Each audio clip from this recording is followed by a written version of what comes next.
na Word Chain, na Ink, na Scroll. Ela tá na Ink porque a Kraken é uma apoiadora da coisa, tá? Ela tá na Scroll, tá na Optimism, tá na Polygon, tá na Base, tá na Ethereum, tá? A Morpho é um excelente...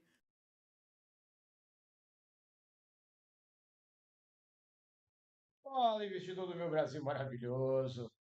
Especulador Red Pill entrando, abrindo mais uma live aí pra galera.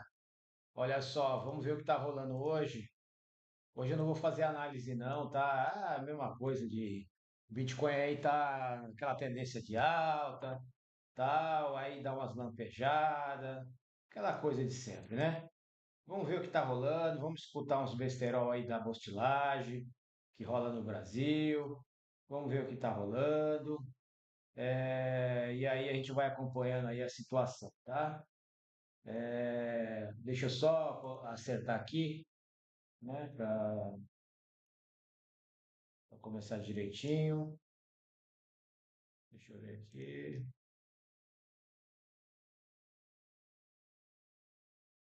ver as coisas aqui.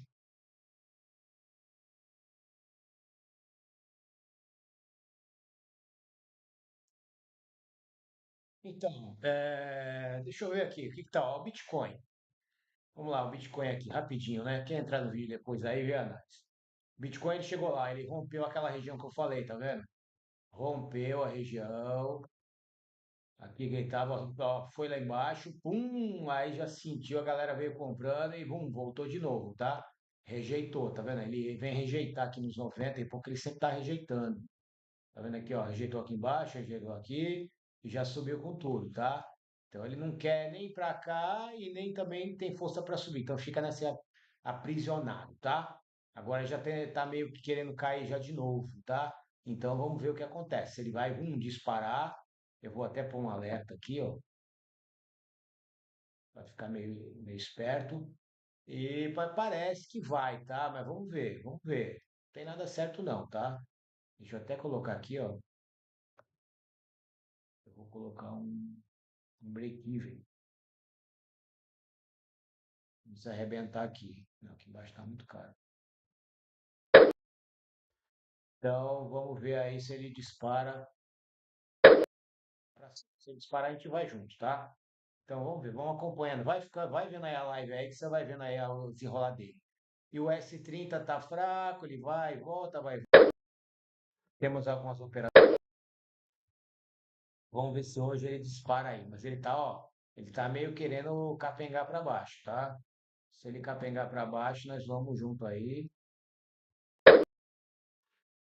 Mas vai aí junto com ele, tá bom? Vou até colocar um rastreador aqui.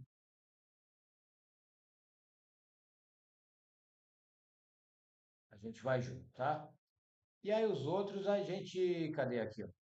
O S100, fechamos a operação, tá lá em cima. Se ele cair de novo a gente compra. Tá bem esticadão. A Nasdaq, o S500 também tá esticadão lá em cima. Pegamos meio no topo aqui.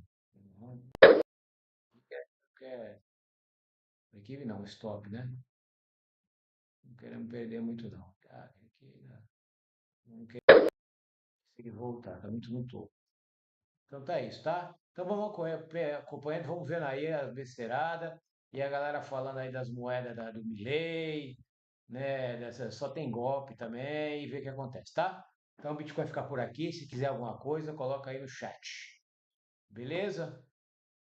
É isso aí. Vou encerrar eu falando aqui. Vamos deixar os abestados falar aí, tá bom? A gente vai vendo aí o que tá rolando. Para que sair, Alex Silva. Pai amado, que calor, eu só queria estar na... Caralho, vocês não perdem uma, cara. Deixa a Márcia, cara. Deixa a Márcia, que nem é a Márcia, é outra Márcia.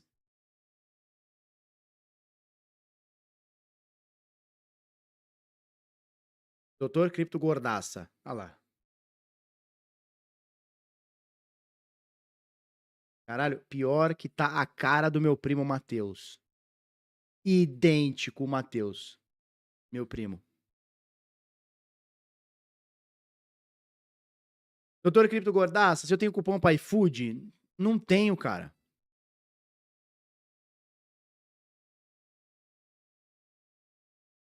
Tá bom?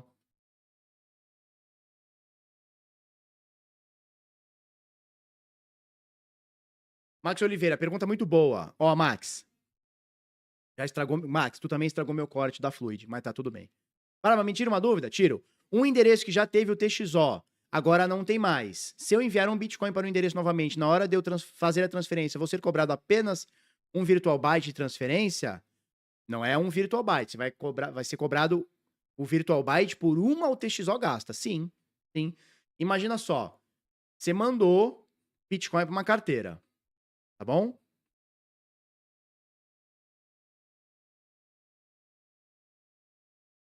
Mandei Bitcoin para uma carteira. Então eu tenho uma UTXO lá, tá? Uma transação não gasta lá. Então, por exemplo, eu tenho lá 0.01, que teve uma entrada, uma UTXO. Fui lá e gastei. Se eu gastei, eu não tenho mais essa entrada, acabou. Gastei, mandei embora, saiu da minha carteira. Acabou, não tenho mais. Nessa mesma carteira, fui lá e mandei outro TXO, que nem no seu exemplo você falou de 1 BTC. Se ela foi uma entrada única, não teve várias entradas, quando você for gastar ela, é uma UTXO. Então é uma taxinha por virtual byte aqui por UTXO. Então você vai pagar a taxa mínima, que hoje na rede está cerca de 2 satoshis por virtual byte. Agora, se você. A conta não é exatamente essa, tá? Mas se você pega esse 1 Bitcoin, só que você não entra com 1 Bitcoin, você recebe dois depósitos, 0.5 e 0.5, equivalendo um Bitcoin, quando você for mandar embora, você vai pagar o equivalente a duas taxinhas dessa, tá? Não é exatamente essa conta, tá? Mas você vai pagar a taxa por dois. Por quê? Porque você vai ter gastos duas entradas. Por mais que seu saldo seja um Bitcoin, você teve duas entradas. Então você vai, quando você manda esse Bitcoin embora, você não tá mandando esse Bitcoin embora. Você tá mandando a primeira entrada embora e a segunda entrada embora. Você tem duas UTXOs e tá mandando elas embora, e tá gastando elas, né? Tá bom? Show de bola.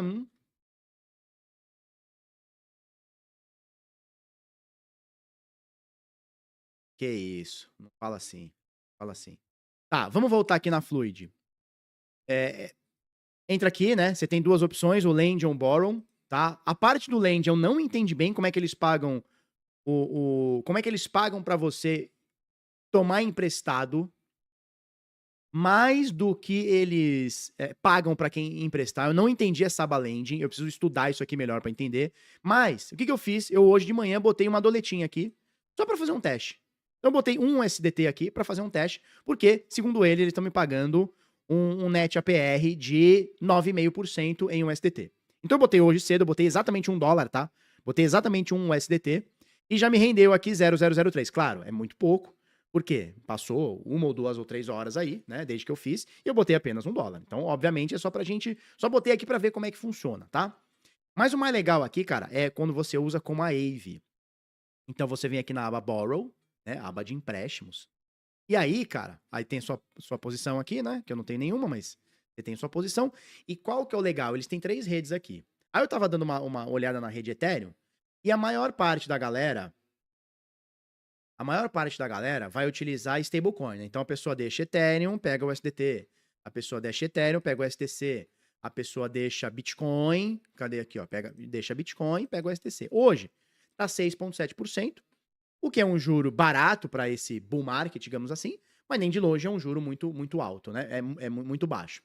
Só que olhando aqui a Arbitrum e a Base, eu descobri, né? Como se ninguém salvo o Felipe sabe. Mas eu percebi que temos juros baratos aqui a serem praticados. Por exemplo, se eu aqui na Fluid depositar Ethereum e pegar o USDC, stablecoin USDC, eu tô pagando 5%. É um valor legal, é ok para legal, né?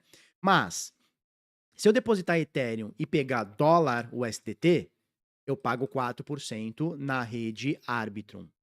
Porra, 4,3% ao ano é muito barato para as médias do DeFi, né? Para as médias do DeFi, 4,3% é muito barato para você pegar o SDT, né? Se você deixar também o stake líquido de Ethereum da Lido e pegar o SDT, você também paga 4,3%.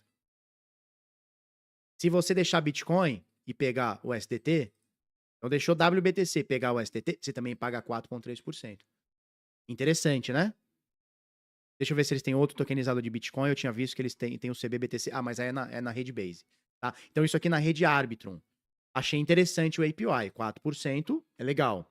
Tá? Se você clicar aqui na Base, os APYs de dólar não estão tão bons, mas o de euro tá muito bom. Então, por exemplo, se você pegar o SDC emprestado, você vai pagar 7%. Não vejo nenhuma vantagem, né? Agora, se você pegar euro, tava até mais baixo agora há pouco, tava 3%, agora 4%. Então, olha só. Se eu deixar Ethereum e pegar. Cadê? Se eu deixar Ethereum e pegar o SDC. Desculpa. Se eu deixar Ethereum. Cadê? Não tem Ethereum. Ó, se eu pegar Ethereum, deixar Ethereum e pegar euro, eu pago 4%. Se eu botar o CBBTC e pegar euro, cadê aqui? Eu pago 4%. Então é interessante, né? Então é interessante. Isso, o Leandro já matou aqui, né? Se na Vênus o FD e o USD tá 3% e aqui tá me pagando 9%, cadê aqui? Tá me pagando 9%, eu tô ganhando 6% spreadando aqui tranquilamente. Agora, qual que é o problema? Isso, arbitrar os juros. Qual que é o problema? Eu não sei se isso aqui vai continuar 9% daqui uma semana, um mês, um ano. E também não sei se na Vênus vai estar os mesmos 3% amanhã, né? Mas é uma forma de você arbitrar juros, né? E quando você arbitra juros, você não só tá ganhando dinheiro, mas você tá desespreadando o DeFi. Você tá deixando o DeFi mais justo para outras pessoas também. Então, o arbitrador de juros é uma função excelente no DeFi. É uma função excelente. Por quê? Porque se tem um juro muito absurdo na EVE agora de USDT e eu consigo pegar, por exemplo, aqui na Fluid muito barato, eu consigo emprestar lá, spreado e o mercado se autorregula nesse sentido. Então, ganhar dinheiro spreadando, obviamente, é a sua meta, né? Você vai fazer isso. Mas você ainda ajuda o DeFi a ficar mais equilibrado, né? E quanto mais equilibrado, você equilibra para os outros, você equilibra para você também, né? Tá? Show?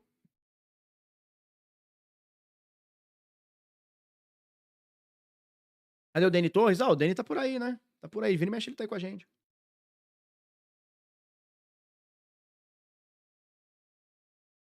Tá bom? Esse valor é. Não, esse valor é variável. Esse lending aqui eu não sei se ele é fixo. Por quê? Porque eles fazem um net APR, né? Eles compõem esses 9,5% com o lending, que tá pagando 1%, e eles dão um reward em 7,9%. Eu quero entender o que é esse reward aqui que eu não entendi ainda. Por isso que eu botei $1 aqui, porque eu quero ver, né? Eu quero ver. Então, ó, se eu retirar, ó, pumba. Eles conseguem me dar um APR aqui, eu quero entender como é que eles conseguem fazer isso. Então, eu depositei $1, agora eu tenho $1,01. Obviamente não vai compensar por causa da taxa de rede, mas, né? Show? Que bonitinho esse DeFi, não é? E aí o cara fala que DeFi não vale a pena, né? O cara falou que o risco-retorno não vale a pena. Ó, tivemos 2 carinhas ontem, na aula, dizendo que eles dobraram o número de satoshis. Você dobrou os seus bitcoins com o DeFi.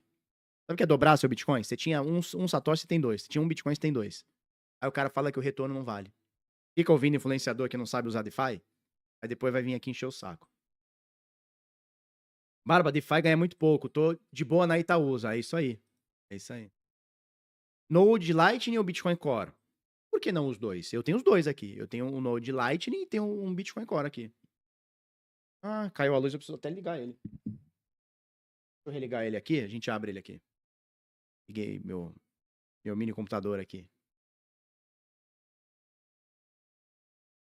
Barba, DeFi não vale a pena. Tu fica rico recebendo dividendos da Itaúsa. É isso aí. Tô ficando rico, né? Tá passando pano pra DeFi? Pois é, Márcia. Marcelo Peterson. Barba, cheguei agora de Marte. Ouvi alguém falar que DeFi não vale a pena. É isso mesmo? Ou me trollaram? É, cara, isso aí não vale a pena não. Melhor sair fora, cara. Deixa a gente ganhar no DeFi. Quanto dá o dobro? Quando o dobro é igual o meu com o meu teu? Não sei quanto dá essa conta, não. Ó, o Tom diz, eu perdi a live, mas já multipliquei bastante meus bitcoins. Só agradece. Tá vendo? Mas não vale a pena não, Tom. O cara falou que não vai, o influenciador falou que não vale a pena, então melhor deixar quieto, cara. Melhor, ó, lima isso aí, ó. Lima, sai fora. Desfaz aí tudo que você fez, esses bitcoins que você tá ganhando aí, você tá dobrando aí no DeFi, melhor deixar quieto.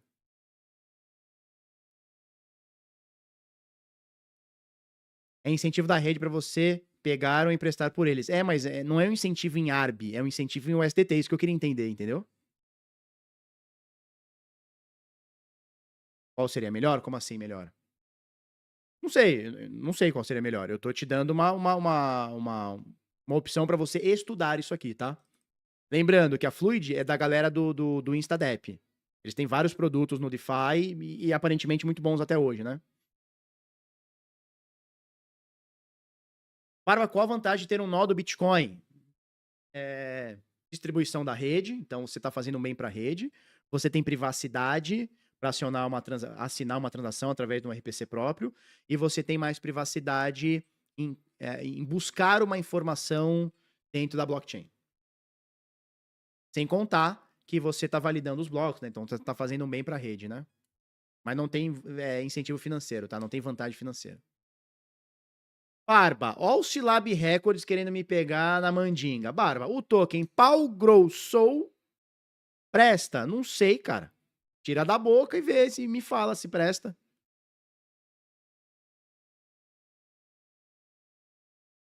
Show? Agora que ele avisa, já tripliquei meu patrimônio, chateado. Pois é, cara. Ah, Nena, eu recuperei o que perdi na FTX graças a você me ensinar DeFi. Obrigado, Nena. Que bom que você pegou a manha. Pô, FTX foi 22, né, cara? Tem 3 anos aí, né? É bom para puxar assunto com estranhos também. Tem um nó de Bitcoin. Pô, isso é legal, hein? Barba, tem alguma corretora de cripto para indicar trade igual a Júpiter? Você fala descentralizada, tem várias. A Onint faz isso, a PancakeSwap faz isso, a Júpiter faz isso, tá? Quando você fala trade, é o ferramental do trade, né? É uma ordem como se fosse uma ordem no book, né? Não, você tem a Pancake, você tem a Uniswap, todas elas fazem isso. O Onint.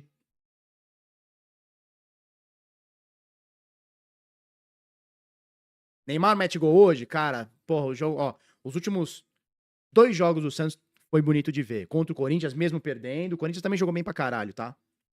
Um jogão, assim. Eu, pelo menos, achei, né? Fazia tempo que eu não vi um jogo. Falei, porra, mesmo perdendo, falei, caralho, que legal ver um futebol, né? E, porra, não dava. Eu não conseguia mais assistir o jogo, cara. Deve ter uns 6 anos que eu não assisto mais jogo. Eu só escuto. Eu ponho porque eu não consigo ver, eu fico com febre, cara. Eu termino o jogo com febre, com a cabeça quente, de verdade. Eu parei de assistir, só escuto. Porque pelo menos você não tá vendo, né? Tá só escutando, né? Aí eu tô assistindo esses últimos jogos. Porra, o Santos jogou pra caralho contra o Corinthians, perdeu, tudo bem. Jogou pra caralho. Jogo contra o Água Santa, contra o poderoso Água Santa, mas jogou pra caralho. E assim, não é jogou pra caralho porque, cara, fundamento, sabe? Toque de bola, ir pra cima. Não é um negócio, não é, fez gol porque os caras são ruins. Pô, foi propositivo no jogo, né? E hoje vamos ter mais um joguinho aí do Peixe, vamos ver.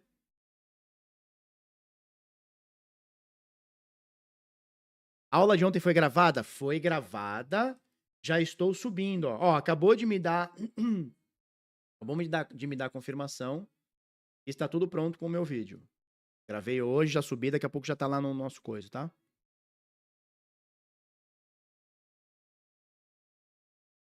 Esse token tá disponível na Dex Oku? Que token? Ah, o pau grossou lá.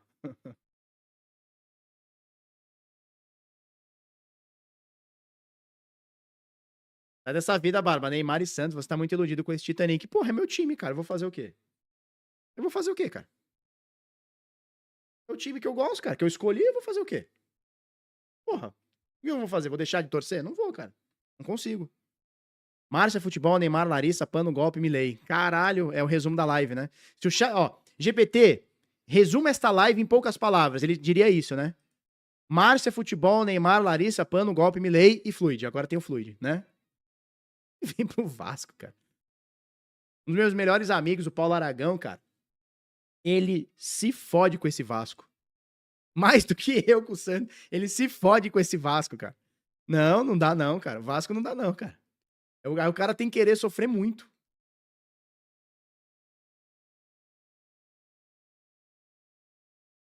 Tá bom?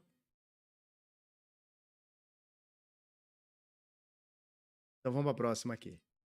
Tá? Então, cara, é isso aqui, né? Na Fluid. Eu não tô falando pra você sair botando grana. Estuda aqui o ferramental, tá? É um aplicativo que mostra que tá entre os 10 maiores aplicativos do DeFi. Ele tem quase 2 bi acumulado aqui dentro. Eu acho que vale o estudo da gente, né? Galera do DeFi, eu acho que vale o estudo disso aqui. E pode ser que seja bom, né? Pode ser que seja bom, tá? Beleza. Volume nas últimas 24 horas. Santos e DeFi, nada presta, é isso aí. Mas nós somos bimundial, hein? Nós somos bimundial, hein? Com 3 Libertadores. O Santos, ele tem campeonato mundial super colateralizado com Libertadores. Porque tem time aí que fala que tem 2 mundial com uma Libertadores só. Tem time que fala que tem mundial sem Libertadores nenhuma. Então o Santos, ele é super colateralizado com a... Você está entendendo qual que é o lance? O Santos é super colateralizado com a Taça Libertadores. Correto? Tem time aí que diz aí que tem mundial, mas beleza. Vamos lá. Depois dessa pataquada toda, todo esse papinho furado, nós vamos para os volumes, tá? Das corretoras descentralizadas. 11 bilhões e meio foram negociados em 24 horas, tá? Isso representa quase 40%, 36,7% de dominância do Bitcoin, desculpa, das DEX em relação ao volume das corretoras centralizadas, né? Sempre quando você vê DEX, significa Exchange descentralizada, né? Seria a abreviação de Decentralized Exchange, tá? CEX é o Centralized Exchange, tá? Então, corretora centralizada, corretora descentralizada. Então, o ratio de corretora descentralizada para centralizada está em quase 40%, o que é um volume bem interessante, né? A gente vê isso aqui 15%, nos dias bons 10%. A gente vê que o DeFi está tomando uma proporção muito grande e está cada vez maior, né? E com o mercado entrando novas pessoas, tal, bem legal. Desse volume todo de 11 bi, a maior parte do volume é da Uniswap, a maior de todas, tá? Que nos 7 dias faz 15 bi de volume. No segundo lugar, vem a PancakeSwap por volume, né? Ela faz 2 bilhões de dólares, faz meio bilhão de dólar de volume a menos que a Uniswap, mas na semana ela bota quase 10 bi a mais. São 24 bilhões e meio aqui negociados. Na terceira posição, com quase 1 bilhão, a gente tem a Radium, com quase 1 bilhão também nós temos a Meteora e a Aerodrome aqui na quinta posição com 600 milhões aqui. Então, o terceiro, quarto e quinto posição aqui por volume, tá? Então, Uniswap continua fortíssima, PancakeSwap fortíssima, Radium continua fortíssima, e elas estão, de tempos em tempos, alternando para ver quem que é primeiro e segundo. Então, semana passada tava Pancake à frente da Uniswap. Semana retrasada e retrasada, Radium tava na frente delas todas, né? Então é bom essa alternância, é bom essa brincadeira toda pra gente ter alternativas, né? É isso. O volume da BSC tá bem interessante. Sempre foi, né? Caiu ano passado, mas sempre foi.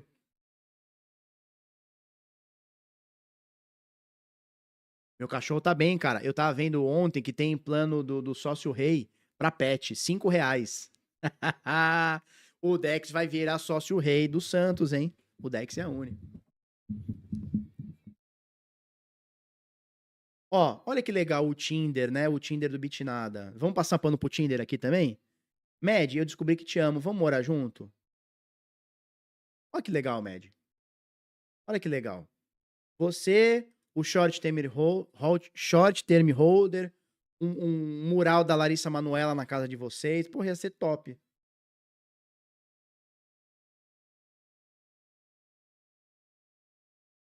Tá bom?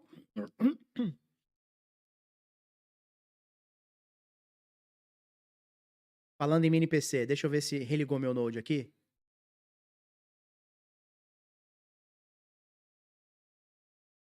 Religou, papai.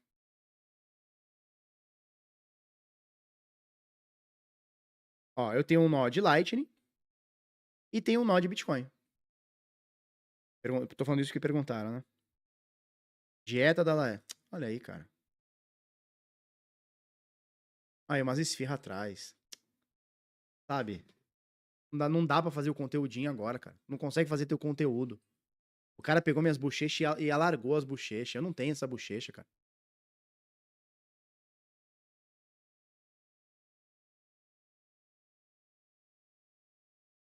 Sabe? Cara, são 10h20 da manhã de uma quarta-feira, cara. Por que você não tá trabalhando, produzindo? Por que tu tá fazendo meme, cara? Por que tu tá fazendo embleminha, pontinha fake? Por que isso, cara? Sabe? Pô, tu não tem uma louça pra lavar, não tem um boleto pra pagar, não tá preocupado com o boleto? Tu não tá preocupado com o boleto que vai vencer hoje, cara? Amanhã é dia 20, cara. Tu não tá preocupado com a tua Vivo que vai vencer amanhã?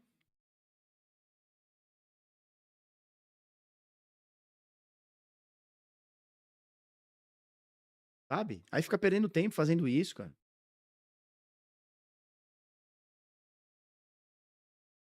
Tem sentido isso, cara. Sentido não. Nem é engraçado, ninguém ri. Ninguém acha legal isso na live. Sabe? Vocês ficam com esses papo furado. Dieta da Larissa Manoela, não tem. Sabe? Não tem. Ninguém ri disso aqui. Ninguém quer saber disso aqui. Não é uma coisa que importa. As pessoas estão vindo aqui pra escutar sobre Bitcoin. A galera quer saber sobre Bitcoin, cara. Ninguém aqui tá querendo saber de dieta da Larissa, velho. Sabe? Sabe? Então vamos ter um pouco mais de consciência, cara. Ter um pouco mais de consciência. Respeito pelas pessoas do chat que estão aqui pra descobrir sobre Bitcoin. Tá? Bom, eu tenho um nozinho aqui de Bitcoin, devidamente atualizado, né? Na verdade, eu preciso olhar se tem atualização, hein? Não, eu preciso atualizar só o Umbrel, mas não quero atualizar o Umbrel. É... Ah, já tá na 28.1, eu tenho que atualizar.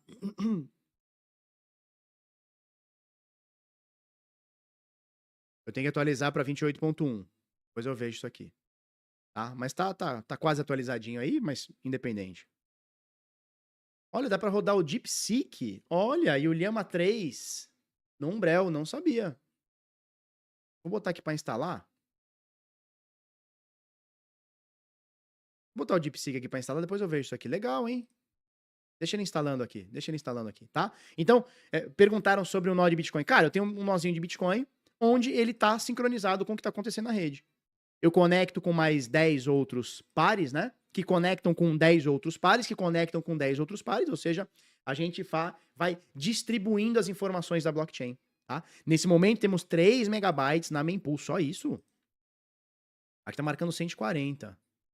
Mas o meu nó tá marcando 3 megabytes aqui na mempool aqui, com um hash rate de 797 exahash por segundo. Esses dias a gente bateu 1000, né, exahashes, né? Batemos o top histórico, que foi dia 2 de fevereiro, né?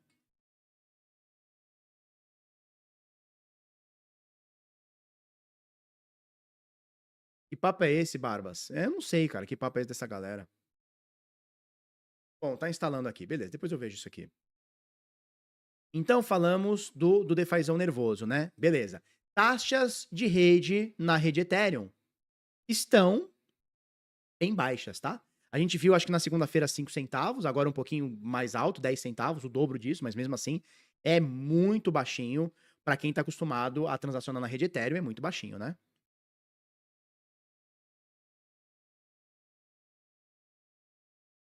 Não, 64 GB de RAM, não. Tem 50 GB de RAM, não.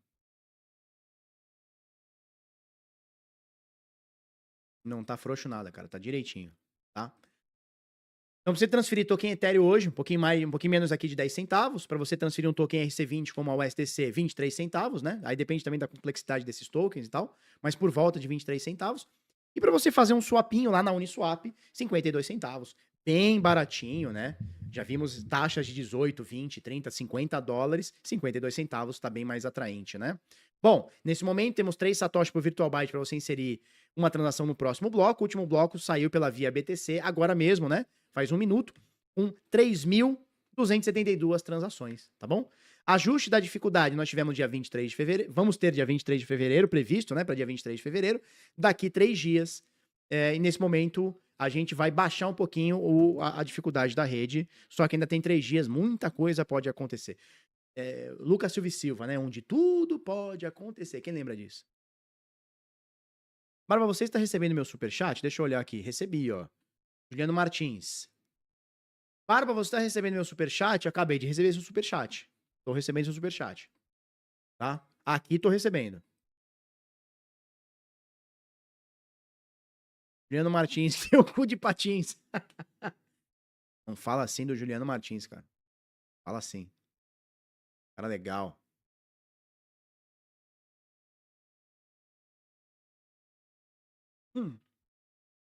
Tá bom? Tá bom.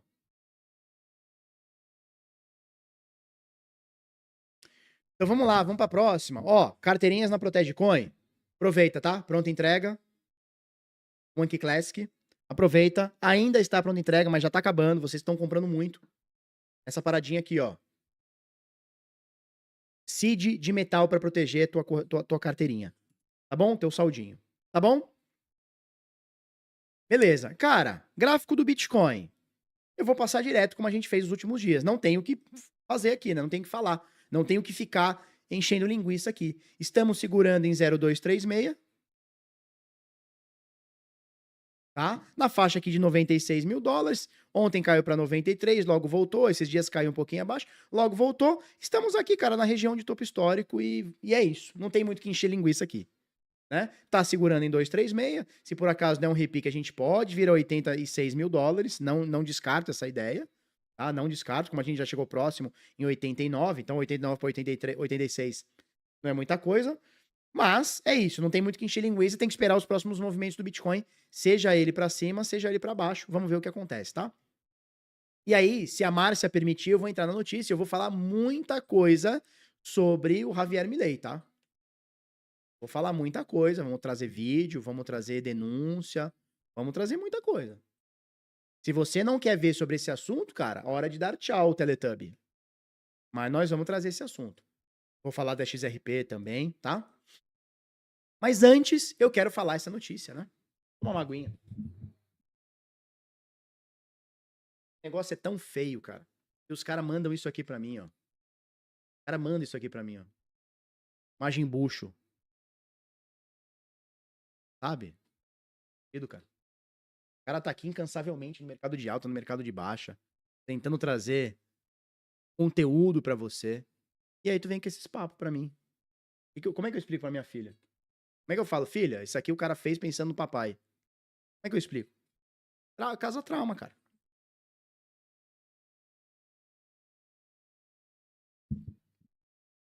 Tá bom?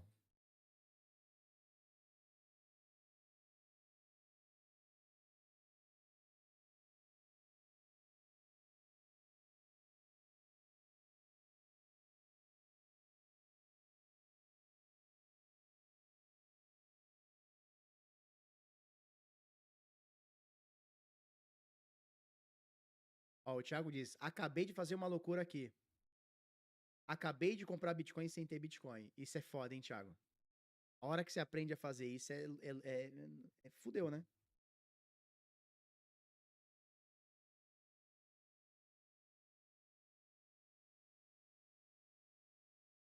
Qual a vantagem de operar na Ethereum e não na subsequente, tipo Ario e Base? Cara, você tem duas vantagens, né? A principal vantagem é a segurança, então o Ethereum só é Ethereum na rede Ethereum. Na Base, na Arbitrum, na BNB, na Polygon, onde for, na Optimism, ele é uma promessa ali, né? Então, é uma segunda camada porque ela se apoia na primeira camada. Então, primeira camada é a primeira camada sempre. É a mesma coisa. Ah, qual que é a vantagem de operar Bitcoin na rede Bitcoin e não na Lightning? Porque na Lightning é uma segunda camada. E o Bitcoin só é Bitcoin na rede Bitcoin. A mesma lógica acontece para a rede Ethereum. Ethereum só é Ethereum na rede Ethereum, tá? Então, essa é uma vantagem. Segunda vantagem. Então, a vantagem da segurança, né? Segunda vantagem, liquidez. Você vai encontrar muito maior liquidez na rede Ethereum do que qualquer outra rede. Só que isso está melhorando muito, tá? Está mudando muito. Isso está mudando muito, né? Então, hoje você tem uma liquidez muito forte na Base, uma liquidez muito forte na Arbitrum. Assim, muito forte mesmo. Não sei que você vai operar bilhões de dólares, aí você precisa da Ethereum, mas você já consegue operar muitos milhões aí no DeFi, muitos mesmo, através de Base, Arbitrum, entre outras, né? Mas é isso, é interessante a gente entender as coisas, tá? Barba, praia hoje, vamos? Mandou cincão. Ah, ó a foto. Lábios compartilha. Ah, traga, pô.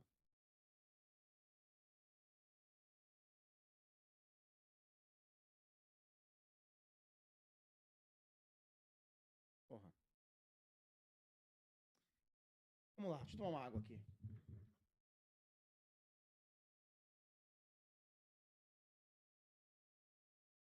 Mas na Arbitrum tem Ethereum e não é o W Ethereum como na Pol. O ETH, seja na rede Ethereum ou seja na rede Arbitrum, é o token de gas, token de estrutura, tá bom? Quando você vai operar num DeFi, quando você vai fazer uma troca, necessariamente na rede Arbitrum ou na rede Ethereum, você tem que usar o W Ethereum, que é o ERC20 do Ethereum, é o contrato tokenizado do Ethereum.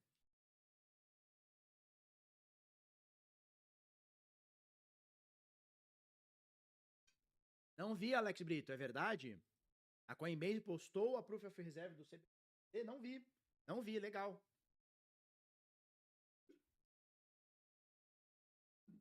Legal. Onde a gente acha isso?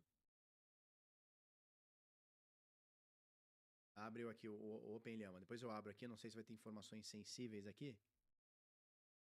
Olhama is running. Olhama is running. Tiriça. Vamos lá. CBBTC Coinbase. Vamos ver se a gente acha no... Era o que faltava, né? CBBTC, vamos ver. Olha lá, CBBTC. Recursos.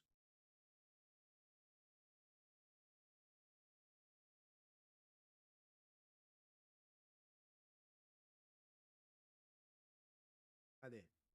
Cadê a prova de reserva?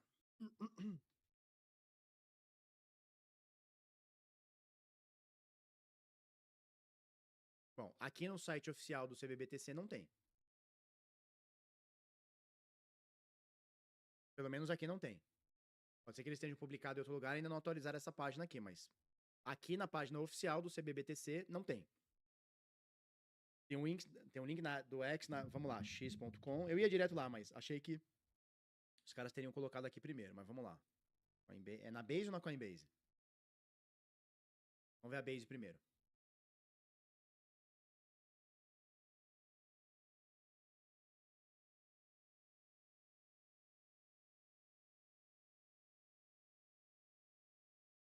Tá. Aqui, por enquanto, não tem. Vamos ver no da Coinbase mesmo. Coinbase.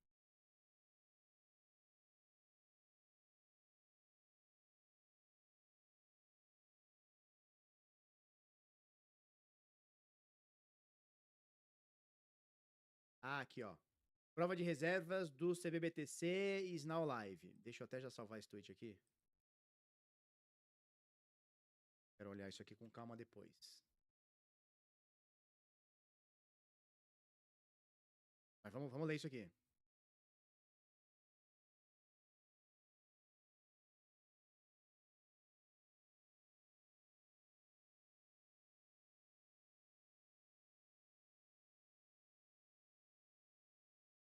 Deixa eu falar na minha redação.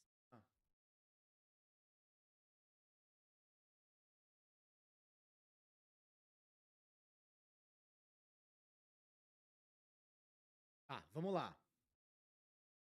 Proof of Reserve for CBBTC is now live. Vamos olhar. Saiba mais aqui. Bonita essa imagem, né? Achei bonita esse azul da Coinbase com rosinha pro laranja do Bitcoin. Bonito, gostei. Então vamos lá, eles colocam um like aqui. É o CBBTC, prova de reserva. Tá bom. Reserva total, 26 mil Bitcoins, 525, papapá. Oferta total, 26.461. Então, você vê que ele é colateralizado com um saldinho um pouquinho maior, né? Então, o que ele tem aqui? Eles têm emitido 26.500 Bitcoins. Não, desculpa, o contrário. Eles têm emitido 26.460 Bitcoins e eles têm um pouquinho a mais aqui, tem uns 50 aqui, 60 Bitcoins a mais. Então, eles têm 26.525 Bitcoins na sua reserva, tá? Então, eles são ligeiramente mais colateralizados, né? Não dá pra gente chamar de super colateralizados, né? Mas eles são ligeiramente mais. É o mesmo modelinho da WBTC. Ela deixa ali um pouquinho a mais, né? Bom, na rede Ethereum tem 16 mil Bitcoins, dos 26 mil, tá?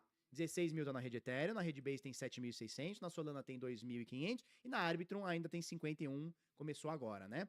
E aí eles colocam os saldos nas carteiras, ó. Então, todas as carteiras da Coinbase aqui estão saldos em Bitcoin e, obviamente, dolarizado. Tá? Então, olha só, nessa carteira aqui que a gente consegue abrir na Mempool,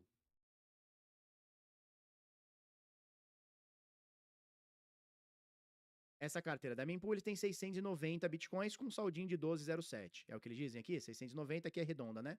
690. Essa outra carteira, eles têm 480. Essa outra carteira, 480. Então, você vê, ó, que eles vão segurando de 480,984 bitcoins.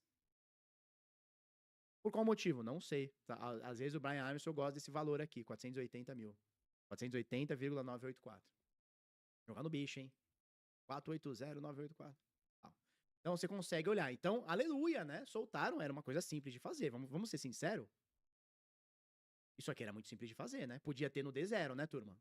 Não podia ter no primeiro dia, ó, tá aqui as nossas carteiras. Você vai ver elas encher e desencher e vai ver a mintagem e a desmintagem. E aí, onde você confere a oferta total? Você vê aqui ó, nos Ethers Scan da vida. Então, eles estão dizendo que nesse momento eles têm 16.080 CBBTC emitido na rede Ethereum. Entra aqui no contrato. Opa. Entra aqui no contrato. E você vai ver que eles têm esses... Cadê? Não, aqui. Esse aqui. Você vai ver que eles têm 16.080,77 CBBTC. Então, você consegue olhar a mintagem na blockchain e consegue olhar as carteiras através desse portal de reserva. Obrigado aí quem mostrou, tá? Então, agora nós temos o portal de reserva, que é o que todo mundo queria saber. Cadê a reserva? Acho muito difícil, sempre falei aqui, acho muito difícil que a Coinbase dê algum golpe nesse sentido. Eles têm muito mais a perder sendo, não custodiando o bagulho de ETF na bolsa de valores que eles estão, do que dando golpe. Mas a blockchain é transparente, a gente precisa ter essa transparência, né? Não existe garantia. Não tem aquele lance de la garantia sou eu. Não, a garantia é blockchain, cara. Ou você mostra o saldo ou você não mostra. Que bom que a Coinbase está mostrando. Eu achei que demorou, né? A gente já tá desde o final do ano passado com o CBBTC, então demora aí uns 4 meses para eles soltarem essa prova de reserva. Não precisava ter esse tempo todo, né, cara? É um site simples de ser feito, é uma alimentação simples de ser feita, né? Puxar os saldos nas carteiras e mostrar as carteiras, né? Não é isso? Agora o CBBTC vai para as cabeças. Sim, ele já é o terceiro maior tokenizado de Bitcoin, né? Primeiro maior tokenizado, nós temos o Rapid Bitcoin, o WBTC, que são 150, não sei como é que tá hoje, mas eram 150 mil Bitcoins. O segundo maior é o da Binance, o BTCB, que tem 68 mil Bitcoins e existe já há 4 anos. E o da Coinbase, que tem, sei lá, 3, 4, 5 meses, que é o terceiro lugar, já tá com 26 mil, né? E aí, talvez no quarto lugar tenha o Lombard, que é mais descentralizado, com 15 mil bitcoins. A gente viu esses dias, né? 12 mil bitcoins, 15 mil. Não era isso? Lombard. Oi, Lombard. Lombard. Ponto Finance. Oi, Silvio. Não, 19 mil bitcoins, hein? Opa, pouco não, hein? 19 mil, um valor mais próximo, né, desses 26 mil aqui da Coinbase. Legal. Que bom.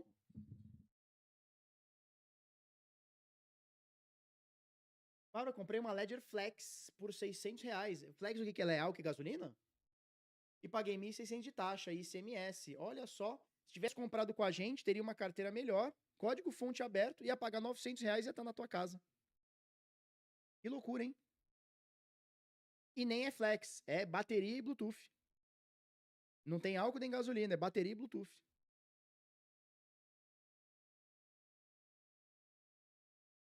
Só uma carteirinha dessa já tava bom. Porra, uma carteirinha dessa. Uma carteirinha dessa aqui. E 200 milhões de dólares? Porra, tava bom, hein? Ah, é verdade, os Zenz não conhece nem o Silvio Santos, cara. Minhas filhas não sabiam quem era o Carlos Alberto. Aí eu botei elas na frente da TV e falei, vocês vão assistir uma sketch aqui da Praça é Nossa.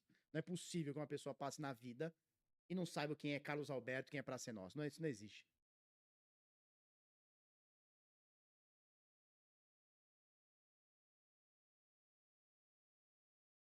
Onde tem da WBTC? Na própria WBTC. É wbtc.network. Eles colocam as provas de reserva aqui, 100% auditáveis, tá? Ó, vem aqui em Dashboard. Proof of Assets.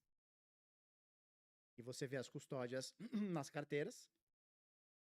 né? E as custódias emitidas aqui nos RC20s. Tá bom?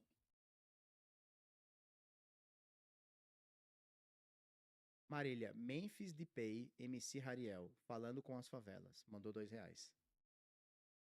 Ah, cara, eu não sei. Eu não sei o que vocês querem.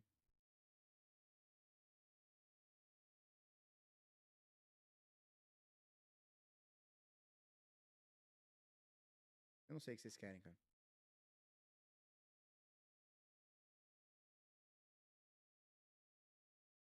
Tá? Então, prova de reservas aqui da WBTC. Ó, eles estavam com 150 mil bitcoins, eles baixaram para 129, hein? Então eles estão dando uma ligeira queda. E no bull passado, se eu não me engano, eles bateram 300 mil tokenizações de Bitcoin. Agora 129, menos da metade, né? É, cara, acho que a dinâmica do Caps foi assistir uma live. Pode ser, velho. Pode ser. Pode ser, cara. Não tô conseguindo entender o que tá acontecendo. Tá bom? Vamos pro conteúdinho? Vamos pro conteúdinho, turma?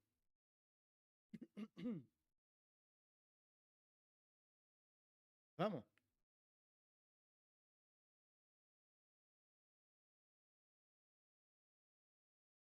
Saiu o clipe. Cara, sabe o que eu tô assistindo agora? Vem falar de clipe de rap. Eu tô vendo dois caras tocar uma guitarra de 8 cordas cada um, cara. Eu nem posso mostrar que senão toma strike, né? Eu tô vendo dois caras tocando guitarras de 8 cordas. Com todo respeito ao rap, mas, porra, pra mim não dá não, cara. Tá bom?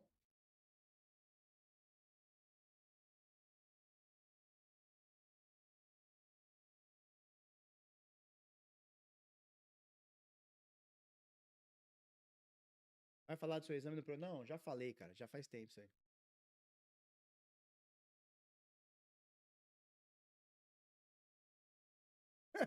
Rogério, o maluco tem mó narigão, maluco. Isso é verdade, hein? Ó, ó de perfilzinho aqui, ó. Vamos ver se a gente pega ele de perfilzinho. Aqui, ó. Ó o tamanho da napa. Isso aqui, meu irmão, se tiver perto, você tem que pegar um balão de oxigênio, cara, que rouba o ar, né? O nariz é uma cancela, meu. Isso é uma cancela de shopping, meu.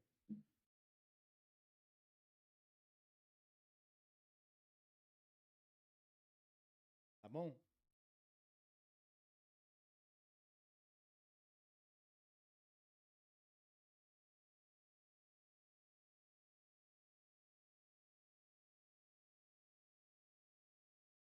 Então vamos lá. Vamos lá. Ladrão de oxigênio, né? Rouba, né? Rouba oxigênio. Vamos lá. Empresa de investimentos de Hong Kong compra um Bitcoin e suas ações disparam 93%. Dispararam mais, tá? Desde que eles começaram a comprar Bitcoin, já aumentou mais de 300%. Essa aqui é uma empresa chamada HK Asia. As suas ações superaram 93%. Eu vou mostrar para você, foi mais de 300 com uma pequena compra de Bitcoin. O mercado olha para isso e fala: caramba, esses caras estão comprando Bitcoin. Será que eles serão uma nova MicroStrategy? Será que eu estou investindo numa nova MicroStrategy? Uma empresa que terá bilhões de dólares em lucros com Bitcoin? Se isso acontecer, eu quero investir nessa empresa. Porque quando você pega a MicroStrategy, vamos lá, MSTR, né? Quando você pega a MicroStrategy, que mudou de nome, agora não é mais MicroStrategy, agora é só Strategy, tá? Você vai ver, cara, que desde a década de 90, as ações da MicroStrategy não param de cair. A partir dele comprar o tal do Bitcoin em 2020, principalmente em 2022, as ações da MicroStrategy subiram absurdos. 3.700%, 4.000%, ó. Próximo aqui de 4.000%. Isso é uma empresa comprando muito Bitcoin. Logo, essa empresa comprando muito Bitcoin, por vários motivos, e principalmente eles, o Bitcoin, ela valoriza muito. E hoje, e aí vira a teoria dos jogos. As empresas querem entrar nessa onda. Peraí, se eu comprar Bitcoin, o cara tá investindo indiretamente em Bitcoin dentro da minha empresa. E se eu comprar bastante Bitcoin e tiver bastante lucro, logo a minha ação vai valorizar cada vez mais e a galera comprando minha ação, vou estar no hype. Pois é. Isso foi o que aconteceu com a MicroStrategy. Isso é o que está acontecendo com a MetaPlanet. Vamos botar aqui, ó, MetaPlanet do Japão. Olha só, a MetaPlanet não parava de cair. As suas ações não paravam de cair desde 2006. Olha só. Olha o quanto caiu as ações da MetaPlanet nesse período, desde 2006 para cá, em quase 20 anos. A partir do momento que eles começam a comprar Bitcoin e falar, estamos comprando Bitcoin, olha o que acontece com a ação dos caras. 5.000% de alta. E aí, teoria dos jogos pura. Por que a MetaPlanet está fazendo isso? Porque eles viram um case da MicroStrategy acontecendo e deu certo. E por que a HK Asia está fazendo isso? Porque ela viu que a MicroStrategy fez, deu certo, a MetaPlanet fez, deu certo, outras empresas estão fazendo e está dando certo. O que os caras fizeram? Compraram Bitcoin. Vamos olhar ações dessa empresa? HK Ásia. Vai, Ásia. Será que é essa? HK Asia Holdings. Vamos ver se é essa aqui? Olha que interessante. Desde quando os caras começam a comprar Bitcoin, a valorização já é quase 2.000%, pai. Tudo isso, cara, oriundo de Bitcoin. HK, DA, Ásia. Será que é isso? Não, isso aqui é HKDA, é o dinheiro deles. Eu acho que é isso aqui mesmo, cara. Vamos ver.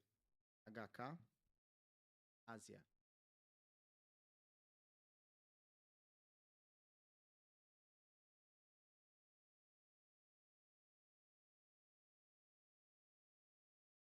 É isso aqui mesmo. É isso aqui mesmo. Olha as ações dos caras desde janeiro aqui, ó. Quando os caras começam a comprar Bitcoin. Então, velho, esse é o efeito do Bitcoin nas empresas. Esse é o efeito do Bitcoin nas empresas. Os caras já entenderam que eles podem ter uma valorização comprando Bitcoin. Logo, por que eu não vou comprar Bitcoin? Ninguém tá falando aqui fazer igual o MicroStrategy, né? Que o cara compra 2 bilhões em Bitcoin por semana, por mês. Não é isso que a gente tá falando. É comprar um pouquinho. O cara compra um pouquinho de Bitcoin, a galera fala, opa, esse aqui vai ser um grande detentor. Comprar MicroStrategy hoje, talvez aquela assimetria, talvez não seja tão interessante. Já tenha acontecido. Mas na HK Asia, na Asia, né? Na MetaPlanet pode ser interessante. Eu comprar essa empresa agora e ela subir 15.000% como a MicroStrategy. Então, a gente tá vivendo o momento da teoria dos jogos. Ninguém queria ter Bitcoin, todo mundo falava mal de Bitcoin. Agora o jogo mudou. Os grandes players, eles já entenderam que eles se beneficiam do Bitcoin de várias formas. Não é só a valorização do Bitcoin. É a valorização do Bitcoin e o destaque para minha empresa. Logo, tendo destaque, eu tenho mais gente olhando, mais gente comprando, negociando, etc. Então, o Bitcoin tá... olha que loucura. Não é as empresas estão atraindo o Bitcoin para si. O Bitcoin tá atraindo as empresas para si. Isso eu não imaginei que isso ia acontecer em 2025, antes de 2030, antes de 2050. Não, as empresas estão brigando para ter Bitcoin. Para que as pessoas notem essa empresa e invistam nessa empresa para investir em Bitcoin de forma indireta. Então, e assim, quanto mais case de sucesso nós teremos, né? Estamos tendo e teremos com essas empresas, mais outras empresas vão adotar essa prática. E você pode ter certeza. Hoje, se a gente abrir aqui, ó, no Bitcoin Treasures, a gente vai ver que nós já temos 160 empresas comprando Bitcoin. Esse número era nada alguns anos atrás. Era nada, era zero, tá? Se você pega 2020, 2019, 2021, era meia dúzia de empresas, assim, no máximo. Agora, você já tem uma carrada de empresa. Você já tem a MicroStrategy, você tem Mara Holdings, você tem Riot Platforms, você tem a Tesla. Aí você vai falar assim, mas essas aqui são todas, ó, a Coinbase, essas aqui são todas empresas do mercado cripto. Pois é, mas ó, a MetaPlanet não é, cara. A MetaPlanet não é, e ela tá aqui. Ó, Samara Asset Group, ela não é do mercado cripto. Então tem muita, ó, Mercado Livre da Argentina, Mercado Livre hoje tem 412 bitcoins. Mercado Livre, cara. Estamos falando da Mercado Livre. Ainda, obviamente, muito incipiente, 400 bitcoins. Perto desses caras tem milhares, dezenas, centenas de milhares. Óbvio que é pequeno, mas a gente tá vendo cada vez mais empresas chegarem nisso. Cada vez mais empresas estão chegando nisso. A BlackRock tem 6 bitcoinzinho. Tá chegando lá, vamos lá.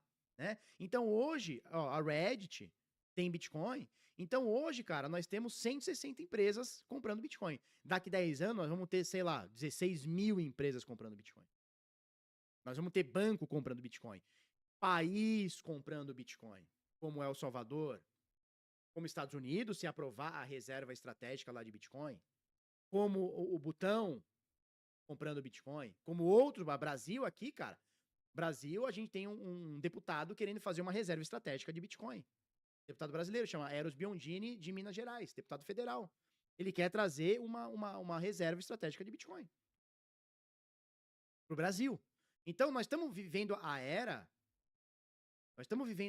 que empresas estão olhando para o Bitcoin com bons olhos, países estão olhando para o Bitcoin com bons olhos.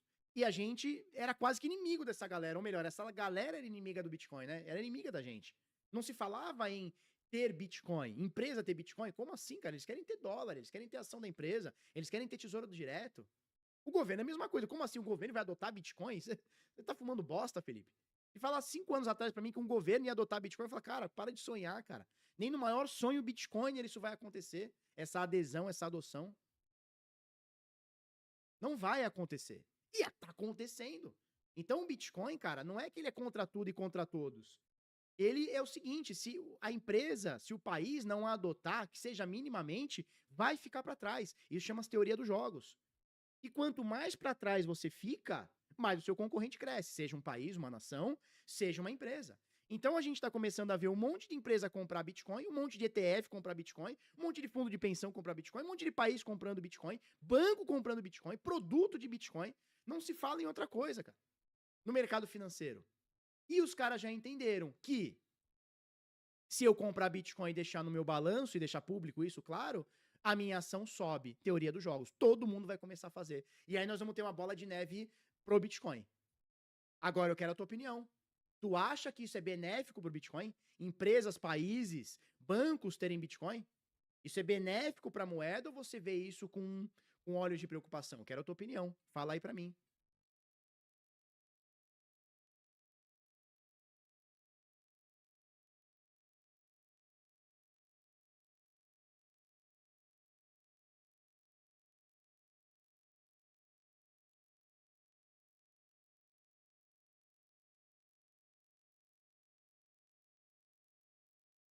Show?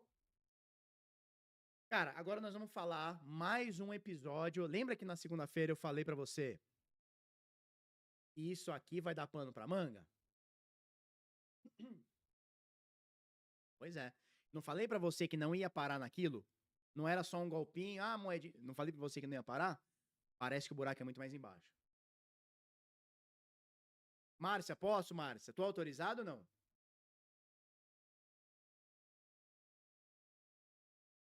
Posso, Márcia? Soltar não?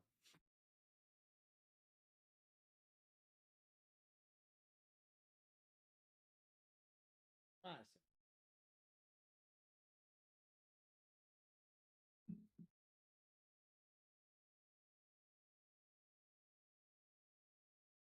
Tá preocupado? Tá preocupado?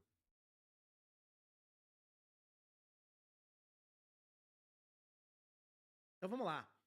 A gente falou que esse lance do milei, desse golpe, dessa criptomoeda, não ia parar por aí, tá? A gente ia ter mais desdobramentos. Estamos tendo um desdobramento fortíssimo. O criador da Libra tá revelando, e o CoinDesk teve acesso a mensagens, que o Javier Milei recebia propina para promover criptomoeda através da sua irmã. Então, a irmã do Milei recebeu dinheiro para que o presidente participasse desse golpe, tuitasse sobre esse golpe, fizesse a divulgação desse golpe, que foi a moeda Libra. Meme coin, moeda, chame aí como quiser. Então, vamos entender isso aqui, porque a coisa... Quanto mais tá futucando, mais feia tá ficando a situação pro presidente argentino, Javier Milei, que gostando ou não, querendo você ou não, aplicou um golpe em argentinos e mundialmente, né, para o mundo inteiro, um golpe com uma meme coin. E aí nós vamos chegar numa conclusão.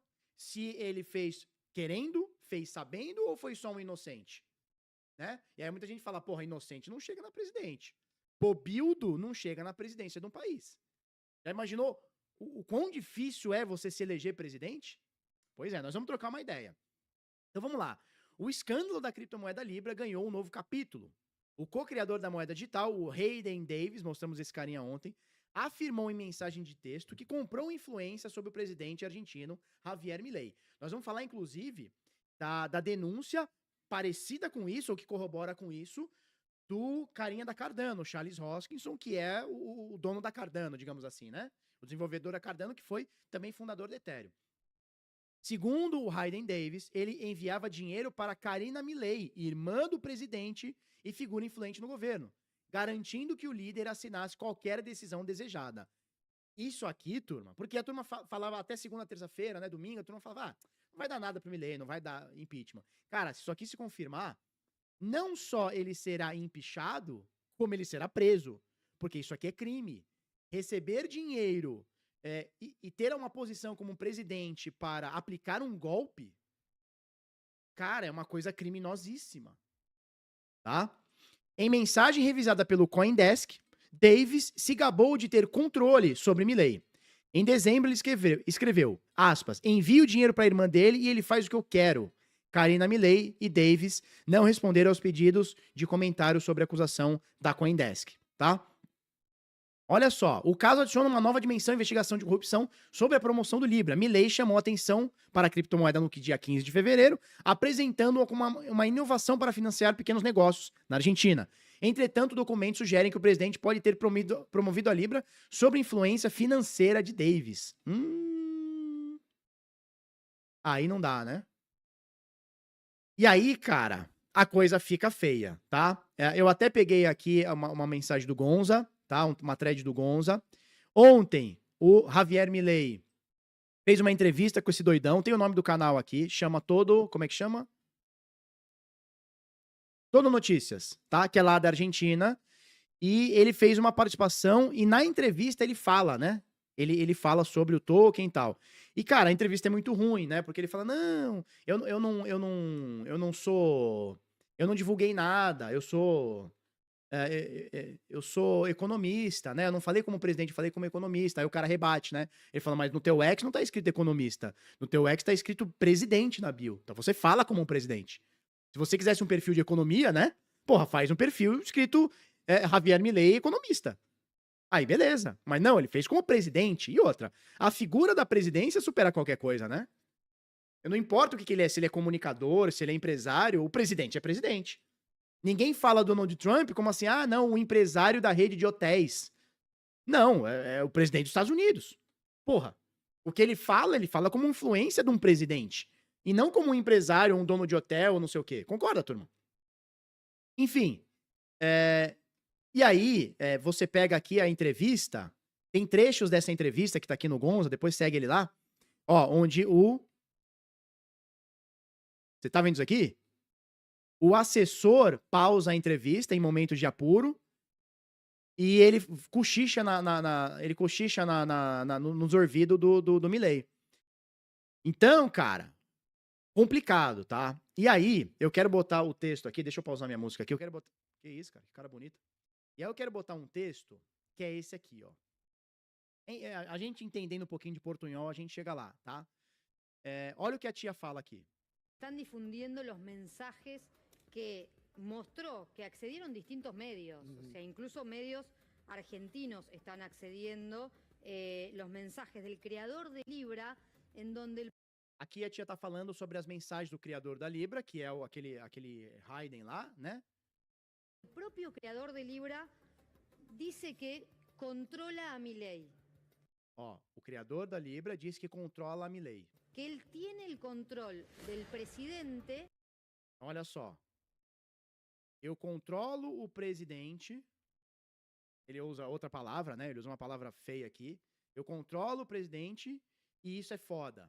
Eu envio dinheiro pra irmã dele e ele assina o que eu quiser e faz o que eu precisar. Faz o que eu quiser. Claro, isso aqui não dá para ser usado de prova. Isso aqui é uma mensagem que aquele doidão, como é que ele chama? O Hayden Davis, ele falou para uma outra pessoa. Isso não dá para ser usado como prova. Ponto final. Isso não dá para ser usado como prova. Mas, se de fato ele mandou dinheiro para a irmã do Milei, é muito fácil ser comprovado. Você pega os extratos, seja na blockchain, seja na conta corrente, né? Pega o extrato lá da Argentina do Pix. Você mandou o Pix para a irmã do Milei? Ué, você mostra isso. Ah, você mandou para uma conta offshore, fora do país e tal. Mostra isso aí. Não é difícil de ser provado, né? Então, assim, claro, a gente vai deixar aqui, a gente vai falar os fatos que estão sendo ventilados, né? Veiculados, ventilados, circulados, mas a gente tem que deixar o benefício da dúvida. Eu mandar uma mensagem pra você dizendo, eu controlo o presidente, é uma coisa, eu posso ser um puta de um escroto. Outra coisa é eu provar que eu controlo o presidente, que eu estou pagando para o presidente. Faz sentido? E assim, a gente tem que ver, cara, que não dá pra gente atestar desse Hayden Davis aqui, a gente atestar que é um cara honesto. Porque o cara é um golpista. Um cara que compra, ou que diz comprar um presidente pra receber influência, esse cara é bandido, pô. Um cara que cria uma meme coin e dá um rug pull de 100 milhões de dólares, esse cara é bandido. Então, não adianta a gente ficar endeusando esse cara aqui dizendo que o Javier Milei é todo errado. Os dois estão errados. Os dois estão completamente errados. E esse cara aqui tem que estar atrás das grades. Por manipulação de mercado, por compra de influência, né? Qual que é a diferença dele, por exemplo, pra galera aqui do Brasil do Petrolão que foi condenada? Qual que é a diferença? De uma JBS, como é que é? JBL, como é que chama? Não é JBL, é a JBS, né? Qual que é a diferença dele lá do carinha da Odebrecht? Ele comprava influência. Um fazia isso através de campanha, outro fazia através de propina, mas ele comprava influência, isso ficou provado e foi condenado. Depois, a justiça derruba tudo. O Brasil é foda, né? Mas ele foi condenado por isso. Qual que é a diferença do Odebrecht pra esse mano? Na minha visão, nenhuma.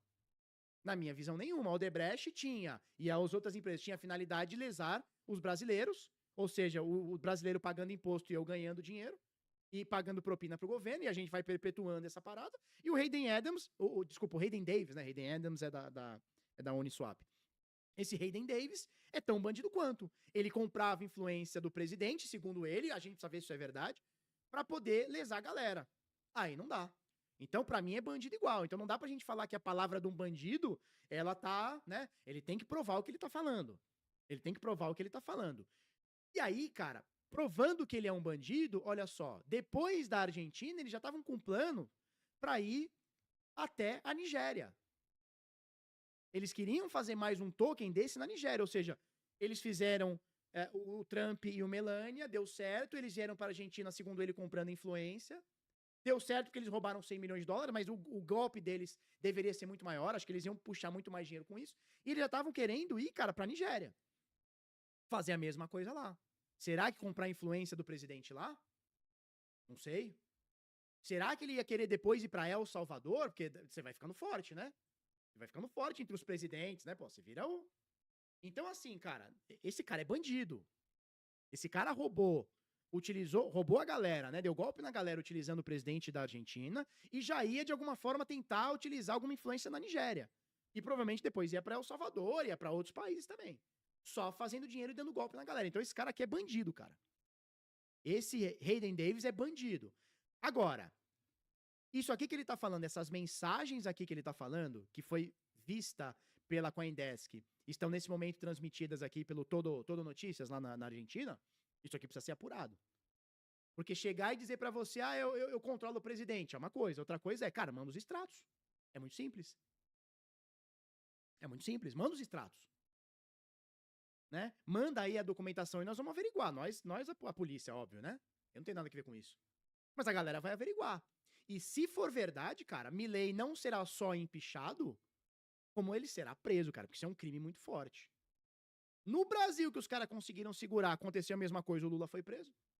Lula tá preso, babaca. Quem lembra dessa frase do Ciro Gomes? Lula tá preso, babaca. Não era isso? Não é isso, não é, porra? Então, a suspeita inicial lá de sexta, sábado, domingo, e nós falamos na segunda-feira era, cara, O Milei, ele foi um bobinho que caiu num golpe, ele é mais um prejudicado? Ou ele participou ativamente? Porque se eu recebo para participar de um golpe, eu estou recebendo ativamente, eu estou participando ativamente dele.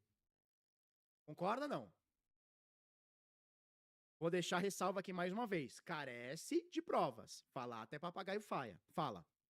Mas, se for comprovado que ele mandou dinheiro para a irmã do Milei e o Milei fazia o que esse cara queria, e, cara, não é difícil de acreditar, porque, primeiro, o cara é bandido, segundo, do nada o Milei solta isso no Twitter. Começa a ficar difícil acreditar na ideia de que Milei foi só um bobinho. Ah, ele foi bobinho, burrinho. Vale lembrar que nenhum bobinho, burrinho chega na presidência, tá? Nenhum bobinho chega. Você já viu algum bobinho chegar na presidência? Não tem burro na presidência. Ah, o Lula é burro. Ah, tá bom. Faz a trajetória que o cara fez. Tu acha que tem burro? Não tem burro nenhum, cara. Não tem bobo na presidência de país nenhum. Não existe bobo. Então, colar a pecha que o Milei foi um bobinho, ele acreditou numa empresa que ia fazer um token da Argentina para crescer o ecossistema de startups. Ah, o cara é economista, cara. O cara estudou sobre dinheiro. Não dá para achar que o cara é tão bobinho assim, não. E aí as conversas vão induzindo que ele participou desse golpe. Ele participou desse golpe. Ativamente, ou seja, ele recebeu propina para fazer isso.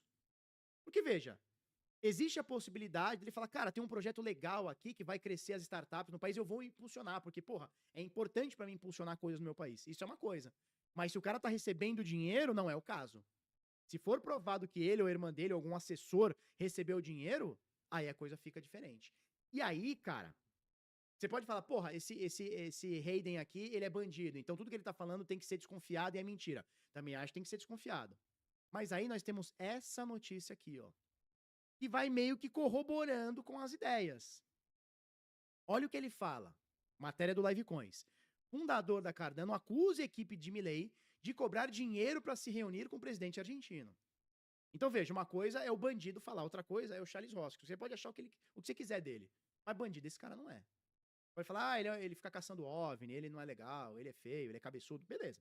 Mas bandido, até hoje, não tem nada que desabone aqui. Esse doidão aqui, o Charles Hoskin, criador, cofundador da Ethereum e criador da rede Cardano, né? Olha o que ele fala. Ele fala que em 2022, vamos pegar aqui direito. Em 2022, não, cadê? Em 2023, tá? Ele foi convidado para ir para a Argentina conversar com o Milei. Foi convidado, tá? E aí ele falou, porra, que legal, vamos lá conversar, né? E aí o que ele fala? Durante o dia que acontecer esse encontro, a conversa foi mudando de figura até um pedido, um suposto pedido de cobrança de propina. Olha o que ele fala. Eu pensei, uau, isso vai ser emocionante. Então foi de, vamos ter uma conversa vai ser uma mesa redonda com um especialista da indústria e você como presidente, como você e o presidente. Ou seja, prometeram pro Charles, aí tá a foto aqui, né? Prometeram pro Charles Hoskin que ele ia conversar com o presidente. Quando ele chegou lá, não, você não vai conversar diretamente com o presidente, você vai conversar com uma mesa redonda. Tá bom, beleza. E aí, quando chegamos lá, esperamos o dia todo, acabou virando. Na verdade, vai ser um aperto de mão e uma foto que as pessoas vão tirar. Não tem problema nenhum. Ué, eu fui achando que eu ia conversar com o presidente, não conversei com o presidente porque o presidente não quis, ou porque, sei lá, a agenda dele, até aí beleza, né? Aí ele fala, ok, isso foi um pouco de bait.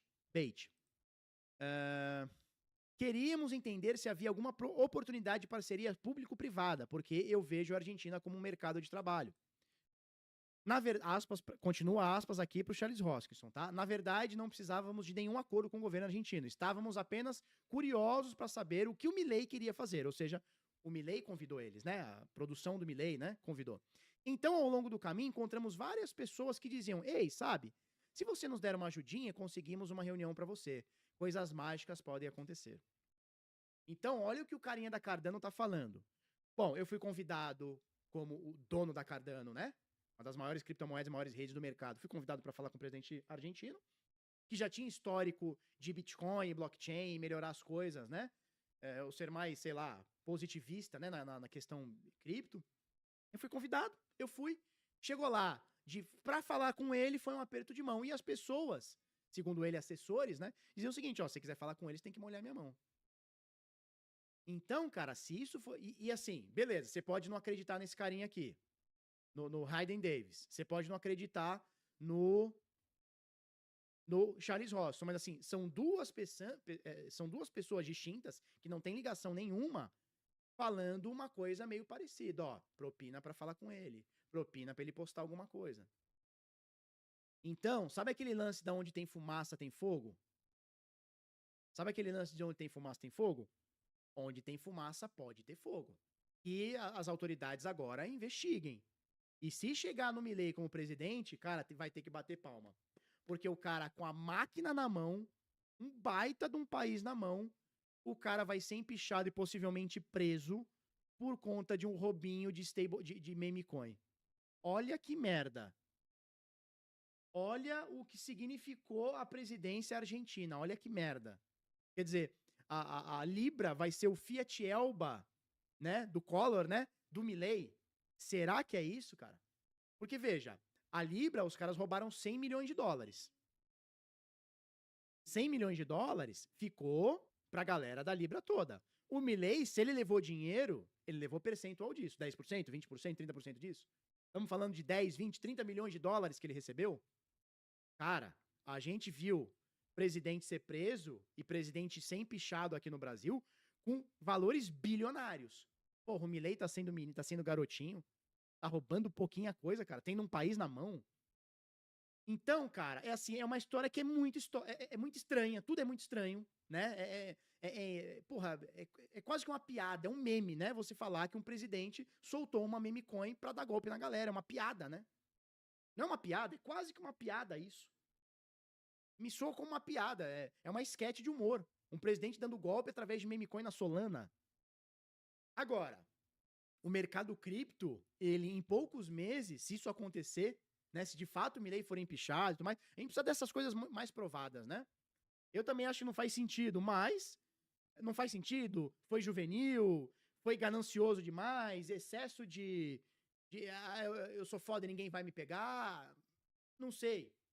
O fato é, o mercado cripto acabou de promover um dos maiores cargos do mundo, que é a presidência americana.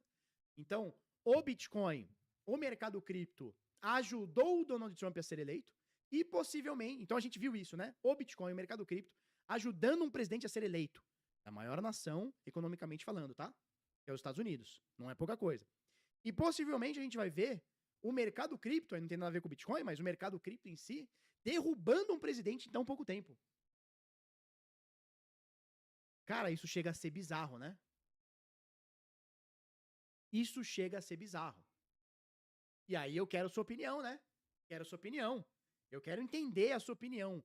Você acha que o Javier Milei foi só um bobildo, só um bobinho, e caiu no conto do vigário, e não tinha intenção de lesar pessoas? Ou não viu a intenção desses caras de dar golpe?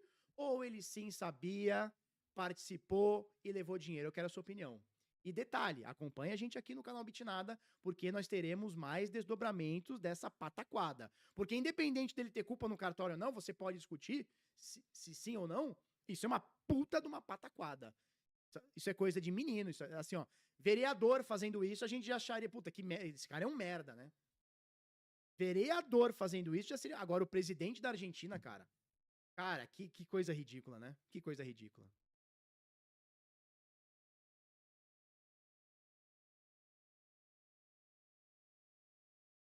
Que coisa ridícula, né? Milei é um bandido, carajo. Faz o L, né? Faz o L, faz o L. Ai, que bom que a Márcia não atrapalhou esse corte. Ufa.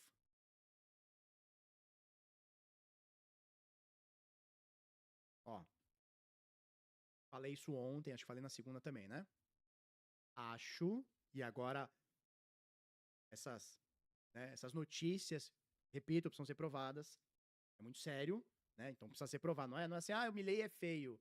Ele mijou e não levantou a tampa da privada. Porra, foda-se. Agora é uma acusação muito séria você falar que o cara recebeu propina, né? É um negócio muito sério, é criminal, é um negócio... É uma nação, é um negócio feio. Eu falei isso ontem e vou repetir. Eu acho que esse doidão tá com culpa no cartório, hein? Eu acho que esse doidão fez de caso pensado, sabia que era um golpe e levou grana, hein? E é o que tá indicando. Então, assim, não teve bobildo, não.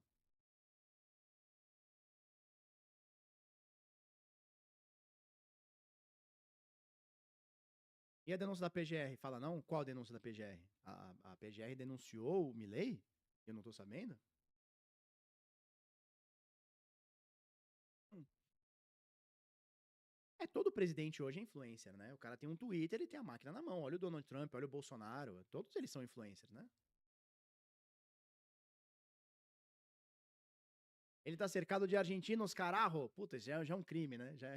Já é um crime isso aí, né? Que isso, Felipe. No mínimo, isso vai servir como mais um. Ah, isso é fato, né? É fato. E ó, eu sempre falei, quem me acompanha que sabe, eu tomo um pouco de cuidado com esses caras, esses presidentes que prometem um monte de coisa. Eu sempre tomo cuidado. Afinal das contas, cara, o cara tá parecendo um corrupto, né?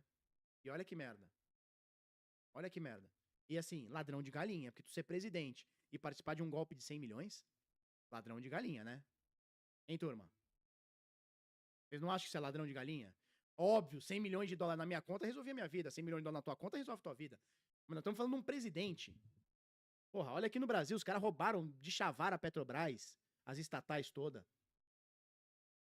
Estamos falando de roubo de bilhões, bilhões de dólares. O cara meteu 100 milhões.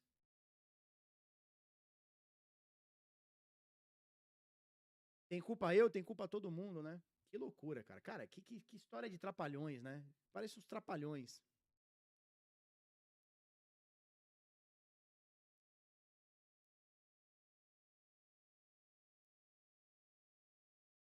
Acho que ele sabia, porém a intenção era igual a moeda do Trump. Não seria um rug pull a princípio, mas foi. Pode ser também. Pode ser também. Mas o dono da moeda, que era aquele Hayden lá, ele já tava com a intenção de dar o rug pull, né?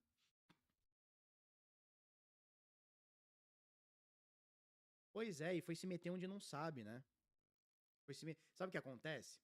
A criptomoeda, ela tem uma falsa ideia das pessoas de fora, não as pessoas que já entenderam, mas ela tem uma falsa ideia de que tudo que eu fizer dentro do Bitcoin ou do mercado cripto, ele é uma. Ficou anônimo, ficou privado. E, cara, não é assim que funciona. Se ele recebeu alguma criptomoeda, algum dinheiro, vai ter a hash, a galera vai atrás.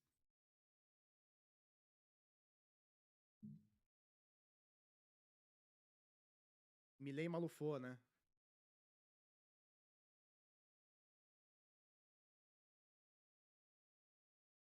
Barba, se eu comprar Bitcoin pela minha pessoa jurídica, será que minhas ações sobem?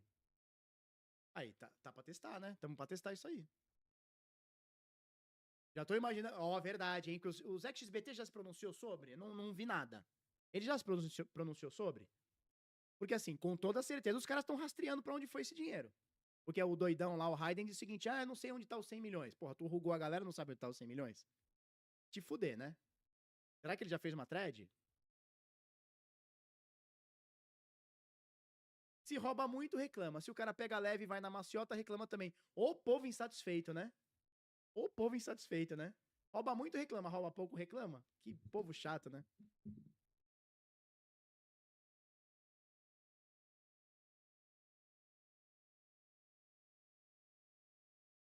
Políticos brasileiros só não fizeram isso antes porque não sabem nem mexer no celular.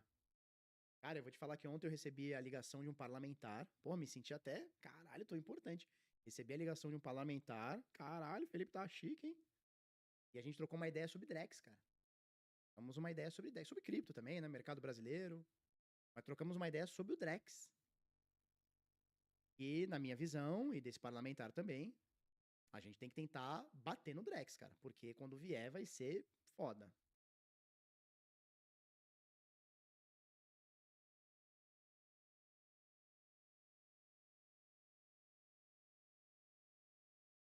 E aí, o que esse parlamentar fala pra mim? Politicamente, o Drex está muito avançado. São essas palavras que ele usa, tá? Politicamente, o Drex está extremamente avançado.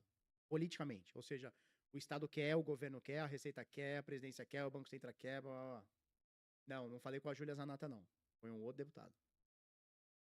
Tá? Também não foi Alexandre Frota, não. Nem Tiririca. Ele fala, politicamente o Drex tá muito avançado em Brasília. Tecnicamente, o Drex é uma bomba. Só que o que passa é a política. A população não vai falar, como é que tá tecnicamente o Drex? Não, eles vão soltar de qualquer jeito. E aí esse deputado falou pra mim, a gente teme pela estrutura de dados, informação financeira, etc. Também não foi Carluxo, não. Não vou falar. Foi o Tiririca abestado, ô menino, menino, menino, ô menino, menino, menino, mas menino, menino. Também não foi Eros Biondini. Mas não vou falar quem é, não. O Romário aí, peixe. Não, o Romário é senador aí, peixe. Caralho. Ele tem medo de exploit no Drex. Ele não fala com essas palavras, mas ele tem medo da estrutura técnica do Drex. E aí, cara, uma coisa que ele me fala é muito verdade. Ele fala o seguinte, Felipeta, se o Drex passar, nenhum presidente sai mais do poder. Eu falei, como assim não sai mais do poder? Ele falou, cara, tu imagina que eu sou o presidente, Felipe é o presidente. E o Emílio é o opositor, ele quer tentar com o presidente. Se eu tenho o poder do Drex, e eu sou o dono do Brasil, eu tenho em tempo real, sabendo o que o Emílio tá mandando dinheiro, para quem que ele tá mandando, para quem que ele tá recebendo. Então, por exemplo, uma empresa ou uma pessoa apoiou o Emílio, mandou dinheiro para ele ou para a empresa dele, eu tenho acesso a isso. Eu vou atrás da empresa. Eu vou esmiuçar a empresa e vou ver o que ela sonegou de imposto, o que ela mandou de dinheiro errado, o que ela fez. Amanhã tá no jornal. Eu acabo com o teu apoio. Ninguém vai te apoiar. Porque te apoiar significa tomar fumo do governo atual. Então eu vou usar a máquina a meu favor. Será que é por isso que o Banco Central tá querendo tanto botar isso a toque de caixa? Empurrar a goela abaixo esse Drex aí a toque de caixa? Será que é por isso que eles estão tão preocupados e, meu Deus, tem que passar logo, passar logo? Esse deputado falou para mim, o presidente que tiver e tomar posse do Drex não sai mais. Não é o presidente, né? A chapa dele não sai mais. Porque quem controla o Drex, controla o dinheiro. E quem controla o dinheiro, controla tudo, pô.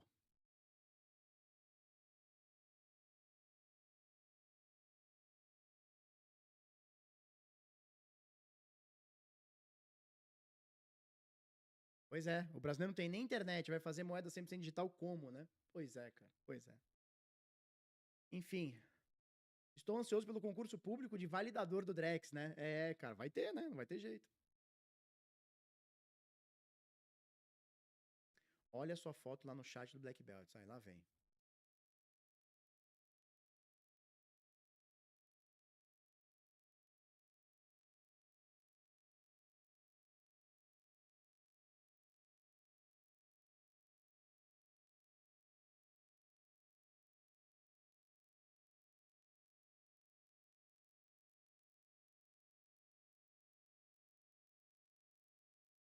Isso, já fizeram isso no Pix com a galera que doou pro Bolsonaro.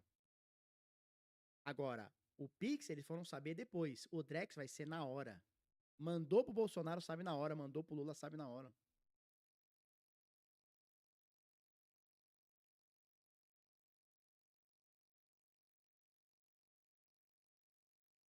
Acho que não é bem assim, né? O Banco Central é independente. É independente, sim. É independente, sim. É independente a cada 2 anos, né? A cada 2 anos, muda lá a presidência do Banco Central. E quem escolhe quem que é? É independente também? A escolha é independente? Ó, para com esse negócio, essas fotos aqui, tá? Para com isso aqui, cara. Isso aí não tem nada a ver. Ninguém na live, ninguém aqui no chat quer uma foto, quer ver isso. Ninguém. Não tem ninguém rindo disso. Ninguém olha isso aqui, quer isso aqui, quer ver isso aqui. Alguém quer ver isso? Ninguém quer, cara. Porra, um Majin Buu de bigode. Ninguém quer ver isso, cara.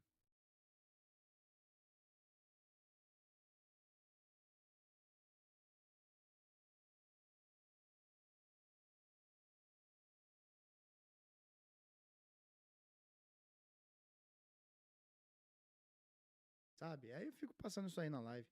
Passando essas coisas aí. Vamos pra próxima? Ó, por que o pessoal tá com medo da Solana? Porque vai rolar o pagamento, né? Já tá rolando o pagamento da falência da FTX e parece que eles têm 2 bilhões em Solana para pagar pra galera. E a turma tá com medo desses 2 bilhões serem vendidos, né? Vamos ver. E aí, turma, vamos falar um pouquinho sobre a CVM, né? Que aprovou o primeiro ETF spot de XRP do mundo. Que legal. Brasil saindo na frente. Qual que é o problema? O problema é que ninguém vai usar, né? O ETF spot de Bitcoin também foi o primeiro do que nos Estados Unidos. A ETF de alavancagem, tudo foi primeiro no Brasil, mas ninguém usa, né? A galera quer o ETF nos Estados Unidos. Então, pode mexer no preço da XRP nos Estados Unidos. No Brasil é um anão diplomático, né? E aí, o Banco de Câmbio Brasileiro está fechando parceria com a XRP Ledger e lança a nova stablecoin lastreada no real. Lastreada ao real. A BBRL. Prrr, não é assim? É de impressão, né? Prrr, vai permitir transferências internacionais e pagamentos no exterior por clientes do varejo. E eu acho que a XRP ouviu o que a gente fala há muitos anos. A XRP, ela tentou fazer um sistema de pagamento, transferência de dinheiro que pudesse ser usada institucionalmente. E ela nunca foi usada institucionalmente nem pelo varejo. Por quê? Porque é um produto ruim. Por que eu vou ter XRP e utilizar a blockchain da XRP para transferir dinheiro se eu posso utilizar o SDT, o SDC, DAI ou qualquer outro stablecoin e fazer o mesmo efeito com maior descentralização, mais rapidez e menor custo, né? E a XRP demorou a entender.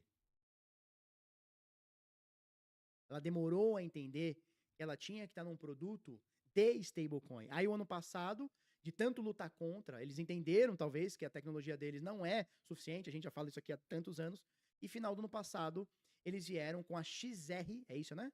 Não, RLUSD, que é a stablecoin deles de dólar. Espero que dê muito certo, que seja mais uma pra gente usar, tá? E agora, no Brasil, junto aqui com o Brasabank, tá? Eles anunciaram a BBRL, que é uma nova stablecoin lastreada ao real, deverá ser disponibilizada aí no primeiro trimestre aos clientes do Brasa On, aplicativo de câmbio do Banco Brasileiro, tá? Qual que é o mais legal? O mais legal é stablecoins fora do Brasil, por exemplo, stablecoins de dólar, já são uma realidade. O STT, o STC, DAI, Etena, entre outras, né? PayPal USD, entre outras, já são uma realidade. Ponto final. Stablecoin de real, a gente nunca teve tracionado. A gente tem aí a BRL, a BRZ, a BRLA, você tem a virtual lá do Rossello, você tem a do DePix, que tá ficando muito legal. A virtual do Rossello e a DePix lá do Edu funcionam através da rede Liquid, que dão mais privacidade, gosto bastante. E agora nós temos essa BBRL. Acho maravilhoso que a gente tenha cada vez mais opções. Acho maravilhoso. Quanto mais opção, melhor. Qual que é o erro da galera que eu vejo no Brasil? Eles focam em stablecoin no atacado e não no varejo. Ou seja, eles focam em institucionais. E você só vai ter usabilidade se o varejo acatar. Então, por que o institucional usa o SDT? Porque o varejo deu valor ao SDT. E não o contrário. Não é o varejo usa o SDT porque o atacado, né? O institucional usa ou não, é o contrário. O institucional só usa o SDT e só usa o STC porque o mercado pequeno, o varejo, adotou. Então eu vejo isso, como eu já falei para vários caras de stablecoins brasileiras. Já falei isso pra galera. Vocês ficam focando em institucional. Institucional, pra que ele vai usar BRL, cara? Ele usa o SD, cara, através de stablecoin gringa, né? O SDT e o STC. Então para de dar murro em ponta de faca. Isso é tão óbvio, cara. É tão fácil de entender. E os caras focam em institucional na stablecoin. Eu não consigo entender um case de uso que vai começar pelo institucional e depois vai vir pro varejo. Olha, a XRP tentando institucional há anos e não consegue, não tem usabilidade. Não tô falando do preço do token não, tá? Tô falando sobre usabilidade. Então, se focar numa stablecoin de real pro varejo, pode ser que funcione. Já tem uma premissa aí diferente, né? Porque a gente tá no Brasil e não quer stablecoin de real, né? Mas ele pode funcionar para não pagamento de impostos, para elisão, para transferência entre empresas sem passar por banco, sem passar por Pix. Tem tudo isso também, né? Tem tudo isso também. Mas, se produtos de stablecoin não vierem para o varejo e, consequentemente, para o institucional, cara, não vão funcionar, não. É o que a gente fala há tantos anos aqui, investidor. Stablecoin na blockchain da XRP. É isso. Uma blockchain que tem um token chamado XRP não serve para nada. Ah, os bancos usam. Me mostra uma hash de banco que usa. Olha o Visa fazendo propaganda aí junto com a USDC. Olha o Nubank indo atrás da USDC. Olha os bancos no mundo inteiro querendo a opção de stablecoin das mais fortes, o USDC, o USDT. Você não vê o Nubank falar de XRP para transferência de dinheiro. Você não vê o JP Morgan falar da XRP para transferência de dinheiro. Não existe.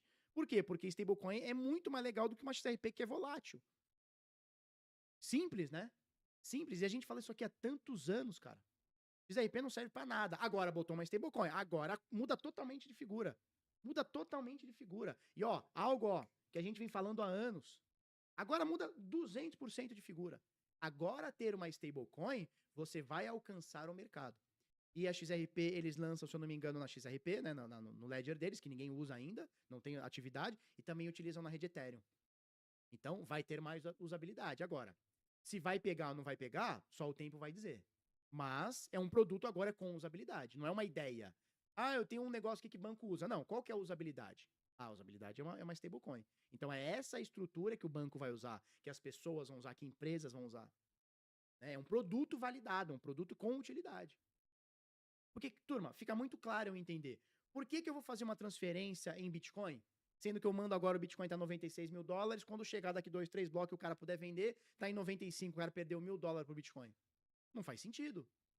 Para transferência. Como meio de troca, não faz sentido. O que faz mais sentido?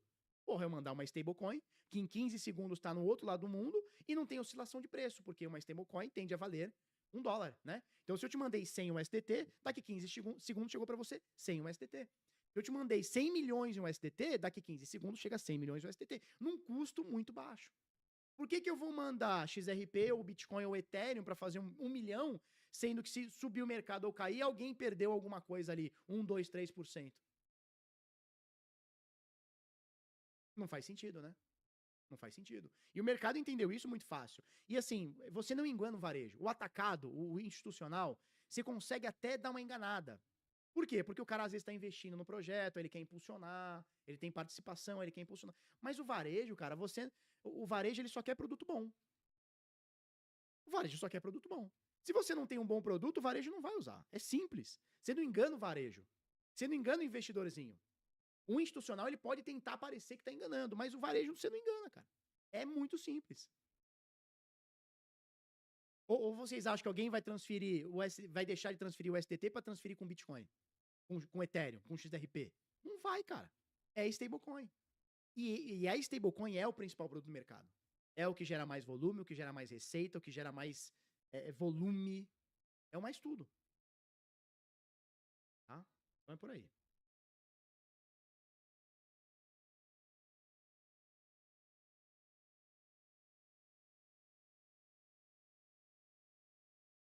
Show? Mas que eu tenho aqui, turminha? Olha, eu não tenho mais nada pra falar com vocês, tá bom? Estamos encerrados e fim de papo. Deixa eu ver se a turma tem alguma... Ó, o Michel Marinheiro aqui, ó. Strategy propõe emissão de 2 bilhões em notas conversíveis para comprar uma Bitcoin. Ah, cara, esse cara aqui, ele tá sem limite. Ele cagou. Ele, foda-se. Ele não quer mais saber. Foda-se. Ele tá pras pica. Tá pras pica e vamos ver o que dá. Ele já chegou numa de que, meu, vamos foda-se. Vamos foda-se. Sabe o vamos foda-se? Ele tá nessa. Vamos soltar uma gotinha? Vocês querem uma gotinha, turma? Vocês querem uma gotinha? Você sortou pra mim? Cadê o Emílio amarelo? Ah, tá aqui. Ó, nossa, é o Neymar.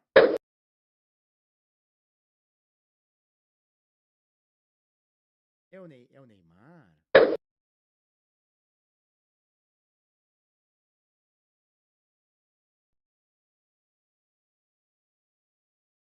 There, but yeah, that's not really what I'm looking for. As MCI, honestly, I'm a little bit short biased, and I want to see it do things. I want to see it give me reasons.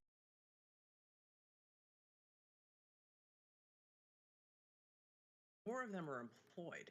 And so when you look at the whole consumer space, there's just more money out there to spend. Now that could change with higher tariffs, but when you look at the breakdown of the consumer, the lower end, the mid-range, those are the ones that have to save money. They're the ones that go to a TJ Maxx. They're the ones that are doing more shopping online. But is shopping online. But when you look at Amazon specifically, we've seen them continuing to take share because they offer good value, and we think that's likely to continue. Tariffs could change the equation. They could raise prices even more and cause spending to be curtailed to a large degree. But that doesn't mean that you need to run away from those stocks. That's actually the place that consumers will likely continue to go. Well, and almost everything on Amazon is made in China, right? But if Jeff Bezos continues to have dinner at Mar-a-Lago, can he get a discount? Even though he's not CEO anymore. He's not CEO, but he still owns the majority of the company, right? That's true. Or not the majority of the company. He still owns a big piece of Amazon. Yeah. Owners and influence, right? I want to Exactly. talk more about Amazon, Joanne, because we're talking about it through an e-commerce lens, and obviously Amazon is a huge e-commerce story, but it feels like the stock more trades based on AI, based on what AWS is doing, et cetera. So I hear what you're saying when it comes, to the e-commerce side of the business, but does the shares actually react to that? Yeah, they do. They do sometimes. When you look at the earnings reports, we see Amazon being uplifted when they have good numbers on the retail side. And we've seen their margins really be helpful there. But to your point, the effect of Amazon Web Services is obviously the behemoth here, and they are extremely well positioned, right? And we're seeing more and more, models be delivered by Amazon, and their customer base is very solid. So there's some concern about who's going to take a little bit of share here and there, whether it's Google, Microsoft, Amazon. But ultimately, this is a growing market. All three of them have an important role to play. And, cheaper models, cheaper training, cheaper inference that we saw at a DeepSeek, for example. Some might call it Good deep slip. fake. Yeah. Right. Is only going to propel the use of these AI models. And that's going to be helpful for Amazon. Whether they, adversely affect the chip suppliers, I think remains an open question. We're still quite favorable towards NVIDIA and AMD as it comes up with its new chips for AI inference as well. I want to ask you something a little off the beaten path here, because this is a market looking for catalysts. What are some names, Joanne, that you're studying right now that you're looking for a catalyst to get into? Yeah, we're long-term holders, right? When we talk about, owning Broadcom, we've owned it for nearly 10 years, right? Williams-Sonoma, another long-term position. So I know a lot of folks are focused on short-term catalysts, and obviously we're going to take advantage of a pullback to maybe get into a position we think is a good long-term holding. But, I think the market overall is looking for some reassurance that the growth drivers, and we've seen, by the way, growth stocks outperform now, since the election, and that was a change since the July peak. So we do see investors coming back to growth, and the catalyst I think they're looking for is some reassurance that the growth names in particular won't be so adversely affected by the policy uncertainty in tariffs, for example, or in immigration. They are less vulnerable to that, and I think that's why we've seen a return to those specific catalysts. I think a lot of folks are looking for reassurance from earnings that that the demand for chips, for example, for the use in AI is going to continue despite cheaper models like DeepSeek has revealed. Joanne, great having you.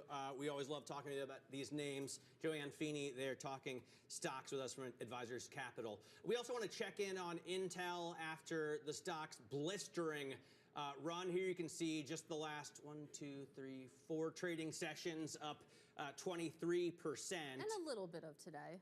And I guess there's a tiny bit of today in there. What's the stock doing right now? It's down a lot, which is why we're checking it. Down more than 5%, coming back to earth. Taking a breather. I mean, relative to what it's done, it's up 30% over the last 2 weeks. That's why we're talking about it. The fact that it's coming back to earth. It had its best day since 2020. Yesterday, of course, there's deal speculation. Who is going to get the pieces of Intel? TSMC seems to be in the running here, along with Broadcom potentially. I mean, we've been talking about this, the possibility of an Intel breakup, since last year. When it actually happens, Who knows? When it happens and who actually comes together, the TSMC part is interesting to me because of the drag that a deal might have on its own profitability. And what's more, I think this is an interesting little scoop here from Bloomberg yesterday. Silver Lake near a deal for Intel's Altera unit. So you have private equity circling. It was only a matter of time. I'm watching Apollo's relationship with Intel and seeing how that plays out. We'll see where the story goes. It is interesting. It feels like in evaluating this, it's that the parts are greater than the sum of all of them together. At least, I mean, I don't think anyone is bidding for Intel outright. So. It's still up. Not yet. I mean, since last Friday, 35%, even with today's drop. So I think this is evidence of and it's hopium in this market. It was down 60% It's one more of those stories where just the market wants to see a deal. Absolutely. And the market is fighting to see a deal, like with so many other stocks, US Steel, for example. Yeah.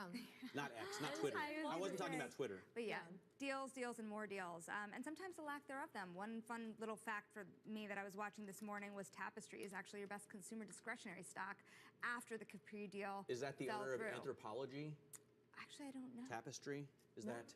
I don't know. I always think of Carole King. Well, there's a large portfolio. We'll evaluate in the commercial break. Anyways, coming up, 2025 is a big year for the IPO market, but some of the early debuts have had rocky starts. That could throw things off course. We're going to talk about details next. This is Bloomberg.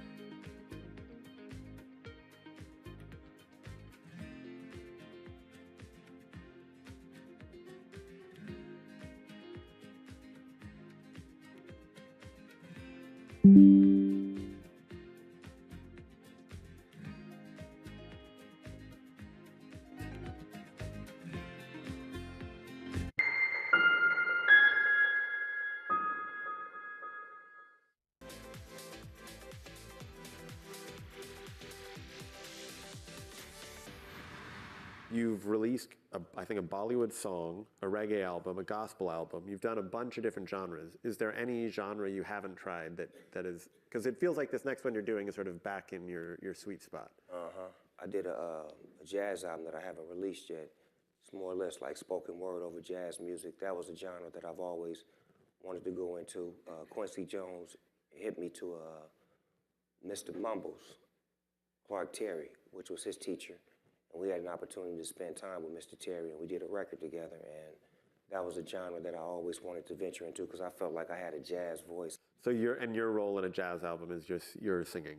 No, I'm spoken word. Or spoken, sorry. My voice, my conversation, my poetry, you know.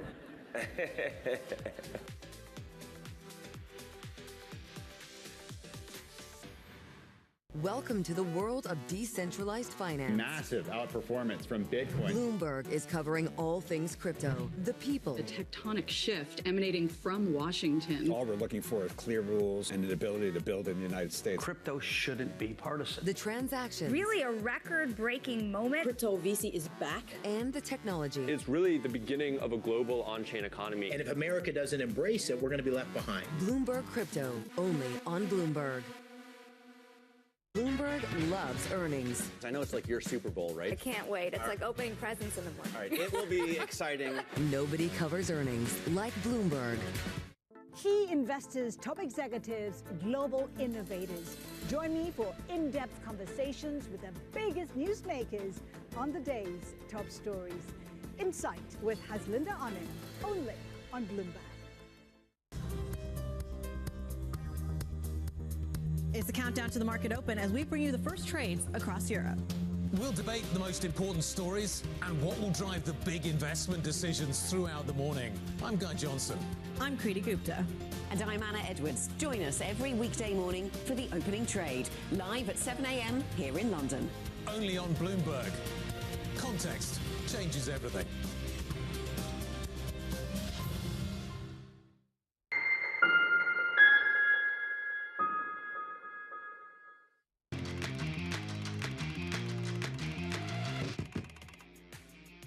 All right, it's time now for top calls. Some of the analyst action in focus this morning. And first up, Bank of America is upgrading Capital One to a buy. The firm says that the company will benefit from the pending Discover acquisition. Next up, Workday no longer a buy over at Morgan Stanley, with the analysts saying that there are more risks than bullish signs on the horizon. And finally, Stanley Black & Decker is getting initiated with a buy recommendation over at Jefferies. The firm notes that the power tool company has a, quote, compelling setup and sees around 20% upside. Meanwhile, let's shift gears here, because that IPO boom we've been anticipating in 2025 having a lackluster start. You have 3 of the U.S.'s 4 largest IPOs this year trading below their offered price in their first session, a concern when stock benchmarks continue to break all-time highs. Let's bring in Bloomberg's Bailey Lipschultz to break it down. What's going on, Bailey? Give us the state of play. Katie, the big thing is a disconnect from what the companies and management teams want in terms of value and what investors are willing to pay. When you look at that board you guys put up, Venture Global came into the year as kind of a high watermark, potentially looking to raise between $2 and $3 billion, fell well short of it, having to slash on the cover the amount they wanted to raise and be valued by more than 40% at the midpoint. We've also seen deals like SailPoint, which we reported were more than 20 times oversubscribed at ahead of pricing, actually falling down almost 9% in its debut. When I talk to bankers across Wall Street, they're kind of going back to the drawing board and trying to figure out what the disconnect is, because these are deals that, at least on the face of it, should be trading better than they have been. What are the hot IPOs to look forward to? I know Shonali is very excited for Skims to go public. And Medline and Klarna. Yeah, I'm asking Bailey. We're on the beat. Bailey, what are you looking out for? What are the big IPOs to look forward to this year? Big ones we're watching, Klarna, as Shonali mentioned, as will be Medline, maybe a little bit later in the year in terms of the next few months. But keeping an eye on Klarna, Chime, CoreWeave, Medline, Genesis. Those are the names that come to the top of mind for investors and analysts, and then the bankers are more than happy to talk about all of their deals. But those are the deals in terms of big valuations that we're keeping a close eye on, and what they can bring to the table, and actually what they'll end up being valued at, because a company like Chime, that $25 billion mark was a number of years ago. Half of those names sound like they're just made up. Like an Amazon product, produced in China. They just made up a name. They're futuristic fintech companies in some ways. Bailey, thank you for following the beat so closely, by the way. I want to pull up also, if we can, Standard Arrow here for a second here, because not just the first day trading, kind of being up and down for a lot of these firms. Standard Arrow was something that was really helping break the market open for the private equity-backed companies. It's been up very meaningfully at the beginning. It's kind of wavered off, still above the IPO price. I use this as an example. How much does the post-IPO trading matter right now for companies who are looking to go public and looking for investors that are trying to hold for the next year, 2 years, 5 years? Well, that's the big thing, Sonali. When you look at a company like Standard Arrow, as you mentioned, we saw a strong pop, and then just a few months later breaking below that IPO price. The big question when I talk to bankers and when you talk to investors are we gauging these as a success after day one trading? Are we gauging them as a success 3 months, 6 months, 9 months later? As you can see, you're still in the green if you bought at the IPO and are holding for the long term, and you do have earnings between now and when the company went public. But that certainly is not the type of a chart that analysts and bankers really would like to see. You want to see that big day one pop, but at least continuing to grind higher and up and to the right again when we're coming just points below an all-time high and coming on the eve, or the day after, of a record close for the S&P 500. Bailey, we thank you so much. We're looking forward to all of your coverage. That is Bailey Lipschultz of Bloomberg News. And SailPoint CEO Mark McClain joins us on Friday at 10:30 a.m. New York time. This is Bloomberg.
bringing you up-to-the-minute geopolitical news whenever and wherever it happens.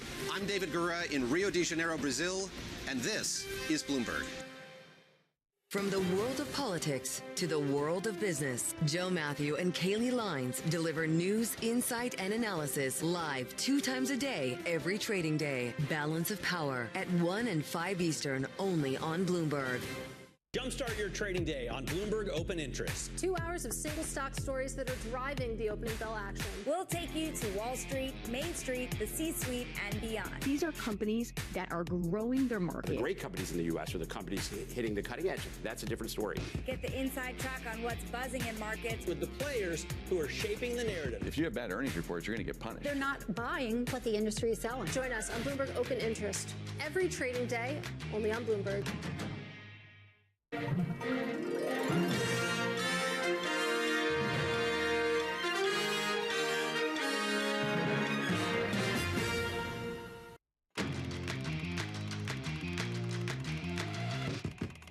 Time now for the Wall Street Beat. One of my favorite parts of the year now. Izzy Englander and Ken Griffin topping Bloomberg's annual ranking of the best paid hedge fund managers. They topped it for a second straight year, but Rob Citron, this one's an interesting one. He joined the top 10 after making $730 million for himself in 1 year. Joining us with more, Bloomberg's Tom Maloney, who knows what's under the hood of all of these funds, exactly how they're valued and what people are making. $730 million. How rare is that for a fund of this size? It's unusual. You know, he wasn't managing that much money at the start of the year, single billions. If you look at the top 10, most of those are really big funds managing tens of billions of dollars. At the top of the list, we had Izzy Englander at Millennium, Ken Griffin at Citadel, and Steve Cohen at .72. So those are guys with huge fortunes and huge funds, and it doesn't take a lot for them to get to the top of the list.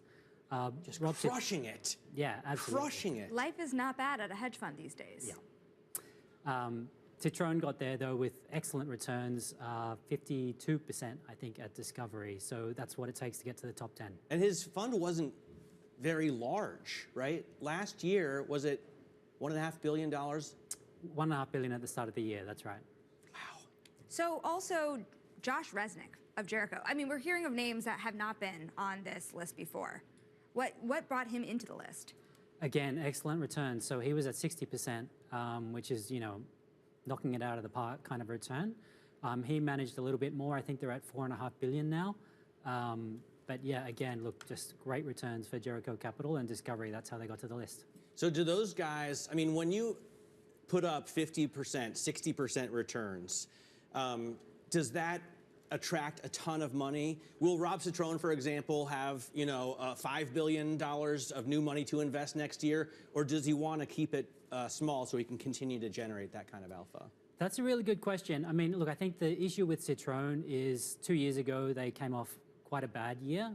Last year, they made most of that money back. And then this year, you know, he's had some fantastic returns. I think that volatility does scare off some investors. When you look at like Citadel and Millennium and .72, they're just really consistently generating those kind of low double-digit or mid-double-digit returns, and that's really attractive. You know, I think it's one really interesting thing, Katie, here. It shows you bigger is not always better. Kind of exciting thing for the hedge fund industry. And also, the talent war is alive and well. People are making money, again, big time in hedge funds. All right, great reporting as always, Tom. Great to have you on set with us. That is Bloomberg's Tom Maloney. Meanwhile, a quick check on markets right now. You definitely have more losers than winners. You can see that reflected in the broad benchmark. The S&P 500 down by about 0.2%. Big tech also down about 0.3%. Even though Tesla having a great day, that is your biggest gainer in the S&P 500 right now. Not doing much to lift these benchmarks. And small caps still on the losing side. Matt Miller currently off by about 0.6%. All right, in the next hour, we are very excited to welcome Diane Swank to the show, KPMG chief economist. And we're going to talk to Ali Kashani, the CEO of Serve Robotics. This is Bloomberg.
do we reach down to the 18 to 35-year-old market?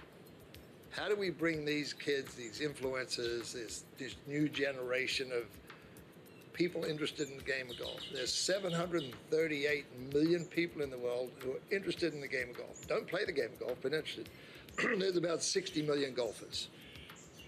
So we have another 670-odd million people we can go figure out how to get them interested, not just in live, but in the game of golf. And so we sit down and you talk about this internally with your production team, you talk about with your marketing people. When you look at our audience base today, that we have like about just around 50% of our ticket sales are 45 years and old and younger. Following the PGA Tour, it's the oldest aging demographic in sport. It's 67 and a half. So in a matter of a year and a half, basically, we've pulled that 67 and a half down to 45 because of our product, because of the entertainment side. There are places around the world where 32% of our ticket sales are women. So they're coming to an event that they feel inclusive with. Right? So all of a sudden, we're seeing these data points coming out going, my gosh, why haven't, we're owning this space.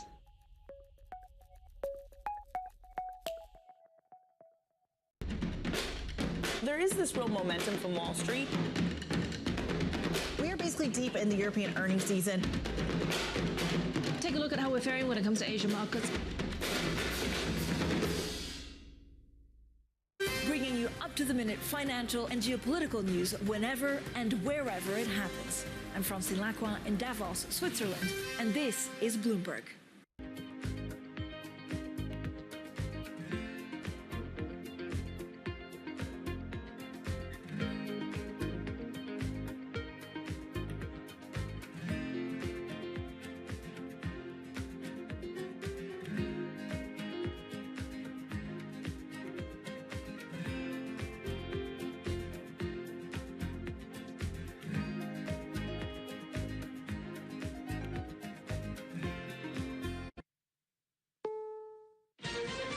This is CBS News on the Hour, sponsored by Progressive Insurance. I'm Deborah Rodriguez. A polar vortex has taken over from Bismarck, North Dakota, where it's 24 below right now, to South Texas.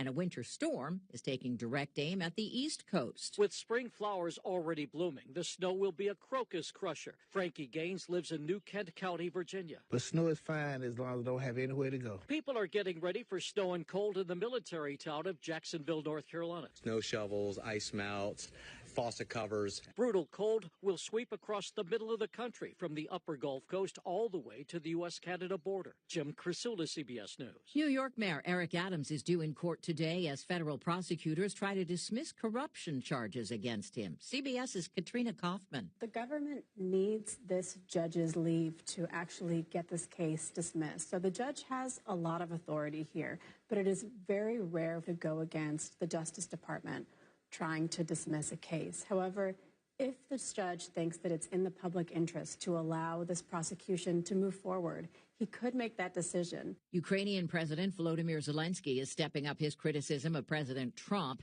after high-level talks between the U.S. and Russia on beginning negotiations to end the war in Ukraine. Correspondent Imtiaz Tayyab. We are seeing a lot of disinformation that is coming from Russia, he said. Unfortunately, President Trump, with all due respect, is living in this disinformation space. Mr. Trump's media company is suing a Supreme Court justice in Brazil. Here's CBS's Linda Kenyon. The Trump Media and Technology Group accuses the judge of censoring right-wing voices on social media. Joining in the lawsuit is Rumble, a video platform which, like the president's Truth Social, calls itself a home for free speech. Both companies say the judge is infringing on the First Amendment by ordering Rumble to remove accounts of supporters of former Brazilian President Bolsonaro, who was indicted on charges of trying to overturn his election loss. Plan reversed to shut down the country's free COVID testing program. CBS's Stacey Lynn. After the Washington Post reported that the Trump administration was going to shut down covidtest.gov and was looking at the cost to destroy and get rid of tens of millions of tests in the stockpile, it reversed course. According to a statement statement from the Department of Health and Human Services, the site will remain open for now, and the tests will remain in inventory until they expire. New research from UPenn finds a small number of people vaccinated show signs of fatigue, brain fog, tinnitus, and dizziness. And some of them appear to show distinct biological changes that reawaken Epstein-Barr virus. This is CBS News.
Tampa Bay players are set for a change of venue after their own ballpark was shredded by a hurricane. The Yankees have spent all winter preparing their Tampa spring training and minor league ballpark for the Rays.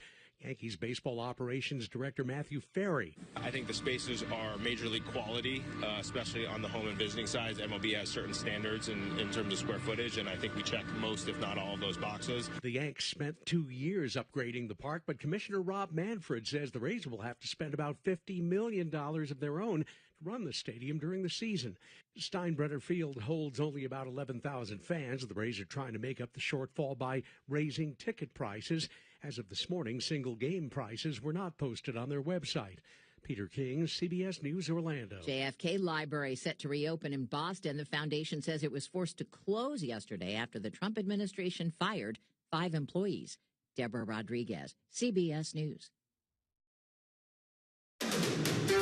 This is Bloomberg Intelligence with Alex Steele and Paul Sweeney. The real outperformance has been in U.S. corporate high yield. Are the companies lean enough? Have they trimmed all the fat? The semiconductor business is a really cyclical business. Breaking market headlines and corporate news from across the globe. Do investors like the M&A that we've seen? These are 2 big-time blue-chip companies. The window between the peak and cut changing super fast. Bloomberg Intelligence with Alex Steele and Paul Sweeney on Bloomberg Radio.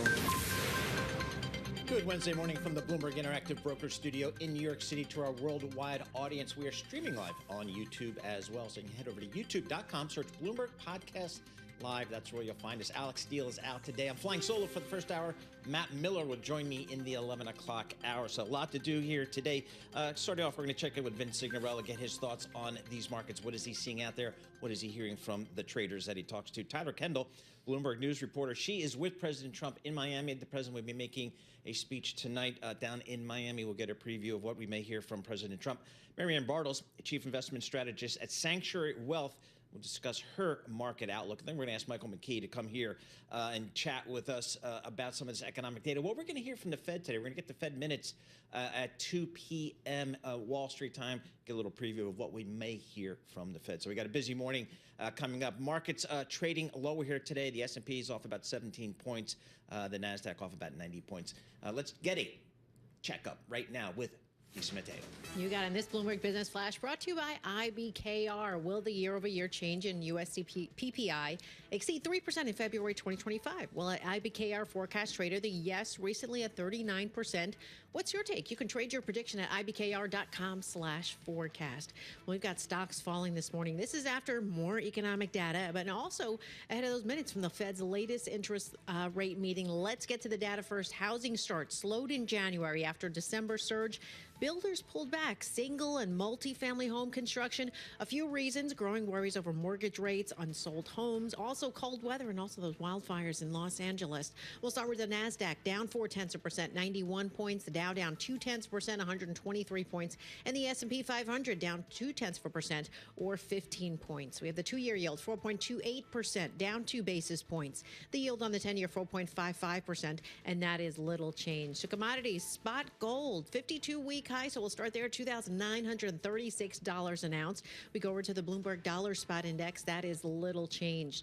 To earnings, shares of Etsy, they're down 9%. That's after revenue missed estimates. Then we go to Bumble, really taking a hit after posting a weak forecast for the current quarter. Its shares are down about 26 now, make that percent. After the close, we move on to Carvana. A few other stocks on the move. We have Shift4 Payments. They're falling about 15% after it struck a deal for Global Blue. That's a shopping services provider, works at retailers like Nike and Prada. Global Blue, though, is up about 17%. For on-demand news 24 hours a day, subscribe to Bloomberg News Now, wherever you get your podcasts. I'm Lisa Mateo. That is a Bloomberg Business Flash. Paul. All right, Lisa Mateo, thank you so much. We appreciate that. Alex Steele is out today. I'm Paul Sweeney. We're live here in our Bloomberg Interactive Broker Studio, streaming live on YouTube. As well as Lisa was just reporting, kind of a quiescent day in the markets here, to use a Tom Keene phrase. Let's check in with Vince Signorella, see what the traders are saying out there on the street across asset classes. Vince Signorella, Bloomberg macro strategist in Bloomberg News. Vince, what's the storyline here? We are going to get FOMC meeting minutes at 2 p.m. You hearing any rumblings about that? What's driving the conversation today? You know, traders, I think, are wondering whether or not the FOMC is going to weigh in on tariffs. This has to happen eventually. Will there be discussion? Was there conversation, I should say? And is there any hint as to what the FOMC might do, what the Fed might do if tariffs are imposed? It definitely complicates the issues for them. I mean, no doubt about it. People obviously expect some tick up in prices, some inflationary pressure. And the Fed's going to have to address that with monetary policy. They just can't go blind and keep cutting interest rates if inflation flattens, stabilizes, and it looks like it's already doing that, actually, and moves higher. And we saw last week's numbers where there was a big jump in the supercore. I believe it's now running at something like 4% year over year. And the Fed's got to weigh in on that. They have to notice that. They have to see what's going on, and it definitely is going to affect monetary policy. It's interesting. We were just talking with Gina Martin Adams from Bloomberg Intelligence earlier today, and she was calling out some of the tariffs and some of the impacts that tariffs could have on a lot of both large companies and small companies in terms of profit margins. Yet you don't really see that too much in financial markets. I mean, again, stock markets, various indexes at or near all-time highs. It seems like the market's kind of just blowing past that potential risk. Yeah, I think what you're seeing is markets not sure how to price it, right? It's the same thing with sort of geopolitical risk and things of that nature. The markets will react when it starts to affect things like earnings, for instance, or prices, obviously, as we talk about. But they're a little reluctant to try to hedge something they can't put their finger on. And so it's kind of stayed the course for a while. But you can definitely expect they will react. That it's going to be volatile times. I mean, that's one of the things that Trump brings to the table is increased volatility. We're definitely going to see that for the rest of this year at least. And I expect we're probably going to start seeing it in prices and earnings. How about on the currency front? Is it still just kind of, you got to make some kind of case to be not long the dollar? I mean, is it still just a dollar trade here? It is still the dollar trade, but it's starting to get a little weak at the knees. You can feel it's coming. That at the end of the day, if you start to see inflation eats into real interest rates. Interest rates will probably go up with inflation, but they're probably not going to outpace inflation. It tends not to happen immediately. And so if you see that decline in real interest rates and the spread between real interest rates in the U.S. and other countries narrows, you'll start to see the dollar roll off for sure. All right, Vince, thanks so much for joining us. Always appreciate getting your thoughts there. Vince Signorella, he's a Bloomberg macro strategist. He's part of our Bloomberg News folks. He's on the talking to traders all day on the street. President Trump is down in South Florida. That seems to be a popular place for the Republican Party these days. That means Tyler Kendall, Bloomberg News DC reporter, she is in Southern California, right? I'm Southern Florida right now, down there in Miami. Tyler, thanks so much for joining us here. Why is the president in Miami? What is the reason for him down there this time? And I understand he's going to give a speech tonight. What is the agenda there? Yeah, Paul. So I'm here at the Future Investment Initiative Summit. This is a Saudi-backed conference that looks to increase capital flow between the U.S. and Saudi Arabia. President Trump slated to give a speech here tonight at 5 p.m. Eastern, where he very likely will talk about what he would like to see an increase in investment when it comes to manufacturing, artificial intelligence, advanced technologies in the United States. There's a general sense on the ground that Saudi Arabia would like to see this focus on areas of agreement. We know, for example, that Saudi has pledged a $600 billion investment over 4 years into the U.S. President Trump has said that is not enough. He'd like to see that number hit $1 trillion, which is pretty considered not to be very likely. But there is this general sense that this will be about strengthening ties, right? Particularly as Saudi Arabia finds itself as the epicenter of some of the White House's recent goals, including just this week being the site of those host talks between the U.S. and Russia. But of course, looming in the background here, there are points of contention, particularly when it comes to President Trump's proposed plan for Gaza, or even his recent complaints about oil prices. So we're all going to have to see how this comes together today. Also, as President Trump threatens additional tariffs against countries. So sort of a confluence of economic policy, foreign policy that could happen today in Miami here at this conference. What is the latest, I guess, just from a economic policy perspective? It's been, at least to date of this second Trump administration, really focused on tariffs and discussion of tariffs, and there's various dates out there. What's the latest reporting on President Trump and how he's viewing certain tariffs against certain countries?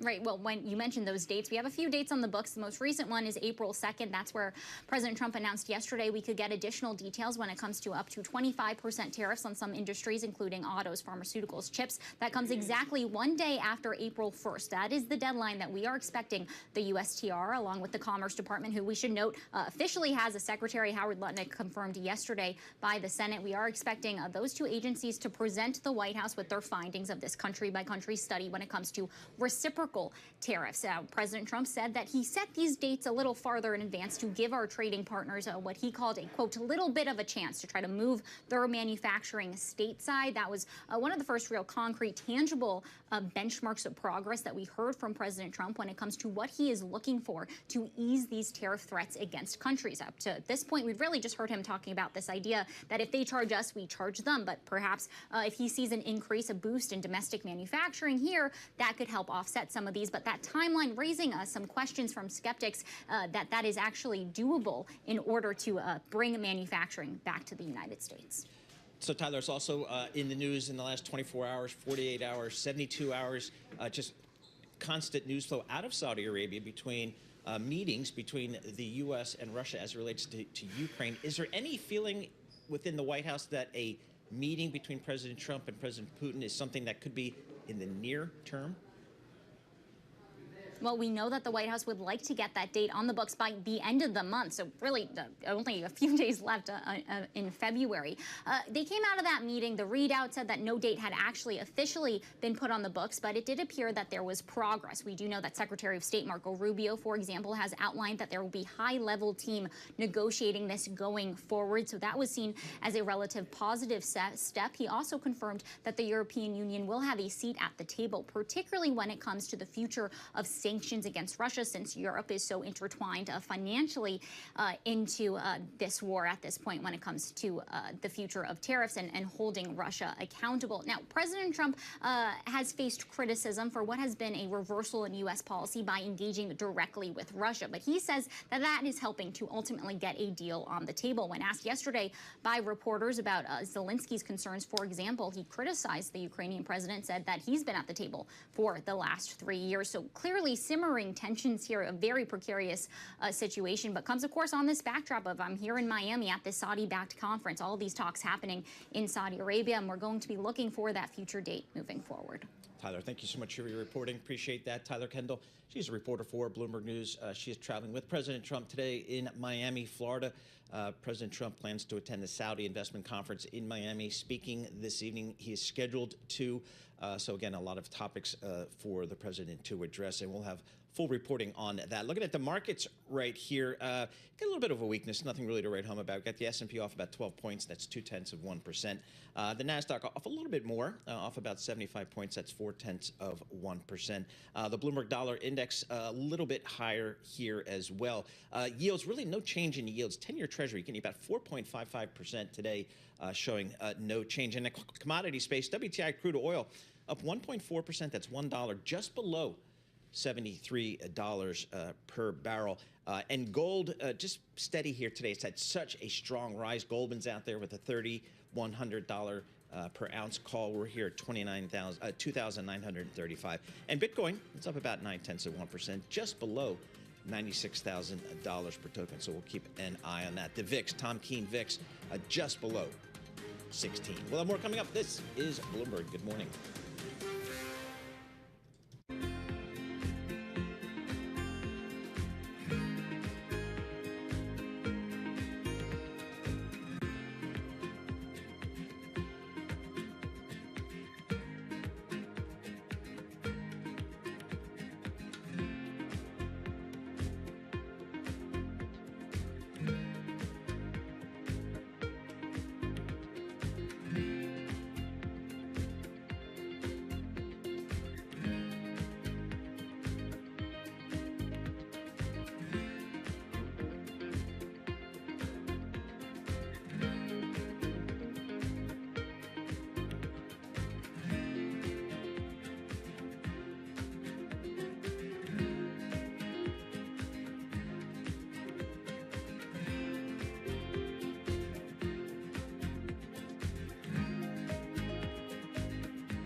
Markets, headlines, and breaking news 24 hours a day at Bloomberg.com, Bloomberg Television, and the Bloomberg Business app. This is a Bloomberg Business Flash.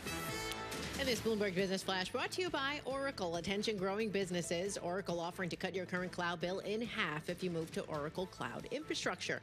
For new U.S. customers within minimum financial commitment, offer ends March 31st. See if your company qualifies at oracle.com/Bloomberg. All right, we've got red on the screen, and this is after President Trump said he was considering tariffs of 25% or more on cars, chips, pharmaceutical imports. Because of that, I want to start with global auto stocks. They're edging a bit lower. For example, Volkswagen down more than 2.5%. We have Renault down 1.5%, and Mercedes-Benz down nearly 2%. All right, to the markets, the S&P 500 sliding from a record down 0.2%, 14 points. The Dow down 0.3%, 143 points. The Nasdaq down 0.4%, or 85 points. The European stock rally taking a pause. The stock 600 index right now down nearly 1%. This is after a gain of around 10% so far this year. A big part of that, you have Glencore. They're off about 5% in London. Profit fell. It also said it's studying whether to move its primary listing away from London. And also HSBC, they'll incur about $1.8 billion in charges over the next 2 years, and its shares are down about 0.2%. The Bloomberg Dollar Spot Index is little change, and we have the 2-year yield 4.28%, down a basis point, and the yield on the 10-year 4.55%. That is little change. For on-demand news 24 hours a day, subscribe to Bloomberg News Now, wherever you get your podcasts. I'm Lisa Mateo. That is a Bloomberg Business Flash. Paul. Hi, Lisa Mateo. Thank you so much. We appreciate that. Alex Steele is out today. Paul Sweeney live with you here in our Bloomberg Interactive Broker studio in New York City. We are streaming live on YouTube. So you go to youtube.com, search Bloomberg Podcast Live, and that's where you'll find us. All right, 2023, the S&P, 22-23% return. Heck of a year. Did it again in 2024 with north of 20% returns for the S&P 500 index. What do you do this year? We're already up about 3.5-4%, but can we do it again? Marianne Bartels joins us, Chief Investment Strategist at Sanctuary Wealth, joining us from New York via Zoom. So, Marianne, when you talk to your clients, kind of when you're doing your year-ahead letter for 2025, how did you kind of set expectations? What are the conversations you're having with your clients? Well, our year-ahead report said all that's new is old. In other words, innovation is been around for centuries.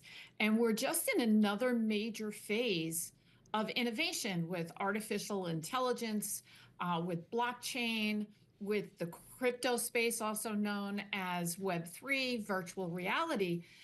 But, AI is really going to increase productivity. We're already seeing enhancements in productivity, and we think that's going to continue. So what does that mean for earnings? That means earnings can continue to grow. And we're just getting to the end of fourth quarter earnings for last year, coming in significantly higher than expectations. And we're seeing margins expand. And what we tell clients, markets go up and down based on earnings, and we have earnings. So it seems like, Marianne, that's going to be key for this market, because I'm not sure what the Fed's going to do for us this year. Maybe one cut, maybe two, but it seems like this market, if it's going to move higher, it really needs earnings. So how confident are you in that earnings growth story for this market? Well, given the innovation that we have, I'm extremely confident. So confident that I set our target range this year to 7,200 to 7,400 on the S&P 500, which is another 20% return, which is very rare. So is that going to have some margin, some multiple expansion? Because I know a lot of people are concerned about the valuation of this market. How do you think about that? So they're correct. If I've gone back to 1900 on PE ratios for the S&P 500, and we're at the top of the range. There's no doubt about that. But when I study secular bull markets, and particularly 1982 through the peak of 2000, we expanded PE multiples. So if my thesis is correct that this innovation is going to continue to drive markets actually out into the end of the decade, I actually expect the PE multiples to continue to expand. I don't think we're going to get a significant contraction. I think the next time we see the market at what people may call a reasonable multiple will not be until we enter a secular bear market, which I don't think happens until the next decade. How about just maybe, are there any risks coming out of Washington, D.C.? I think if you think about this new Trump administration, a lot of folks are very positive from an economic perspective. Lower taxes, maybe less regulation that could loosen the animal spirits a little bit. But on the other side, you've got all this talk about tariffs. and other economic policies that could be, present a headwind. How do you think about Washington risk? So the market has really dealt very well with Washington so far. And of course, we have comments from Trump again on tariffs. And I think that is knocking the markets. Yesterday, we actually hit a new record high. I think if we didn't have that comment, we'd be sitting here at another new high in the market. So I think the market needs time to digest what these tariffs really mean. And they're not a done deal. So the market doesn't like uncertainty, and what they want to know are the facts. And once they know the facts, they'll price it in, and then the market can move beyond it. So what that means is that Washington can create noise. It can create a little bit of volatility for the markets, but I don't believe it's going to ruin the bull trend in the markets. Marianne, your clients can now actually get a yield in the bond market. I mean, the 2-year Treasury is 4.3%. How are you thinking about fixed income allocations these days? Are you sticking with Treasuries? Do you take some credit risk? How do you think about the fixed income side of the game? So we're being very, very selective in where we're allocating our fixed income portfolio. With that said, though, a lot of clients like sitting in that cash that was able to get 5%, and they're not moving it. So we have almost $7 trillion in the money market fund. And to be honest, I only see that going up. I don't see it going down yet. Marianne, thank you so much. We appreciate that. Marianne Bartels, Chief Investment Strategist at Sanctuary Wealth. Got a bullish call there. Again, on the S&P 500, 12-month out, 7,200 to 7,400. One of the higher numbers that we've seen out there on the street. All right, 2 p.m. Wall Street time today, FOMC meeting minutes. Before a time when seeming like every president in the Fed was speaking all the time publicly, these minutes really, really meant something back in the day. I wonder if they still do, but I think they still do to our next guest. Michael McKee joins us, Bloomberg International Economics and Policy Correspondent here. Michael, talk to us about these FOMC meeting minutes. What do they mean? What do people typically hope to learn from them? Well, everybody, of course, is hoping to learn what the Fed is going to do next, or at least get some view on what the Fed's path is. But you're right. The minutes don't provide as much information as they used to for 2 reasons. One, because we have so much of the data now presented to us between the time of the meeting and the time the minutes come out. We know how they voted. We know who voted which way. And we have a pretty good idea of what most of the members of the Open Market Committee think. But also, about a year ago, they changed the format of the minutes, and now it's more of a summary than anything else. So we are at this point looking at some information that we get from it, but it's largely outdated by the time you get it, unless we find a surprise in there. So, Mike, how do you think our good friends at the Fed, how do they deal with what we have to deal with every day, which seemingly the news flow coming out of the White House and Washington in general, tariffs and other economic policy proclamations? How does the Fed kind of deal with all that? Well, I could make a joke, Paul, and point out that Christopher Waller gave his speech this week from Australia, and Patrick Harker gave his speech from the Bahamas. So maybe what they're doing is just getting out of town for the time being. Right.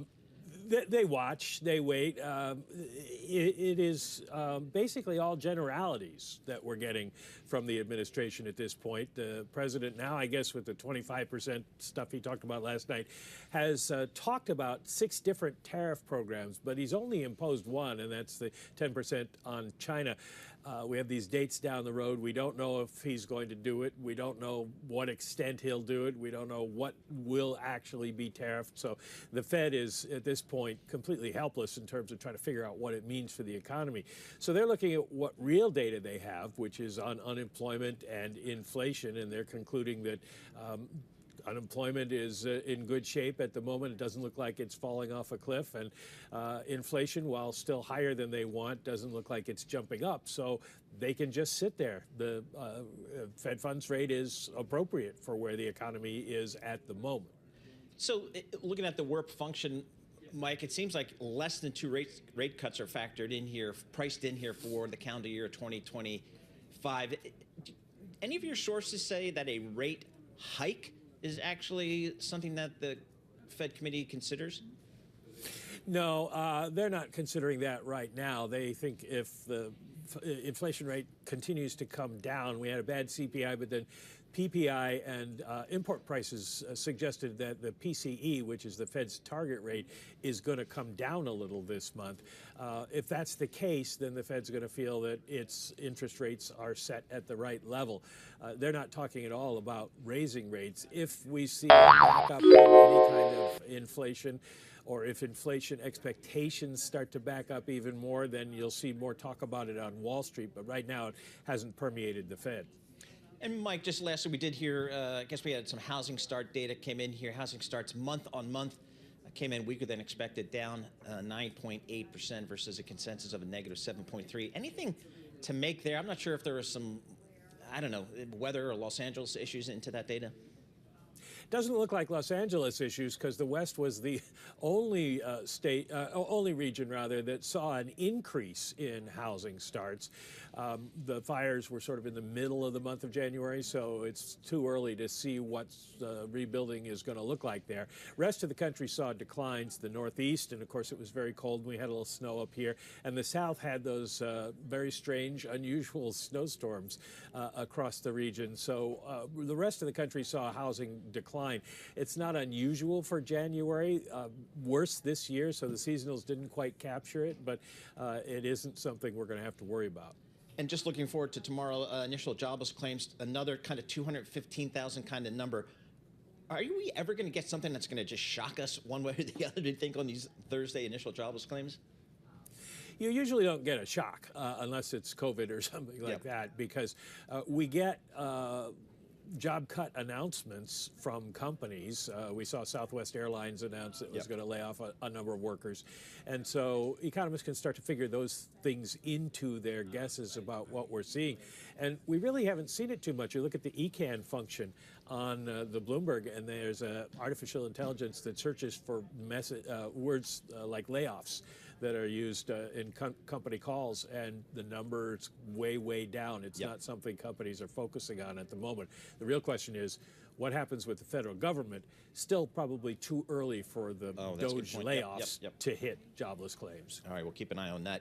Michael McKee, Bloomberg International Economics and Policy Correspondent. He's down there in our Washington, D.C. bureau. Appreciate getting a few minutes of his time. I always forget about this ECAN function on the Bloomberg terminal. It is very cool. World Macroeconomic Analyzer. Some pretty good stuff here. S&P 500 down 8 points. The Dow down 120 points. NASDAQ down 61 points. That's 0.3%. But Bitcoin, it's higher, 96,300. This is Bloomberg. Good morning.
markets, headlines, and breaking news 24 hours a day at Bloomberg.com, Bloomberg Television, and the Bloomberg Business app. This is a Bloomberg Business Flash.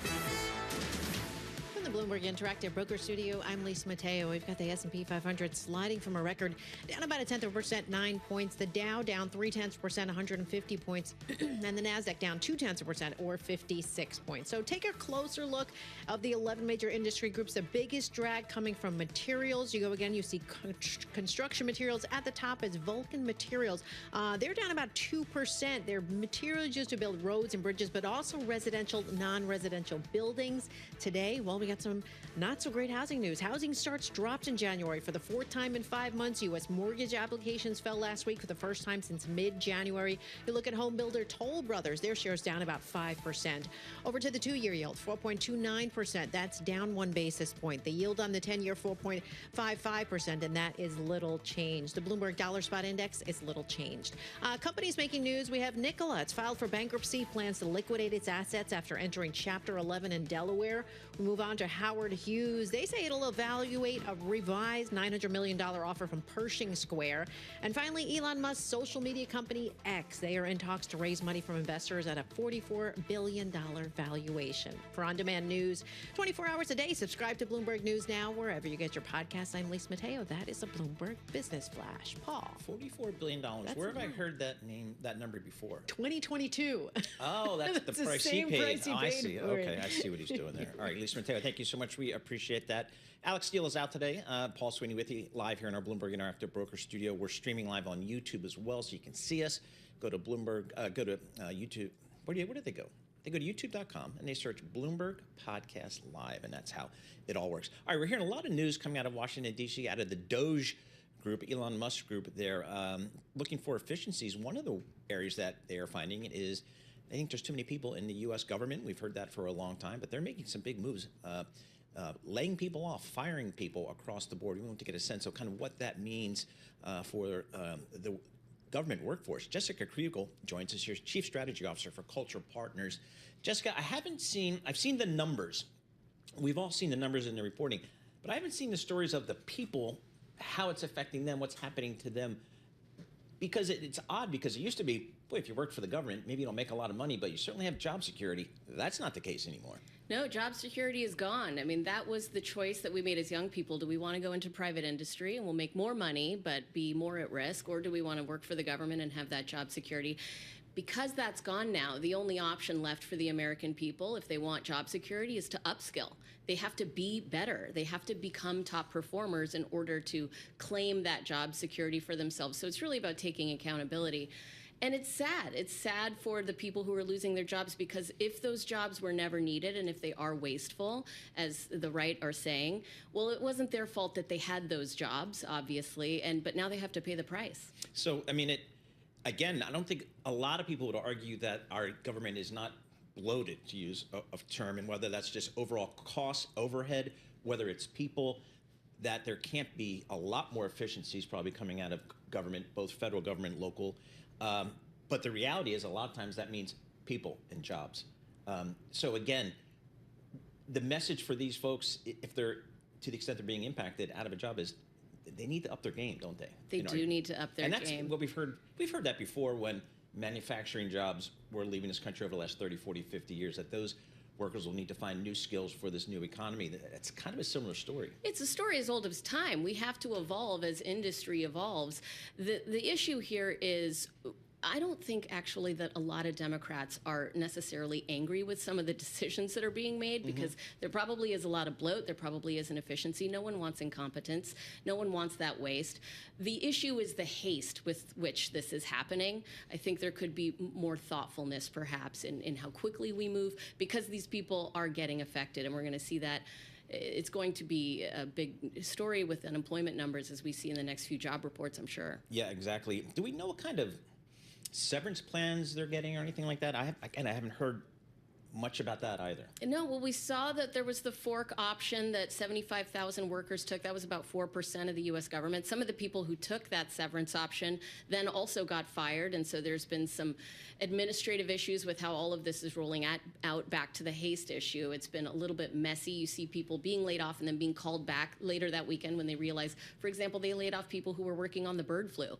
And then they said, no, wait, come back. The nuclear story, for example. So there's lots of chaos, and this needs to be ironed out. Are you surprised that it's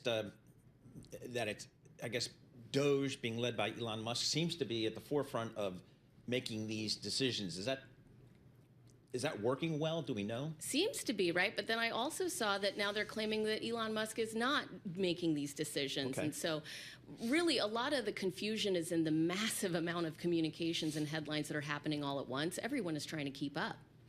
I mean, I guess, again, when you think about it, whether it's in the government or in the corporate world, everybody's got to kind of adapt to this changing environment. Is that similar for the U.S. government, do you think? Well, I think companies are going to be looking at how these decisions within the federal government will affect them. With the FHA announcement, for example, mortgage companies will be impacted.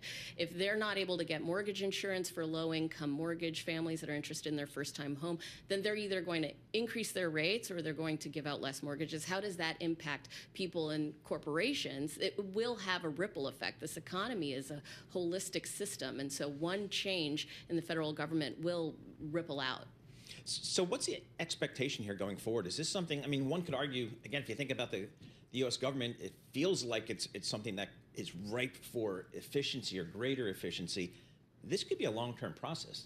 Oh, yeah, this is going to take a long time. I don't think we're going to really understand the impact that this will have on our economy for 6 to 9 months. Right now, we are in the hardest part of change management. We say at Culture Partners, culture doesn't go down without a fight. And so right now there's massive resistance because it is different.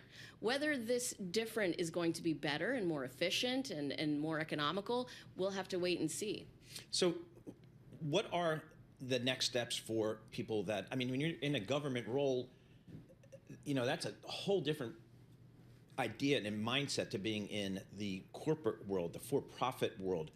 How difficult do you think it'll be for these people to adapt and maybe reskill or upskill or kind of look outside of the government, which again was seen as almost, you know, employment for life? Yeah, it's interesting because you've seen a lot of headlines recently about Generation Z gravitating towards government work because they want the stability that they felt they couldn't get with corporations. That's now out the window, obviously, and so young people, they're going to have to do what everyone has done in the history of building their careers, which is upskill, upskill, upskill. I want to learn everything about AI right now. I want to understand how I can take control of my career by making the choice to focus on what I can control to drive results in whatever it is that I do. And if I can differentiate myself as a top performer, then I'm going to have job security because I will be in need, right? The people who are probably not the top performers are the people who are getting laid off and then getting called back 3 days later. If you go back to that environment, you've already created a dynamic in which people know, I mean, you're desperate. So that's not necessarily a good move for you either. Do you think corporate America will take a look at what the government's doing and saying, hey, maybe we can do this too? I think the government is looking at what corporate America has already done. The nature of layoffs has changed significantly in the last 10 years. It used to be a last-ditch effort to try and save a dying company. Now it's an efficiency tool, right? We're in the post-COVID profit-grabbing era, and so a company will put their best quarter in history and then have layoffs right afterwards, and the stock market reacts very positively. So the government is taking note from corporate America and saying, we can do that too. 30 seconds left. I learned of a new term during the pandemic, labor hoarding. Is that a thing? Courting, as in trying to attract labor? Or just companies are holding on the employees. They're not hoarding. Yeah. Oh, is that a real thing? I don't think that's a thing right now. No, not anymore. So. Yeah, interesting. So see how the times change here. Jessica Kriegel, thank you so much for joining us. Jessica Kriegel is the Chief Strategy Officer for Culture Partners, based out there in the Sacramento area. So we're looking at the markets here. S&P 500, a little bit of red on the screen here, off about 9 points. And the NASDAQ off about 40 points. That's 0.2%.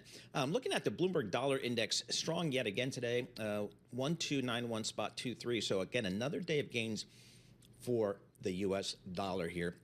Looking at the yield space, 10-year treasuries, 4.54%, pretty much unchanged on the day. So yields holding in there steady today. We'll get the Fed minutes at 2 p.m. Wall Street time. Economists like our own Michael McKee will be looking through that to see if they can glean any information as to where the Fed may go. Most folks are feeling like they're going to be on hold for a while or until the data significantly changes. We'll have more coming up. This is Bloomberg.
You're listening to Bloomberg Intelligence with Alex Steele and Paul Sweeney on Bloomberg Radio. All right, Alex Steele's out today, but I'm Paul Sweeney, live here in our Bloomberg Interactive Broker Studio, streaming live on YouTube as well. We had Mike Mayo earlier on today, Bloomberg Radio, Bloomberg Surveillance. He of Wachovia, looking at, I'm sorry, Wells Fargo now. It's now Wells Fargo. Talking about the big U.S. banks, and we also were talking about the European banks and how they have really fallen behind the big U.S. banks. A lack of consolidation there is one of the factors. HSBC, a big foreign lender, reported some numbers, and they're talking about cost-cutting and revamping and looking at their business here. So, again, that stock has actually done well. It's up 14% year-to-date. HSBC hit a 52-week high today as well. So the street likes what they see. Tomasz Netzel, he joins us here, senior European banks analyst for Bloomberg Intelligence, joins us from London via Zoom. Tomasz, what's going on at HSBC with some of their restructuring here? Yeah, great. Thank you. So, yeah, they announced the very long-awaited restructuring by new CEO, Georges Al-Hadary. The stock is up 14% this year, but also it is more than 30% since the CEO took helm in September last year. So there was a high expectations for deliver something that will be tangible, that will make streamline further operations of HSBC. So they announced $1.5 billion of cost-cutting program. It will cost them $1.8 billion spread over 3 years. And on top of that, they also announced another sort of 1.5 billion of savings from reallocation of other cost base from different units and deploying those in more profitable businesses. So all in all, we can talk about almost 3 billion of savings measures program that will help HSBC to maintain the ROT at mid-teens level for 2027, which was, I think, relatively positively received by the market. I think this 1.5 billion is a plan minimum, and market seems to be happy with this. So, I mean, for our listeners and viewers that may not be that familiar with HSBC, this is a big global investment bank based in London, historical heritage in Hong Kong, as the name would imply, in Asia. It is a global bank, 160 billion British pounds market capitalization, a big bank, 215,000 employees. But given that size, Tomasz, what should be the competitive positioning of HSBC?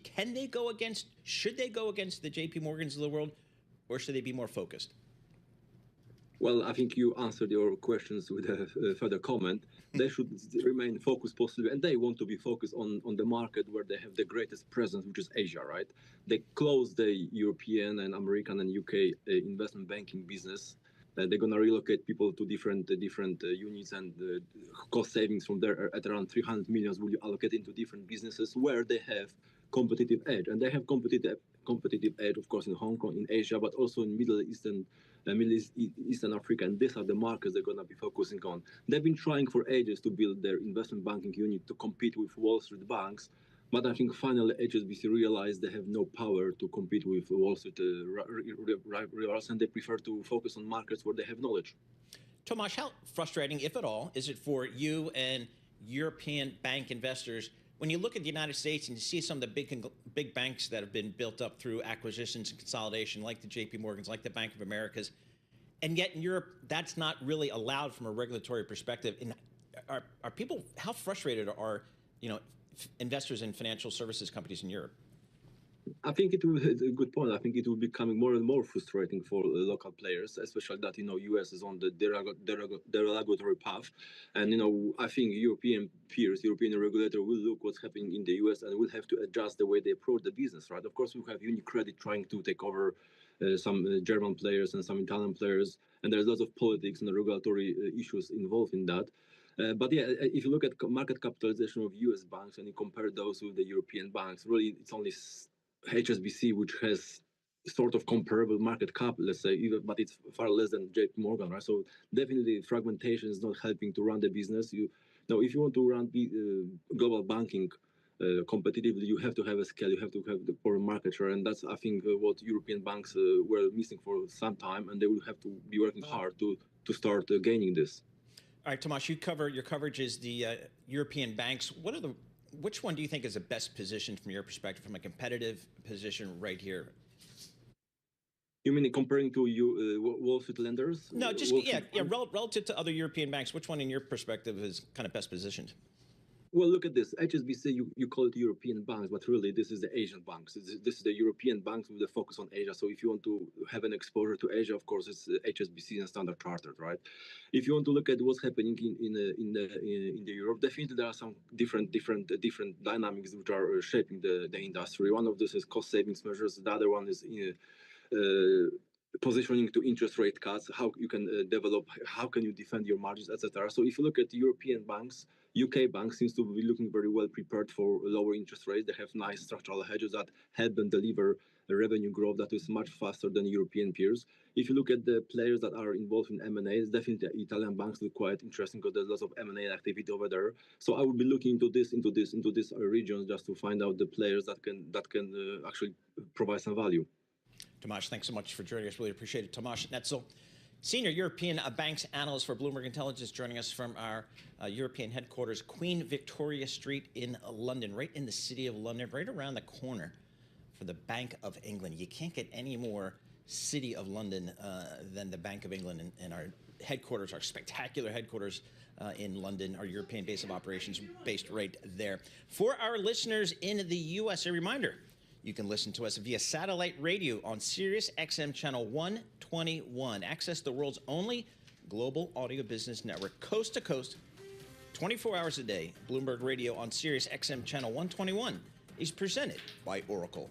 Stay tuned for the latest news of the market and industry research.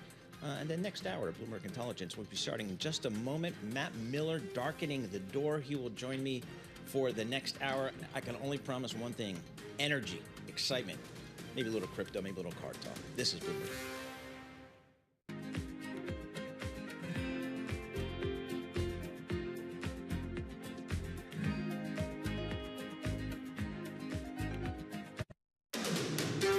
This is Bloomberg Intelligence with Alex Steele and Paul Sweeney. The real outperformance has been in U.S. corporate high yield. Are the companies lean enough? Have they trimmed all the fat? The semiconductor business is a really cyclical business. Breaking market headlines and corporate news from across the globe. Do investors like the M&A that we've seen? These are two big-time blue-chip companies. The window between the peak and cut changing super fast. Bloomberg Intelligence with Alex Steele and Paul Sweeney on Bloomberg Radio.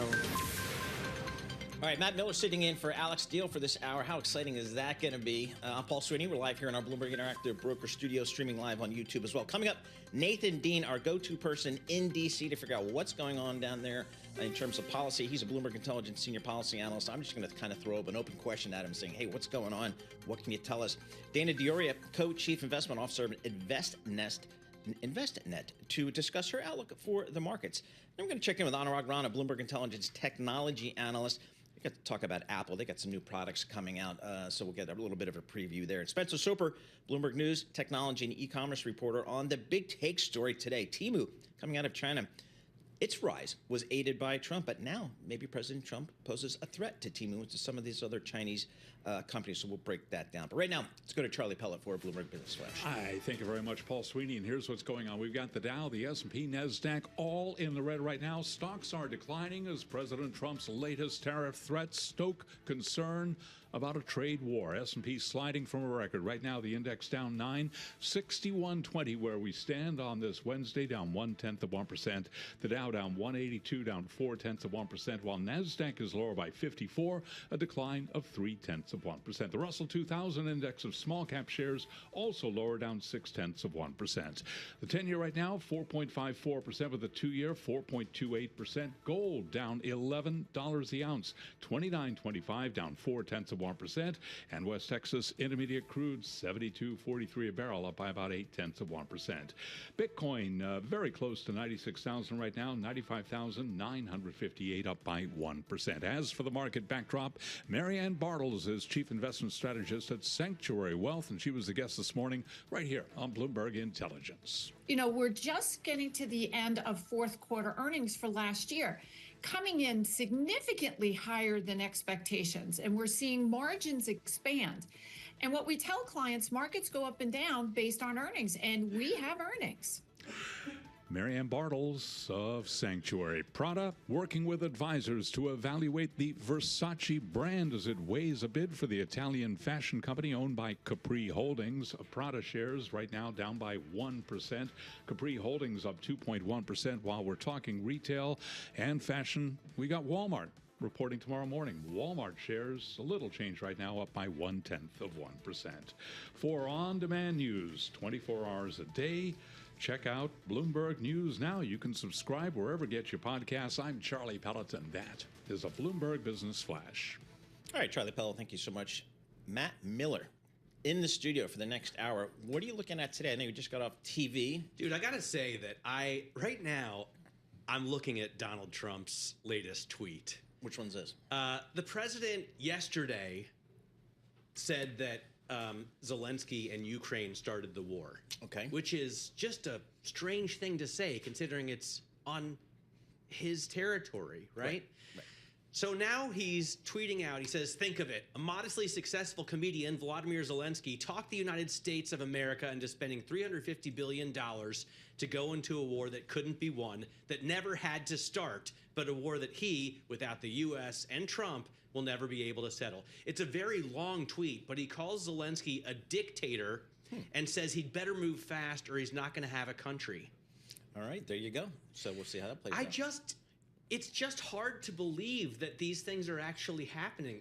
Even if you go into it with the mindset where you want to have, no bias, you want to be sort of even-handed about the whole thing, take it as it comes, just judge business on business, and then, I mean, it's rhetoric, and we'll see. But he's the president. Rhetoric, but rhetoric also from the president. So misinformation or disinformation or an untruth. We've been here before. Right? We've been here before. It's just mind-boggling that you would accuse Ukraine of starting the war well, I think there's a lot in of, Ukraine. Yep. I don't know. We'll see how it plays out. He's making a speech down in Miami tonight. We have some reporters down there, and maybe he'll touch on that. Gaza, a whole bunch of issues, economic policy, a whole host of issues in front of this president. So we'll see how that plays out. Let's see what's happening in the markets. Got a little red on the screen here. Natalia Kenyajevic joins us. She's an equities reporter for Bloomberg News. Natalia, what are you looking at today? Let's talk about Nikola first, and I'm sure Matt has insights on that as well. So finally, Nikola. Yes, I can't believe Nikola wasn't already bankrupt. Yeah, the exactly. founder, Trevor Milton, is in prison, right? What is interesting that it wasn't supposed to be a surprise for the market. Nevertheless, we see that the stock is down by 38% today. Again, so Nikola said it has about 47 million in cash on hand just to cover some activities while in going through the sales process. And again, it's not, what is interesting for me is it's not the first EV maker that went bankrupt, right? We had Fisker earlier, we had Lordstown Motors. So the trend kind of continues. Of course, all eyes are on EV sales and if anything changes this year. But for now, yes, that's the next milestone for the company. All right, let me just read a red headline crossing the Bloomberg terminal for the sports fans out there and 49ers fans. San Francisco 49ers weigh 10% stake sale at a $9 billion valuation. Just the latest NFL team taking advantage of a new rule that allows certain private equity investors to invest up to 10% in these NFL franchises. So they could get a $900 million cash injection. Yep, or sure. I guess that could be just a liquidity event for the owner. Yep, absolutely. Why not? And a lot of teams are planning on that, or considering it at least. What else you got, Natalia?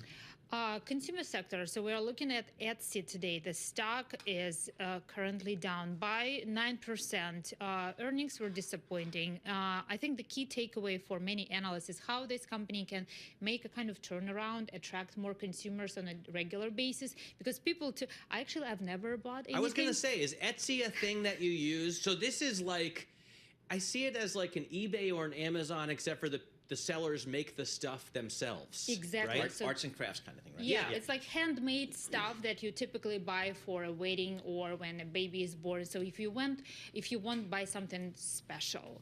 So basically it is very event-driven business. When the wedding season slows down, it has some issues. And the management, and I chatted with some analysts, they say the biggest issue for the company, how can they make it more, regular for customers, like Amazon, right? When you want to buy something. Well, it's tough to do that kind of quality control when each of your third-party vendors is making his or her own goods. True, but it looks cute. I mean, yeah, arguably more interesting stuff. Etsy has a $5.5 billion market cap. Let's see. What about eBay? Oh, boy. eBay is a $33 billion business, so much bigger, and then obviously neither one compares at all to Amazon, which is worth $2.4 trillion. Bumble. What's going on, Bumble? Bumble, yes. Also, this is a dating app, right? It's a dating app, yes. Okay. The stock is down by 30%. Earnings were disappointing. I think analysts are now waiting when CEO, like a founder of a company, returns in March. It's been a lot of turmoil in the company on the management side. The founder stepped away. Now she's coming back. And Isn't Bumble the one where the women makes the first move. I see. Okay. So the idea is that it's less predatory than, say, like a Tinder or I don't know the apps anymore. Hello Cupid maybe is one.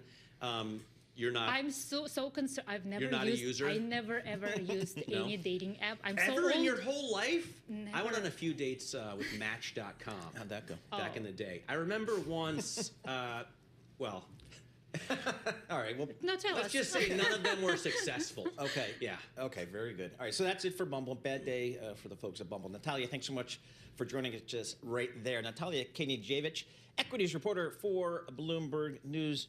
Let's head back down to Washington, D.C. Lots of news flow coming out there. No surprise. We've been here before. Nathan Dean joins us, Bloomberg Intelligence Senior Policy Analyst. Nathan, of all the stories coming out of the White House and to a lesser degree Congress, what are the ones that are front and center for you and for the folks down at D.C.?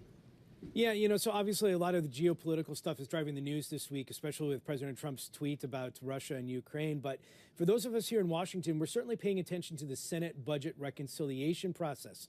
This is the two-bill strategy compared to the House one-bill strategy in terms of implementing President Trump's tax cuts.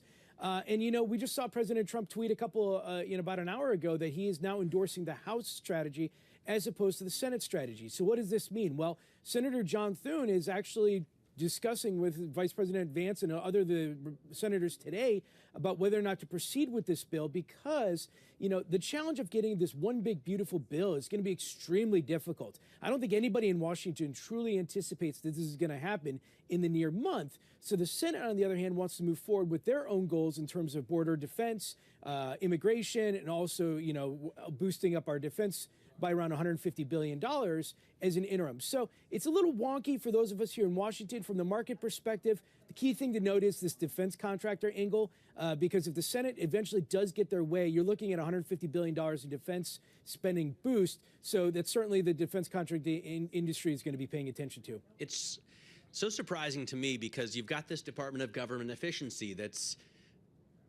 allegedly looking to reduce spending in a first move by firing federal workers, right? And that's 4%, I think, of the entire budget. Medicare and Medicaid is like 24% of the budget. The military is 12%.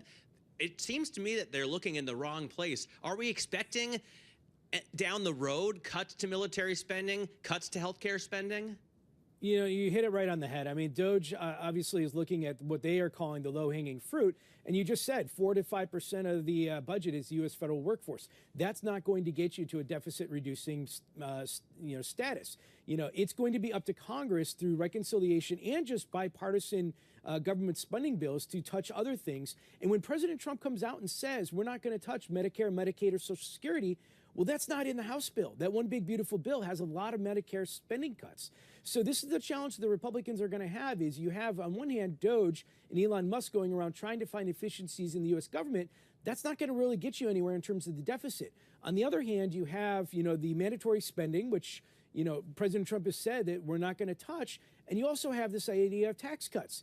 If the Republicans move forward and they have $4.5 trillion worth of tax cuts and they don't find either economic growth or offset spending, offsets to that, that adds more to the deficit. So DOGE is certainly driving a lot of headlines at the moment, but ultimately it will be Congress that decides what the future of the deficit looks like through this reconciliation process and just trying to find other ways to cut spending that gets enough votes through the, across the line. By the way, Nathan, does that $4.5 trillion, when you're looking at the Tax Cuts and Jobs Act, include giving back the SALT deduction? It does. I mean, obviously that, you know, the SALT deduction is actually a very small portion of that $4.5 trillion, but it's very important for the folks, you know, up in New York, Connecticut, and New Jersey. And where the SALT status is at the moment is, you know, Representative Lawler from New York has said that he's not going to support any deal that doesn't raise that $10,000 cap. It's been whether or not this cap ends up at 50,000 or 100,000. President Trump floated 100,000. There was no cap before Trump put it into place in 2017. Just get rid of the cap. Well, I don't think that's going to fly because there are a lot of other lawmakers from other parts of the United States that view that cap as an easy way to help offset some of those tax cuts. Now, it's not going to get you much, but it does get you something, and every dollar amounts here. So I don't think doing away with the cap is where it's going to go, but I do think President Trump, based on a meeting that he had with the SALT caucus, if you will, recognizes that cap has to go up. So whether it's 50,000 or 100,000, we don't know. But I do think that cap is going to increase from 10,000 to something when ultimately this is decided. All right, I'm just totally confused. So let me just go to the easy question. Give me some dates, Nathan. When does stuff kind of have to happen? What dates should we all be paying attention to? Yeah, so right now this debate over the reconciliation bill is going forth this week and next. The House is out of recess this week. Senate potentially could have a vote. But, you know, reconciliation, we're telling our clients, look, there's a lot of headlines, but we don't have to really start paying attention to it from a market perspective, probably until June, July at the earliest, more likely later than that. Now, the next major update coming up is March 14th. That is when the government funding needs to be dealt with, or else we have a government shutdown. We've started getting questions from clients. Are we going to get a shutdown? What you need to know are two things. One, there's really no market impact of a shutdown, not even amongst defense contractors. We struggle every single time a shutdown occurs to try and find out what that impact is. And then secondly, you know, we don't think there's actually too high of a chance of a shutdown right now, just because the Democrats sort of need more of a strategy of what are they trying to get out of this, rather than trying to just fight Doge and this idea of Doge. So we do think a shutdown is coming sometime in the next 6 to 9, 12 months. Probably not going to be in March, though. Could potentially be in September later this year. Tariffs are, it looks like, finally coming up, right? You've got, I think in March is the date for steel and aluminum tariffs. And then April 2nd, President Trump has made the deadline for retaliatory tariffs, possibly 25% or more on cars, chips, and drugs. Does he really have to go through with these things? I mean, if he doesn't, he risks being called the boy who cried wolf, right? So doesn't he have to put, at least for a short time, some of these tariffs on? Yeah, you know, I had that question exactly from a client this morning. They used the same terminology, you know, boy who cried wolf. And the thing to note with these deadlines is that they're self-imposed. President Trump can always change them, and so they can always push them back based upon what happens in the negotiations. We saw this with Canada, we saw this with Mexico, we saw this with Colombia. So what we're telling our clients is this: look for President Trump's statements, his Truth Social posts, his statements on what other countries can give back when it comes especially to reciprocal tariffs. Because if President Trump is going into this with the idea that you charge us, we're going to charge you, that means that there's a greater chance that these reciprocal tariffs are coming. But if he says, you know, well, look, you know, I'm going to see if European automakers change their ways, or maybe the United States can get more banks into Canada, things that he's talked about, maybe those reciprocal tariffs come off. So it's hard to predict. I apologize for that. But, you know, we're looking for those little nuggets to see that if President Trump gives an opening to what other countries can give in return, those reciprocal tariffs and those other large tariffs may not actually occur. All right, Nathan, we're leaving it up to you to figure all this stuff out and report back to us. Nathan Dean, Senior Policy Analyst of Bloomberg Intelligence. He actually does follow and understand this, how this sausage gets made down there. I bet he's surprised I didn't ask him about safe banking. But you got the salt question. The salt question I got in there, but yes. I didn't ask him about weed. The weed banking? I'm still interested to see when there will be legislation passed that makes it legal nationally for marijuana vendors to bank. What? It's only, is weed only in 38 states now? Is that the number? Is it 30? I thought it was like 26. Maybe 26, something like that. It's in New Jersey. And it's in New York. There you go. But what do they do with all the cash? Well, that's the problem, right? A lot of people do pay. There is a lot of cash, which is potentially dangerous for the business owners and the employees. And it's also a little bit complicated to pay with plastic. So you have to sort of route a debit card through another ATM.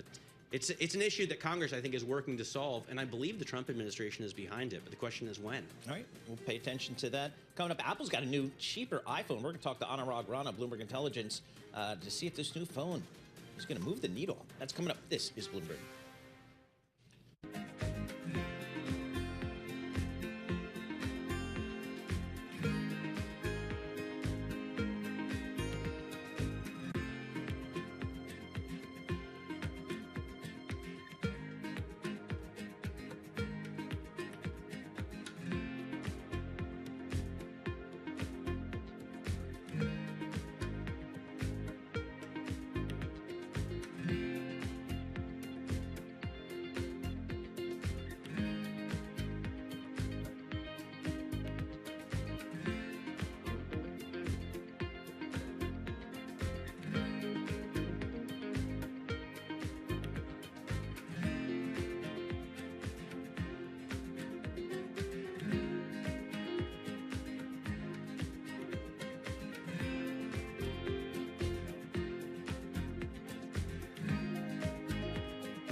Markets, headlines, and breaking news 24 hours a day at Bloomberg.com, Bloomberg Television, and the Bloomberg Business app. This is a Bloomberg Business Flash. It's 11:21 on Wall Street. We do check markets all day long here at Bloomberg. Stocks lower across the board, and this Business Flash is brought to you by Oracle. Attention growing businesses. Oracle is offering to cut your current cloud bill in half if you move to Oracle Cloud Infrastructure. For new U.S. customers with minimum financial commitment, offer ends March 31st. See if your company qualifies at oracle.com/Bloomberg. Apple has announced the iPhone 16e, which it says offers, quote, powerful capabilities at a more affordable price. We're talking $599. And yes, we'll have a lot more on this with our Anurag Rana coming up on Bloomberg Intelligence. Apple shares now, along with the rest of the market, lower. Apple down by 0.1%. Also a developing story at this hour. The San Francisco 49ers are weighing a 10% stake sale at a $9 billion valuation. Stocks falling amid President Trump's latest tariff threats. The S&P 500 sliding from a record lower, little change now, down 3 points, down less than 0.1%. The Dow down 144, down 0.3, while NASDAQ is down 0.1%. We've got the 10-year yielding 4.54%, the 2-year 4.28%. Gold down 0.3%, 29.27 the ounce. West Texas Intermediate crude rallying 1.3% at 72.66 a barrel, actually up 1.1%, and Bitcoin up 1.3%, 96,238 on Bitcoin. JetBlue lower by 5%. JetBlue saying yes, it absolutely will consider alliances with other airlines. For on-demand news 24 hours a day, subscribe to Bloomberg News Now wherever you get your podcasts. I'm Charlie Pelleton. That is a Bloomberg Business Flash. All right, Charlie Pelleton, thank you so much. We appreciate that. Matt Miller sitting in for Alex Steele today. I'm Paul Sweeney. We're live here on Bloomberg Radio. We are streaming live on YouTube, so you can head over to youtube.com, search Bloomberg Podcast Live, and that's where you will find us here. What do we do with these markets here? We got a little bit of a lift year to date in the S&P 500 after 2 years where we had north of 20% returns in the S&P 500. A lot of folks are saying, boy, it feels rich, it feels frothy, but maybe the earnings are still strong enough to support this market. Let's check in with the pro, Dana Dioria. She is co-chief investment officer at InvestNet, based in, or zooming in from Hartford, Connecticut, I believe. Dana, thanks so much for joining us here. So, Dana, what do you tell your clients who might be a little skittish here after the big moves we've had in equity markets over the past couple of years and maybe where valuations are right now? What's the message? Yeah, valuations are definitely kind of the fly in the ointment now, even though we keep seeing markets do well thus far. The message is it's nothing, too sexy, but, look, you're not going to be able to time this. And if you tried to time it before, you obviously missed out. It's a better idea to be in the market. And a downturn can come when it comes. But yes, two years in a row of 20+% returns, high valuations. A lot of that high valuation concentrated though in the, obviously those top names within the market. So one way you can combat that a little bit, of course, is to diversify a little into other parts of the market and maybe even tilt a little into those other parts of the market. You're going to get a big helping of, big tech and Mag 7, no matter how you cut it. So tilting a little bit into small caps, international, which we're seeing, breadth in the market, I think is the way to go, but definitely not sort of abandoning the market and just waiting for whenever, a downturn might show up. You know that CPI rose in January, and I get that it's the, year end or year beginning. So you take those numbers with a grain of salt, but what if inflation remains sticky here? What do you expect from the Fed? And if the Fed doesn't fight it, because it doesn't really look like the Fed would have the will to raise rates, would they? What happens to long rates? What happens to break evens? How does that turn out? Yeah, I think it's going to take worse data to get the Fed to a point where they're actually raising rates. I think the market is around a consensus now that they just don't drop rates as much or as quickly as expected. Maybe it's not in June, maybe it's July, maybe it's only one rate cut this year. I think their main lever right now is just holding on longer as opposed to raising rates. Of course, they're data driven. If something comes out, that makes the inflation picture look even worse, maybe tariffs do bite. I mean, obviously, I think everybody's having quite a time trying to figure out what's real, what isn't real with these tariffs. But you did see, for example, automotives and pharmaceuticals were part of the bump in inflation in January, and that's now on the list for tariffs. So, it certainly is quite possible. And I think the market is just trying to figure out, which of these tariff threats are actually potentially going to come, and does that exacerbate inflation? If you did see a big spike in inflation, then then you got to consider that rate cuts are back on the table. Dana, in the fixed income space, do you sit there at a 2-year treasury, which I can do at 4.3%, or do you suggest your client take some credit risk here? Yeah, no, we believe in diversification, and not only credit risk, but also across the yield curve. We don't try to pinpoint and time, where you should be, either from an interest rate perspective or, a credit perspective. And we've long maintained that, this sort of understanding that, hey, the 60-40 is under assault. Fixed income does not diversify the way it used to in equities.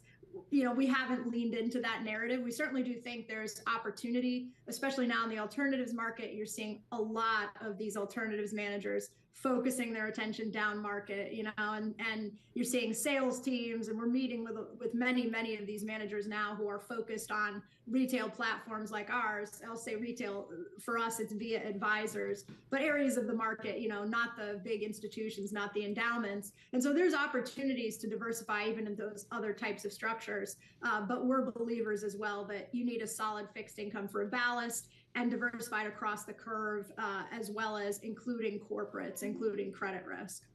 Dana, thank you so much for joining us. Appreciate getting a few minutes of your time. Dana Dioria, she's Co-Chief Investment Officer at InvestNet, joining us from Hartford, Connecticut via Zoom here. A little news out of our friends from Cupertino. Apple says that it will have a more affordable iPhone 16e available February 28th. This could be important for Isn't it the SE? The SE? Yes. 16 SE. 16 SE, thank you. Yeah. 16 SE. I'm thinking markets like, some developing markets, because they've needed a lower price iPhone. Well, or even here for people who don't need to do much more than text and call. Who's that? I mean, you looking at me?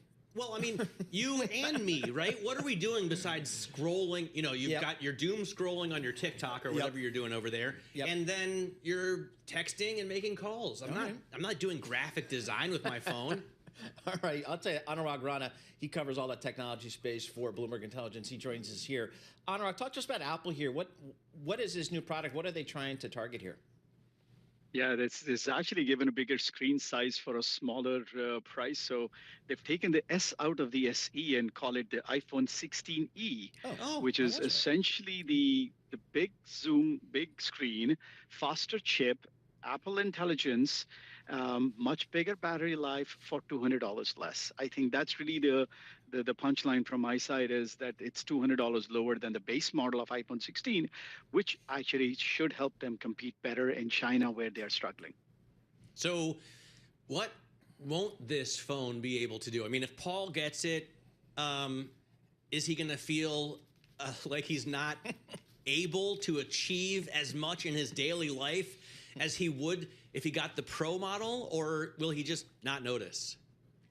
Pro model will have a much more phenomenal camera. So if you're really into photography, you're not going to go for this model. You're going to go for the Pro model. But if you really want to get into the Apple ecosystem and be part of the Apple family, which I think a lot of people in emerging markets want to be, but the higher price point stops them from getting there, this is a nice way to get there.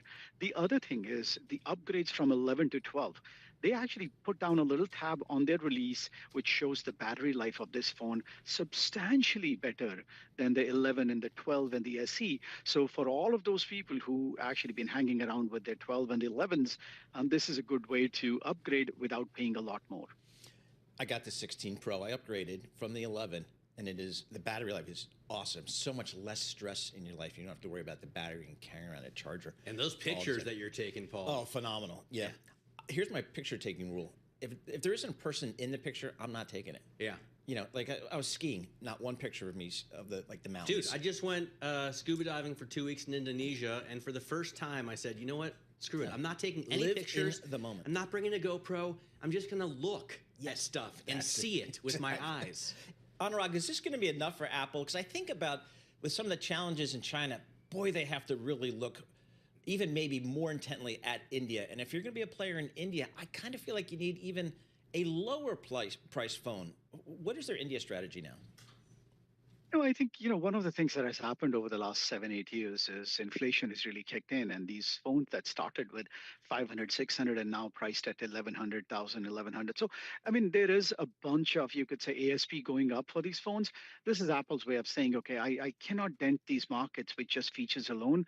Let me bring a little bit of, price flavor in it. The thing that's impressive in this case is they've actually increased the size of the screen along with high battery life. For some people, that's enough, frankly. I think when you are targeting the Indian market and the Chinese market, you're right. It's probably, $100 less would have been better. But remember, a lot of those people start with a refurbished phone from Apple, and then they want to move up. This is, I think, a nice bridge between those things and the pro models. And I think it'll work both in India and China also. I've been having long, drawn out, deep conversations with ChatGPT in my car. I know you're all in. Yeah, but it has a voice, function now, so I can. You got a friend now. Exactly. Okay. I ask Visible questions, usually about cars, and we go through a lot of stuff together, and it's fascinating and helpful to me. But one thing it can't do is work in my iOS. It can't make appointments for me, send an email, send a message, that sort of thing. Obviously, Siri can do some of that stuff, but isn't nearly as capable or intelligent, I guess if that's a word I can use, as ChatGPT. When are they going to step up their game in terms of Siri? One of the things you have to remember, Mark, when you come to Apple, they are extremely worried about privacy and the data leaking.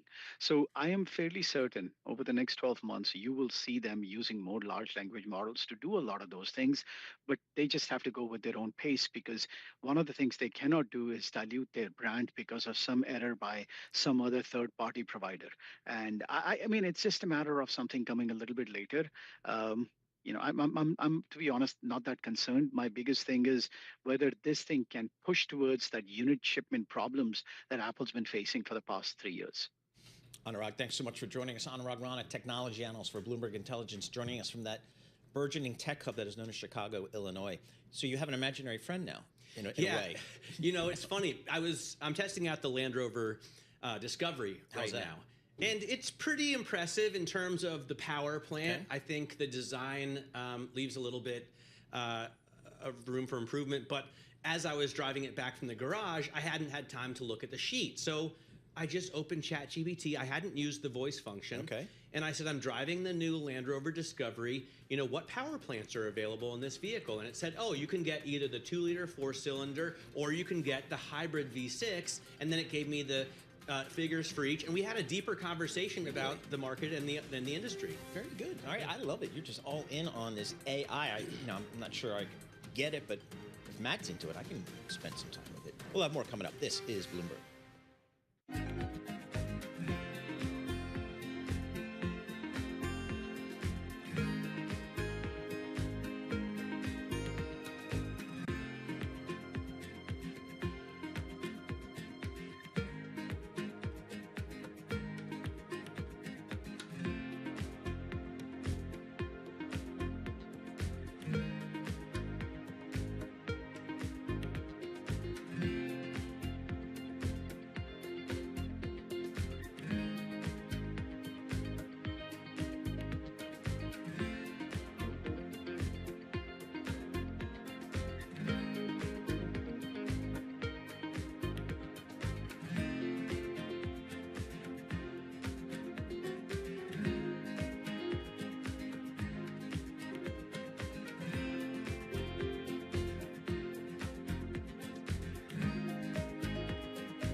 Markets, headlines, and breaking news 24 hours a day at Bloomberg.com, Bloomberg Television, and the Bloomberg Business app. This is a Bloomberg Business Flash.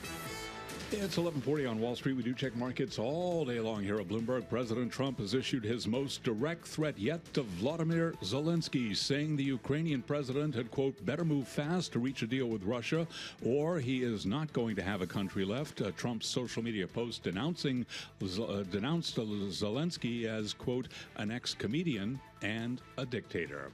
Stocks lower as President Trump's latest tariff threats stoke concerns about a trade war. The S&P 500 index little changed on the day now, down 1 point, down less than 0.1%, but retreating from a record now at 6128. The Dow down 117, down 0.3%. NASDAQ lower by 26, a decline of 0.1%. 10-year 4.55%, the 2-year 4.28%. Gold down 0.3%, down $8 the ounce, $29.27, and West Texas Intermediate crude up 1.2%, $72.68 a barrel. Bitcoin just above $96,000 now, up 1.1%. Banking industry data show mortgage applications are down, falling for the first time since the middle of January. And with that story, here's Bloomberg's Vinny Del Giudice.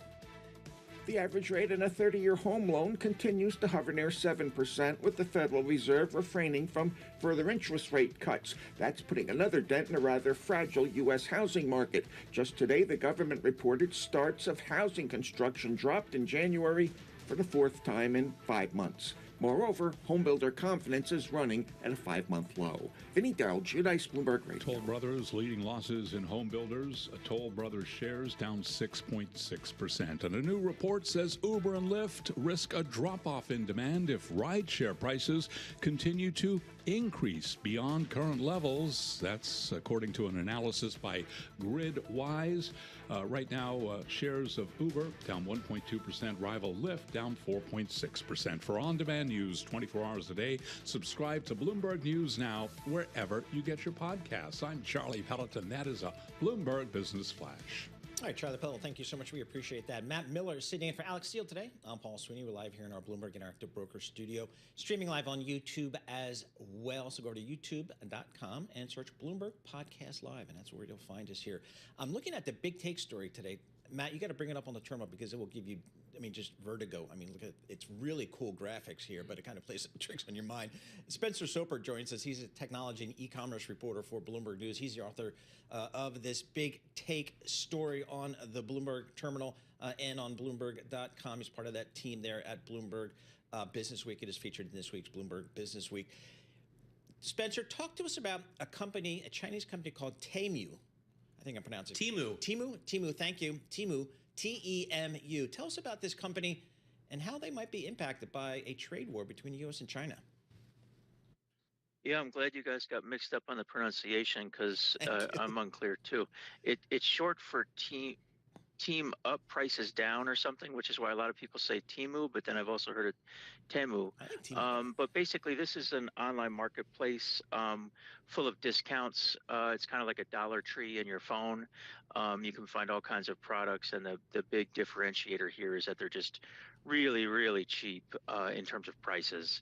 Oftentimes like half as much as say like Amazon or Walmart, or even less than that. It's kind of sprang onto the scene in 2022, and it really capitalized on this de minimis loophole, which is basically a tariff loophole that originated in the 1930s, and it's mainly for like travelers coming back with gifts in their suitcases and that sort of thing, so they don't have to get bogged down in paying tariffs and duties. But as e-commerce emerged and cross-border e-commerce emerged, it became a way to ship products directly from like factories in China to shoppers in the U.S.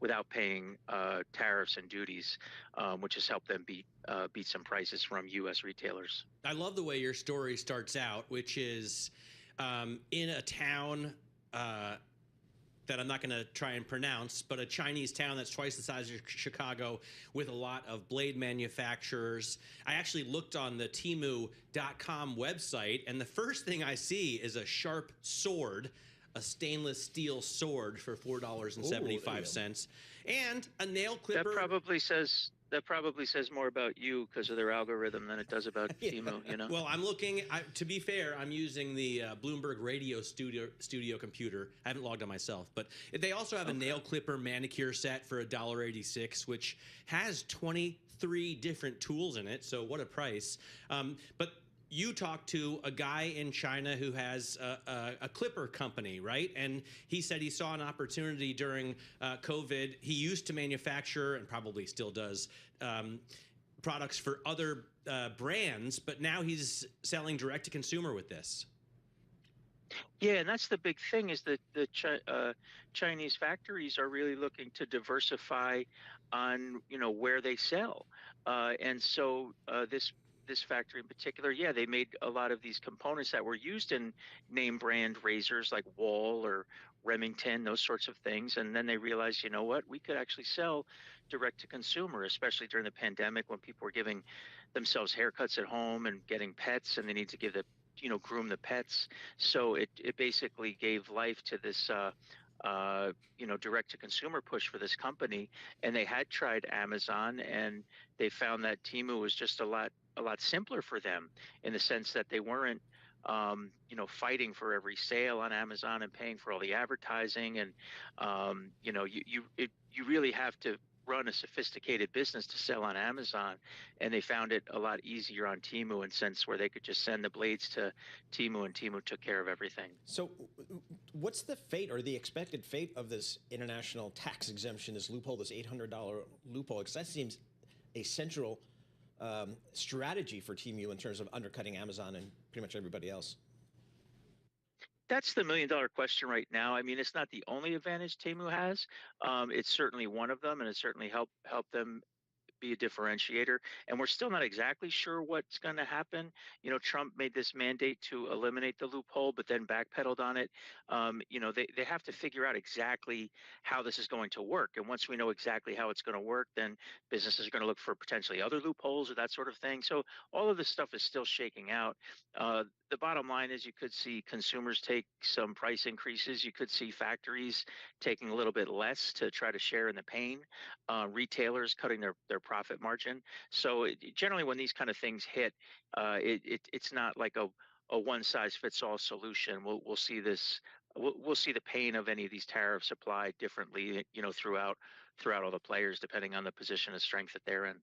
I mean, in reporting on this story, Spencer, did you note that many of Amazon's products are made in China as well? In fact, when I look through Amazon for any specific goods, I tend to notice a lot of brand names that I've never heard of or can't pronounce. A lot of times they're just a bunch of consonants thrown together.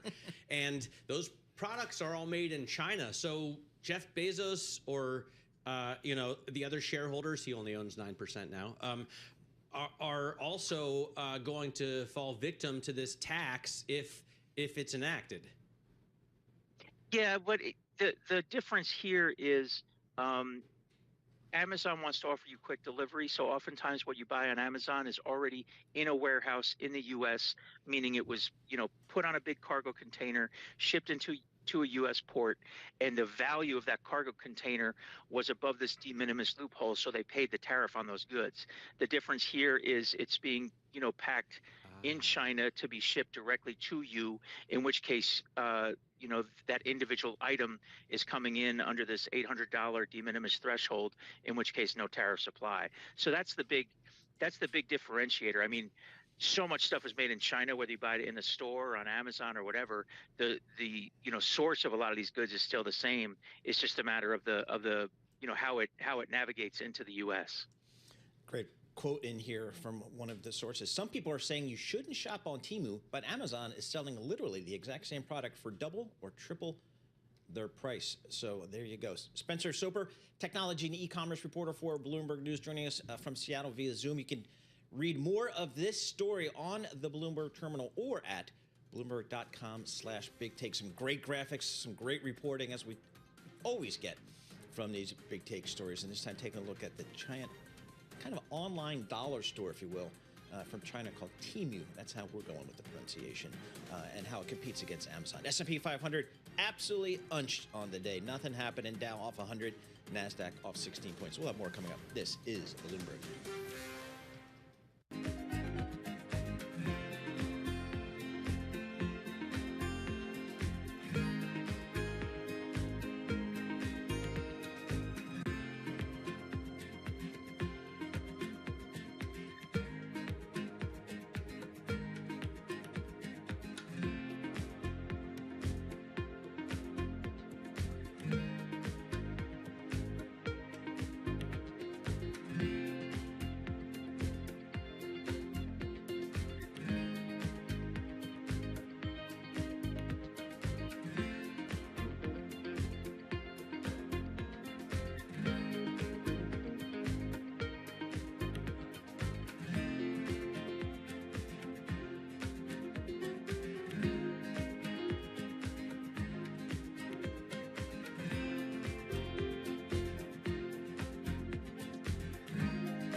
You're listening to Bloomberg Intelligence with Alex Steele and Paul Sweeney on Bloomberg Radio. All right, Matt Miller sitting in for Alex Steele. I'm Paul Sweeney, live here in our Bloomberg Interactive Broker studio, streaming live on YouTube as well. So head over to youtube.com, search Bloomberg Podcast Live. One of the interesting stories coming out of Elon Musk, and there are many stories every single day coming from Elon Musk, so much and so that Bloomberg has a podcast dedicated to Elon Musk. Anyway, the latest is he's looking to, do some more, raise some more money at X. An evaluation of $44 billion. It seems like I've heard that number before. That's how much he paid for it in the first place. And he really hopes to get it back there. But our story notes that Fidelity marked down its investment in X by 70% in December. Yep, exactly right. So what's changed since then? I don't know. Let's ask He's Max become Chapkin. co-president of the United States of America. Exactly right. Max Chapkin joins us, Bloomberg Business Week senior reporter and co-host of the Elon Inc. podcast. So $44 billion, what are people saying about that number? So, I mean, what we've seen is that all of Elon Musk's companies are essentially worth more today than they were before the election. And the reason, I mean, you're hinting at it jokingly, but Elon Musk happens to have a pretty good relationship with the most powerful, or one of the most powerful politicians in the world, Donald Trump, serving as a, senior aide to the Trump administration in the White House, also effectively running this effort known as the Department of Government Efficiency. Right after the election, we saw the Tesla share price go way up. SpaceX is said to be raising money at a big valuation increase, and XAI also raising money. So you sort of figure that X would at least try to explore this as a possibility, just because, again, they raised a lot of outside money. We don't know, I don't believe anyway, that what this money would be for, whether it would be to buy out some existing shareholders. He did not pay for this, the entire $44 billion himself, or perhaps, they're trying to raise capital. Although my intuition would be at least some of this would probably go to some existing shareholders. I mean, it makes sense to me that he gets a higher valuation now. I understand that because, Tesla is worth what? $500 billion or something. And that's obviously not on the fundamentals of the car business. Sorry, it's worth $1.1 trillion right now. So investors are going to want this to get a piece of XAI, for example, right?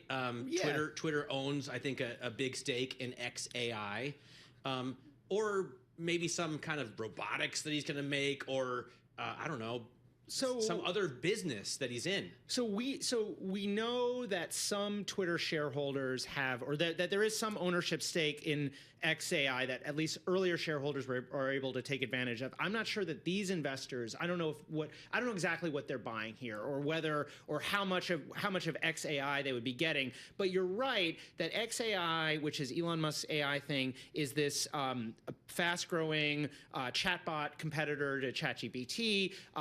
Obviously a lot of people think there's upside there, and it's using Twitter's data, and Twitter one way or another and Twitter shareholders one way or another are going to get compensated for that, whether that's coming in revenue or ownership stake. So one way or another, XAI, this other venture, is going to pay for that, and that's helping to drive the value. The other thing that's helping to drive the value is just the fact that Twitter X feels more vital than it did, say, a year ago. And that, I think, like, some of what investors, if they're buying at $44 billion or higher, are reacting to is the prospect that Trump could perhaps make policies that would somehow be, helpful to X, the company. But they're also just reacting to the fact that, like, this is basically the center of conservative media right now. This is kind of where anyone on the right, especially anyone on the kind of Trump-aligned right, is making news, is releasing stuff. It's where a lot of the big media figures are spending a lot of their time. It's basically like what Twitter was for everyone, maybe like 10 years ago. But and in certain ways, Twitter had kind of lost that, and Elon Musk has brought that back, at least in this one corner of the political world, which happens to be the corner affiliated with the president of the United States. By the way, a side question on that note. Do all journalists, even the bleeding heart liberals, which is to say all journalists, still use Twitter? You know, Twitter has, I'd say, proven very sticky, even for people on the left. You see a lot of people have gone over to Blue Sky. A lot of liberals have gone over to Blue Sky or Threads, are still posting on Twitter. That said, Twitter has definitely lost a bunch of celebrities. I think you're seeing media outlets, even companies, maybe not participating quite as much on Twitter. Now, I don't think that has everything to do with politics. A lot of that was happening like before the acquisition. Basically, social media in general is not proving to be as big a traffic driver. Companies are just not wanting to invest in it as much. And that was one of the reasons. Remember back 2 years ago when Elon Musk bought the company, he agreed to this price, $44 billion, and then he tried to get out of it. The price kind of fell, and there was this broader sense that all of these social media companies were just not as valuable as they had been, say, in the kind of immediate aftermath of the pandemic, when all of us just, you know, had a lot more time on our hands perhaps to scroll. So some of those trends have nothing to do with politics, but of course politics has everything to do with this. Interesting. All right, we'll keep on top of that. Max Chafkin, Bloomberg Businessweek senior reporter, and he's co-host of the Elon Inc. podcast, and there's no shortage of content for that podcast, I'm sure, knowing Elon. So we'll keep an eye on. He just had another press conference, right? I mean, he's constantly having these press conferences with the president. I wonder if it bugs President Trump. It will at some point. Yeah. Yeah, I think, you know, I've said it in the day, you know, we'll measure this relationship in days, weeks. I don't think it's going to be months. That's just my opinion. They look chummy on Hannity the other day. Dude, if you pay $250 million, you better be getting a friend for at least 4 years. Exactly right. All right, Balance of Power with Joe Matthew is next after this global news update. Thank you to Matthew Miller for sitting in for Alex Steele. But we got Joe Matthew, Washington, D.C., Balance of Power after this global news update.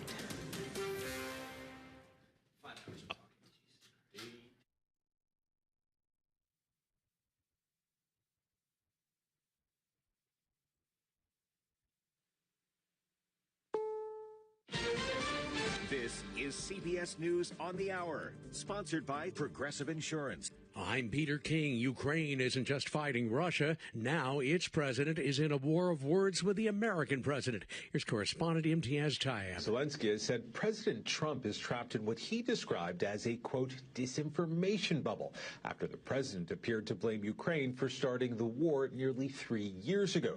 To be clear, it was Russia which launched a full-scale invasion of Ukrainian territory in February of 2022. And today on social media, Trump has called Zelensky a dictator without elections. The Trump administration has paused all immigration applications from certain migrants from Latin America and Ukraine.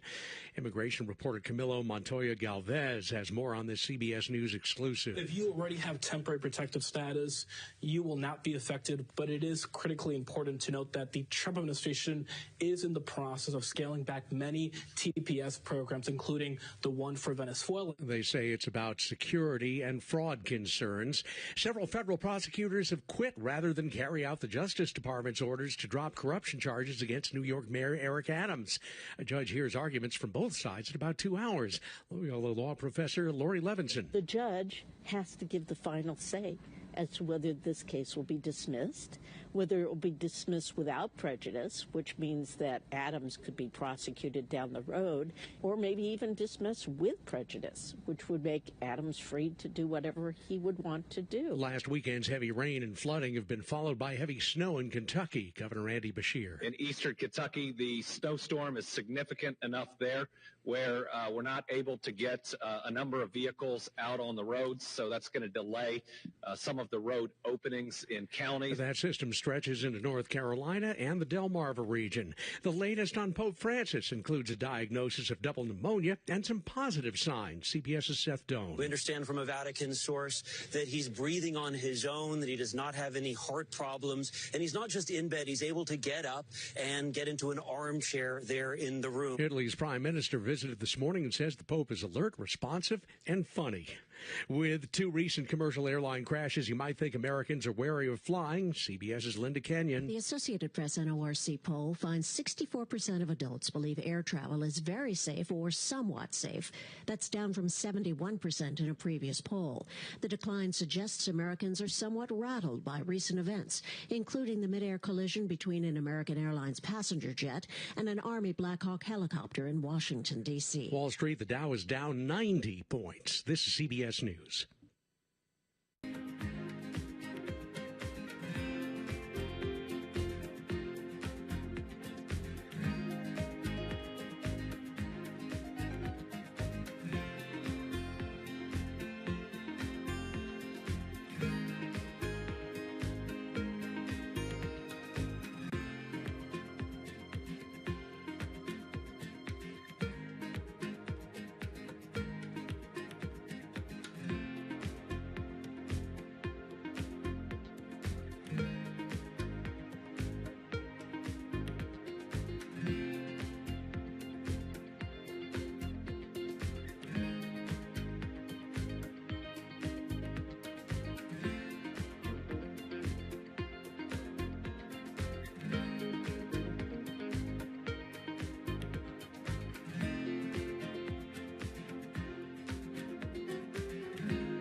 Has Venice, Italy become too popular with tourists? Footage shared to social media shows a human traffic jam in Venice, with massive crowds trying to take in the sights and attend a boat parade along the Grand Canal. One visitor vows never again. Another calls it a fight for survival. Beginning in mid-April and continuing through July, the city will begin cashing in by charging tourists an access fee of about $5 on weekends and holidays just to wander around. If you don't pay at least 4 days in advance, it'll be over $10. Kids under 14, students, and visitors who pay to stay in hotels will be exempt. Deborah Rodriguez, CBS News. Baseball's Tampa Bay Rays will play at the Yankees spring training site this year because of hurricane damage to their park. MLB says they'll have to spend about $50 million to operate Steinbrenner Field. I'm Peter King, CBS News.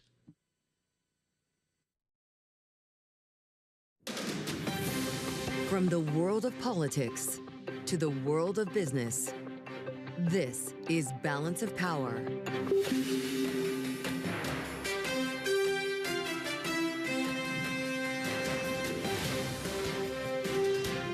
Live from Washington, D.C. Donald Trump says Ukraine started the war. Volodymyr Zelensky says Trump is living in Russian disinformation. Welcome to the fastest show in politics.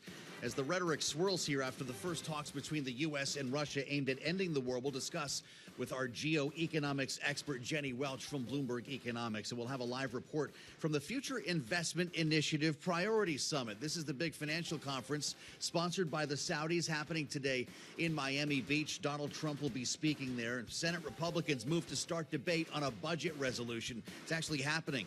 Well, Donald Trump says he prefers the House version. We'll try to make sense of it with Nathan Dean at Bloomberg Intelligence with analysis from our political panel. Bloomberg Politics contributor, Republican strategist Rick Davis is with us alongside Democratic strategist Kristen Hahn. So let's get started. As ever, on Wall Street, we set the baseline right now with the help of Charlie Pellet at World Headquarters in New York. Hey, Charlie. There, Joe Matthew, a very busy day in terms of the news flow. You got it covered in Washington, I got it covered here in New York, but a developing story out of both cities right now, and that is the Trump administration plans to pull congestion pricing. That, according to the New York Post. Again, the headline on the Bloomberg right now, the Trump administration will terminate New York City congestion pricing approval. U.S. stocks lower across the board. The Dow, the S&P, NASDAQ right now, actually the S&P just turning higher, up by about 0.1%. We do have the Dow down 104 now, down by 0.2%. NASDAQ little changed on the day, up 9, up by just under 0.1%. And to be clear, the S&P up 4. That is an advance now of just under 0.1%. Bottom line here, stocks are fluctuating as traders await the Federal Reserve minutes amid the latest U.S. tariff threats. The 10-year, 4.55%. The 2-year, 4.28%. Gold now down $7 the ounce, down 0.3%. And West Texas Intermediate crude up 0.9%, $72.50 a barrel. As for the overall market backdrop, Ann Milei is head of active equity at Allspring Global Investments. There is fear out there that this is not sustainable. Fear because we're seeing a lot of change with the new administration. Fear because we're not quite sure where we are in the economy and where some of the new policies might lead us. Ann Milei of Allspring interviewed this morning on Bloomberg Surveillance. U.S. housing starts slow this year may prove just as challenging for builders, with the Federal Reserve in no rush to cut rates. Starts decreased 9.8% to an annualized pace of 1.37 million last month, driven by a pullback in single and multi-family home construction.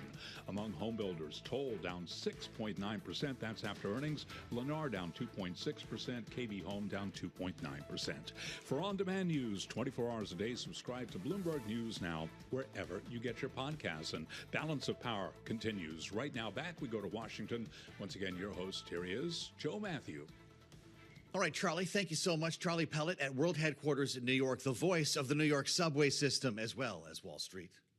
Good to have you with us here on the Wednesday edition of Balance of Power. It is Wednesday, right? It's weird on a short week. Yeah, it's Wednesday already, everybody. The 19th of February, Bloomberg Radio, the satellite radio, Sirius XM channel 121, and YouTube, where you can always find us, like right now, by searching Bloomberg Business News Live. Going to be an interesting day. We do have some actual news from inside the bubble as the Senate, you didn't think I was going to go there first, the Senate moves on a budget resolution. That's actually a pretty big deal around here because we're going to run out of money in the middle of next month. $300 billion plus. They call it the skinny resolution, and this would be the first of two, and that's where things get bogged down and whether it's going to be one big, beautiful bill or not. The House, by the way, planning to vote on its own single bill resolution next week. And Donald Trump does weigh in on this. He prefers the House version. So we'll see what happens. Circle next week on your calendars. But 50-47, Senate GOP pushed this thing through last night. Now, of course, it's the day after the big talks in Saudi Arabia. That's where we started our conversation yesterday, the U.S. talking with Russia. Without Ukraine at the table, without our European partners at the table, and a lot of questions about what exactly has been offered, what deal might be in the works. Donald Trump taking to Truth Social to update us on things here today. Quite a long post. Take a look at this if you're with us on YouTube. He starts by calling Volodymyr Zelensky a modestly successful comedian and goes on to write, a dictator without elections. Zelensky better move fast, or he's not going to have a country left. He says, meantime, we're successfully negotiating an end to the war with Russia, something I'll admit only Trump administration can do. This is after he was speaking with reporters yesterday, suggesting that President Zelensky and Kyiv started the war, as Vladimir Putin said back at the time. So we try to figure out the way forward here, and it's all coming against the backdrop of some real noise when it comes to threatened tariffs and other unilateral actions. Jenny Welch helps us with all of this. She is the chief geoeconomics analyst at Bloomberg Economics, and it's great to have you back at the table for the second time in a week here. This is quite a moment for Ukraine. The economic implications here would be huge. As the Secretary of State talks about potentially a new economic partnership, maybe blowing the doors off this thing and going big. With Russia. With Russia. Is that possible? I think it's certainly possible, and it seems that some of the conversations might have been around, for example, jointly exploiting resource opportunities in the Arctic, and this conversation about geostrategic and geopolitical cooperation. Is that a reference to maybe working together as, you know, the first Trump administration hoped to with Russia against China? I think if we look at the no limits partnership between Russia and China today, that's quite a far stretch of the imagination. But that seems to be the atmosphere of these talks, so much more positive than what you would normally expect from a U.S.-Russia bilateral meeting. Yeah, how true. So the questions then become what happens to Ukraine here, because it does seem like Volodymyr Zelensky is accusing Donald Trump of peddling Russian misinformation. This thing is going off the rails pretty quickly, isn't it? Is he correct about any of that? So the relationship between the U.S. and Ukraine looks especially strained in recent days. You know, we originally heard over the weekend from President Trump that no, Ukraine will be part of the talks. Yeah. This post seems to suggest otherwise. And, you know, when you listen to members of the diplomatic team that was in Saudi Arabia yesterday, it's not quite clear, will Ukraine, will Europe end up having a seat at the talks?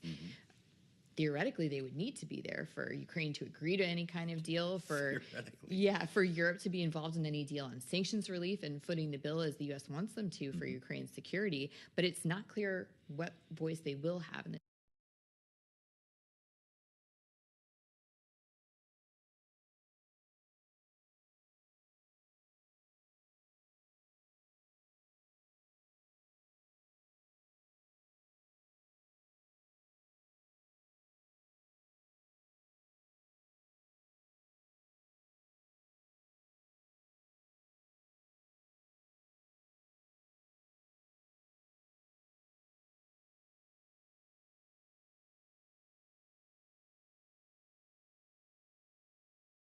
ahead of yours. So sometimes it doesn't make its way down into support. Likewise with resistance, it doesn't have to make its way all the way up. Right now I have top wick on this bad boy, and it's putting in an ugly topping tail candle on the 5 in much the same way that it did over here. JT dang AI.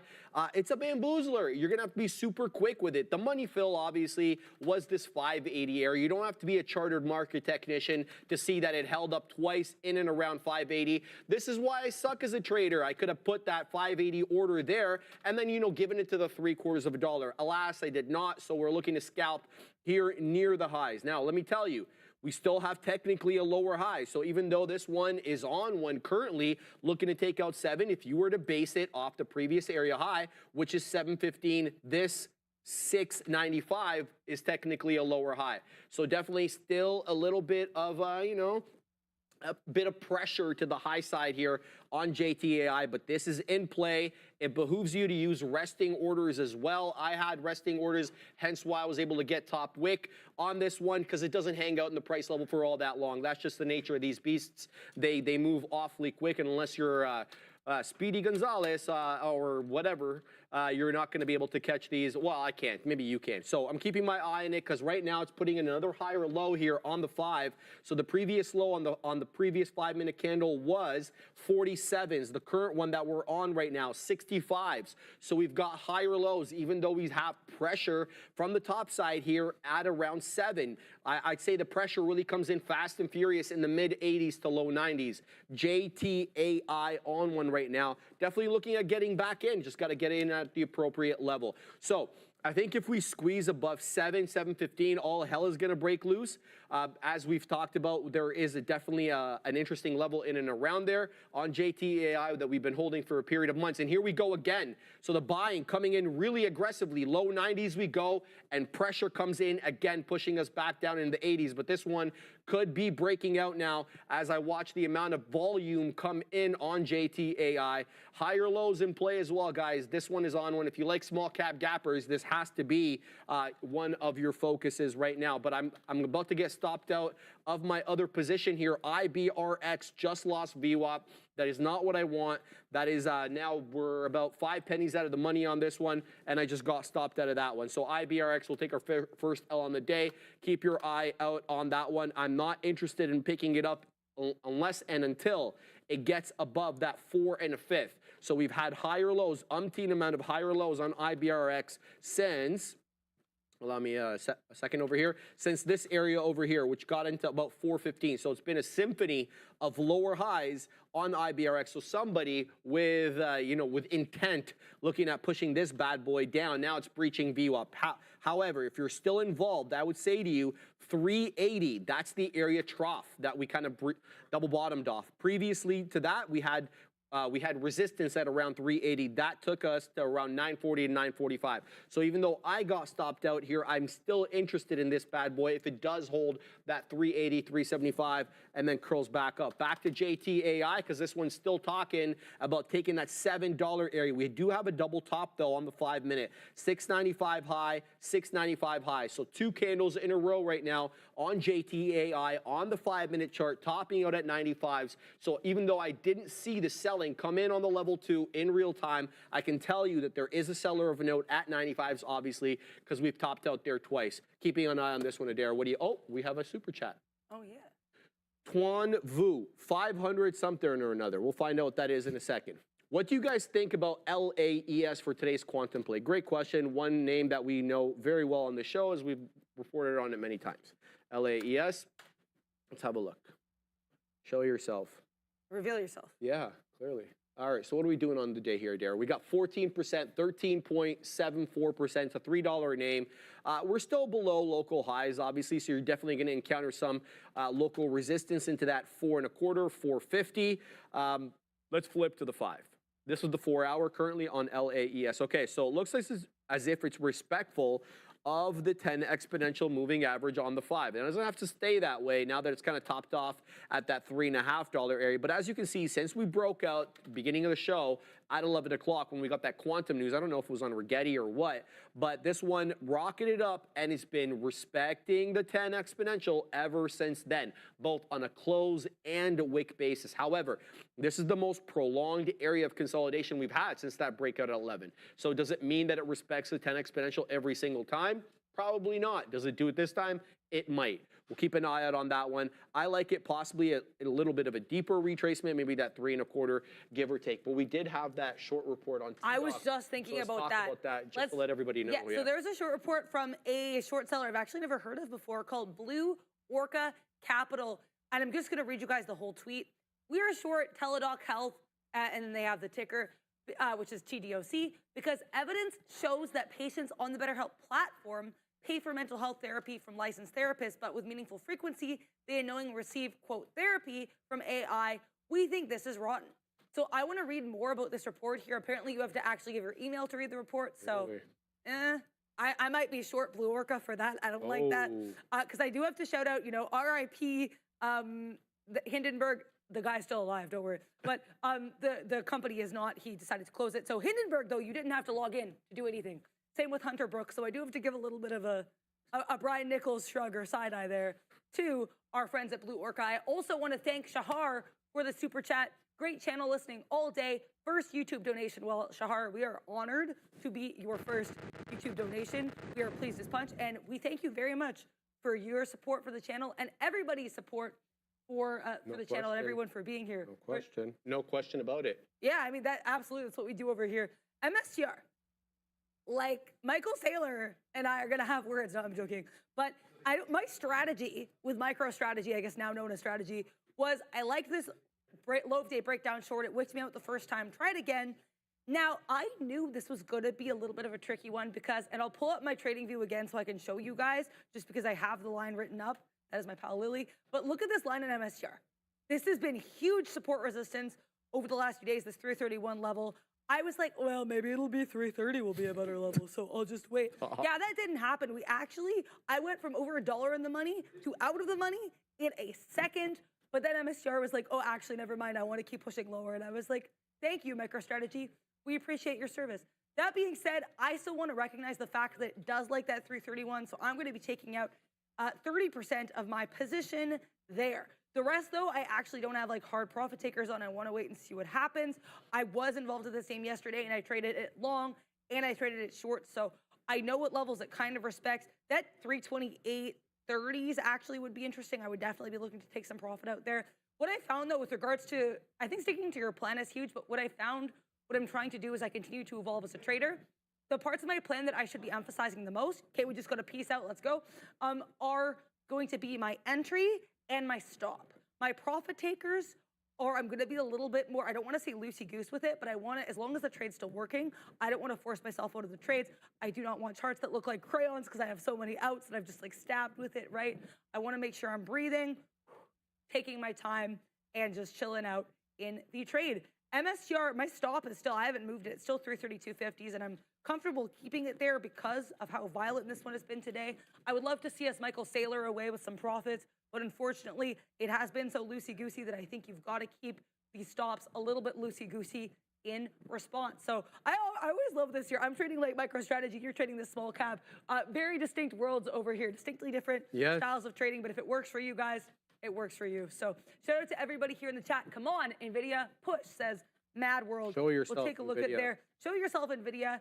NVIDIA, as I mentioned earlier, was kind of chilling. I still see it as kind of chilling, but I now see even clearer support in this 3-minute here at, what is this, 139.50s. And we just kind of made a higher low, but also a lower high.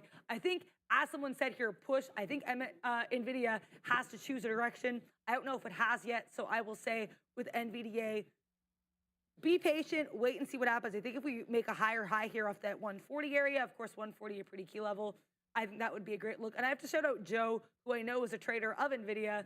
Go, Joe. Sorry, guys, I'm not really trading NVIDIA or any of these Mag 7s. I did have eyes on Meta, but it hasn't done anything for me.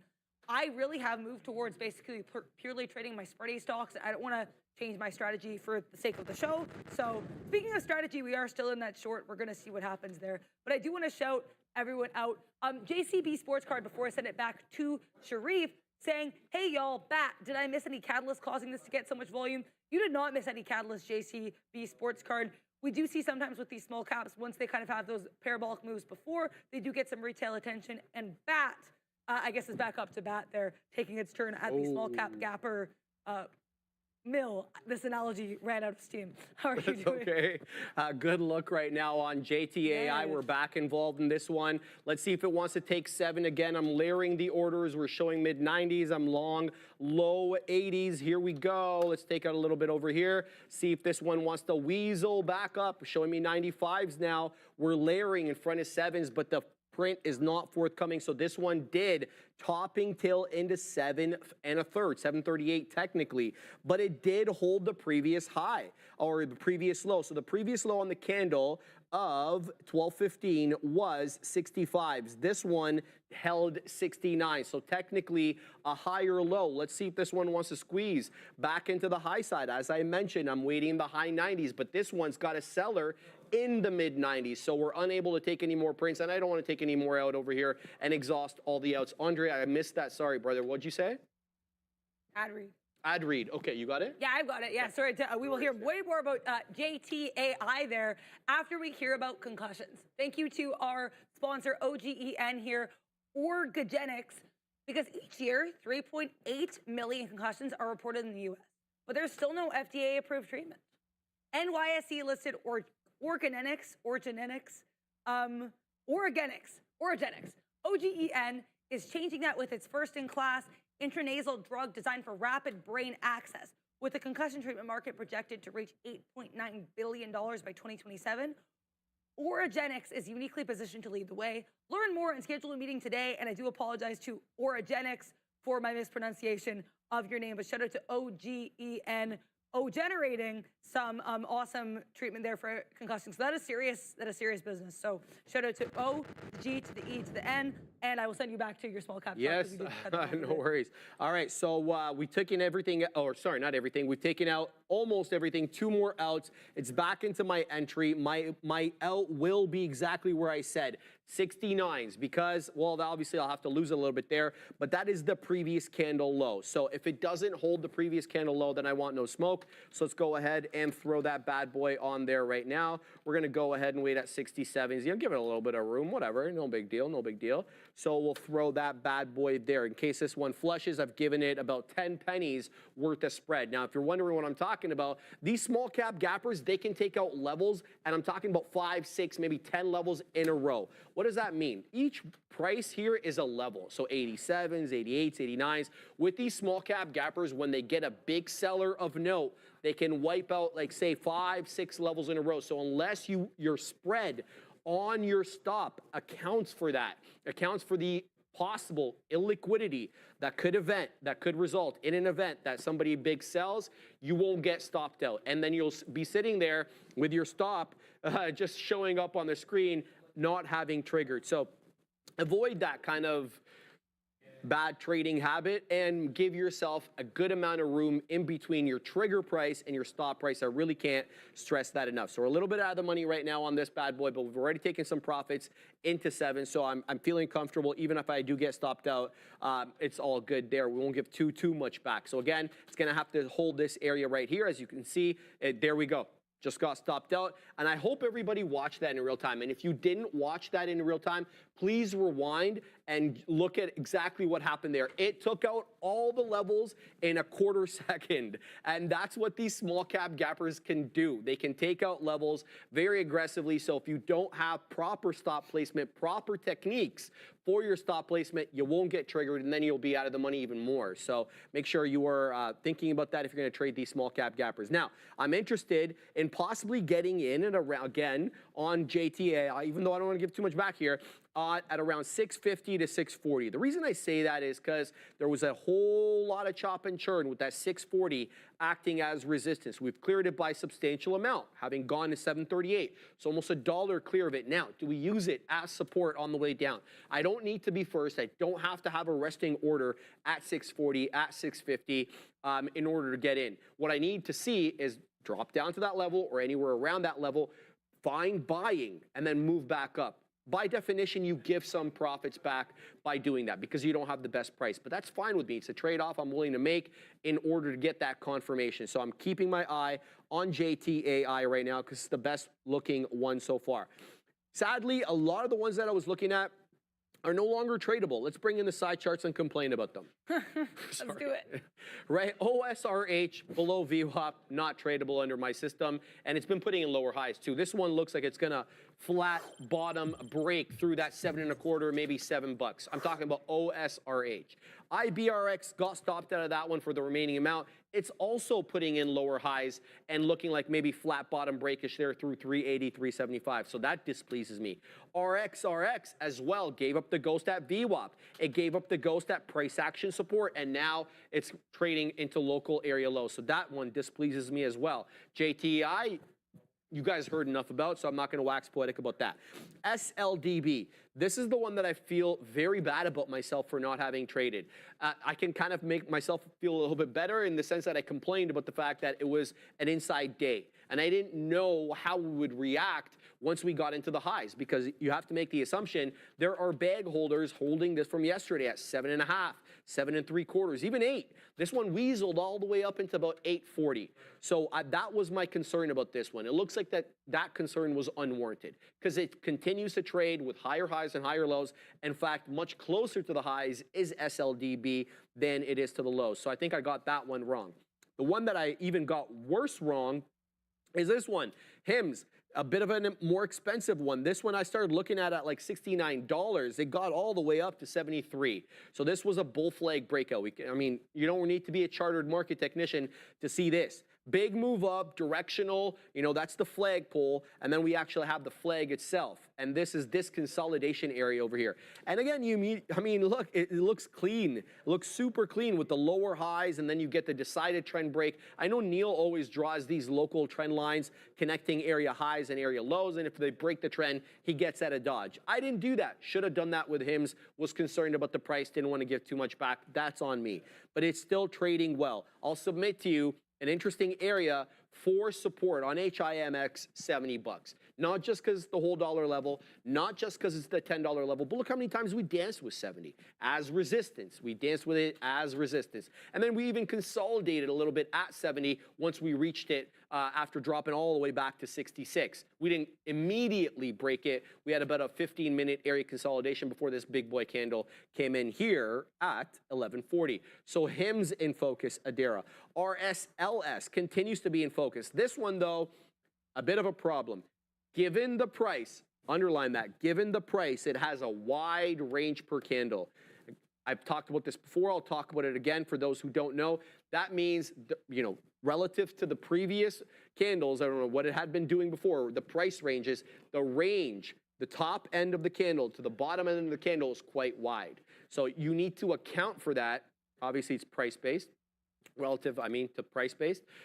You need to account for that with sound stop placement and sound profit-taking placement, your beak wetters. Why? Well, oops, that's the wrong one there. Because if you place your stop too tight, you will get wicked out, obviously, because it's got wide reach per candles. And then if you don't place your profit takers at a lofty enough level, you'll end up leaving a lot on the table, leaving a lot of money on the table. So I don't think anybody wants that. So keep your eye out on RSLS. It continues to trade at highs. And let's put some dang respect on this one's name, man. It's up 63%. I mean, it's $1.75. I get that. Not a lot of people like these ones. They call them penny stocks, whatever. But the fact of the matter is, it's got a predictable higher low situation with higher highs. $1.85 high day. Adara LePage. Sharif, go real. No, I have to shout out, when you said penny stocks, fully reminded me of our friend, not our friend, but Jordan Belfort. Jordan. Yeah, I don't know if anyone knows that song by I think it's Wes Walker, but I be getting dirty money, Jordan Belfort. Anyways, shout out to that. Don't know why that's in my head. But yeah, shout out to penny stocks, and to completely flip the table, I'm still in MSTR. Now, my strategy on this micro strategy is to stay in this short until I get wicked out here on my stop on the 5-minute prior bar high. So with that in mind, and I have to say, I kind of love, you don't love it at the time, but you love it in retrospect. I love when stocks get to your stop, like kiss it, don't stop you out, and then come back to doing what they were doing, come back to the regularly scheduled programming. You know why? Because it tells you that that area is of interest. Okay, we just took out, we're about half out right now. I don't love that we're half out of this, but I knew I had to take some profit because, like I said, that 331 level was very potent. Please pretend I didn't say that word. And so because that 331 was so potent, thank you. I wanted to be careful of that. That being said, I have zero profit-taking ideas for MSTR until there's 328.30s at this point, now that I've kind of cleared a little bit of the runway. Why 328.30s? Well, as you could see here yesterday, this is the 15th.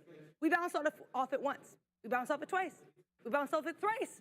And we make higher lows. So with that in mind, I like Sharif's hand gesture. It's great to be back here with you, man. Hey. Thank you guys for having me back on this desk.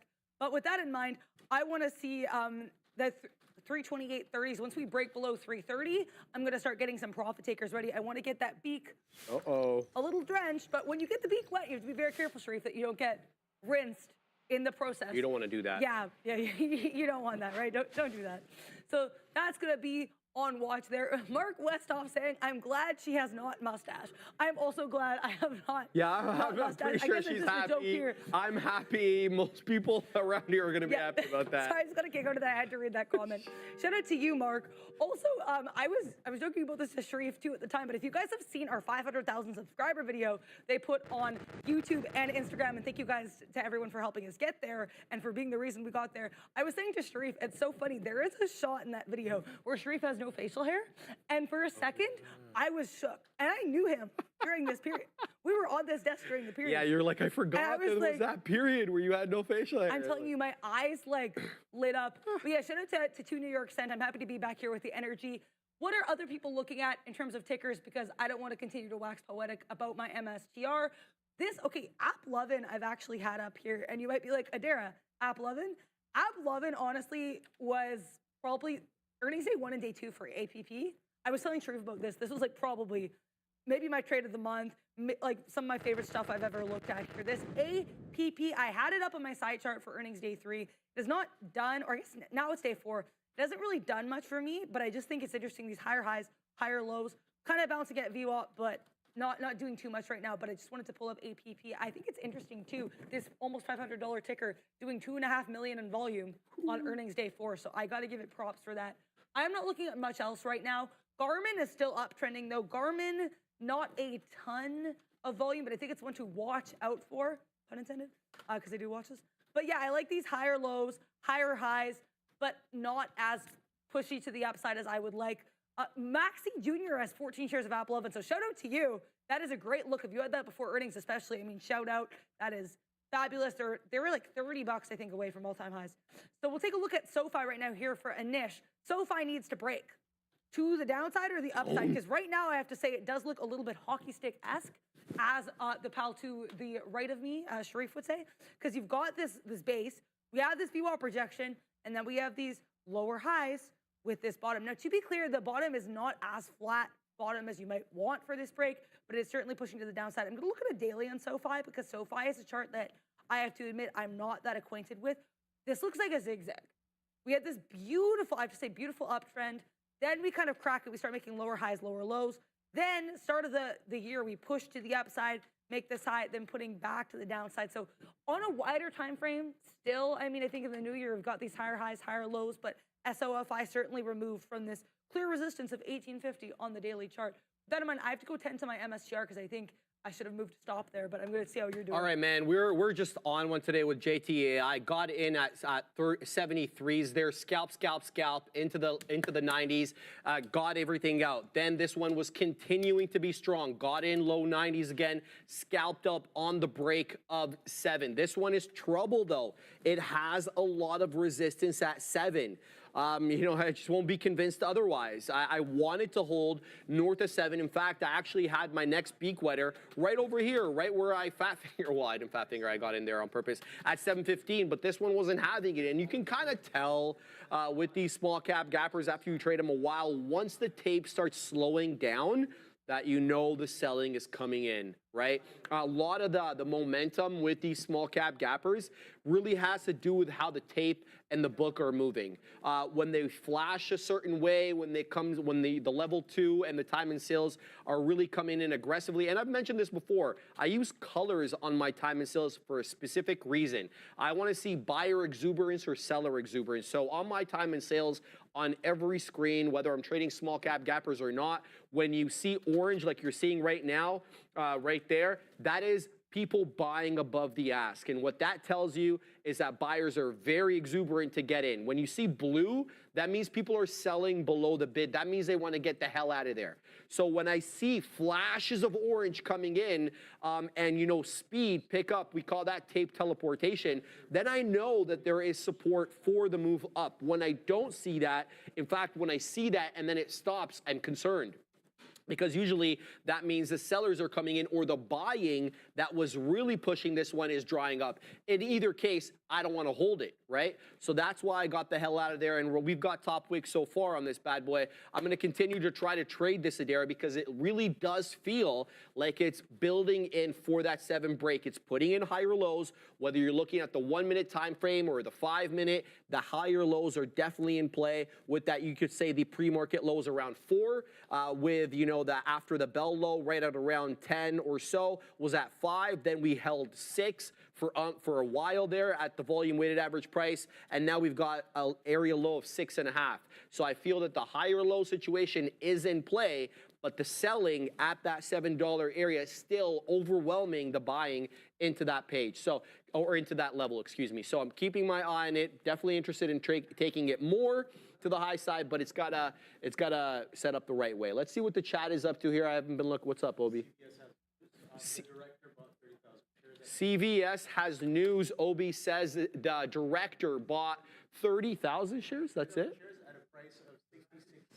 Bought it at 66.70, 30,000 shares. It's breaking out. Oh, thank you for that call. And we saw CVS blow out earnings. Adara, they did really well, despite the analysts, you know, really not feeling that that was going to be the case. There's the spike up there. Obi, absolutely accurate. Appreciate that from the Obi. He is the one.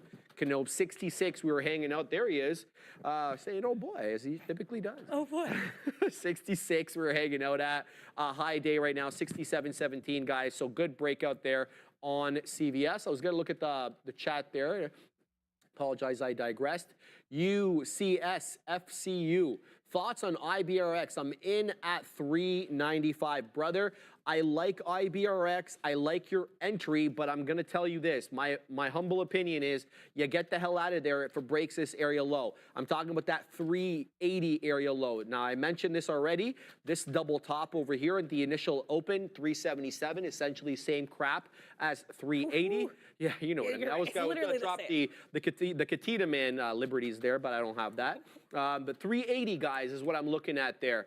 If it breaks that, UCS, I'd get out of there. And besides, you've got lower highs, and it looks as if this might be also a flat bottom break. But let's not sing this one's or write this one's obituary quite yet. Let's see if it gets. But again, to answer your question, anything below this area here, get out of Dodge. What else we got going on? Airy pages, ups, UPS obviously, to instant transmission alongside teleportation.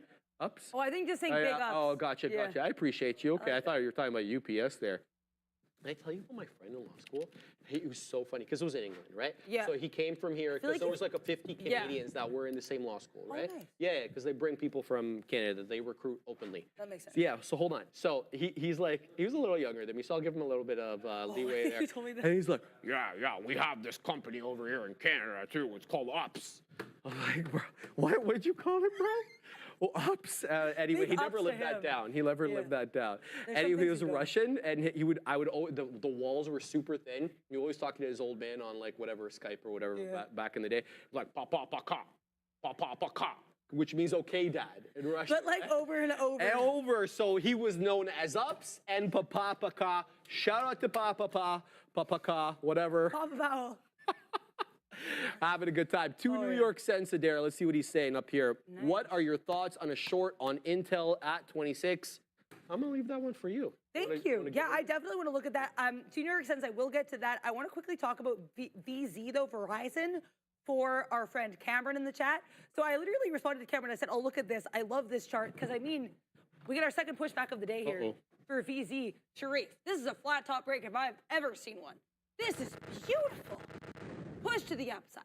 Flat top at 41.73s, I think. Higher low, higher low, higher low. Now we're chilling above the 90 MA. This is beautiful. This Verizon is communicating to me upside. Let's take a look at the 15-minute and the 30. We'll do the 30. Okay, so this is just straight up. I was going to see if there's any levels here. This has been on an uptrend for a while here for VZ. I'm going to see the daily chart if you have any resistance. Should we break out? Because I think one thing with breakouts that you really have to look at is, should we break out? Where do you want to take profit? Where are any levels? Because that's something, I remember I had an Eli Lilly breakout once and I was like, oh, this is dope. It's like, this is that $11 one. And I was like, but where do you take profit on it? Because when things are up so much, sometimes you need to see the bigger picture.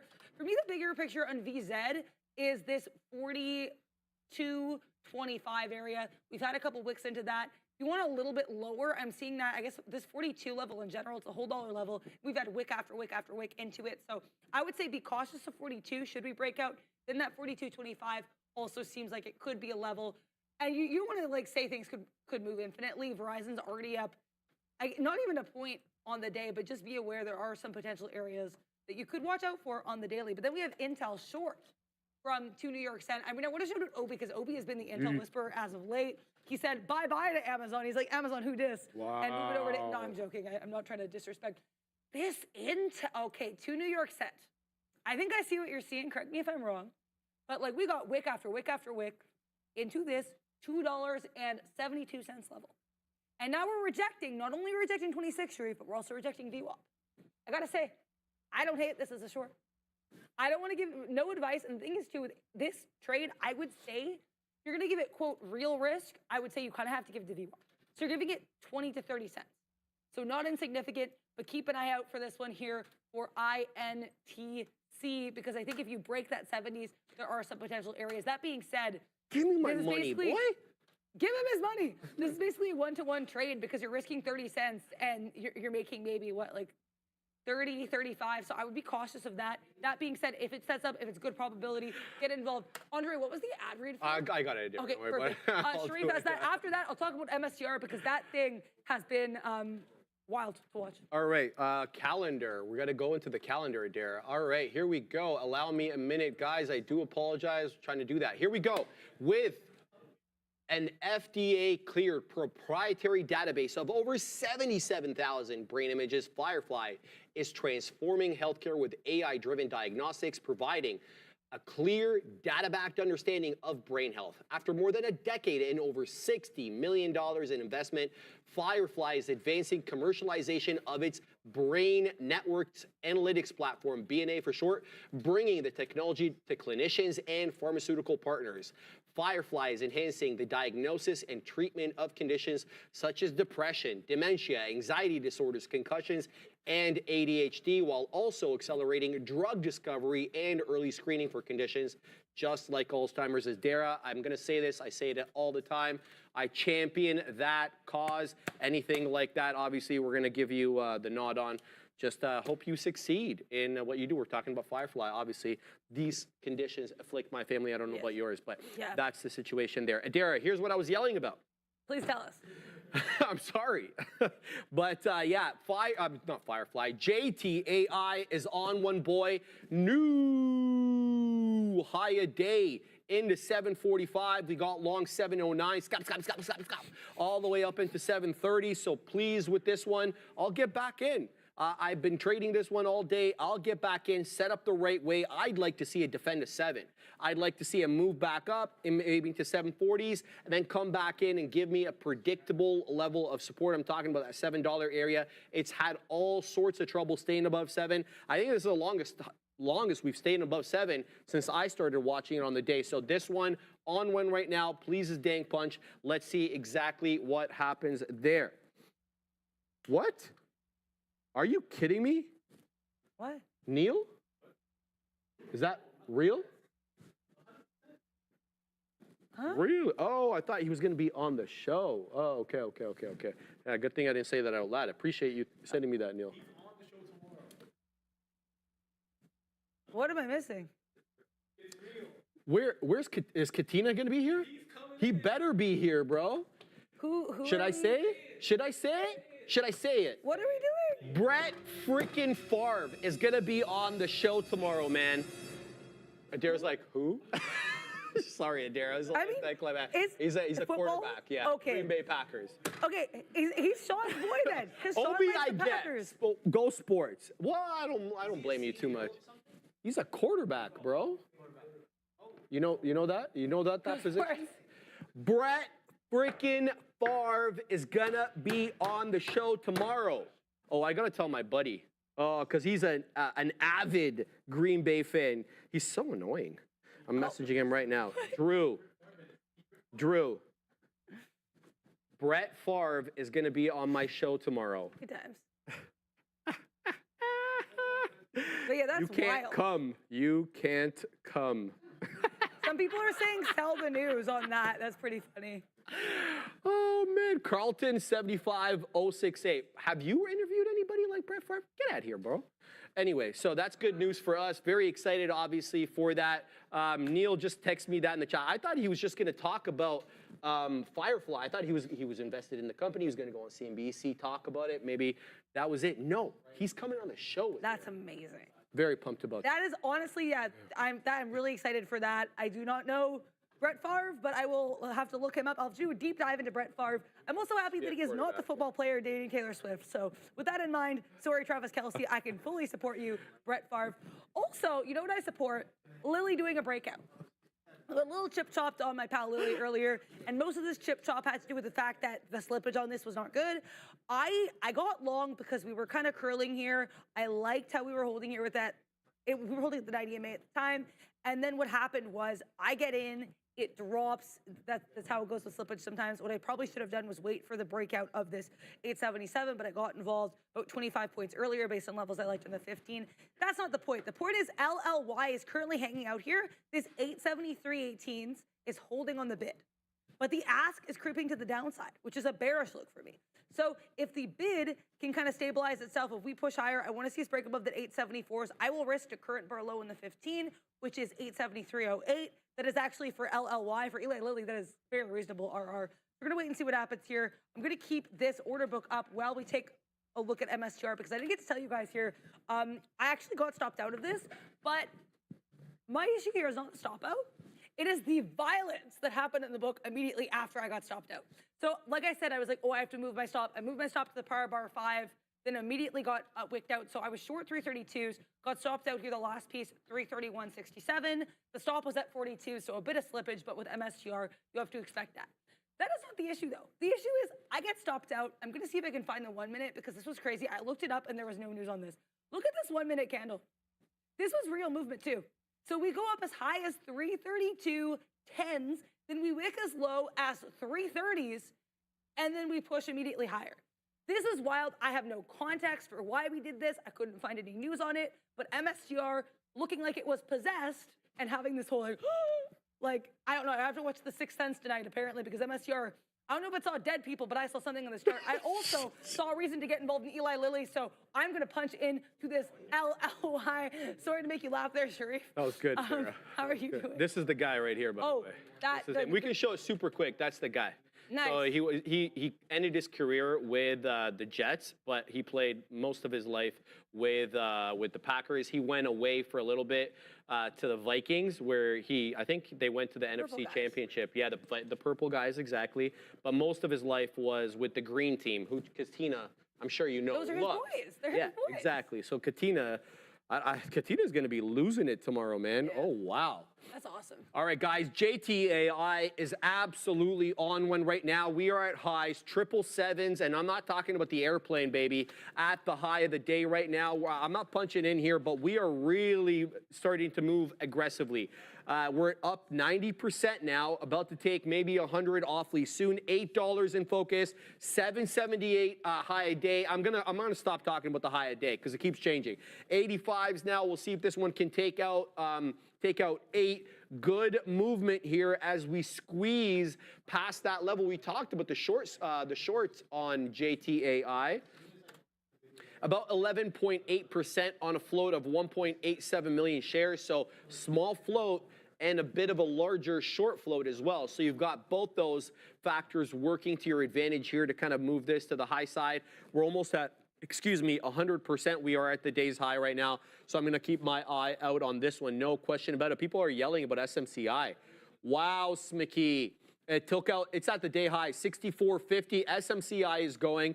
I was talking to some of the boys in the back. It's a pay for shorts type situation here on SMCI, yes. Wow. Obi says it's always been that way, though. I didn't know that. Yeah, which is interesting. It shows you even on the floor here and with the company with, what's it called? What am I trying to say here? With real trading, it's highly in demand. So the shorts are definitely getting squeezed right now on SMCI. Let's show the chart. Here it is.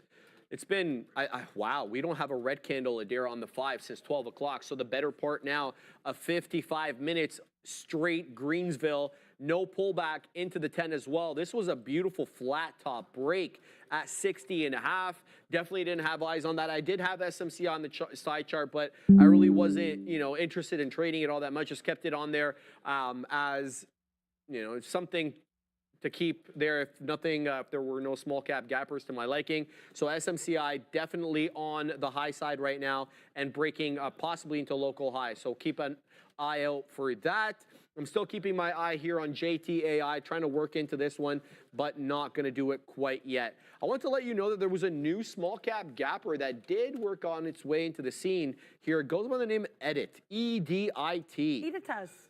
Is that what it's called? Yeah. Editas Medicine, yes, good call. So we're going to take off RXRX and we're going to put in Edit. So this one's trading at the highs right now, guys, or close to the highs. We just printed 244. The high of the day right now, there we go. The high of the day, sorry, is 244.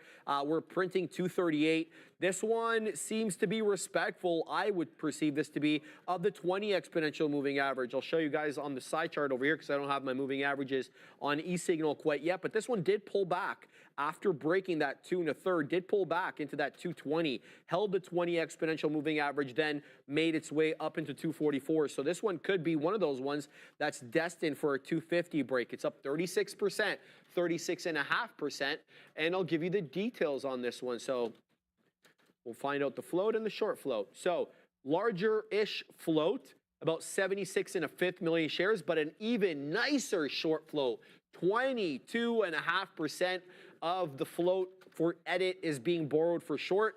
So again, whatever technique you guys use to figure out where shorts may or may not be, employ it. I would say look at the wider time frame, look at local area highs and consolidation areas where there were where there was a lot of volume. So look for those big volume bars. So Edit right now coming back down. I could be a buyer of Edit at around 2 1/4 to defend that 20 exponential moving average. Good look here, Adara, as JTAI dances with 8. What do you got on that side?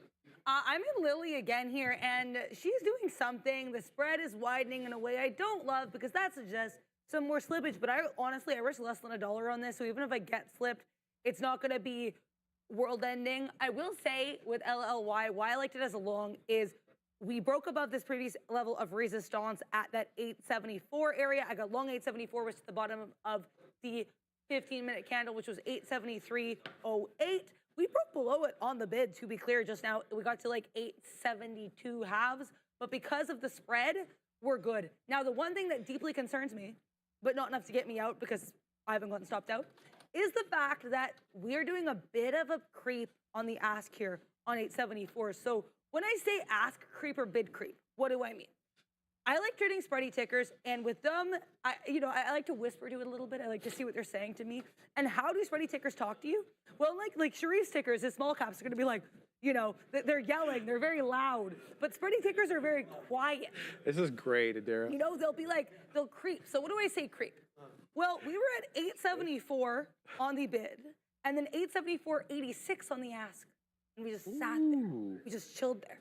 And then we got to 874.82 on the ask, and then 80, and then 15, and then we started dropping, right? So when I see a slow, gradual move here to the downside, then I get a little bit worried we're going to drop. If I see a slow, gradual move to the upside, it can be a pop. Now, I want to clarify, a lot of this is also dependent on where we are in the chart. Like if we're at low of day and we start doing an ask creep, that is 100% a short to me. When we do it here, when we're in an uptrend, it's obviously a little bit concerning, but it's not going to get me out of the ticker. It just means I should be prepared for a little bit of shake and bake. We did get shaken, we got baked, but I'm still here because I didn't get stopped out. So please just punch for that. Thank you, Lily, for your $1.50 spread that saved me from getting wicked out of this. So we're like, what, 25 cents out of the money. I'm happy with this trade, risking less than $1, which is very rare to find natural areas to do that on Eli Lilly. Right now, to me, the area of resistance I'm seeing is that 874, basically 875. So if we get above 875s, I'm actually willing to add a couple shares, nothing cray-cray. So we're going to wait and see what happens. But yeah, I mean, I always love talking about spread. If anyone ever has any questions on how I read spread or what I do with spread, you can always ask me. I would love to do like a whole lesson there. Ostentatious Productions. Can you imagine Adira on audiobook reading Edgar Allan Poe? I mean, I would have fun doing that. I would enjoy myself. They're the Piper.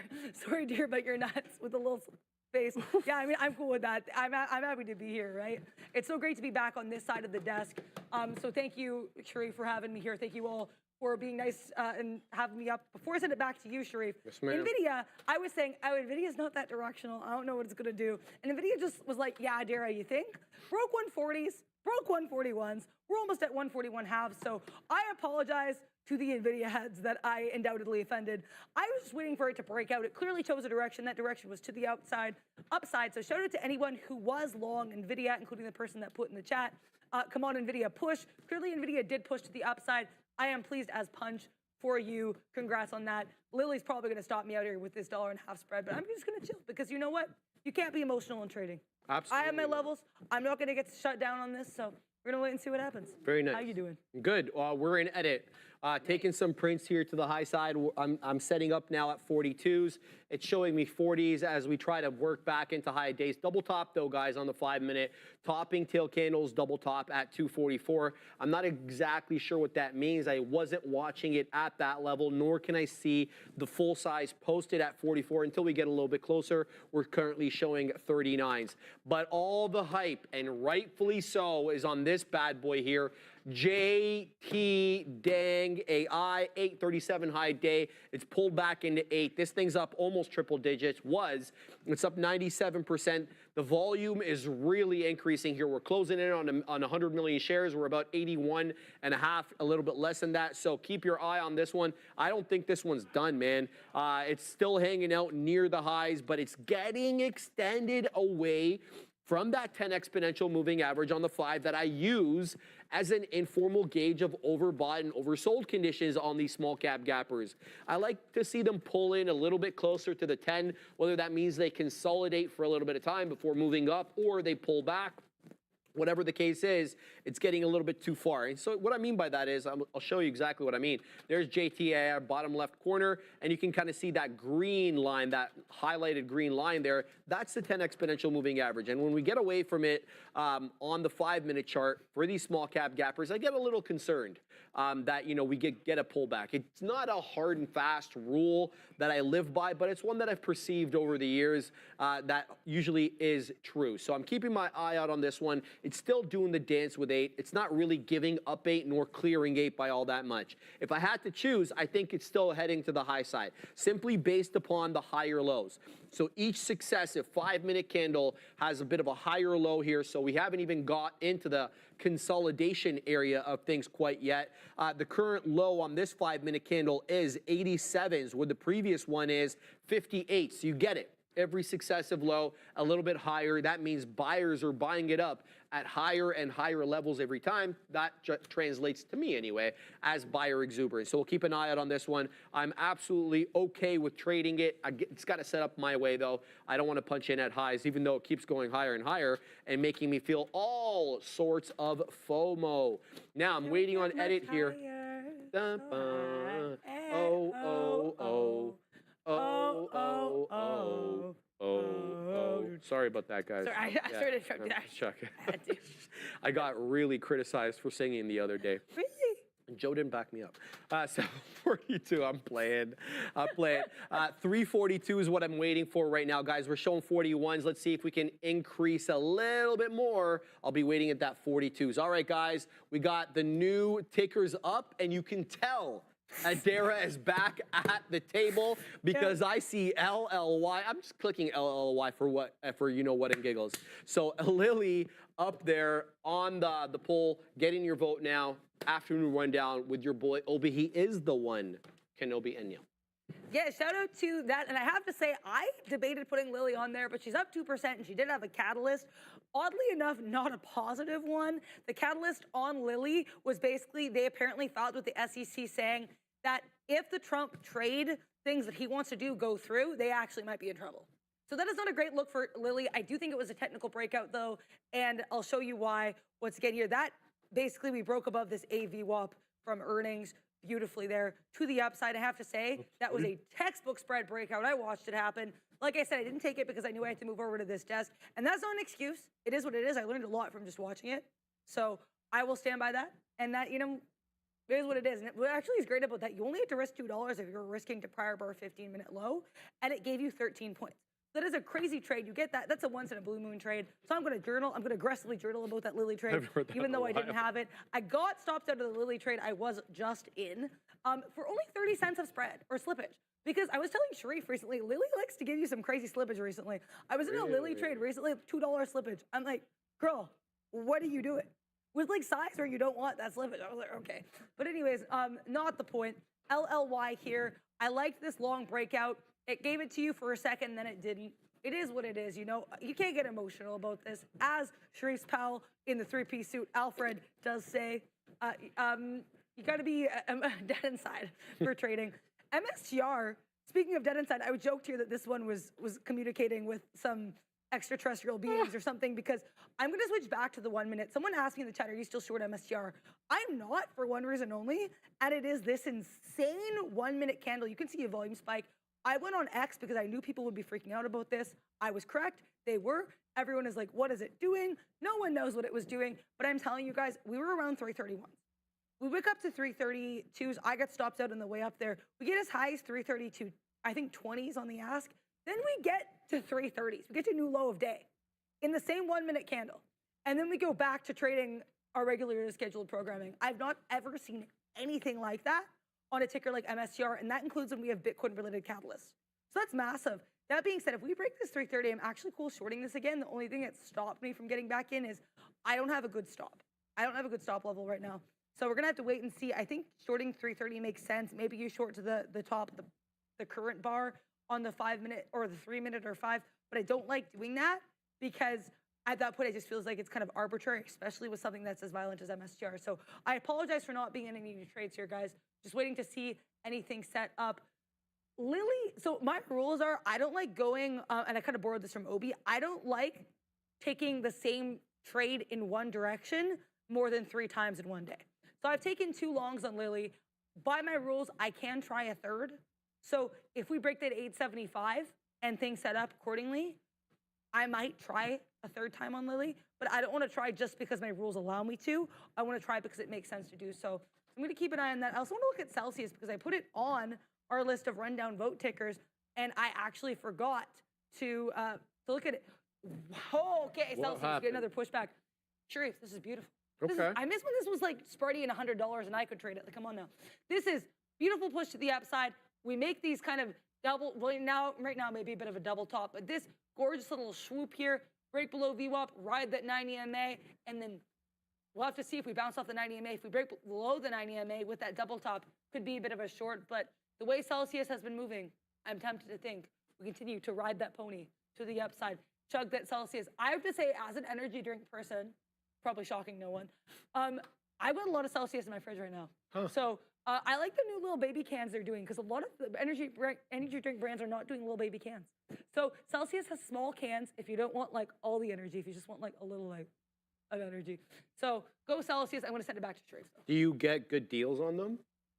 Or do you get them wholesale? Oh, Retail. I go to 7-Eleven and I get whatever the best deals are there. You get them on sale. I love I get everything on sale. Nice. I love sales, but 7-Eleven weirdly always has a sale on pretty much every brand of energy drink. Usually Rockstars and Monsters, they're like, you get 3 for $7.50, so that's not bad. Rain and Bang, it's usually, you guys can tell I do this a lot. It's usually like 2 for $5.50. But yeah, I'm a 7-Eleven rewards member, I like it. so I'm incentivized to buy. But yeah, so there are rewards. Celsius, though, I find a little bit harder to find. How are you doing? All right, we're trying our hand at JTAI again. Let's see if we can take out some profitability here as it squeezes back up into the high side, showing 20s. It did defend 8, but it was like, kind of an anemic defend. Right now, it's got a bit of a hammer candle going on, but it doesn't have nearly as much buying pressure this time around. So we're going to give this one a little bit of room, but I don't want to give too much room and give back too much over here. So JTAI,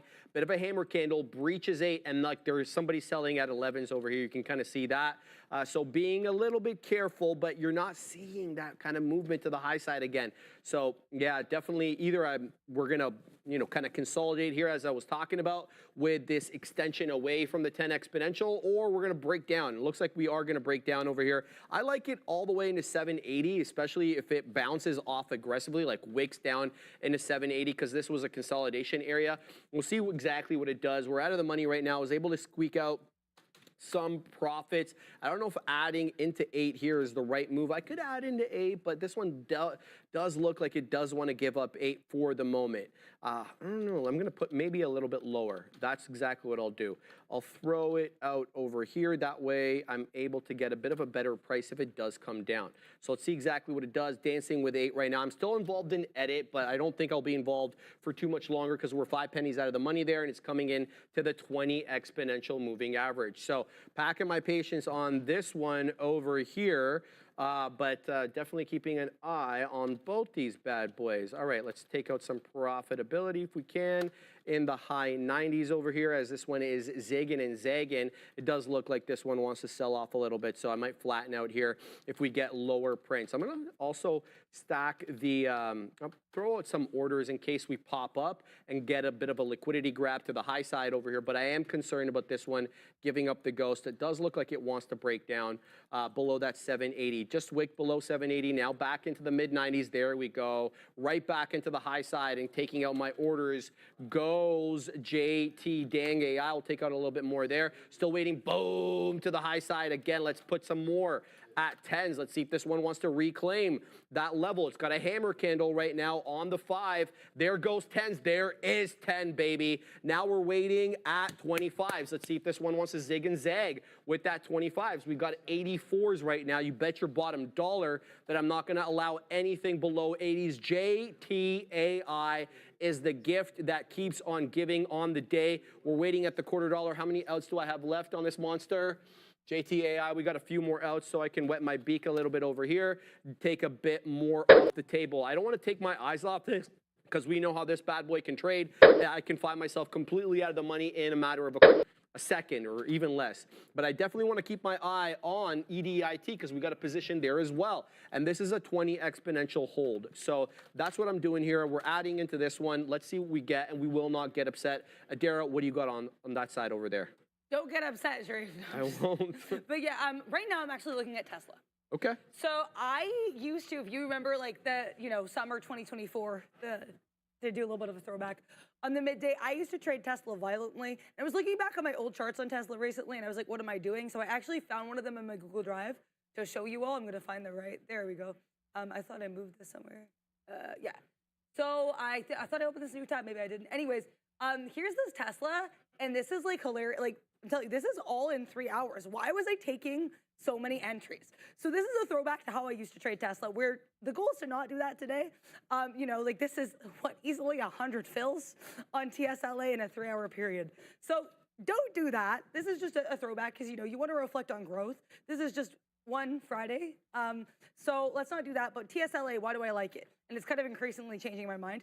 If we hold this the 363.25 area, if we break above that top, I like this as a long. And I think the 15-minute, oh no, my chart died. The 15-minute confirms that for me. Why does that confirm that for me? Because the 15-minute, that is also the top, and it's been the top for a while. So with that in mind, the thing that's also stopping me is the fact that I'm just gonna see if I can find my charts here. You want me to take over? Yeah, sorry, I'm just trying to find my area to set up a new chart. Thank you. Okay, yeah, I'm still watching JTAI. Got a couple of more outs on this bad boy. Still zigging and zagging with 8 guys. The best print I've had on this pop-up here is at 820. I'm waiting at that 8.25. I've moved up my stop specifically from that 760 break, and now it's going to be break even. So anything below 777s, and that's where my stop is. Got a couple of more outs on this bad boy, and it has to hold this level. I am very cognizant of the mean reversion being a distinctly different possibility. Yeah, you see all the OB words right there. Possibility on JTAI, given the strength of this monster on the day. So I've moved up my stop because I don't want to give anything really back over here on this monster, keeping an eye on that. Now, I added into EDIT, and I'm more pleased I could not be because I think that this is the right move. It did bounce off the 20 again. I'm going to wet my beak there. I've got a bigger position on this one, so we'll let that one cook. JTAI still cooking with that $8 area. Can't clear it.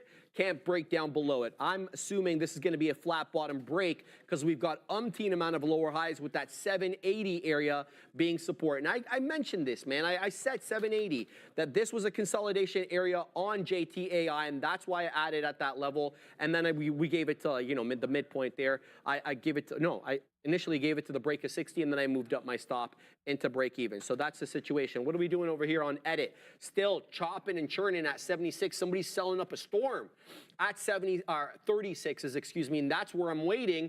I'm waiting at that 36s. All the orders get taken off except mine. That's kind of annoying. So we'll see exactly what this one does. But EDIT, for whatever reason, don't know why, and I frankly don't give a you-know-what. It was respecting the 20 exponential moving average on the 5. That is that yellow line right there. It keeps bouncing off it, likely because a trader or an algo is basing its trade off that line. Nick Dub, Sharif, do you mind giving me your thoughts on Rivian here in earnings? I'm very bullish on the company, but I'm worried about a 10 retrace. Look, I like the company, man. I don't know if I necessarily like the stock, but you bet your bottom dollar I like Rivians. They are great cars. I'm just keeping my eye here on JTAI because it's coming into my profit taker. I'm waiting at the $0.25. It's rejecting 20s right now. JTAI, lots of buying. Come on. Boom. There it is to the top side. JT dang AI keeps giving you more money, baby. This one's headed possibly back in 67s. 867s is what I'm trying to say here ineloquently. Keep your eye on this one. A beautiful hold of the 10 exponential moving average on the 5. Right on that 110 candle. Goes right into 775 and then rockets back up. Pleased as dang punch, as the girl next to me always likes to say. So let's set up some more beak wetters over here and then have a look at Rivian for your boy, the OG Nick Dub. All right. All right, so that's a 5-minute. Let's start with the 4-hour. Let's start with the daily. Let's start with the daily, see where we're at relative to these moving averages. Okay, so right off the bat, I can tell you I ain't looking at the 50 or the 200 because this is a consolidation zone, and as we know from previous lessons, consolidation areas and moving averages are like water and oil. They don't mix, okay? If you use these moving averages, whether crossovers or divergences during periods of prolonged consolidation, and I'll submit to you, that's what we're seeing on Rivian here, you will get burned. It's gonna suck because you're gonna get wicked in and wicked out, not wicked in, you're gonna get triggered in and triggered out on these crossovers that are not relevant. So I don't want to use the blue and the red lines, the blue being the 200, the red being the 50. What I see here, Nick, and I think I've said this before to somebody else who asked me about the exact same thing, the teen amount. Why am I long JTAI still? Oh my God, I still have a piece of there. Okay, I got. Oh no. Yeah, that's do you no need good. to take over? Or? No. We're gonna wet our beak here. That's exactly what we're gonna do. Hopefully. Nice. All right, we'll just take it out there. That kind of sucks. Been so long since I've heard that. Get it there. All right, so take out some there at the high of the day on JTAI. I didn't realize I was holding more. I do apologize for that. Should have been managing that trade a little bit better. So I worry, Nick, because of the lower high situation.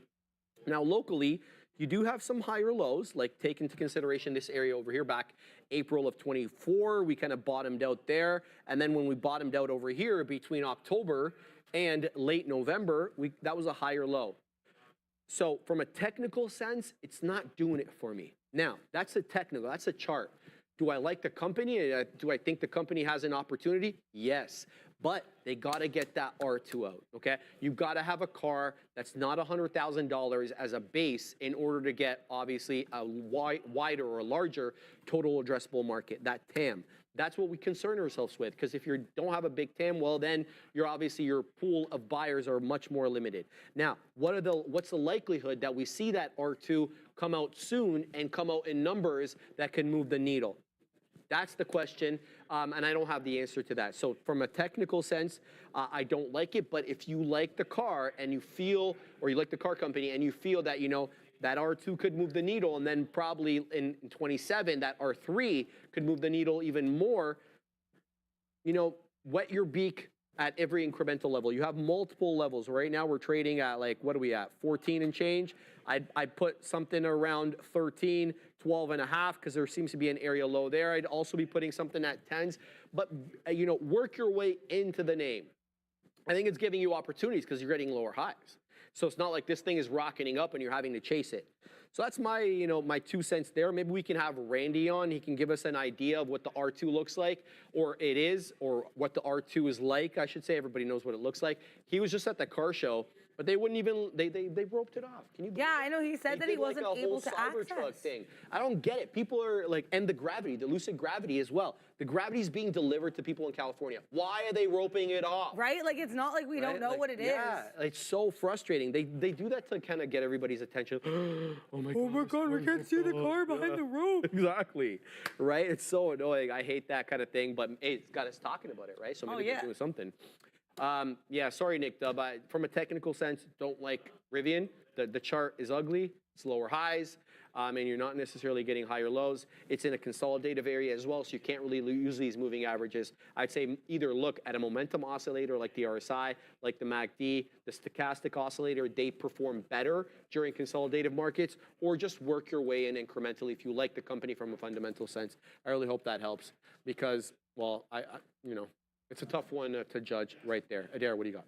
I want to talk about this MSCR trade because I'm sure people saw me going MSCR long on the blotter, and they were probably like, does Adair have eyeballs? Is Adair doing okay? Yeah, she's got eyeballs. She does have eyeballs, and she stands by this trade. So let's talk about why I went MSCR at low days, why I went long. So I have talked a lot about, I've been watching this one lately. I have a lot of levels I like on this one. And as we saw that Quadunk, and keep in mind, I was short in this before I got wicked out on what I'm going to call, I don't have a name for it yet, but that crazy wick that I was comparing to the 610s because it seemed like someone possessed it. Anyways, before that wick, I was short. I got wicked out. I didn't want to force myself into a short. I didn't have a rational area to risk, whatever. But I wasn't looking to revenge trade it either. And I necessarily I didn't need to trade it either way. But then it does this. So why was I looking for this level? Time to pull out my handy, heavily marked up trading view chart again. Shout out to Obi. I love that Obi is representing here for the people with marked up charts. So this is obviously a rounded bottom, or rounded top, sorry. Looks pretty bearish, but Sharif, look at this bounce. What happened? This bounce yesterday, and I know because I was short when this happened. Look at that bounce. So I was watching for a level. This low of day yesterday, 326.80. Guess where our low of day today is, Sharif? 326.80. Dang. So I waited for a green 3-minute candle, and I went the heck long. And I went long 327.30s, and right now I'm risking 326.79. Now, will I get slipped with spread if that breaks below? Yeah. It's not going to be pretty. If I'm wrong on this, I'm wrong, and I'm okay with that because I like the trade. I am taking out 30% at 328.30. So it's a 2-to-1 basically because I'm risking 50 cents. Why am I doing that? I talked about that 328.30 level, and you can even see it on the chart today. We get chippy choppy around that level, so I want to make sure that I'm taking a little bit off. As of right now, my stop is going to be, like I said, the 326.80 because I think that's real risk. I think that's fair risk, and I think I would be selling myself short, no pun intended, if I move it. So right now I'm keeping it there. Yeah, this has not been, as I said, this has not been my best trading day. I've been on a nice little streak lately, and today is a little bit but you know what? I'm so happy I took this trade because I like the trade. And Neil talks about this a lot too. It's not about like your day as a whole. It's about each trade. How did you do when compared to that trade? Did you take the setup that made sense? Did you like it? So I have no problem taking this very counter trend MSTR long because I have confluence. Shout out to Obi. Thank you. Thank you. Very deadpan Obi with the get it, Adara. So yeah, that's my conviction. I'm going to stick with there for that MSTR. We're going to take a look at RGTI as well because some people were talking about Rigetti. Shout out to Mom's Rigetti there. My sister and I were actually rewatching the rap battle scenes from this movie recently, and it still slaps. So with that, I am referencing 8 Mile with the Mom's Rigetti. So Rigetti here, this is a really interesting area. This $10.90 level, we reject that. I mean, to be fair, we were downtrending, but then we kind of look like we might bounce, and then we can't. So I want to see if we break above this 10.90. I'm going to switch the book here. I almost switch the tape too. I'm going to switch the book because I actually want to see how Rigetti is behaving at this $10.90 level. This is not my type of trade. This is more of a Katina Man or a Sharif type trade. I'm not a huge small cap person, but this $10.90 level, I want to see what we do here because if we reject, then I think you could arguably, try the short. You only have to risk 5 cents with this. Oh my, do I want to short this? Because you only have to risk 5 cents here. That wick, I would say, is risk. That VWAP, I would say, is an area you could risk too. So you're risking 5 cents, and realistically, you could be able to take some profit here at that $10.75 level. So that is not a bad RR trade, but it is our GTI. It is very volatile. It is Mom's Rigetti, and you don't want any reason for you have to have your knees weak or your arms heavy. So that is on watch. Yeah, Darth Buddha, I like to have my order book colored so I can see it a little bit more clearly. I like the sunset kind of palette. I enjoy that. So I find that pretty cool. I'm laughing at this comment from Aim for Greatness. Yeah, I could probably beat you in a rap battle. I don't know. I mean, I like rapping. I am a fan of rap music. If anyone ever has any rap music related questions or opinions, I'm always down to interact with that because I enjoy that. JTAI getting mentioned in the chat. I am not Sharif, but I will still take a look at JTAI because JTAI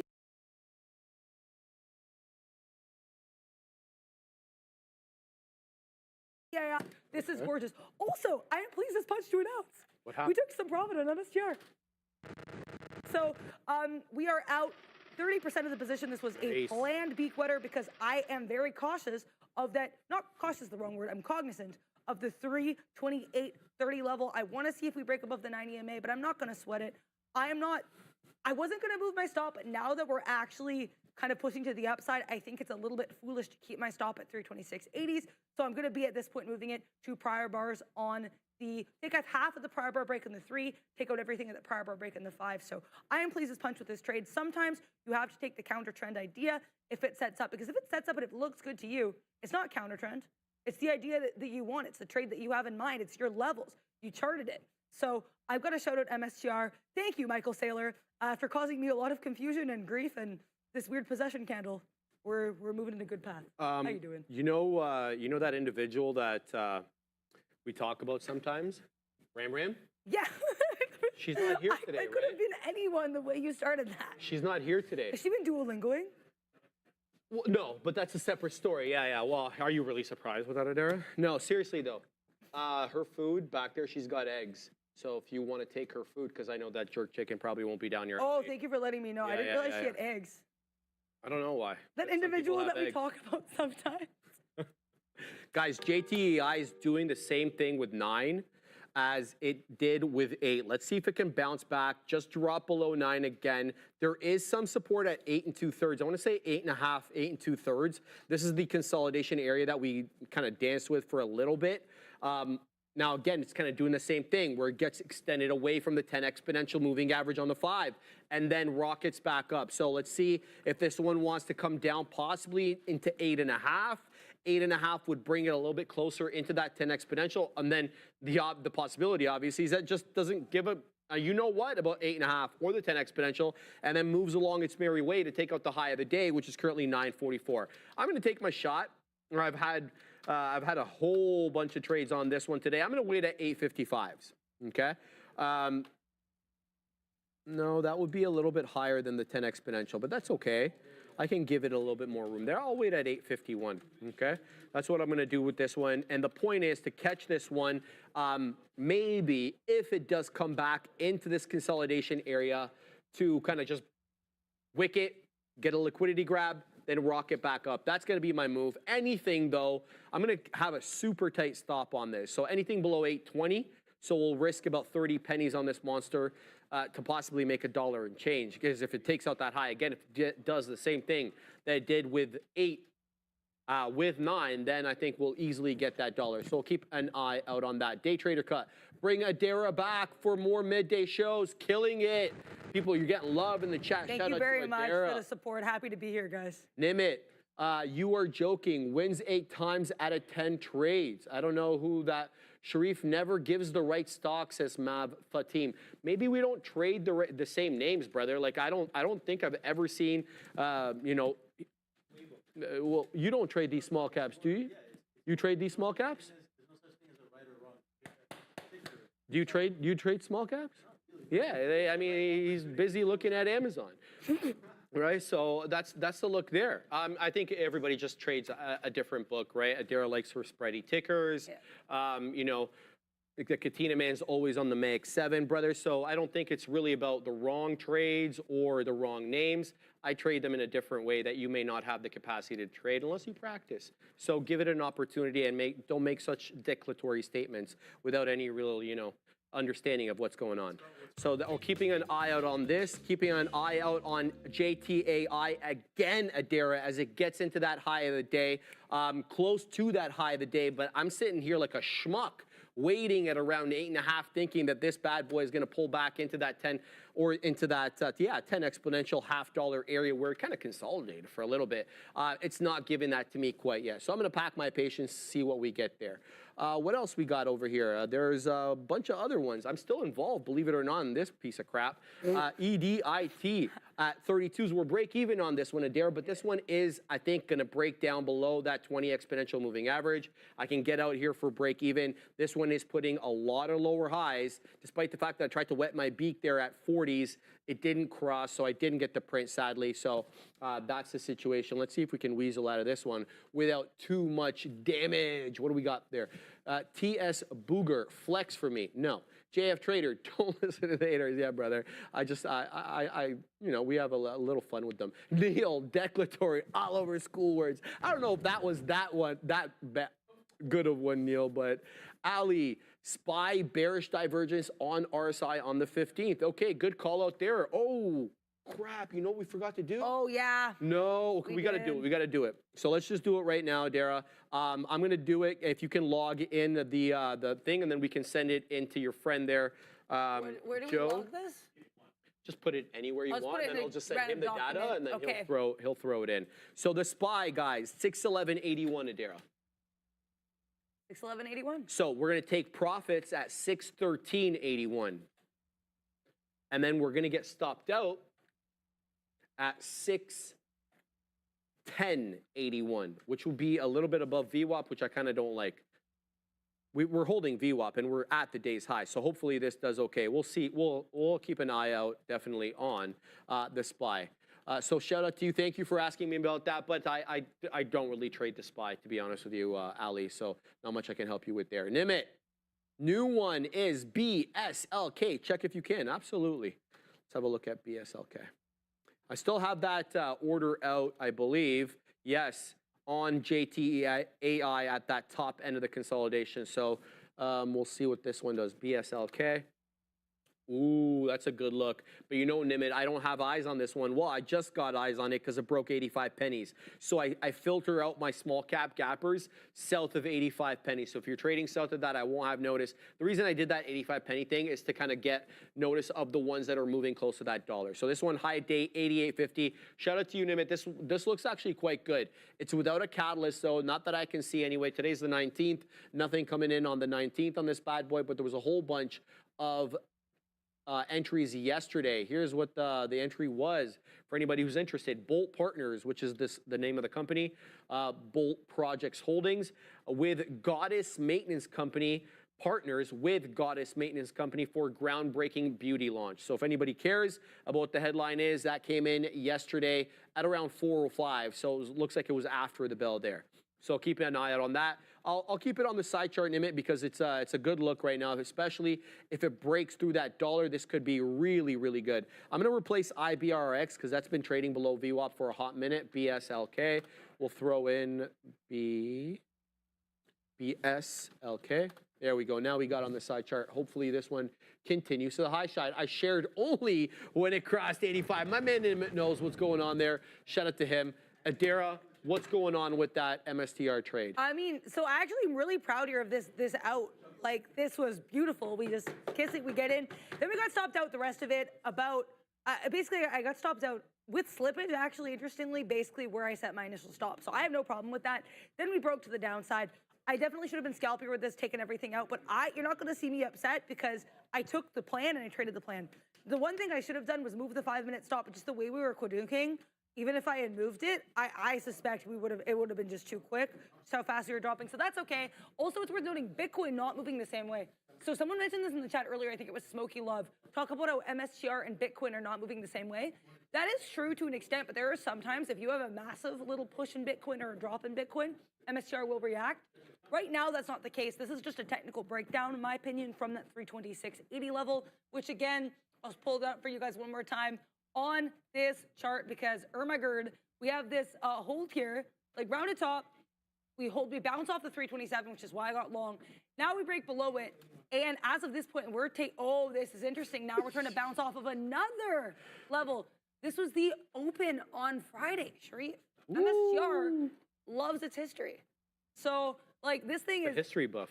Apparently so. Apparently so. Yeah, this thing keeps Michael sailing to the downside, but if you are scalpy, if you have levels you like on it, it is giving you very fleeting long opportunities. Now, I always say with spready stocks, express caution. We're lucky here that we're able to take smaller size if we want, though I am proud to say I took good size on all these MSTR trades. Nice. I'm roughly, I think, flat on the name just because this first trade, but you know what? I'm still pleased as punch that I took it. I like the levels. I got involved regardless. Sometimes that's what matters because you learn from every trade you take. Either you learn what to do better, you learn what worked, but either way, it gives you something for the next day. Meta Babsika VWAP. Sharif, I love this. I talked earlier about that. I'm going to switch up. I have to find a way to sync these again. But that 703.20, I like. If we break 703.20, I'm actually cool to get long this and risk to VWAP. I would not take a ton of size because you have to give it decent. And with spread, it's not optimal. But we're going to keep an eye on that. I also just showed it Zion Lala. I mentioned Eli Lilly, my favorite stock on watch. But yeah, I mean, I tried it earlier, did not quite work out. We are, however, getting close to earnings AV up around 868, so I have it on watch. Thank you for reminding us to look at that one, and thank you to ChatGPT for the $2 super chat. Love that name. FMSTR announced $2 billion offering to buy more Bitcoin. Yeah, I remember they did that, I think, last night, I believe. But yeah, shout out there to MSTR, always trying to buy more Bitcoin. Now known as Strategy, though oddly, Sharif, they changed their name, but apparently they're not changing their ticker. And I was going to complain to you because your trading view chart said MicroStrategy, so I was wondering how you can accept that. I know, unacceptable. Trading view, what are you doing? Come on, it's been a whole 2 weeks.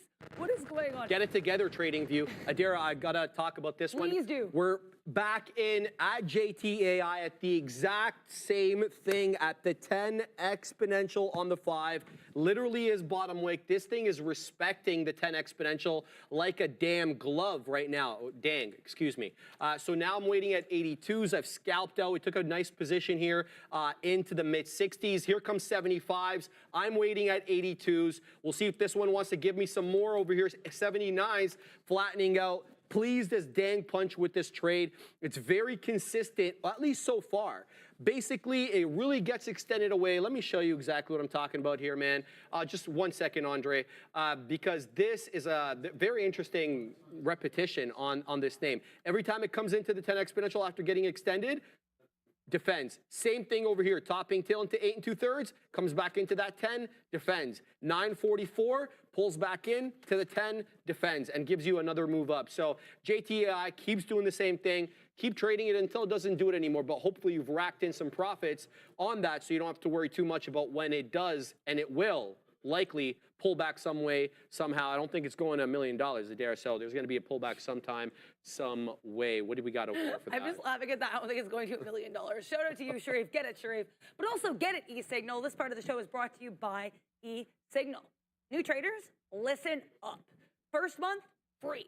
That's right, we're waiving fees. So trade smarter, not harder. Upgrade to Elite. Analyze, strategize, capitalize. Because our platform, it is everything, okay? Infinite data, instant trading, lightning fast market insights, game-changing charts you can predict with the back testing. You're gonna get reliable, real-time data and global markets at your fingertips. This is an all-in-one platform, so do not miss out. Execute your best trades now.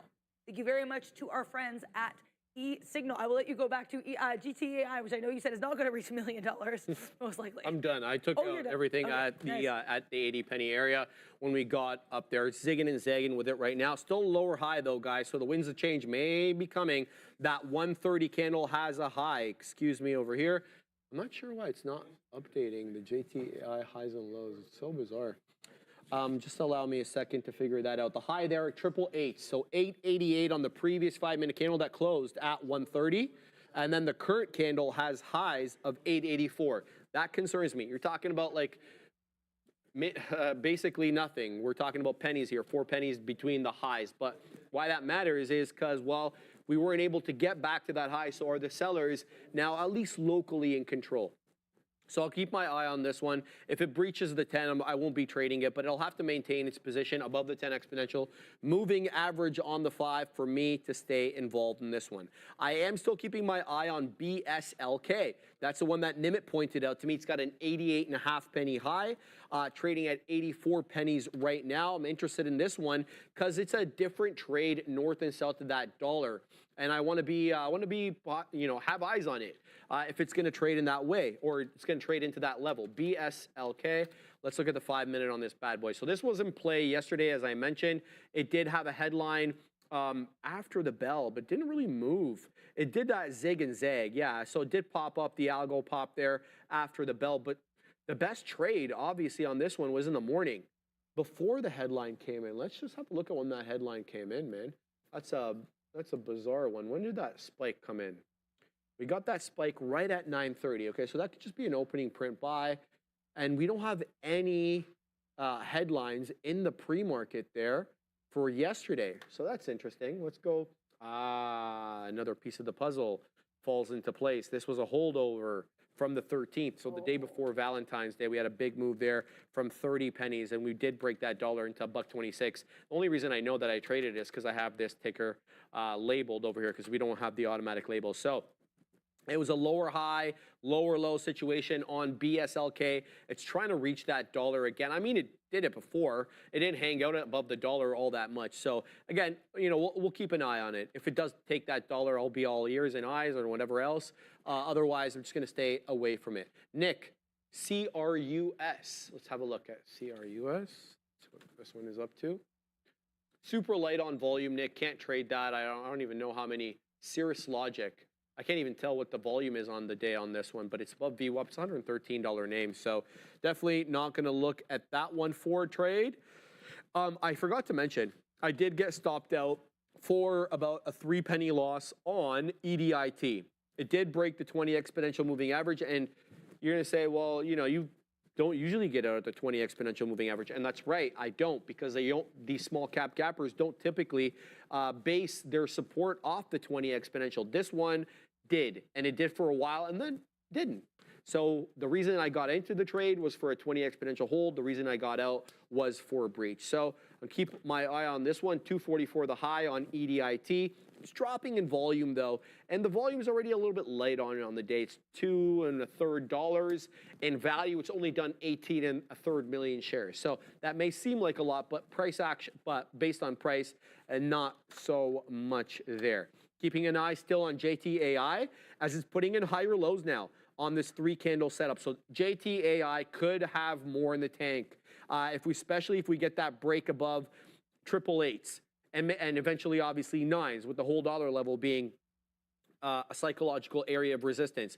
So the current 3 candles set up on the 5, all of which have higher lows prior relative to the prior bar high. So if we get that squeeze above 888s, and we could be very close, 88s now, and you can see the selling come in at 88s. It's like somebody knows that was the high there. But I think we can basically take them out. The buying looks as if it's a bit more aggressive right now than the selling. Let's see if we can continue to move up here. But you can see definitely a tug of war between buyers and sellers at this area high, 888s that is, on JTAI. Let's see if this one can work its way back to the high side. Memes, QBTS going again. Let's have a look. QBTS, what's this one up to? Good call, dude. I missed that trade. That was a money trade off the volume weighted average price, and I didn't even know it was around there. This is what I'm talking about, guys. Look at this. QBTS, hammer candle at that 6.5, and then we got 1, 2, 3, 4, 5, 6, 7 green candles in a row on the 5-minute chart, working our way back into that $7 area. 702 is the high of the day, but that was a money entry at VWAP. Sadly, I did not have eyes on that, and of course, I'm not participating, but good call out by you, my man there. Memes with that QBTS look up 13.5%. I do believe it is Rigetti. These are heavy, the one that has a headline on the day. Let's share that with everybody. It's just a Microsoft-related headline that I think is moving all of them. You're right. Shares of Quantum Link stocks are trading higher following a report suggesting Microsoft will unveil its Majorana. Majorana. There's no R before the J. Majorana. Oh, really? Oh, that's look. weird. Huh? Majorana. Maybe it's a Major Anna. Oh, that's true. Major. Yeah, it's probably major. Who knows? Major One quantum processor. So we don't have any more information. Let me have a look to see if I can weasel some more information. He's just laughing because I made a DJ Khaled reference. Unveiled a new type of quantum chip built with what it calls a topological superconductor, which is not a solid, liquid, or gas, but an entirely new state of matter. That's wild. I need explanations, Adara. So do I. But isn't plasma a state of matter as well? I think it was supposed to be I'm not solid the science gas, person liquid, here. plasma. I think you're right. I need fact check us chat. So here, I'm going to continue to read this on for a second since we are chilling for a little bit.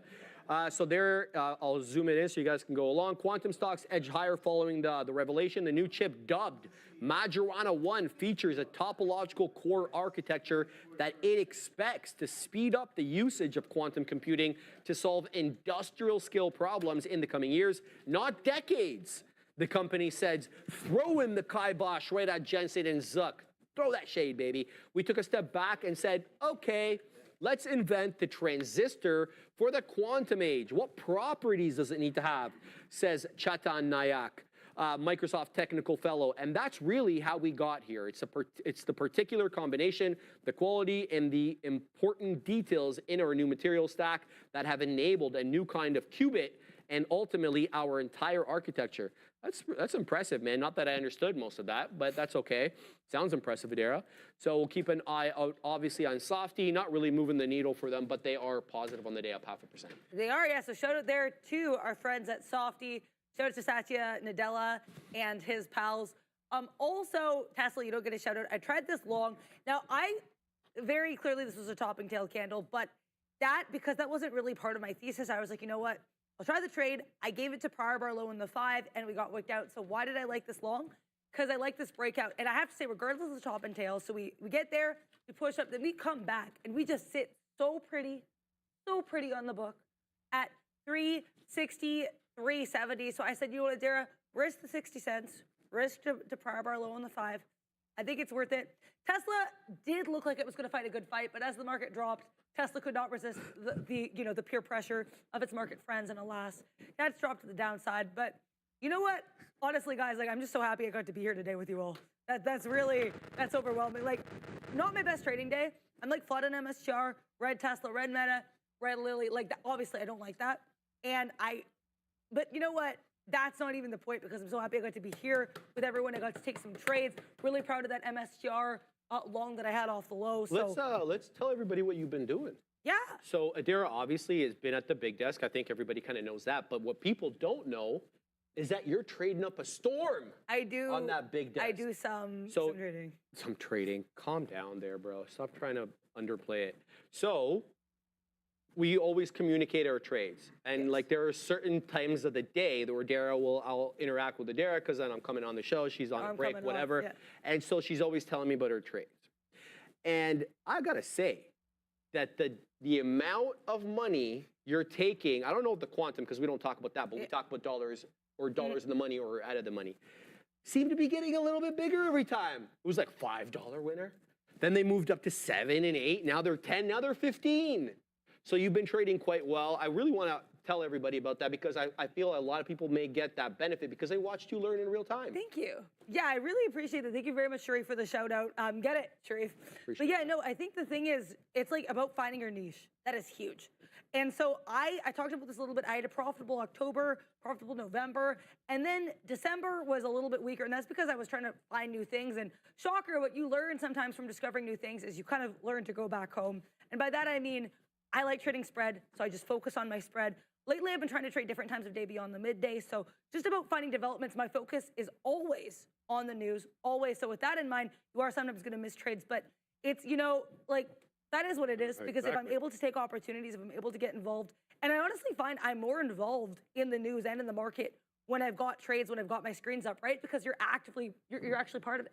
So I think that I want to put that out there. I feel like I'm more engaged in the news because of the fact that I'm able to engage from a trading perspective. Because when I came here, I had no trading knowledge and no news knowledge, and now I'm pleased as punch to say I have both. So I want to shout out Brendan for initially putting me on this midday in the first place. Thank you to Sharif, Sean, Neil, Obi, the whole team. I'm so grateful to be here. And thank you to Pitchbull, everybody, for the kind words in the chat, because it's great to be back here today. Chung chung. Chung chung. All right, guys, JTEI is breaking down.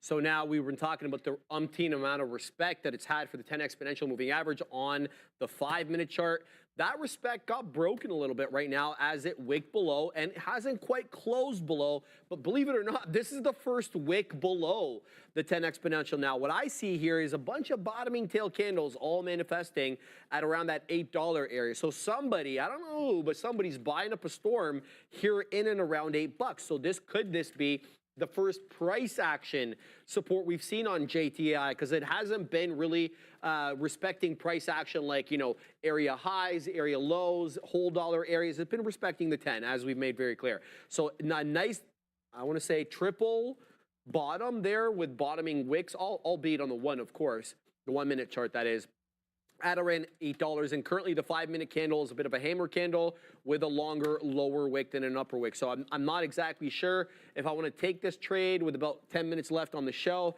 but I want to mention that to you guys that there is support, at least it seems for the moment, at that $8 area. Whether we can break above 9 and move on our way in 944, which is the high day, an entirely different story. But there is another one that's breaking out. Shout out to Nimit. Yes, I see you, sir. So by the way, Gur is having a great day. Didn't even have eyes on this one. Shout out to, who was telling me about that? West, y'all. Shout out to West, y'all. G triple R, Grr, up 22%, basically trading at the highs there. But this is the one I wanted to tell you about, BSLK. This monster is on its way to $1. Shout out to Nimit. Nimit, there he is, BSLK, new high day. I knew you'd be chiming in, Nimit. I knew you had eyes on this one. Guys, we still are a skosh lower, to use a word from her vocab there, below the 930 pop that we had yesterday. So that high we got right into, I believe that was 94 pennies. We're at 94 1/3 pennies right now. That is the high of the day. So we're at a predictable, let's say that, resistance level above this 94 1/3 or 94 pennies. We're then looking at the dollar as resistance, and I'll submit to you there's going to likely be a bit of a tug of war between buyers and sellers at that dollar. We'll see who wins out. Last time around, though, back on the 13th, you could tell the buyers went out, at least momentarily, while this monster weaseled up into that $1.25. So we're looking at that dollar next as resistance. Above that, you could basically base it on these area highs from the 13th. You could, say $1.10, then $1.21, with the ultimate high obviously being that $1.27, $1.28. I personally would base it off the area high there at that $1.27, $1.28, rather than trying to take every successive crest that we had on the 13th as a level of resistance. So, excuse me, BSLK at the day high, a couple pennies off that day high right now, 94 1/3. Let's see if this bad boy can work its way up into that dollar. Sorry guys, not in a position right now. Nothing really to my liking at the moment. Gonna stay clear. Shout out to Ostentatious Productions. He says, it's me. What do you mean, brother? I don't know what you're talking about. Let me know. Harry Lou, Sharif, Adara, winding down your session. Mother's poll. Does this is a great one. I love this. Does Adara's mother have crypto? Congrats, Adara, on finding your groove. I'm going to have to echo that sentiment. I can basically answer and say, does she have? No. Okay, good. No, I was gonna say, you would have told me. No, she is not a crypto person. Neither of my parents are particularly internet savvy people. But yeah, no, thank you to Harry Lou for that, and thank you Sharif for echoing that. Harry's not a fan of crypto. I can just tell you that. Is that a thing? Oh, I didn't know that. Harry, he's not a. I hope I'm not misconstruing your opinion, Harry. But I have gone back and forth about demand destruction in the past, and you're not a big fan of crypto. So we go back and forth, and he's like, your parents are doing the right thing. They're not investing in crypto, because I keep trying to get my parents to put 1%. Oh yeah, you said that. Yeah, you want to put a little bit, and they were like, no. They're like, no. So infuriating, but it's okay. Everything's fine. Okay, buying a lot of JTAI. Shout out to Ostentatious Productions.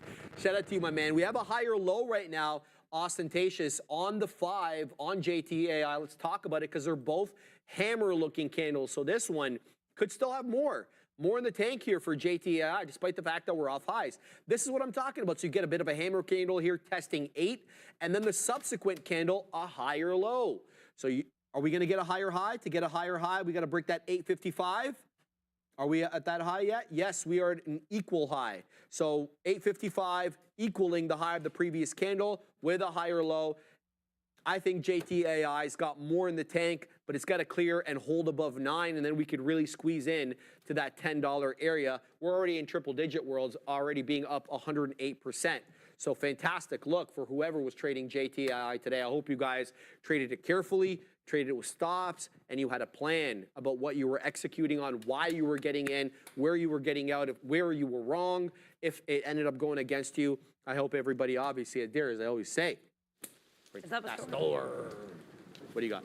Yeah, I can't believe only 6 minutes left. I was talking to Luisa in the chat about Eli Lilly, because she was like, oh, do you think it's short? And I said, well, this level here, this VWAP, but it's also a VWAP from earnings, this 868.88 level, and I do mean specifically that level, because that's the level we also broke out from on the book. This level has been pretty wild. And to be clear, I think we are getting a little bit more bearish on it as of right now on the ask, but the bid is holding up. And so with that in mind, I want to transition. JF Trader asked, can I elaborate what I say, what I mean by trading spread? I would love to. So when I say spread, I like expensive tickers that have a pretty large spread between the bid and the ask price. So right now, Eli Lilly, bid of 868.33, ask of now 869.03. So about a 70-cent spread. Sometimes these spreads can get up to like $2, $3. I have no issue with that as long as it's communicating something clear to me. I traded ServiceNow. Pardon? Is that VWAP on Lilly? Yeah, I know. I'm watching this right now. The bid is not giving me enough. Oh, baby. Yeah, that's why I love Lilly, this level. bro. Like that breakout, I actually loved it. That's like a I good said, look, didn't Adara. take it, but I think I might get involved if the book gives me a little more oomph. But so that leads me, JF Trader, to kind of what I'm trying to say. So what I'll look for here if I want to go long on Lilly at VWAP, because as Sharif mentioned, it looks good. It's a previous level. What do I want to see? Well, I want to see the book start to creep up here. I want to see us go from 868.33s to 34s. To 35s, to 36s. I want to see this gradual build. I want to see us see the pressure, and then I want to see us push to the upside. I want to see us push past that ask, and look, now we're a little bit higher. But now we're going back to 868.34. So when I see that kind of hopscotch like that too, if you go up and down from levels, That to me is a little bit concerning because we're not having a clear sense of direction. I want to see directionality on the book. I want to see a gradual push to the upside, or I want to see a gradual push to the downside. And that's why this breakout on Lilly this morning, because I watched it go down, was so beautiful. Like, I remember we were at 868, 88s on the ask. That was the exact level I like. And then the bid, the spread got so tight, Sharif. We went from like 868, 56, 57, 58. And at that point, I knew, I was like, this thing's going to go. And it goes. It gives you $13. So that's what I mean when I say I trade spread. I look for directionality. I look for shifts in the book. And I specifically like them at key levels, like this beautiful VWAP, previous support and resistance hold on LLY. So I hope that makes sense, JF Trader. You can always tag me with any questions. Like I said, I am focused on the news when I'm on that desk, but I always do try to answer questions. And as we speak, Lily trying to bid creep. We went from 60s to 63s. Sharif, this could be beautiful here.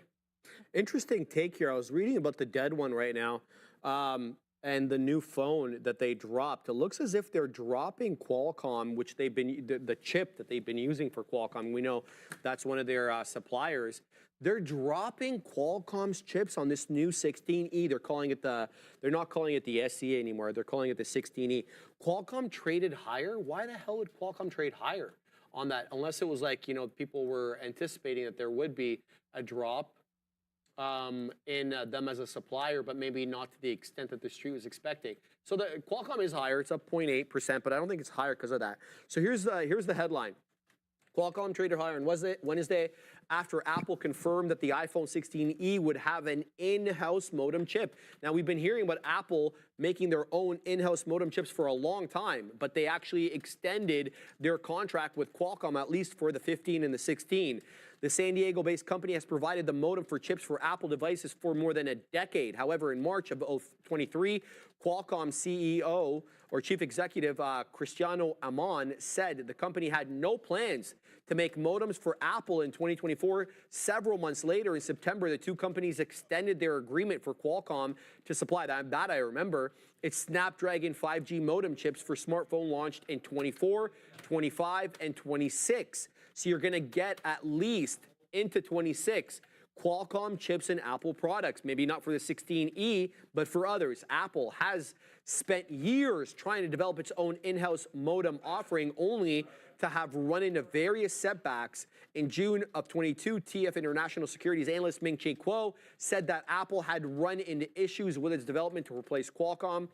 The Cupertino, California-based company is also widely believed to be working on an in-house solution to replace Broadcom with its own Wi-Fi processors. Apple wants to do everything in-house, like fully vertically integrated, like Tesla. Like with the in-house modem chip, Apple has also run into technical snags with its Wi-Fi processors over the years. Why is it running into so many problems? The 16E offers Apple Intelligence. Really? 16E is going to offer Apple Intelligence?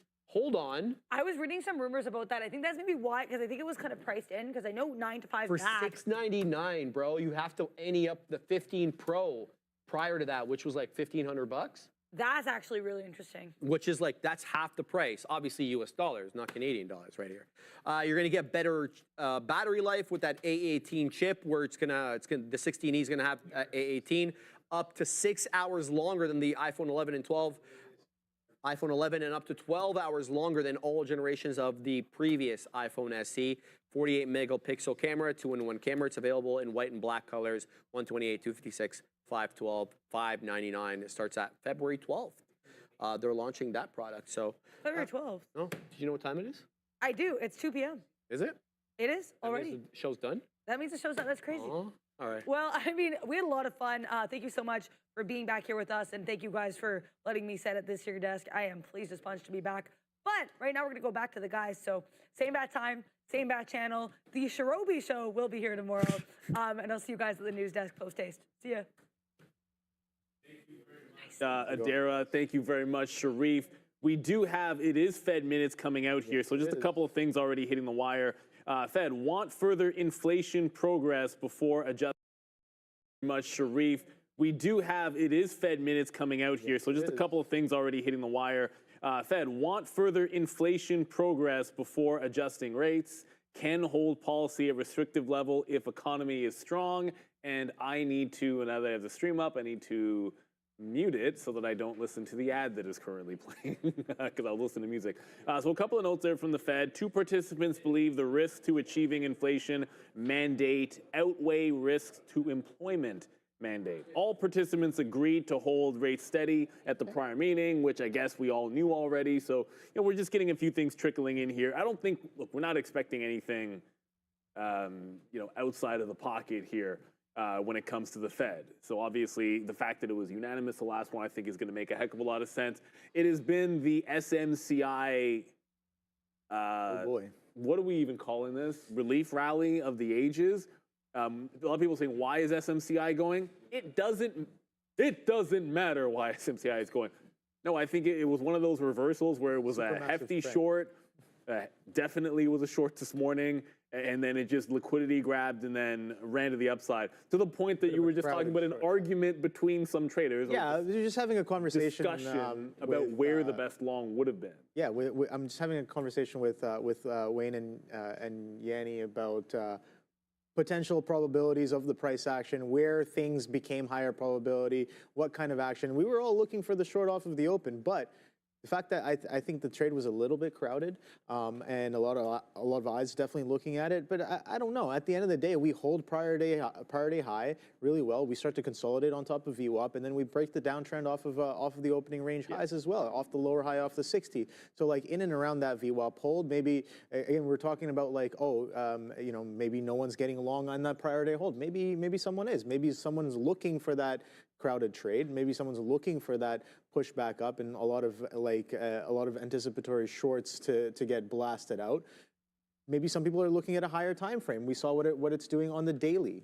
On the weekly. On the weekly. Look at what it's doing on the weekly right here. Forget the daily. Look at the weekly chart of SMCI. We're breaking out of multiple kind of things. So it's like, all right, if it doesn't work, it doesn't work. But boom. That's 70. Like I'm glossing over 68 and just kind of eyeballing 75 in there. I mean, if we're holding above 64, it's just it's ridiculous. Excuse me, as I choke. SMCI going absolutely. No, just keep in mind, you got a few things. Rightfully pointed out, 2 NY. Is it 2 New York cent? Yes, it is, right there in the chat. This run on SMCI might have to do with the event tomorrow with NVIDIA. I think part of it also has to do with just go back to the moment they reiterated that they expect to meet the deadline to file, and even though their preliminary numbers were not good, it didn't matter. They said they were going to file on time, and then it's been running ever since. Now, there was a reversal, no questions asked. I like the short today. It was a good short. It was a clean station to station, but the reversal long, I feel like it happens almost every single time, sometime between 11 and 12. There's missed opportunities. You're on the show in the morning, you get up, you go to the bathroom, you go to eat lunch, you do whatever, you're talking to somebody. It's that time of day where sometimes the best trades do get missed. And that consolidation break and then the breakout of 61.5. I mean, what can you say? It was at VWAP. The argument about where the best long was on SMCI, I kind of feel like is the wrong argument, because the answer should have been just about any of them once it held VWAP is the right answer. But it looks like it could be reverting a little bit. Now, the other thing I'm eyeballing is we haven't had too much out of the Fed yet. Like, I haven't even heard anything in my ear, but I see a few things on Twitter. Tesla broke trend from the day and now losing VWAP right quick. I was so close to pulling the trigger, but then the only reason I didn't was because of the Fed minutes. I didn't want to punch in before we had the minutes. But now it looks like it should have been an easy short. You're in Intel. Yeah, no. Back in Intel, I should say. Yeah, back in Intel. Took a couple trades. What else? I did trade the CVS. We had that intraday news. Kind of pointed it out on that there. A little bit of a pop that happened on CVS. Let's take a quick look at it again. Damn. It actually reverted, Neil. It reverted back to where it kind of came from. This was what I was looking at. Again, during the midday, I saw this and I was like, oh boy, CVS News, the director buys about 30,000 shares worth at a price of a 66.70s.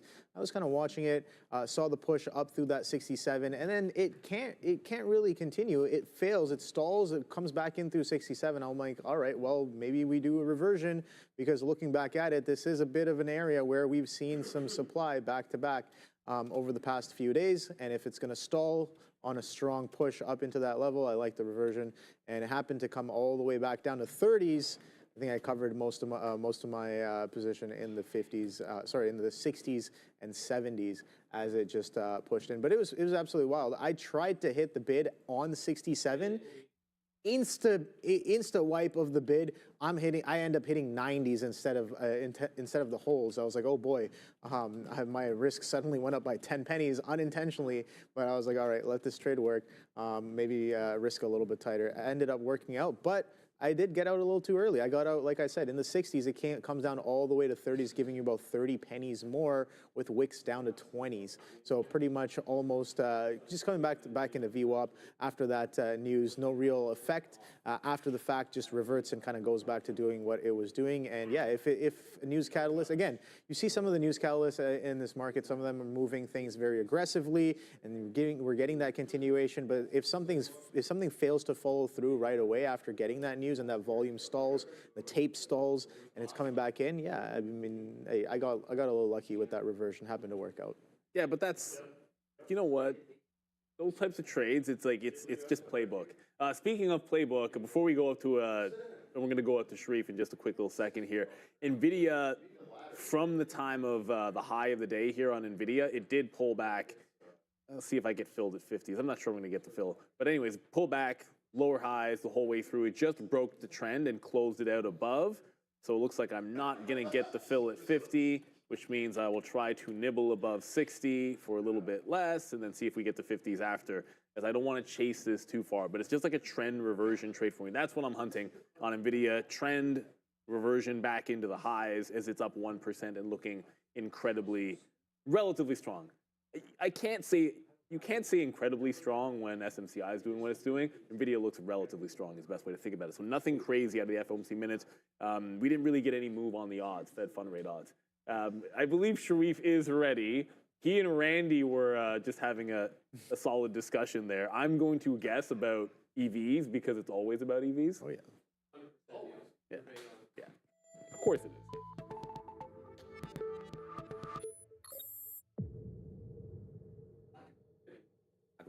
Welcome to the afternoon show, guys. Our afternoon rundown, the show where you decide what we talk about every afternoon. Obi in for Sean today, but the boys are locked and loaded and they're ready to look at the tickers as decided by you.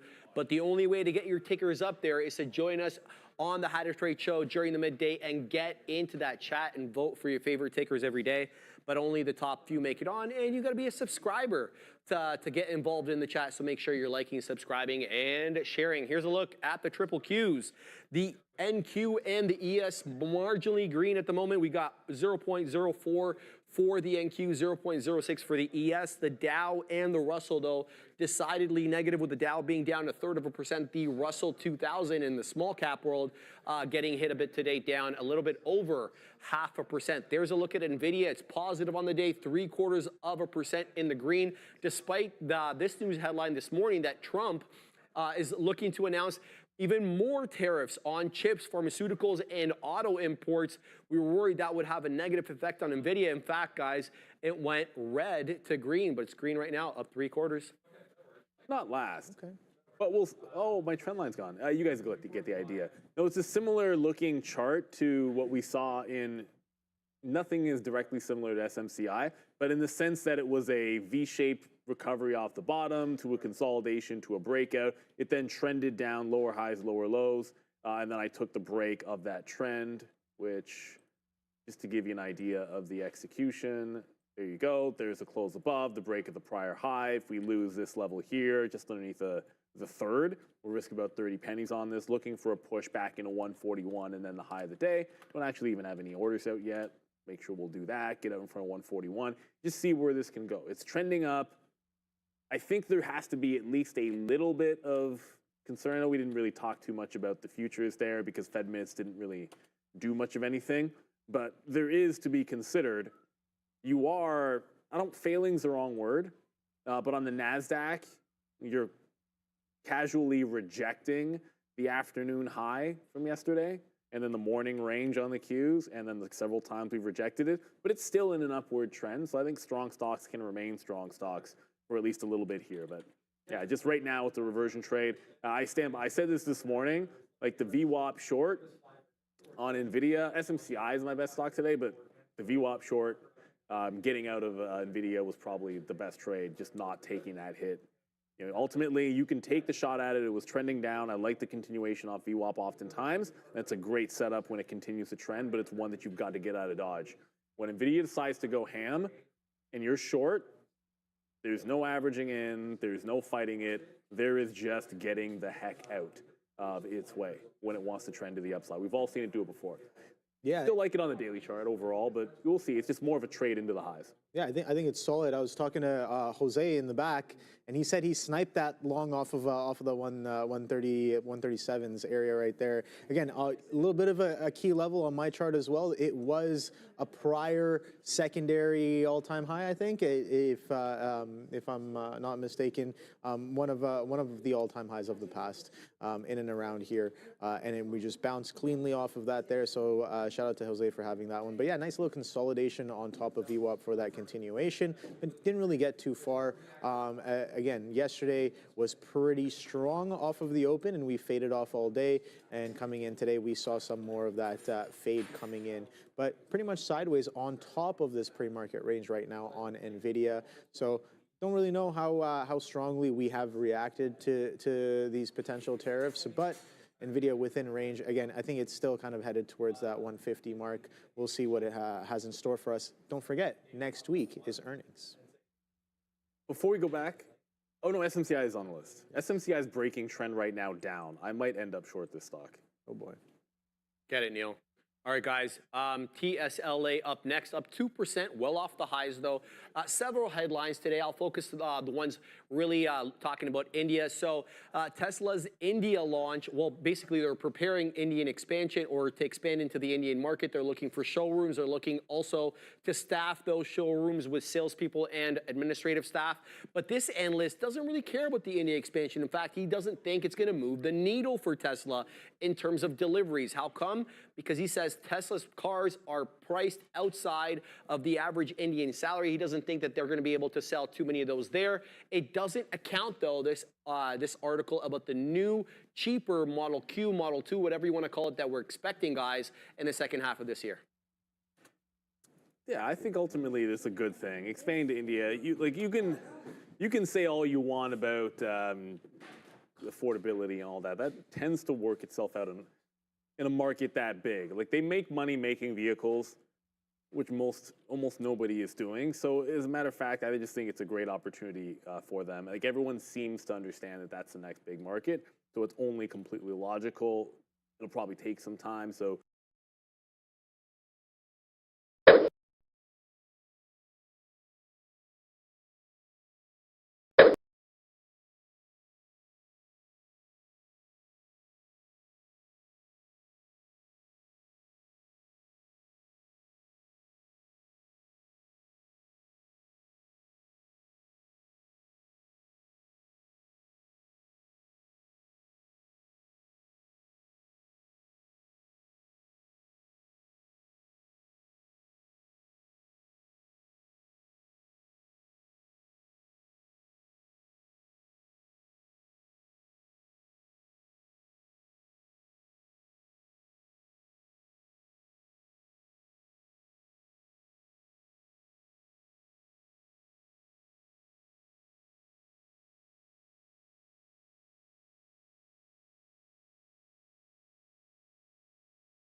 Olá, senhores, sejam muito bem-vindos a mais um vídeo no canal Curso do Carvalho, e o vídeo de hoje é trazido a vocês através de uma doação do Senhor B, e eis o que ele tem a dizer. Olá, Coruja, tenho 22 anos e atualmente pouco mais de 4,8 milhões em patrimônio. Me tornei milionário aos 17 através de participações societárias em empresas que cofundei nos setores de tecnologia e agronegócio. Porra! Meu irmão, que inveja, viu, meu irmão? Cresci sendo uma criança prodígio em uma família bem estável financeiramente, com pai e mãe carreiristas. Tive uma excelente educação, falo 3 idiomas e sempre estive bem posicionado entre pessoas importantes e influentes. Agora vamos ao que realmente importa. Após contextualizar minha vida, queria dizer também que tive apenas uma namorada duradoura até hoje. Descobri a machosfera cedo, aos 14 anos, e optei pelo isolamento total e mictal até os 19, quando decidi perder minha virgindade. O fato é que, até perder minha virgindade, eu não tinha dificuldade alguma para manter a minha vida em celibato, e acredito até hoje que talvez tenha sido a pior coisa que fiz. Desde mais novo, recebi instruções da minha mãe sobre mulheres e seus interesses. Cresci ouvindo muitas coisas a respeito delas, e então posso dizer que minha primeira dose de Red veio da minha própria genitora. Bom, essa ficante com quem perdi minha virgindade nunca mais falou comigo desde o dia do ocorrido, pois acabei tratando ela igual lixo na manhã seguinte. Depois dela, eu saí do controle e simplesmente passei o pincel em todas as gurias com quem tive chance, de todas as classes sociais, podendo relatar até casos de vendedores de lojas de shopping que levei para hotel sem nem saber o nome, simplesmente porque toparam após eu comprar algo na loja e trocar umas ideias horas antes. Namorei durante 1 ano com uma garota extremamente gente fina, bonita, de boa classe social, que realmente gostava de mim e que dedicou muito de si para o relacionamento. Mas eu, talvez infelizmente, consegui ser fiel somente por uns 4 ou 5 meses. Depois disso, essa bondade e feminilidade dela acabou me entediando e eu fui procurar aventuras. Devo ter ficado pelo menos com umas 16 pessoas nesse período, de acompanhantes até outras garotas aleatórias de lugares que frequentava, atendentes, garçonetes, gerentes, etc. Enfim, nunca senti nenhum remorso aparente por isso, mas sempre soube que era errado, e então, mesmo tendo sido difícil, tomei a decisão de terminar o relacionamento de forma amigável e mantemos contato até hoje. Após tudo isso, a questão que trago para você é a seguinte: tenho a impressão de que homens com dinheiro se parecem muito com as mulheres que tanto criticamos na machosfera. Você concorda? Cara, concordo, tá? Mas talvez não pelos motivos que você acredita. Vamos falar sobre isso. Primeiro, agradecer ao CryptoZero pela doação e o excelente assunto de vídeo. Lembrando a vocês, senhores, que se quiserem promover um vídeo aqui no canal, o link tá na descrição e no fixado, tá? Vocês podem mandar relatos, escolher temas, qualquer coisa para eu discutir aqui no canal. A gente discutir aqui, né? Vocês podem, obviamente, dar a sua opinião aí na seção de comentários. Eu até incentivo que vocês façam isso, porque ajuda muito o canal também, né? Toda aquela discussão nos comentários melhora aí a visibilidade do canal pro algoritmo, bem como like, compartilhamento, inscrição, caso você ainda não seja inscrito. E lembrando que se você se tornar membro, você vai ter acesso vitalício a conteúdos antecipados no canal, né? Geralmente eu ponho uns vídeos aí 2, 3 dias antes de upar pro canal. Mas eu também tenho outro aviso para vocês, tá? Eu tô desenvolvendo um material interessante para a comunidade sobre o homem solteiro, a filosofia egóica, a filosofia do vitalismo, da solitude, sobre independência emocional masculina, uma coisa um pouco mais profunda na questão do vocel, na questão do solteirismo convicto, que eu vou disponibilizar para a comunidade com um desconto gigante para quem estiver dentro do grupo de chamada no WhatsApp, tá? Na descrição no fixado tem um link para o grupo do WhatsApp, onde eu vou disponibilizar o produto com um desconto gigantesco, um desconto de lançamento, e só no dia 3 de março, quem tiver naquele grupo é que vai ter acesso ao desconto. Então entrem e fiquem lá, não se preocupem, não é grupo para bate-papo, não tem mensagem ativada. Se você quiser bater papo, tem os grupos do Telegram e Discord do canal, que também estão na descrição e no fixado, tá? O grupo do WhatsApp é exclusivamente para a promoção do produto. O conteúdo vai ser foda, vai ter participação de outros criadores de conteúdo, Nagato, o Plaiter Pontes, o Caio, né, o antigo Vedita do Presente, e até mesmo o Yanni Kirigaia, né? Então, lembrem-se, acessem o grupo aí para terem acesso a essa promoção de lançamento, que vai ter um desconto muito bom, tá? E essa pergunta que o senhor B fez aqui no final não tem a ver com gênero e nem com dinheiro, tem a ver com poder. É o poder que tem a ver com dinheiro e é o poder que tem a ver com esse tipo de comportamento, tá? O homem, quando ele tem dinheiro, ele fica muito confiante, ele fica até mesmo marrento e começa a demonstrar comportamentos que atraem muito as mulheres, né? Esse comportamento do cara que faz o que quer, que domina, que conquista, que ele sabe muito bem que ele pode tudo, né? Porque ele tá com o bolso cheio de grana. Muitas mulheres tendem a ter um comportamento parecido, né? Com a promiscuidade, com a traição, com o pragmatismo e etc. Principalmente hoje em dia, porque elas têm esse poder, mas esse poder não advém do dinheiro, advém da atenção sexual, sabe? Do desejo que os homens têm por elas. Então elas podem se dar ao luxo de se comportar assim, enquanto o homem, ele só pode se comportar assim quando ele está com o bolso cheio de grana, ou quando ele é muito, muito atraente, mas esses casos são tão raros, são mais raros até do que homens ricos, né? E olha que o Brasil é um país pobre, mas também é um país feio. Então, o homem bonito aqui no Brasil é mais raro do que o homem rico. As mulheres sabem disso e nós também sabemos, né? Porque a questão do dinheiro, ela também pode ser uma questão de relação social, né? Você, classe média alta, se você for classe média alta, você pode ser o Dom Juan, o príncipe encantado, nas questões monetárias de muita periférica média. E relacionamentos, verdade seja dita, sejam eles casuais ou não, sejam eles duradouros, namoros, namoricos, casamentos, amizade colorida, um sexo sem compromisso ali, com uma pessoa que você nem sabe quem é ou qual o nome no carnaval, não importa. Relacionamentos são sobre poder, tá? Quem pode mais? É uma relação de dominador e dominado. Essa é a grande verdade. E o poder do homem, ele está atrelado a questões aquisitivas, a realmente o dinheiro, a capacidade de ter aquilo que ele quer quando ele quer, e o dinheiro é a expressão universal, né, da vontade humana. Eu postei um shorts daquele trecho do filme Psicopata Americano, né? Aquele trecho icônico, onde o Patrick Bateman e seus amigos ali da firma dele, né, estão falando sobre mulheres. Eles falam, inclusive, de uma forma que, se eu falar aqui, pode dar problema com o vídeo. Mas é só vocês irem aí na aba Shorts do canal que vocês vão encontrar esse corte, tá? Do filme Psicopata Americano. E a grande verdade é que os homens da elite, principalmente se eles forem fisicamente atraentes, que comumente são, porque esses caras têm mais dinheiro para cuidar da estética, eles costumam ter uma metrosexualidade ali também, né? Como o próprio Patrick Bateman demonstra no filme, eles têm um narcisismo latente e aquela confiança, como o próprio título do filme sugere, é meio psicopatológica, é megalomaníaca mesmo. E essas são características da tríade sombria, né? Que é um conjunto de 3 traços de personalidade que são muito comuns em criminosos, que é o narcisismo, que é a confiança exagerada, o orgulho exagerado, a psicopatologia, né? E o maquiavelismo, que são coisas mais ligadas à violência. E de fato, já tem pesquisas que mostram isso sumariamente. As mulheres, elas tendem a ter atração por homens com um comportamento que está dentro desse espectro da tríade sombria, desses 3 traços de personalidade. O narcisismo é a confiança exacerbada, a psicopatologia geralmente é associada às fortes emoções que a mulher vai sentir, o cara que ele muitas das vezes pode ser sociopatológico também, ele não está nem aí, ele faz o que ele quiser, a hora que ele quiser, ele não liga para as questões sociais ou para as consequências das atitudes dele na vida de outras pessoas, ele comete crimes, né? Ele é um inconsequente muitas das vezes, e isso atrai muitas mulheres porque o homem ele demonstra que é capaz de tudo. Isso demonstra muito poder. E o maquiavelismo é realmente a maldade ali, né? O cara, ele ser um torturador de mentes e algumas vezes até de corpos, como é mostrado na sigla BDSM, que é uma tara feminina muito comum. Então, esses são os espectros que são mais atraentes para o feminino. E os homens que têm poder, eles costumam demonstrar essas características, porque para ter poder nesse mundo, você tem que ser mais ou menos assim, né? Você tem que pisar em alguém, você tem que não ligar muito para os outros e, acima de tudo, você tem que ser excessivamente confiante, não em todas as profissões, mas em grande parte delas, porque você geralmente vai trabalhar com o público, né? Geralmente vai trabalhar vendendo alguma coisa, vendendo o seu peixe. E o narcisismo, muitas das vezes, as pessoas compram aquilo como confiança, uma pessoa que sabe do que está falando, uma pessoa que sabe o seu valor, orgulho e tudo mais. Mas antes de continuar, devo lhes falar que, para vocês que gostam de um GTA RP, existe o servidor 5Z de sobrevivência pós-apocalíptica zumbi, com foco em coletar recursos, construir bases, fabricar armas e sobreviver online com seus amigos contra outros jogadores e contra os zumbis, né? No link da descrição do fixado vocês podem ter acesso a esse servidor, e quando vocês entrarem lá e passarem do tutorial, vocês podem digitar o comando /código e digitar o código Corujão Sentiu para ter acesso a um kit de iniciante e também uma grana para gastar na loja VIP, tá? Agora continuando o vídeo. Não ironicamente também, pesquisas mostram que esses homens eles tendem a ter as piores opiniões sobre mulheres, né? Os homens que mais têm contato com elas, os homens que são mais bem-sucedidos com as mulheres, eles tendem a ser os que têm a opinião mais negativa sobre elas, né? Ironicamente. Porque eles estão em contato íntimo com elas no dia a dia, eles veem a verdade nua e crua ali, né?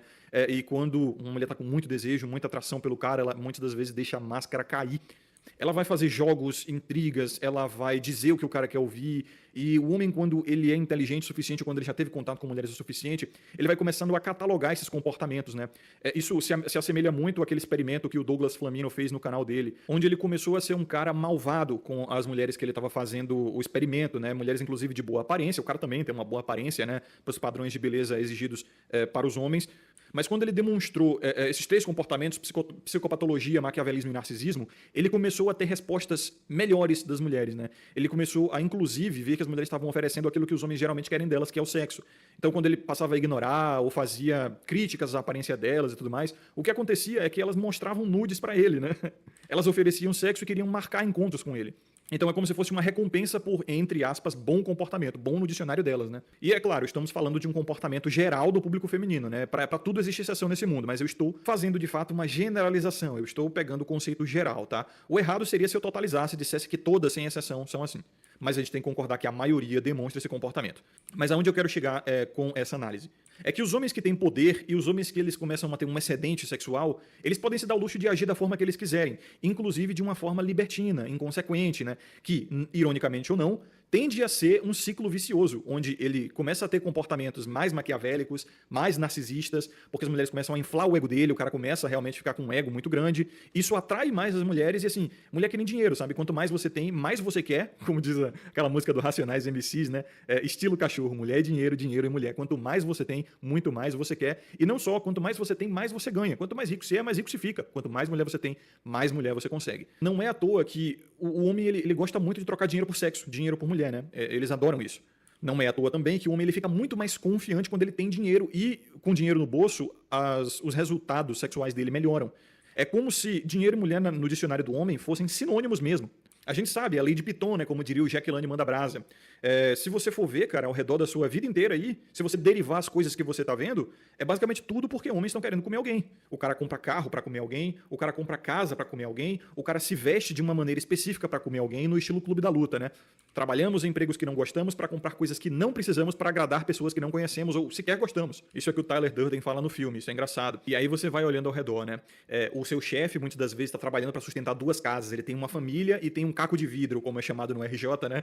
Por fora, assim, geralmente é uma mulher mais jovem, uma concubina ali, que ele também paga o aluguel dela, é meio que um sugar daddy dela, né? Tô só exemplificando, né? Tô criando anedotas. Aí você olha pro lado, na mesa do lado, se você trabalha numa firma, tem o seu colega de trabalho, que ele tá ali também trabalhando, porque no fim de semana ele quer ir para uma festa e ele quer mandar descer um combo para comer alguém.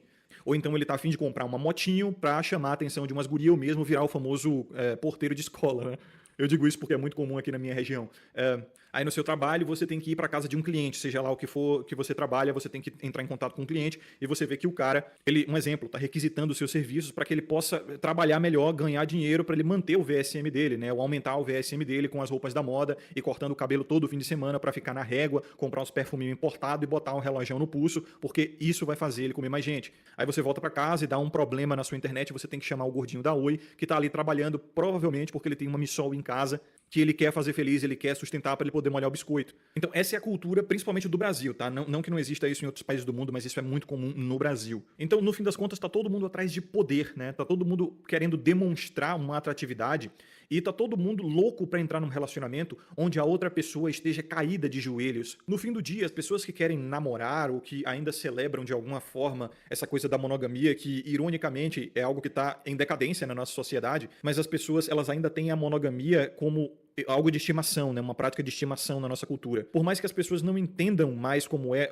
a vida a dois, por mais que as pessoas elas não tenham vocação mais para monogamia, por mais que as motivações que as pessoas usam para buscar a monogamia sejam totalmente mesquinhas e ególatras. Eu não faço essa crítica como essa galera poliamorista que fica defendendo você ser promíscuo e abrir relacionamento e ficar transando adoidado, ou simplesmente aqueles esquerdomachos que gostam de ficar falando pra feministim esse papo mole aí pra fazer ela trair o namorado dela com ele, ou para levar ela para cama, né? Ou para conseguir um homenagem. Já vi isso acontecer muito na faculdade. E funcionava, tá? Eu tô falando isso sem interesse mesmo, de um ponto crítico, sabe? É simplesmente a minha observação e opinião.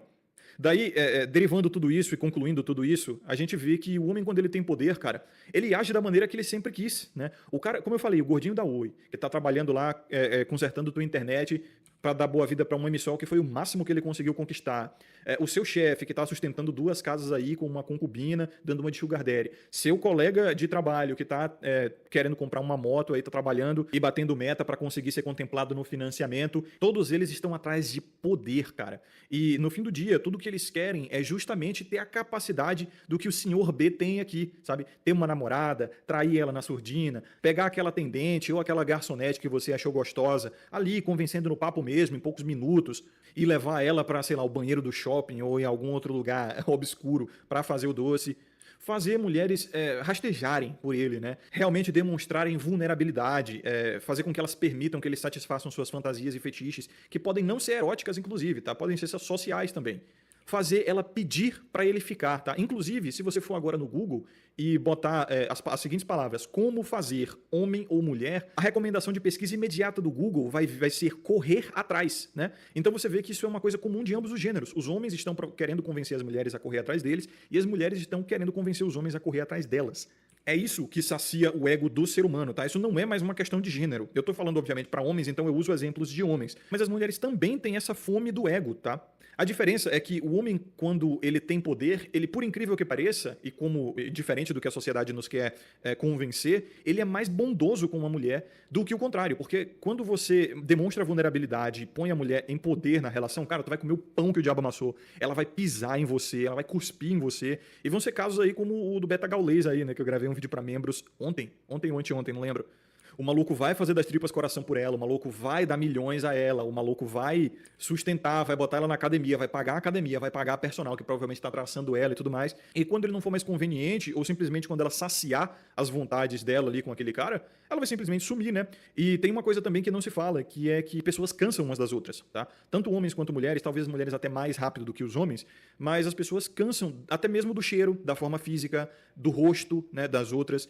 Cria-se um senso de familiaridade e obviedade quando você começa a viver com uma certa pessoa por um determinado período de tempo, e isso quebra muito do prazer, né, dos neurotransmissores e hormônios mesmo liberados no relacionamento. É por isso que o começo do relacionamento é uma delícia, você está descobrindo a pessoa, né, tudo é novo, você tá cheio de tesão, até sexual mesmo, pela pessoa e etc. Só que conforme vai caindo na rotina, irmão, tu tá querendo provar carne nova, tá? E isso não é exclusivo dos homens. Por muito tempo nós fomos convencidos de que só os homens têm esse tipo de coisa. Mulheres, elas gostam de mais de estabilidade, né, de conforto, de família, não sei o quê.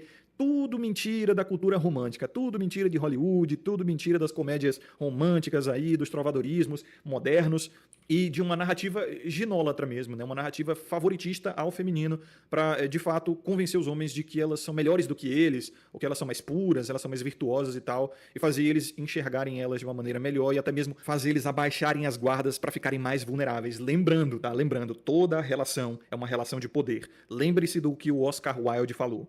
Tudo é sobre sexo, exceto o próprio sexo. O sexo é sobre poder.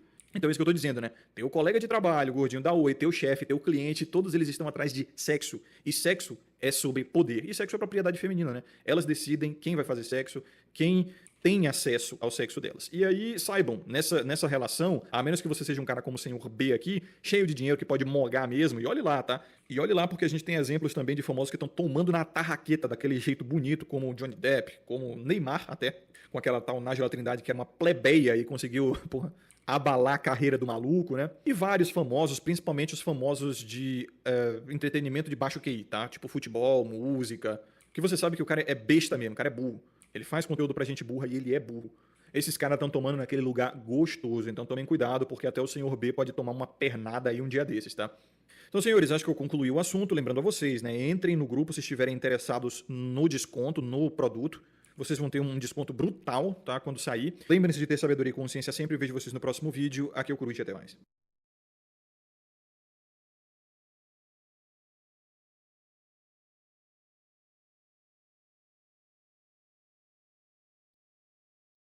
Olá, senhores, sejam muito bem-vindos a mais um vídeo no canal Curso do Carvalho, e o vídeo de hoje é trazido a vocês através de duas doações. A primeira é do NPC Consciente, e eis o que ele tem a dizer. Olá, Coruja. Gostaria que você falasse sobre neurorealidades ou algum tema correlato. Abraço. E a segunda doação é do Mágico Gonzalez, e eis o que ele tem a dizer. Olá, Coruja. Gostaria que você falasse da relação entre homens e o uso de substâncias psicoativas para melhorar a sua resolução emocional e busca pelo equilíbrio. Vale ressaltar que não me refiro a substâncias sintéticas ou químicas, como pozinhos, pedrinhas injetáveis ou as famosas drogas de rave, pois desse tipo de substância eu nem passo perto. Me refiro aqui a substâncias de origem natural, como santo daime, ervinha verde, cogumelos e DMT. Substâncias essas que eu faço uso esporádico e me ajudam muito a clarear minha mente, desafogar meus pensamentos e chegar a um melhor equilíbrio psicoemocional. Não estou dizendo que essas substâncias, pelo fato de serem naturais, são totalmente inofensivas à saúde humana ou trarão os mesmos efeitos benéficos a todos. Muito menos estou advogando pelo uso irrestrito delas. Também não estou jogando a responsabilidade do meu bem-estar nelas, afinal, não são estas o único meio que tenho para atingir a minha paz. Como disse, elas são um auxiliador esporádico. O que vejo é que o argumento de pessoas que se opõem ao uso dessas substâncias aos quais me refiro são reducionistas. Tentam compará-las com substâncias sintéticas danosas e viciantes como se fossem a mesma coisa. E, quando precisam de um escape, recorrem a se entupir de álcool ou mesmo tomar remédios tarja preta que às vezes parecem deixar a pessoa até pior do que estava antes. Não sei se você tem ou já teve alguma experiência com essas medicinas naturais, mas gosto da sua maneira honesta de tratar dos assuntos nos vídeos, por isso quero ouvir o que você tem a dizer. Outro detalhe é que vejo que os homens, de forma geral, parecem estar seguindo um caminho totalmente oposto ao meu, meio que tentando virar monges, ermitões modernos, buscando o equilíbrio com ascese, desapego da matéria, celibato involuntário e sobriedade total. Algo que não me parece estar dando muito certo, já que ao abrir as sessões de comentários da comunidade ou de quaisquer meios masculinos virtuais, vejo um completo muro das lamentações, homens se sentindo perdidos e deslocados, vivendo vidas mais sombrias até que um blue pill médio.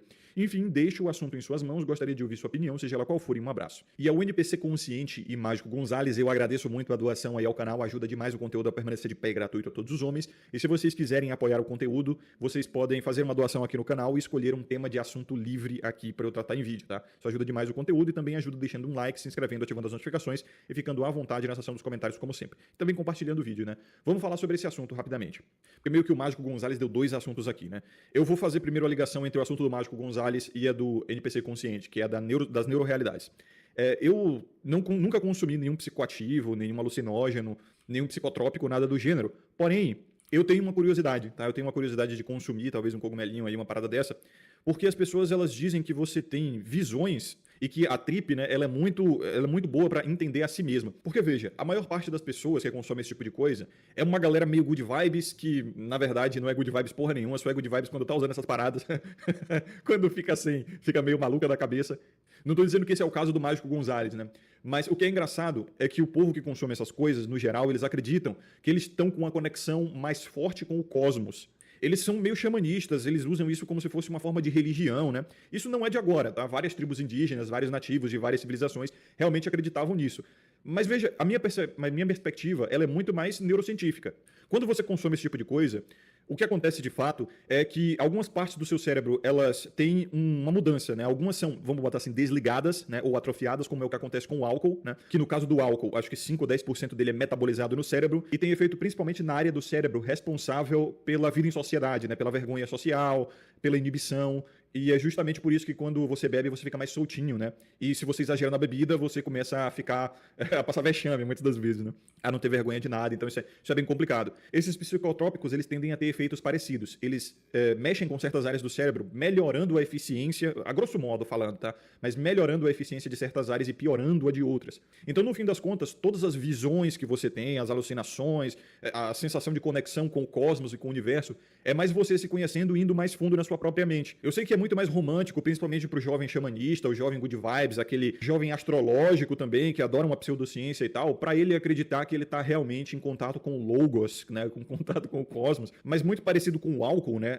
você acaba mostrando quem você, entre aspas, verdadeiramente é, porque sua máscara social, ela enfraquece um pouco justamente porque o álcool é metabolizado nessa área do cérebro, ou pelo menos tem efeito mais nessa área do cérebro responsável pela vergonha social, né. Não é à toa que o álcool muitas das vezes é chamado de o soro da verdade. Agora, o consumo desses psicotrópicos, né, já deixando claro aqui a vocês, é uma coisa que precisa de muito conhecimento, tá? Você tem que estudar e você tem que saber quais são as dosagens corretas, você tem que estar num ambiente seguro, porque você não sabe exatamente como você vai reagir, tá? Cada mundo é um universo em si mesmo, e a viagem que você faz usando essas paradas é um mergulho nesse universo, né? E talvez por isso que a galera Good Vibes, ela acha que está em contato com o cosmos e com o logos por usar essas paradas, mas na verdade só está em contato com si mesmo, que é o seu próprio universo, né? Então, veja, o mais comum e o mais conhecido aqui no Brasil desses psicotrópicos é a ayahuasca, né? Cara, a ayahuasca é meio bizarra, porque os caras que tomam, eles relatam, tipo, se cagarem, vomitarem, ter um ataque de pânico lá, né? Porque isso geralmente é feito em centro espírita, se eu não me engano, ou em outras religiões, vamos botar assim, pagãs, né? Tipo, tem centros espíritas que são cristãos, mas é um sincretismo tão bizarro que é mais paganismo do que cristianismo de fato. E aí, mano, sinceramente, você tomar essas paradas pra você passar vexame na frente das pessoas, teve um cara que me relatou uma vez que tomou essa ayahuasca e falou, não, é tranquilo, tem uns caras lá pra te segurar, eles te levam no banheiro, eles são de boa, eles te limpam se você se cagar. Eu falei, porra, mano, que merda é essa, entendeu? Literalmente, pô, você se cagar, vomitar e ter síndrome de pânico e os malucos têm que te segurar e tal. Mas ele diz que depois você sente uma paz e você se sente mais conectado com não sei o quê, é uma experiência de vida, porque você se conhece melhor. Fala, peraí, pô, passar vexame pra isso eu acho que não vale a pena não, tá ligado? Você realmente perde dignidade, cara. Não é todo mundo que que se caga não é todo mundo que vomita, tá? Mas, porra, a mínima chance que isso tenha de acontecer, pra mim, não vale a pena, não. E é essa ligação que eu faço com o assunto do NPC desperto, né, que é o da neurorealidade. Cara, a neurorealidade, ela não é nada além de um mergulho dentro da sua própria cabeça, né? Existem pessoas que juram de pé junto que dá pra você afundar na sua própria neurorealidade com meditação, né, com algum tipo de ascese. Sinceramente, eu não sei, nunca tentei. Eu acho que é bem difícil. E, sinceramente, já entrando também no assunto é praticamente um segundo assunto que ele mandou aqui, né, o Mágico Gonzalez, falando da ascese nos jovens homens modernos, né? Existe meio que esse puritanismo dos caras de falar que é possível você ascender ou ter um contato com logos através de meditação e sendo puritano, sendo limpo, né? Sendo totalmente puro e sem uso de nenhuma substância. Como se eles realmente tivessem uma romantização pelo abandono da carne, né? Isso obviamente vem da cultura cristã. Só que eu tenho uma crítica severa ao neoascetismo, né? Ao ascetismo moderno, porque isso parece enantiodromia, cara, parece uma hipercompensação. Os caras, eles viveram de exageros, como muitos santos viveram, né? Se eu não me engano, Santo Agostinho e várias das santas, inclusive, eram prostitutas antes, né? Santas católicas mesmo.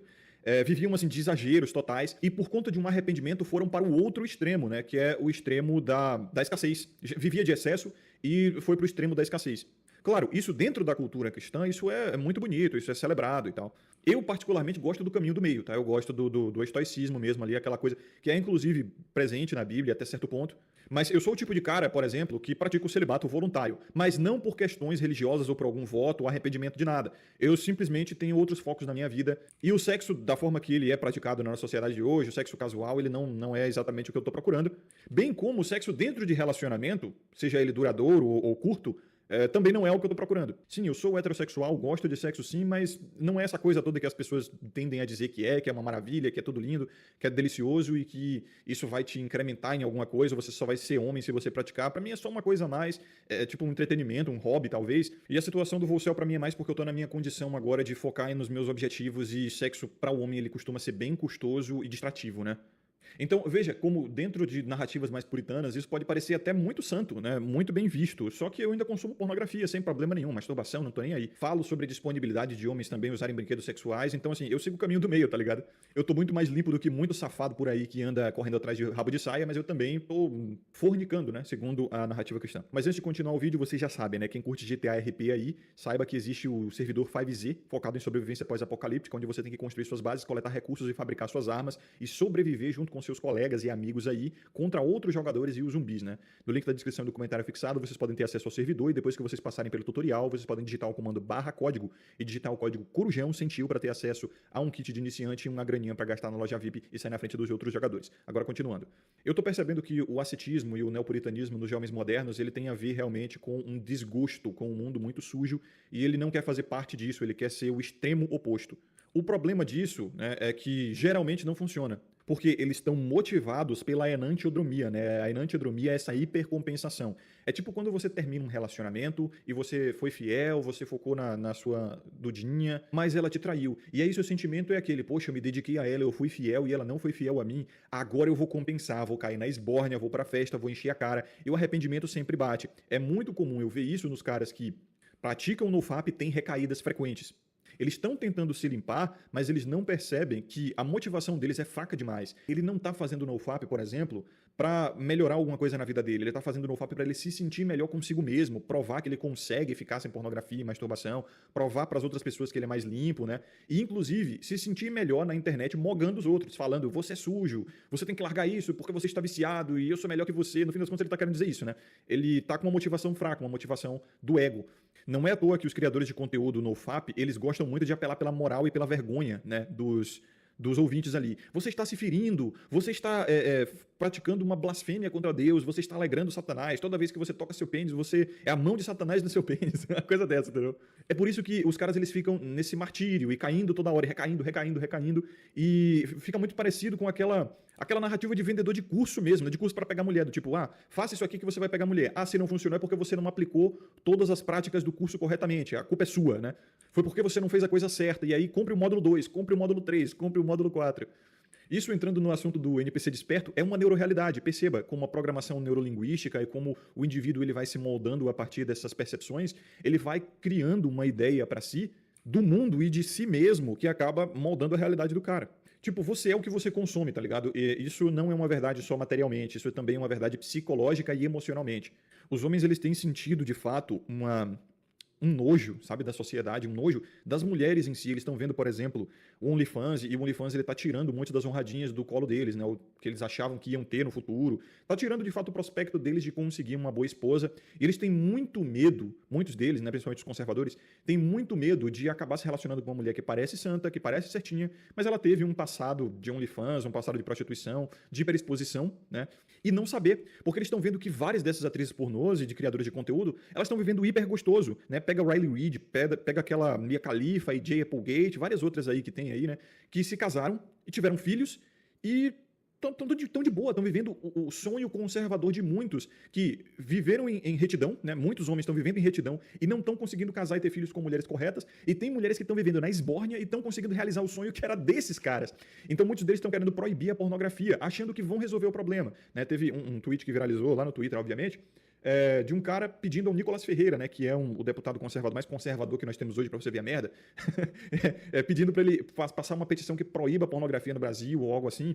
E foi como eu falei nos vídeos anteriores, né? Isso não vai resolver o problema. Proibir a pornografia é muito parecido com a proibição das drogas, né? Não é porque proibiu que parou o consumo ou sequer diminuiu o consumo. No caso da pornografia, isso geraria também o efeito fruto proibido, né? Porque, diferente das drogas, o ser humano ele tem uma necessidade sexual. Você não tem uma necessidade... Antes de consumir droga, você não tem uma necessidade pela droga. Mas o ser humano, depois que ele chega na puberdade, ele começa a ter necessidades sexuais. E no mundo com pornografia proibida, cara, isso geraria o fruto proibido, geraria um sistema de tráfico, né, que é o que acontece com as drogas também. Por que você acha que o Japão produz tanto hentai bizarro, hentai de tentáculo, e aí tem estúdios também focados em bestialidade, em pornografia com fezes e um monte de merda, assim. E no Japão a pornografia é proibida, né, tanto que a que eles exportam pra cá, ela tem que ser censurada, as partes íntimas têm que ser censuradas, né, com aquele borrão e tal. Outro problema disso seria dar um hiperpoder pro Estado, né, deixar o Estado decidir o que é mais saudável pra você ou não. A gente sabe a merda que foi isso aí na fraudemia, né. Então, é uma questão de princípios, cara. É uma questão de princípios. Você quer dar ao Estado realmente o poder de decidir o que é mais saudável para você ou não? Ah, porque pornografia causa problemas e danos e tal. Irmão, com uma presença de pais responsáveis e autocontrole, a pornografia não vai causar dano nenhum a ninguém. Para resolver o problema da pornografia que está afetando a mente de jovens que têm acesso a ela muito cedo, tipo uns guri de 10, 12, 14 anos já vendo vídeo pornô, mais funcionaria dar poder aos homens, né, como pais e como maridos, para resolver esses problemas dentro de suas casas, dentro das suas famílias, do que só proibir a pornografia.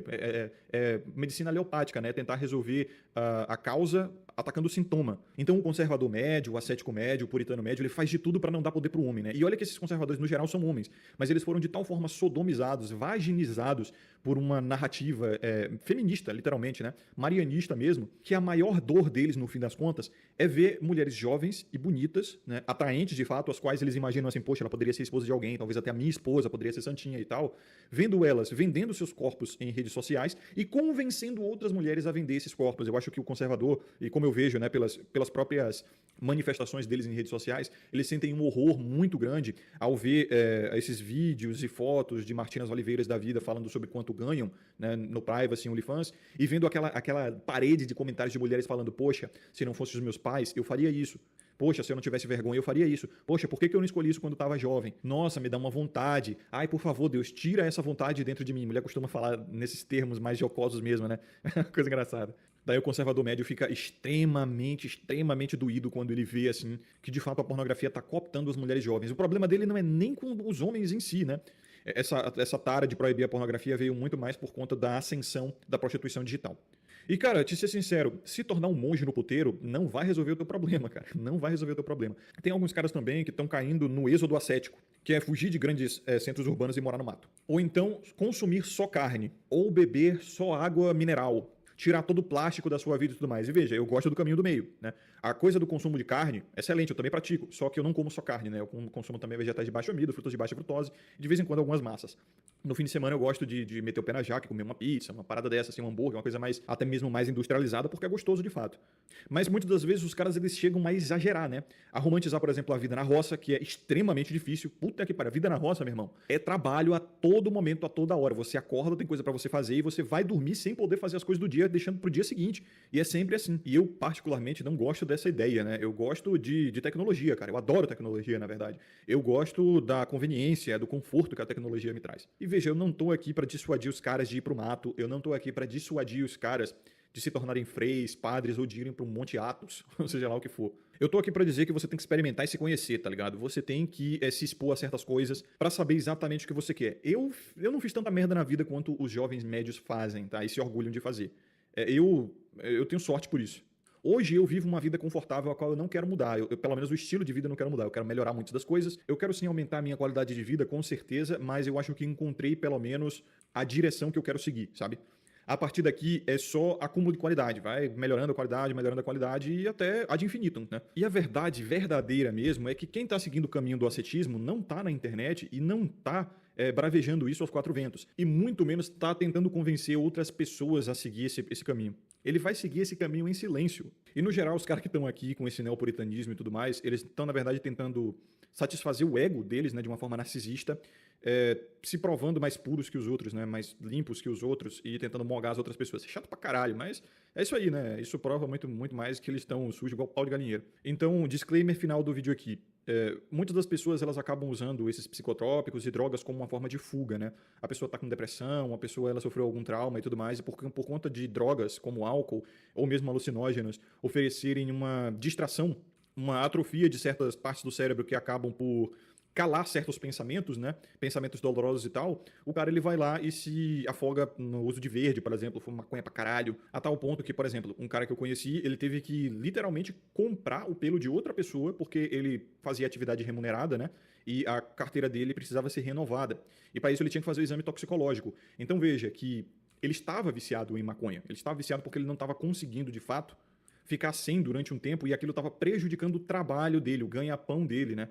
Ele não conseguiu renovar a própria carteira, então ele teve que perder uma nota firme para comprar o pelo de outra pessoa e falsificar o exame toxicológico. Aquilo configura vício. Ali no meu dicionário, no dicionário de qualquer pessoa, configura vício. Até no Oxford Languages ou no Aurélio. Mas ao meu ver, se o cara usa essa parada e não está sofrendo danos assim, eu não acho que é vício, não. Obviamente, existem diferenças entre o uso de cocaína, de crack, né, e o uso de maconha. São substâncias completamente diferentes. Então, o argumento de a diferença entre o remédio e o veneno é a dose, isso tem que ver também com que substância estamos falando, né?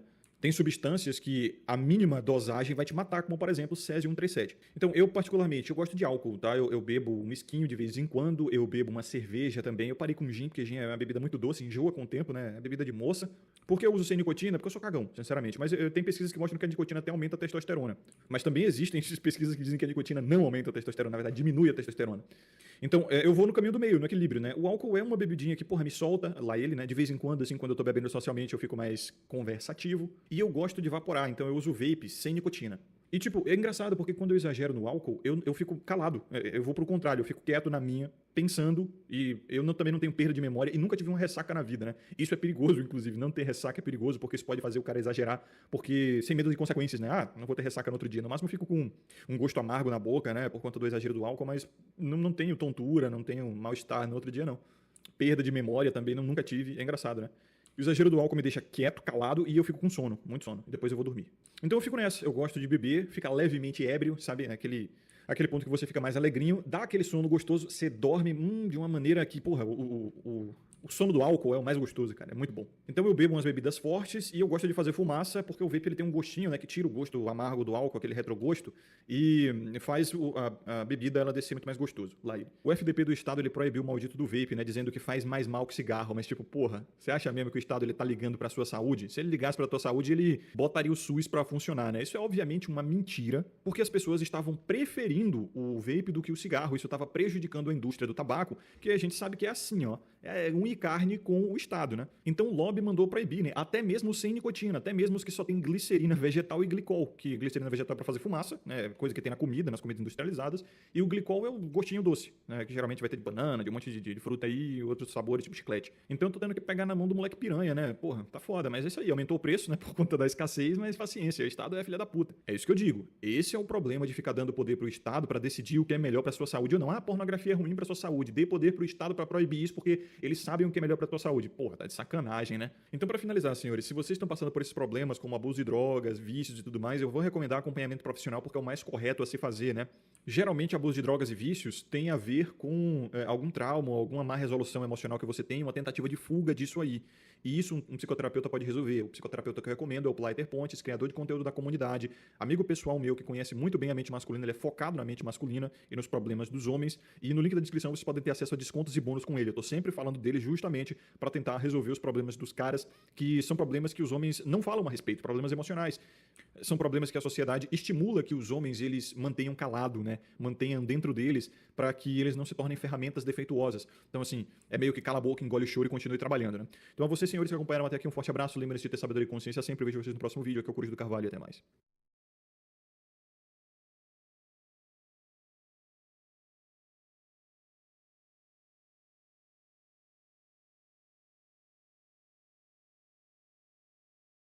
Olá, senhores, sejam muito bem-vindos a mais um vídeo no canal Curso do Carvalho. E o vídeo de hoje é trazido a vocês através de duas doações. A primeira é do usuário anônimo. Eu tava olhando aqui para ver se ele queria que eu dissesse o nome dele, mas é anônimo mesmo.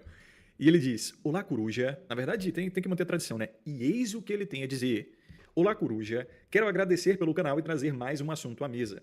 Venho refletindo sobre os papéis de gênero há um bom tempo e se você me perguntar qual é o papel da mulher no relacionamento e na sociedade, eu não vou saber responder, porque o papel delas, segundo elas mesmas, é o que elas quiserem. Porém, se você me perguntar qual é o papel do homem, eu sei, você sabe, todo mundo sabe, pois já está mais do que manjado na comunidade e na sociedade, que é prover e proteger.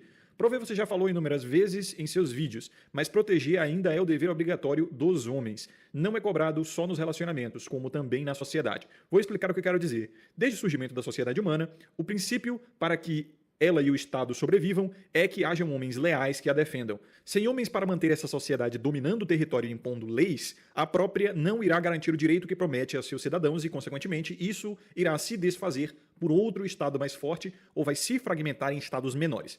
Pegando o exemplo, a Ucrânia, que é um país ou uma sociedade que está sendo invadida por um inimigo externo que quer o seu território. Então começaram a convocar reservistas fundamentais para a defesa dela pela proporção da guerra. Pois, querendo ou não, essa é a responsabilidade mais fodida do homem, a de proteger, seja você casado, solteiro ou até homossexual. Afinal, todo homem é obrigado a tirar o certificado de reservista, mas para a grande maioria não passa de um documento sem importância. Mas ali existe um significado, e o significado é que se der merda, os homens serão convocados para defender o Estado e fazer com que esse sobreviva. Ou seja, nosso dever para com a sociedade não é apenas o de pagar impostos, mas de dar a vida por ela quando a mesma nos chamar. Eu me pego refletindo nisso, acreditando que o Brasil acabou. Homens e mulheres não têm a mesma responsabilidade, como afirmei no texto acima. As mulheres que têm o direito de decidir os nossos líderes, mas não vão à luta por eles e nem têm a responsabilidade de defender a sociedade. Se estourar uma guerra civil ou total, elas vão para um lugar seguro longe dela. Porém, os homens não. Devido aos seus deveres para com a sociedade, as discussões sobre esses papéis de gênero ficam mais fortes nessas situações. Enfim, Coruja, gostaria de saber o que você acha sobre nossa responsabilidade ainda vigente de defender a sociedade. E Anônimo, muito obrigado pela doação e excelente assunto de vídeo. A segunda doação é do Baiano em Montreal. Pô, que belo nome. E eis o que ele tem a dizer. Olá, Coruja. No seu ponto de vista, como fazer a redução de danos para quem quer ter filhos, mesmo sabendo de todas as merdas e problemas que podem vir com isso? Tenho 33, sou técnico em manutenção de elevadores e consegui fazer uma grana boa no Canadá. Agora tenho minha própria empresa aqui, mas agora quero ter filhos e não me imagino morrendo sem, mesmo sendo MGTOW. Percebi que isso é algo inegociável. Como proceder? E Baiano em Montreal, muito obrigado pela doação, excelente assunto de vídeo também. Lembrando a vocês, senhores, que se quiserem promover um tema de vídeo e ajudar o conteúdo a permanecer gratuito a todos os homens, o link está aqui na descrição e no comentário fixado. Lembrando a vocês também que vocês podem ajudar o conteúdo gratuitamente, deixando um like, se inscrevendo, ativando as notificações e compartilhando o vídeo. Lembrar a vocês que se gostam do meu conteúdo, tem também um canal de games, onde eu tô zerando os joguinhos lá e me divertindo com a galera, falando merda, basicamente, né? Eu tenho que ter meu momento de falar besteira também. É uma coisa que vocês não entendem no Twitter, né? Os caras falam, o Coruja no YouTube é tão ponderado, intelectual e não sei o que, aqui no Twitter ele só fala merda. Porra, pois é, né? O objetivo lá é esse mesmo, cara, é falar merda. Eu gosto de falar merda de vez em quando, né? O canal de games é pra isso. Tem um canal de memes também, que é basicamente eu falando merda, porém com edição, link na descrição e no fixado. E, claro, tem o canal de cortes, né? Aí já são cortes dos meus conteúdos mais sérios, de lives e vídeos antigos e tal, ali, coisa cortadinha pra dividir cada assunto melhor, né? Então, vamos a esse vídeo. Veja, a questão do controle de danos é muito simples. Lembram do Léo Laser, que era... O canal dele antes era Mictal Laser, mas aí a plataforma estava perseguindo e aí ele mudou para Léo Laser, né? E eu lembro que quando ele tinha aquele canal, era quando o YouTube estava lançando shorts, né? A funcionalidade dos shorts aqui, que é basicamente aquela cópia de vídeos curtos de TikTok. E aí tinha um shorts dele muito bom, que até viralizou, que ele falava o seguinte sobre controle de danos. E para mim aquilo foi genial, porque foi rápido, claro, sucinto e direto ao ponto. Ele disse, se você viu, não olhe. E ver e olhar tem diferença, tá? É só você pensar um pouco que você vai descobrir qual é a diferença. Se olhou, não converse. Se conversou, não peça o contato.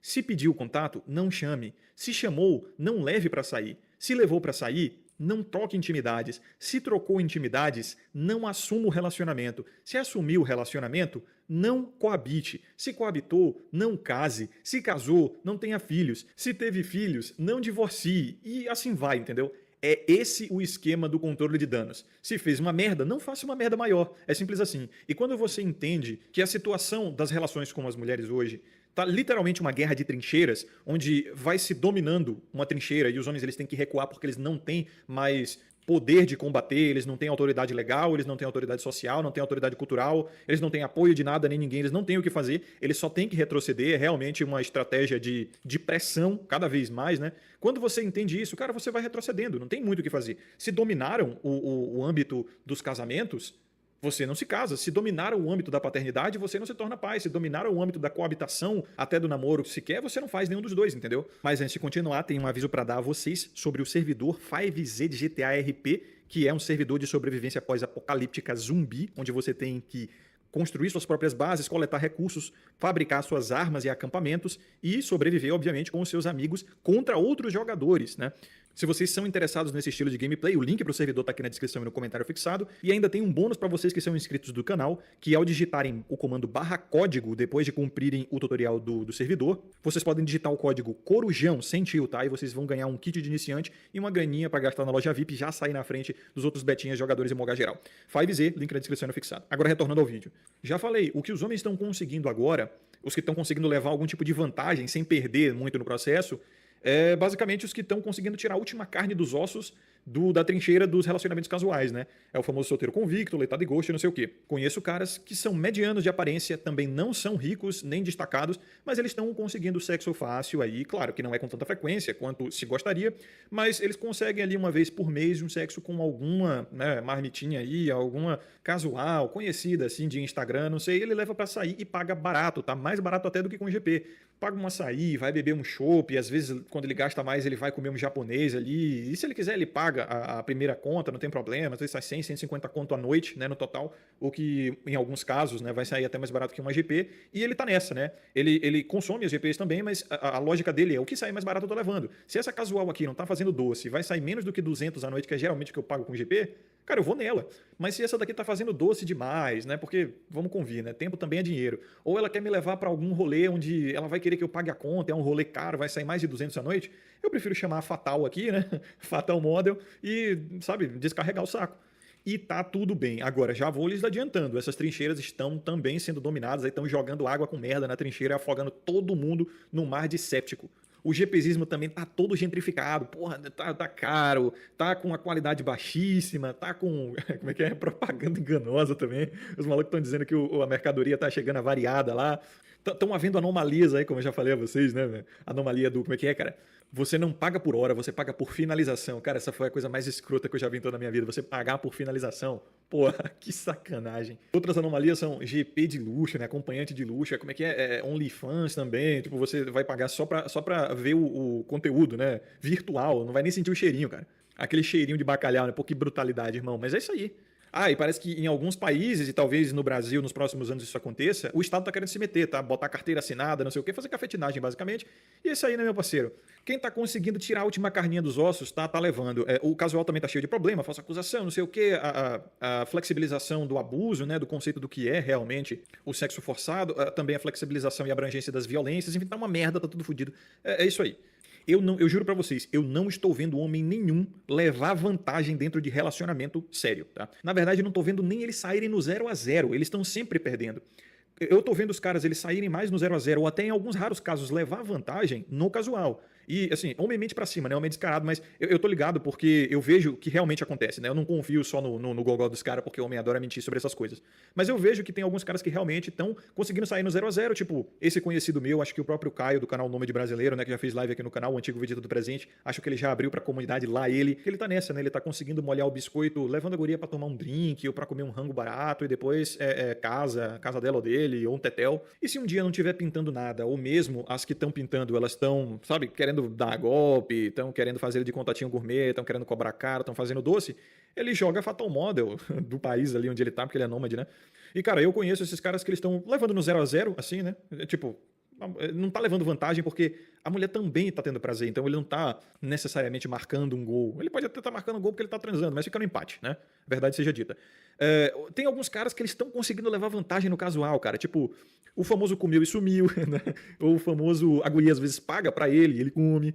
Às vezes tem uma guria mais apaixonadinha do tipo que vai na casa dele, né, entregar o chá, e ainda cozinha pra ele, passa a noite com ele ali, passa um fim de semana com ele, e o cara tá levando vantagem. Agora, partiu de relacionamento sério, o famoso namoro, pra frente, não vejo homem nenhum ficando sequer no empate. Os caras estão tomando de goleada, perdendo dinheiro, perdendo tempo, perdendo saúde, perdendo qualidade de vida e só se ferrando, basicamente. Pelo menos no sentido material, né? No sentido emocional, eles podem se sentir validados e achar que, sei lá, esse é o papel deles, isso é lindo, isso é gostoso, mas isso é subjetivo, né? Eu conheço vários caras que estão em relacionamentos abusivos, destrutivos, mulheres também que estão nessas e parecem estar felizes, satisfeitos e até realizados, né? Mas quando você olha de fora, você que é uma pessoa que não está investida emocionalmente naquele relacionamento e você consegue logicamente botar o preto no branco ali e falar, cara, tá bonito isso aí não, sabe? Tem alguém perdendo nessa história e geralmente é o homem. Então esse é o ponto. Os homens eles não estão conseguindo nem empatar, né? Quando o assunto é relacionamento, casamento, paternidade. Porra, piorou quando é casamento e paternidade. Os caras estão tomando nos quartos, como dizem aqui no meu estado.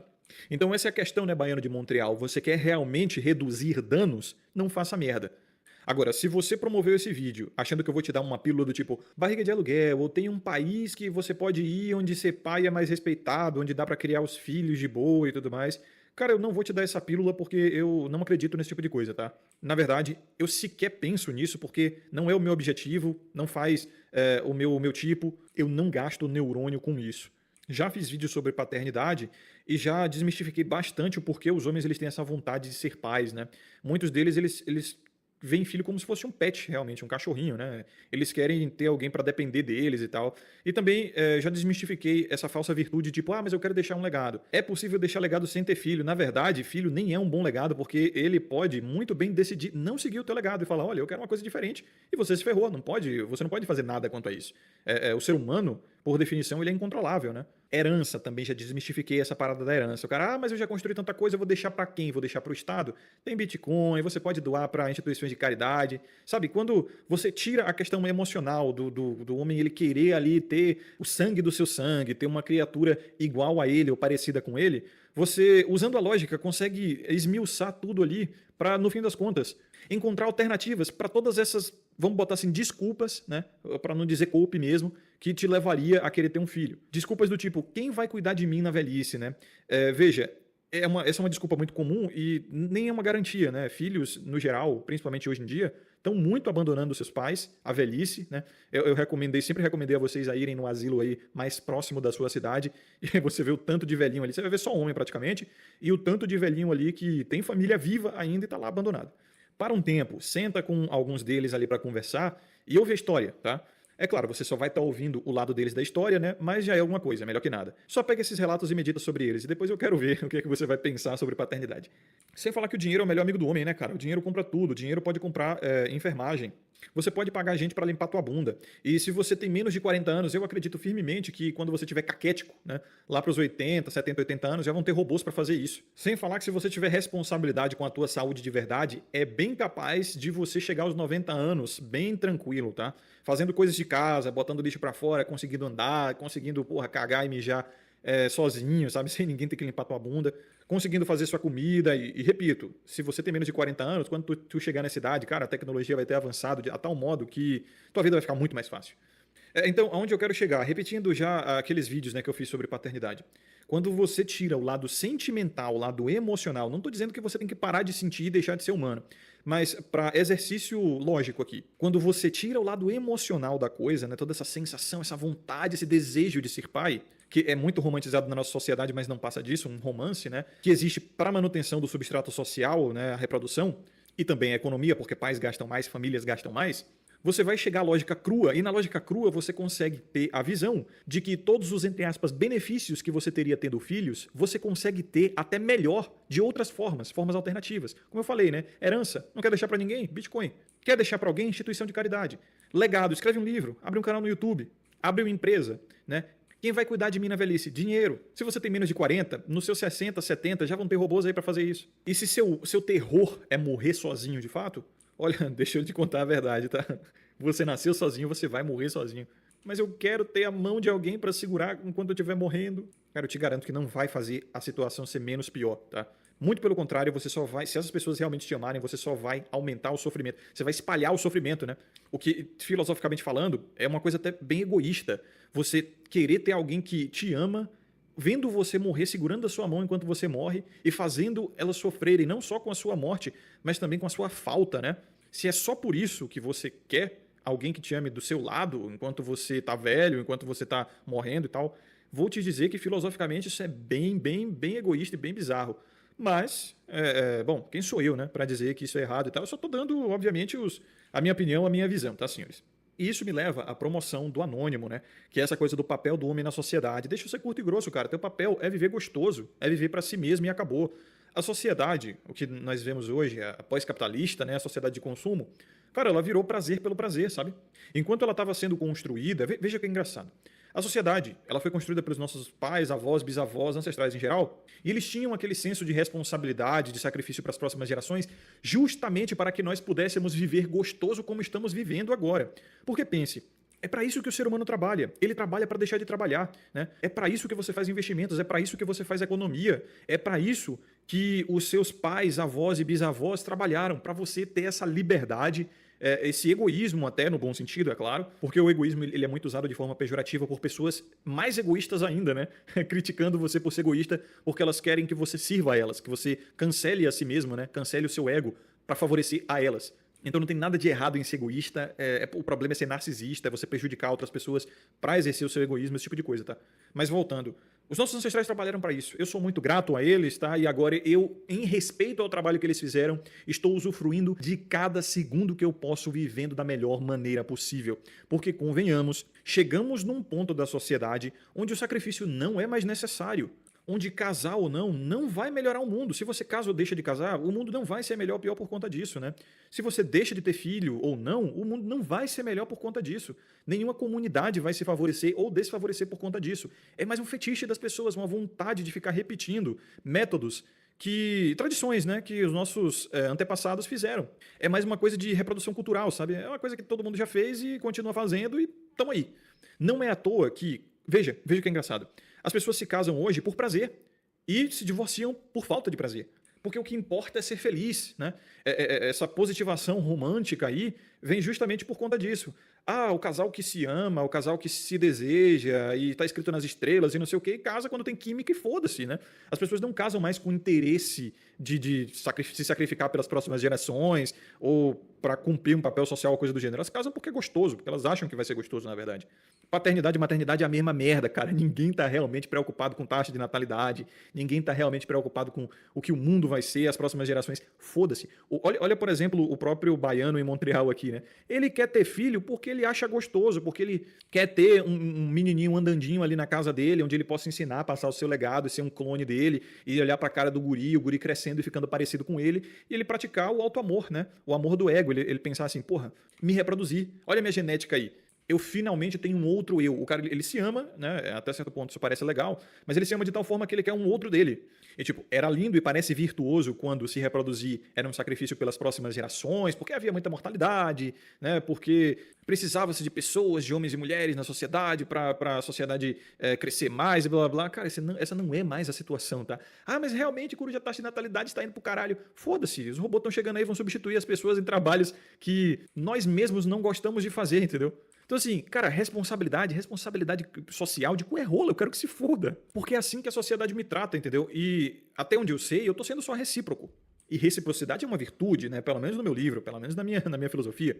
Então é o papel do homem, não sei o quê. Eu não vou mentir pra vocês não, cara. Estourou uma guerra no Bochil, eu vou fazer de tudo. Eu vou fazer do cu com dinheiro, meu parceiro. Pra desertar. E eu não tô nem aí, eu vou fugir. Eu prefiro morrer em corte marcial do que morrer servindo esse país amaldiçoado. Eles não vão me pegar vivos. Eles não vão me pegar vivos. Se eu for capturado a churrasco, meu sangue não será derramado por esta pátria maldita. Se for pra eu morrer, vai ser pelas minhas regras e tenho dito, tá ligado? Porra, anônimo. Tô cagando, cara. Tô cagando pro futuro da sociedade, a responsabilidade, o papel do homem, que se foda. O meu papel é servir a mim mesmo, meus próprios propósitos, sobreviver, buscar qualidade de vida e fazer o melhor com o que eu tenho, tá? Esse foi o dom da vida que me foi dado. Eu amo a vida, tenho amor à vida, eu quero sobreviver e viver o melhor possível. Claro, segundo a minha ética, segundo os meus princípios, tento não fazer com o próximo aquilo que eu não gostaria que fosse feito comigo, né? É a lei divina, quer dizer, é a lei divina, Jesus e Deus é a mesma coisa. Então foi o que Jesus falou, né? Ame ao próximo como a ti mesmo, não faça com o próximo aquilo que você não quer que seja feito contigo. Eu não quero que ninguém morra por mim, eu não quero que ninguém vá pro fronte para salvar a minha família, a pátria, foda-se, então eu não vou fazer isso por ninguém. Eu falo pros outros o que eu gostaria que fosse dito para mim até mais cedo. Então é isso que eu tô fazendo aqui nesse canal. Viva do seu jeito, da sua forma. Obviamente, tenha ética, tenha os seus princípios, mas não se preocupe com mais nada além de viver sob esses seus princípios, sob essa sua ética. Mas antes, desenvolva elas muito bem, tá? E, na verdade, eu tô falando isso mais pra mim do que pra vocês, tá? Eu já falei, esse canal aqui é um diário, é quase como se fosse uma câmara de eco, né? Eu, na verdade, me olhando num espelho mental. Ai, o Coruja é muito niilista e não sei o quê, ele se perdeu no personagem, tem os caras que vêm me criticar com isso, né? E, cara, eu nunca gostei do niilismo. O niilismo é a troca de si pelo nada, né? O cara começa a se cancelar porque ele não acredita em porra nenhuma, e como eu falei na live com o Felipe Chaves, né? Do canal Fúria e Tradição, que eu sempre recomendo a vocês. O niilista, tem um nojo de niilista, tá? Mas o que o niilista confunde é a falta de sentido nas coisas universais com a falta de sentido subjetivo. Cara, você pode encontrar o seu sentido de vida e criar o seu próprio sentido, mesmo que você não encontre ele nas leis universais, na gravidade, na existência ou não de Deus, na vida na Terra, na consciência humana, na sociedade, ou que se foda. Porra, eu fui jogado aqui. Eu fui jogado sem nada, inclusive eu tive que aprender, sobreviver e criar minhas próprias ferramentas, não só materiais como mentais e até metafísicas, né, espirituais que seja. Então eu decidi, porra, eu tenho um cérebro de 5 quilos aqui, cara. Vamos botar ele para funcionar, vamos criar aqui sentido, significado para as coisas, propósito, objetivo, não é nem tão difícil. Pelo amor de Deus, vai meditar um pouco, né, vai se conhecer, vai se completar. Se te falta sentido na vida, olha um pouco pra si mesmo, toma um tempo pra se descobrir, pô. Não sou niilista, odeio niilismo, na verdade. Acho muito preguiçoso e porco. Mas eu sei perfeitamente que eu sou dono de mim mesmo e eu não tenho que ficar absorvendo a moral dos outros, a ética dos outros, o princípio dos outros, quando não me é conveniente, quando não faz sentido pra minha vida, entendeu? Então, assim, eu consigo entender, eu consigo ver além dos simbolismos sociais, e isso é muito facilmente confundido com niilismo, porque as pessoas se apegam muito aos folclores, né? Muito aos contos e a mágica das coisas. Não, porque, veja, família tem um significado, não sei o quê. Não importa o significado, me importa o objetivo. A coisa crua mesmo. Para mim, o significado, ele na verdade, dado para justificar o objetivo. Por exemplo, a família ela tem um objetivo muito claro na sociedade, que é educar filhos para as próximas gerações, manter a taxa de natalidade, manter os espólios da família, muitas das vezes até mesmo fazer conchavos com outras famílias, fazer a sociedade crescer e tal. Porém, quando esses objetivos somem, não tem por que você manter o folclore, não tem por que você ficar com essa coisa de família para sempre, família é tudo, sem família você não é nada. Esse folclore é muito mais para manter as pessoas no objetivo, né, com um contozinho ali que vai seduzir elas, que vai apelar para o emocional para mantê-las no objetivo, e não é realmente algo literal. E é isso que eu consigo enxergar. E vocês confundem essa merda com o niilismo, porque vocês são burros, me perdoem, vocês não leram o niilismo, né, e os filósofos niilistas de verdade. Ou seja, eu vejo o sentido, eu vejo o objetivo, eu vejo o propósito, eu vejo o significado. Só que eu sei separar as coisas, e é só isso, cara. Então eu sei que o conceito de família é uma coisa social, sabe? E você pode ter uma família que não é do seu sangue, mas foi importante convencer as pessoas de que o sangue é mais forte, e que você nunca vai ter uma ligação tão forte com outras pessoas como a que você tem com o sangue do seu sangue. Cara, não tem nada que evidencie isso realmente. Esse, na verdade, foi só um conto, um folclore que foi dito para as pessoas para manter elas ligadas, né, no conceito de família sangue com sangue, porque aquilo foi funcional para a sociedade por um tempo. Hoje em dia não é mais. Não é culpa minha, foi como a sociedade se organizou e é isso que é, e eu como um bom sobrevivencialista, no sentido sociocultural da coisa, não tanto no sentido material, de construir bunker e guardar comida e água para o futuro, eu como um bom sobrevivente mesmo, eu vejo as regras do jogo e eu jogo o jogo da maneira que eu acho que tem a melhor estratégia para sobreviver, cara. Só isso. Então, senhores, a vocês que acompanharam até aqui, um forte abraço. Muito obrigado aí aos elogios e às doações do Anônimo e do Baiano em Montreal. Lembrem-se de ter sabedoria e consciência. Sempre vejo vocês no próximo vídeo. Aqui é o Curso, até mais.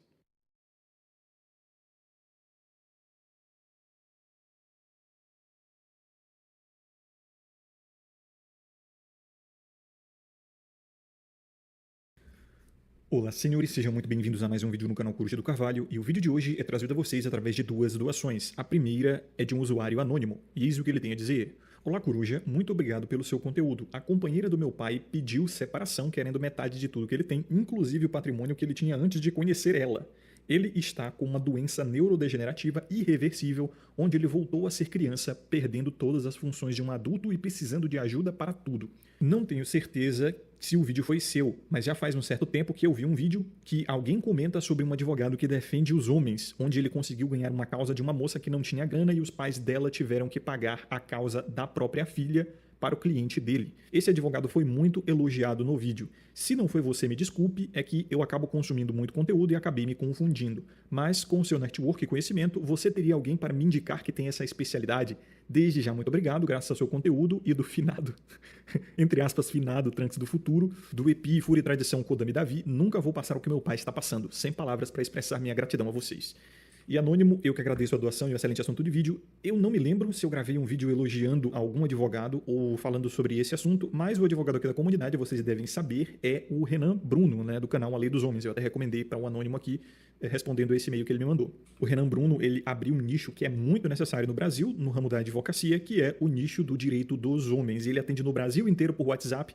E, bom, ele é o melhor advogado nessa causa que eu conheço. É só vocês jogarem aí no YouTube A Lei dos Homens que vocês vão encontrar o canal do Renan Bruno, tá? Na descrição e no comentário fixado de todos os vídeos dele tem o Instagram, tem o WhatsApp pessoal, onde vocês podem fazer a consulta com ele. Vamos então à segunda doação, que é do Black Dharma, e eis o que ele tem a dizer. Olá, Coruja, te assisto há 4 anos, vejo nos canais o mesmo assunto, algo que você se destaca por não ser repetitivo. Sendo assim, pergunto sobre uma perspectiva nos canais masculinistas. Ao invés de falar das ações das digníssimas, por que não focar em homens que usam da misandria para lucrar na moralidade? E Black Dharma, muito obrigado pela doação e pelo assunto de vídeo. Lembrando a vocês, senhores, que se quiserem promover um vídeo aqui no canal, o link está aqui na descrição e no fixado. Lembrando a vocês também que, se quiserem apoiar o conteúdo de maneiras gratuitas, vocês podem deixar um like, se inscrever, ativar as notificações e, é claro, ficar à vontade na seção dos comentários, como sempre. E o que essas duas promoções têm em comum é o problema legal que os homens têm atualmente. Só que, perceba, você vai sofrer com esses problemas, geralmente, se você levar um estilo de vida específico, né? Se você for um cara que tiver uma postura mais de fugitivo, sabe? Um moleque esguio, o famoso liso, cara, você não vai sofrer com essas paradas. Tipo, quando a gente fala sobre misandria, geralmente os caras, eles vêm com posts de Twitter ou outras plataformas assim de mulheres simplesmente espalhando a insatisfação que elas têm com os homens, xingando homens de vários nomes e até dizendo abertamente que os odeiam, né? No meu caso, não sei vocês, mas o meu maior incômodo com isso é a falta de liberdade de expressão, que se eu vou lá e falo alguma coisa do mesmo nível, eu sou censurado, né? Eu perco conta, o cacete. Mas com elas, não. E parece que, inclusive, se você for no Twitter, você vai encontrar frequentemente posts onde mulheres elas simplesmente estão destilando o ódio delas contra os homens. E se você falar alguma coisa sobre elas perto disso, você perde a conta, né? Inclusive, o último acontecimento aí do Mark Zuckerberg, que falou que realmente os países da América Latina têm um comitê, né, de censura nas redes sociais, incluindo o Brasil, óbvio, corroborando com a minha teoria de que a gente observa que muitos posts com teor de esquerda, sabe, com teor feminista, com teor LGBT e tudo mais, eles têm muito like pelo X, o antigo Twitter. E na minha teoria isso aí é bot, tá? O governo brasileiro, ele de fato compra bots para ficarem dando like e corroborarem a favor da esquerda. Tem muita esquerda no X, enquanto você vai para a esquerda de países como Estados Unidos e países da Europa, você vê que a coisa é um pouco mais equilibrada. Mas enquanto ficar só no blá blá blá, tá de boa, dane-se, palavras não machucam, né? Pode falar que odeia todos os homens, eu tô cagando de verdade. Eu só queria poder fazer o mesmo, né? Eu só queria ter a minha liberdade de expressão também, mas fazer o quê, né? O mundo não é um mar de rosas, eu fico na minha aqui fazendo meu conteúdo na moral e falando o que eu posso falar, e de vez em quando eu dou uma saída da cerquinha ali pra sacanear também, perco uma conta aqui, tomo um ban ali, tomo um strike aqui, mas dane-se, né? Eu tenho que correr o risco, tá na chuva pra se molhar. Mas antes de continuar, deixa eu avisar vocês sobre o servidor de GTA RP chamado 5Z, que está novamente patrocinando aqui o canal, que é um servidor de sobrevivência pós-apocalíptica zumbi no GTA V Online, tá? Onde o foco é você coletar recursos, construir seus armamentos, suas bases, juntar com seus amigos para se proteger de outros jogadores e também dos zumbis, né? Quem tiver interessado, o link está na descrição e no comentário fixado. E assim que vocês passarem do tutorial no servidor, vocês podem digitar o comando /código e colocar o código Corujão, mais 100 tio, para ganhar um kit inicial e uma graninha para gastar na loja VIP e já sair na frente dos outros jogadores, tá? Agora continuando ao vídeo. Só que você pode perceber que os homens que tomam na tarraqueta de fato por conta de leis misândricas, por conta de abusos, falsas acusações e esse tipo de coisa, cara, são homens que no geral, ou não só no geral, né, mas na maioria esmagadora são os caras que entram em relacionamentos com mulheres, né? É o cara que casa, tá? É o cara que é pai, é o cara que é namoradinho, tá? Inclusive, grande parte das falsas acusações são de que o pai abusou do filho ou da filha. Se você não é pai, se você não é marido, se você não é namorado, cara, você tá 99% blindado dessas coisas. E essa é a postura que o homem que ele entendeu a lógica da guerra de trincheiras, ele assume. Tipo, a esfera do casamento já foi tomada. A esfera da paternidade também já foi tomada. A esfera da coabitação sem matrimônio já foi tomada. A esfera do namoro sequer já foi tomada também. Agora, os homens que são realmente conscientes dos problemas que estão acontecendo, né? Eles estão ficando ali pegando a última carne nos ossos do solteirismo convicto, né? Do famoso leitão de gauche, do sexo casual, do relacionamento mais dinâmico, mais fácil, mais leve. É como se fosse uma pirâmide, sabe? Quanto mais ligação você tem com mulher, mais risco você está correndo. E quanto menos você tem, menos risco você está correndo. É por isso que eu digo que esse negócio de mulher de boa índole, de bom caráter, boa personalidade não vai fazer isso com você. Cara, isso não importa. Os problemas são culturais, os problemas são legais, os problemas são sociais. É um problema estrutural realmente, entendeu? Se a sua namorada, esposa ou filhos não causarem problema pra você, eu garanto a você, alguém vai, cara. Esse é o problema. E se você assume aquela postura do solteiro convicto que eu falei no vídeo anterior, né, que foi até muito elogiado por vocês, por outros criadores de conteúdo e tal, cara, é muito, muito difícil você dançar com essa tal de misandria. Veja, por exemplo, o caso do usuário anônimo aqui. O pai dele dançou, por quê? Porque casou, né? Porque, na verdade, casou de novo, né? Pelo visto. Ou namorou depois do divórcio, ou depois de se tornar viúvo, porque o anônimo ele não falou que foi a mãe dele, foi uma parceira do pai. Imagino eu que não seja a mãe dele, né? E no caso, o Black Dharma, ele cita homens que lucram com a misandria na moralidade, né? Eu não entendi muito bem. Ele poderia ter dado um exemplo aí para ilustrar melhor a situação dele, mas veja, se ele tá falando de criadores de conteúdo, esses caras aí que gostam de ficar cagando regras sobre homem de verdade, essas coisas assim, cara, que se foda, entendeu? Eu deixo os caras falarem o que bem falarem, o que importa é como você leva a sua vida. E o estilo da vida cinza, né, como o Lucas do canal Viajante exemplificou muito bem, é o que mais vai levar você a se proteger desse tipo de coisa. É um estilo de mask pill, né? Ele chamou de vida cinza, eu chamo de mask pill, tanto faz. No fim das contas é a mesma coisa. É você não se expor, não chamar muita atenção, não fazer grandes comprometimentos, tá? Preferencialmente trabalhar em coisas informais, como na internet, marketing digital, venda de produtos, prestação de serviços, né? Se você, por exemplo, for para uma empresa, trabalhar numa empresa, muito provavelmente você vai sofrer com um chefe mangina, com um colega de trabalho que odeia homem, com toda uma infraestrutura ginocêntrica que tem ali que favorece as mulheres, inclusive deixa elas serem preguiçosas a custo do trabalho dos homens, essas merda toda que eu já passei, eu acho que todo mundo já passou no ambiente de trabalho, né? No mundo corporativo é uma merda, é assim que é. E quando você vai fugindo, você vai assumindo uma postura de escapismo, cara, você vai resolvendo praticamente todos os problemas legais que atingem o seu gênero, né? E é isso que eu digo, essa mentalidade de o problema dos homens, cara, isso é uma expansão dos seus problemas, né? Não é que você tem que anexar o problema dos homens para você, beleza, você é homem, mas se olhe no espelho mental agora e pense, eu estou sofrendo imediatamente com este problema? Isso é algo que, neste exato momento, ou no futuro próximo, vai realmente prejudicar a minha vida e os meus planos? Provavelmente não, tá? Provavelmente não. Eu vejo muitos caras que ficam reclamando da tal da misandria porque geralmente eles querem uma barganha com a situação dos relacionamentos. Eles querem voltar pro namorico, eles querem voltar para casamento, paternidade, eles querem voltar para plantação, né? E aí de fato dá para entender por quê, ou eles já estão nessa, é pior ainda. E aí dá para entender o porquê eles estão tão interessados nisso. Mas vamos convir que o cara que é solteiro, que ele tá morando sozinho, que, porra, ele tem um negócio digital, ele trabalha onde ele quiser, ele pode ser um nômade digital se ele quiser. Cara, ele tá cagando. Se o país dele começar a entrar num colapso civil aí, ou num colapso político para um grupo dele, né, o gênero masculino, ele foda-se, ele vai cagar, pega o passaporte dele e vai embora. Sabe, essa postura de homem desbloqueado, de homem que ele é até visto socialmente como um homem irresponsável, né? As pessoas adoram chamar homens que não criam laços duradouros, que não criam raízes e acima de tudo, não tem muito a perder de homens irresponsáveis, imaturos, né? Fracassados até. Mas foi o que eu falei também no vídeo anterior, né? Se você tem uma veia social mais atrofiada, ou seja, você tá mais cagando pra sociedade, porra, meio que se dane. Se você é desbloqueado, o bagulho é viver gostoso. Tu pega o Caio, né? O Caio do canal Nômade Brasileiro, que ele tinha um canal Vegeta do Presente antes, vocês devem conhecer ele mais por esse canal, né? ele é um nômade digital. E você acha que ele tá ligando pra misandria? Porra, ele não tem nenhum vídeo falando sobre misandria. No canal dele, eu acho que no antigo Vídeo do Presente também não. Porque não é algo que realmente faz parte do ecossistema da vida dele. Ele não sente isso. Porque parece que de mês em mês, ou de trimestre em trimestre, ele tá num país diferente da Europa, né? Então você vê que o cara não criou raízes e ele não absorve os problemas do país. Ele, no máximo, os problemas do país vão virar uma coisa passageira pra ele. Vai ser tipo um safari, tá ligado? Ele vai olhar os problemas ali que as pessoas sofrem, um certo grupo étnico, sexual sofre, e vai falar, esse país tem esses problemas, mas tipo, vira estatística pra ele, vira um tipo de conhecimento enciclopédico, entendeu? Enquanto quem tá naquele país, quem nasceu naquele país e principalmente quem tem um senso patriótico para com aquele país, vai acabar cheio de fantasmas na cabeça, né? Achando que as coisas são muito mais sérias do que realmente são, ou pelo menos sem ver a saída óbvia, que é simplesmente se livrar desses problemas e não tentar resolver esses problemas.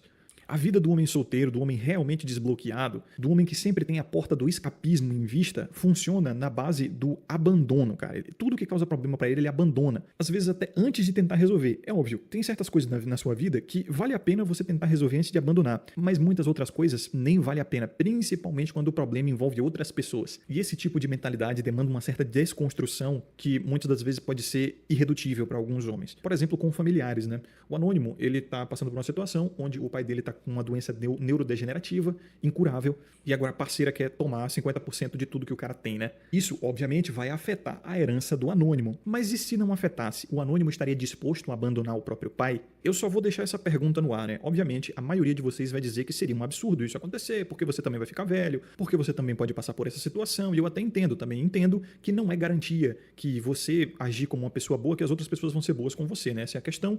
Isso até quebra bastante aquele argumento de usar casos como o do pai do anônimo aí, como uma crítica a MGTOW, a solteiros convictos, a homens que não querem casar e ter filhos. Novamente, né? Não é porque você é uma pessoa boa ou acha que merece bom tratamento que você vai receber isso dos seus próprios filhos, dos seus próprios familiares, ainda mais num mundo que não incentiva esse tipo de comportamento, ainda mais num mundo que odeia tanto homens e pais. Novamente, não estou recomendando que vocês façam nada, que vocês assumam a vida de MGTOW, ou solteiro convicto, ou abandone seus familiares e amigos quando eles precisem de você só para você não passar por situações ruins ou ter problemas. Não estou recomendando isso. Porém, um homem que quer ter tranquilidade na vida, ele sempre tem que ter em vista a porta do escapismo e tem que saber cagar para xingamentos como covarde, mau caráter, fracassado, irresponsável, imaturo, esse tipo de coisa, tá? Agora, a situação a qual vocês vão escolher o método do escapismo depende só de vocês. Muitas das vezes vocês me procuram como se eu fosse algum tipo de guru, né? Eu odeio essa merda. Eu simplesmente odeio de raiva mesmo, me deixa puto quando os caras, eles acham que eu recomendo coisas, ou que eu mando os caras fazer coisas, ou influencio os caras a algum tipo de atitude, ou decisão, ou comportamento. Porra, pronto, todo mundo virou criança agora, né? Ouviu um anônimo qualquer falar na internet sobre um assunto, aí faz alguma coisa, dá merda, e aí vai dizer, ele me influenciou a isso. Isso é coisa de criança, né? Então a porra que vocês fizerem, simplesmente porque souberam por aqui que existe o que é possível fazer, é responsabilidade única e exclusivamente de vocês. O que eu faço aqui é só dar a minha opinião, tá? E voltando, né? Sobre essa postura de um homem mais escapista, que não cria laços, que vive de minimalismo. Tem até uns maus entendidos sobre minimalismo na nossa comunidade, porque os caras acham que minimalismo é volta de pobreza, é você ficar cagando regra sobre o que a pessoa tem que ter, achando que você sabe o que é necessário para outra pessoa, não. É ficar enchendo o saco se o cara ele gosta de carro clássico, ou ele quer fazer uma coleção de alguma coisa, ou se ele comprou alguma coisa cara. Cara, minimalismo não é isso, tá? Talvez eu faça um vídeo depois a respeito do minimalismo para explicar melhor. Mas muitos homens aqui na nossa comunidade ficam dizendo que essa coisa de ascensão de homens solteiros convictos, homens que não querem casar, não querem ter filho, não querem criar raízes, estão seguindo o MGTOW e tal, é um plano, um xadrez 4D das grandes elites aí para diminuir a taxa de natalidade, para acabar com a classe média, para destruir a economia, para destruir o senso de comunidade das pessoas e enfraquecer todos, né? É uma estratégia de dividir para conquistar. Só que, para esses caras, eu vou dar logo a pílula. Cara, isso não importa, né? Eu acho essa narrativa extremamente tendenciosa, né? Ela escapa muito pela tangente e é bem reducionista, porque eles presumem que as grandes corporações, as grandes elites e tudo mais estão num complô para manipular a sociedade e gerar péssimos estímulos e recompensas que levam os homens a um estilo de vida mais MGTOW. Inclusive, alguns dizendo que o MGTOW é uma criação sistemática desses grupos. E, ao meu ver, se isso é verdade ou não, não importa. Se os estímulos e recompensas do ambiente, salve para o finado Trunks, né, que são a deteriorização dos relacionamentos e do comportamento feminino, das leis, da moeda e da segurança jurídica, são orgânicas ou artificiais, ou seja, elas foram criadas ou aconteceram por conta de uma causa e efeito do comportamento das pessoas, da tecnologia, da urbanização, do capitalismo, do estatismo também, que na minha opinião é o que realmente aconteceu, é uma coisa muito mais complexa e orgânica do que parece. Essa narrativa de que tudo foi criado, tudo foi arquitetado é muito reducionista e muito paranoica, na minha opinião. Enfim, por qualquer um dos casos, cara, não importa, você já tá no jogo, entendeu? Você é só um peão nesse xadrez. Você, de qualquer modo, tem que sobreviver. Então essa perspectiva de sobrevivencialismo, não necessariamente focada em matar-pio, não necessariamente focada em guardar comida e água num bunker, mas focada em você tomar as melhores decisões competentes ao momento e à situação e ao ambiente que você tá, essa já é a perspectiva natural de toda a vida na Terra, né? Se você parar para pensar, é fazer o melhor com o que você tem. Então, não fica necessariamente queimando o neurônio com essa porra de o que aconteceu e por que isso está acontecendo e como podemos mudar.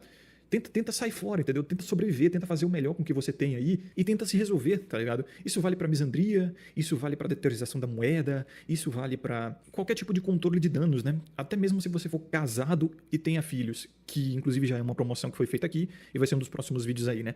Vai ser complicado porque eu nunca fui casado e nunca tive filhos, então não sei exatamente como o cara ele pode ter um controle de danos, mas enfim, isso fica pro próximo vídeo. A vocês senhores que acompanharam até aqui, um forte abraço, lembre-se de ter sabedoria e consciência sempre, eu vejo vocês no próximo vídeo, aqui o Coruja, até mais.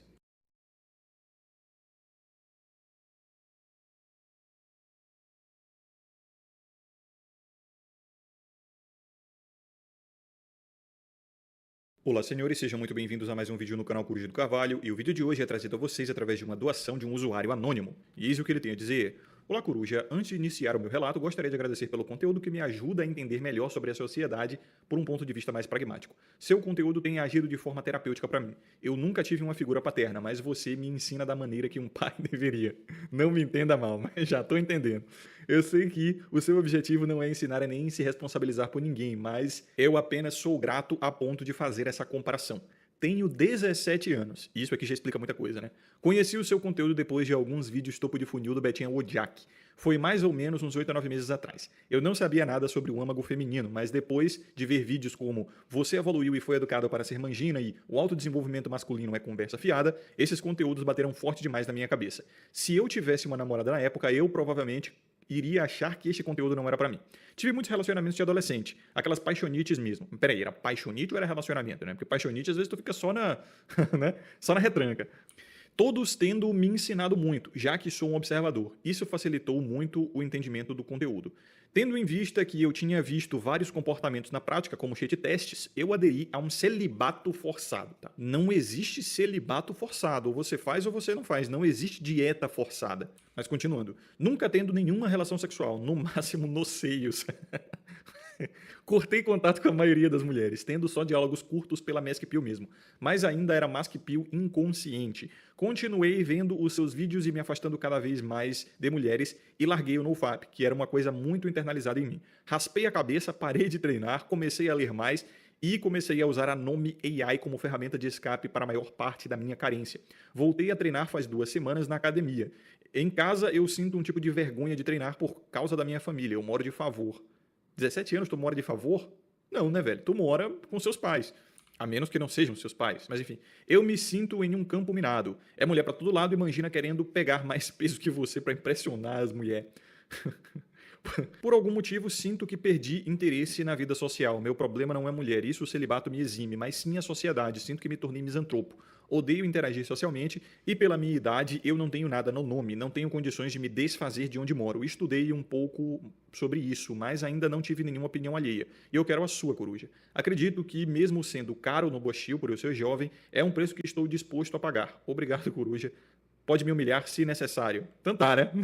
Tô zoando. Eu não vou ensaboar o cara, não. Só um pouquinho, só um pouquinho.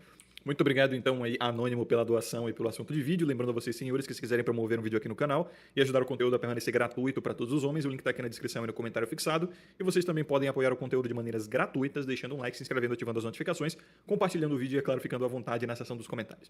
Porra, esse assunto vai render pano pra manga, né? Vamos ver se esse vídeo vai ser longo, mas vamos lá.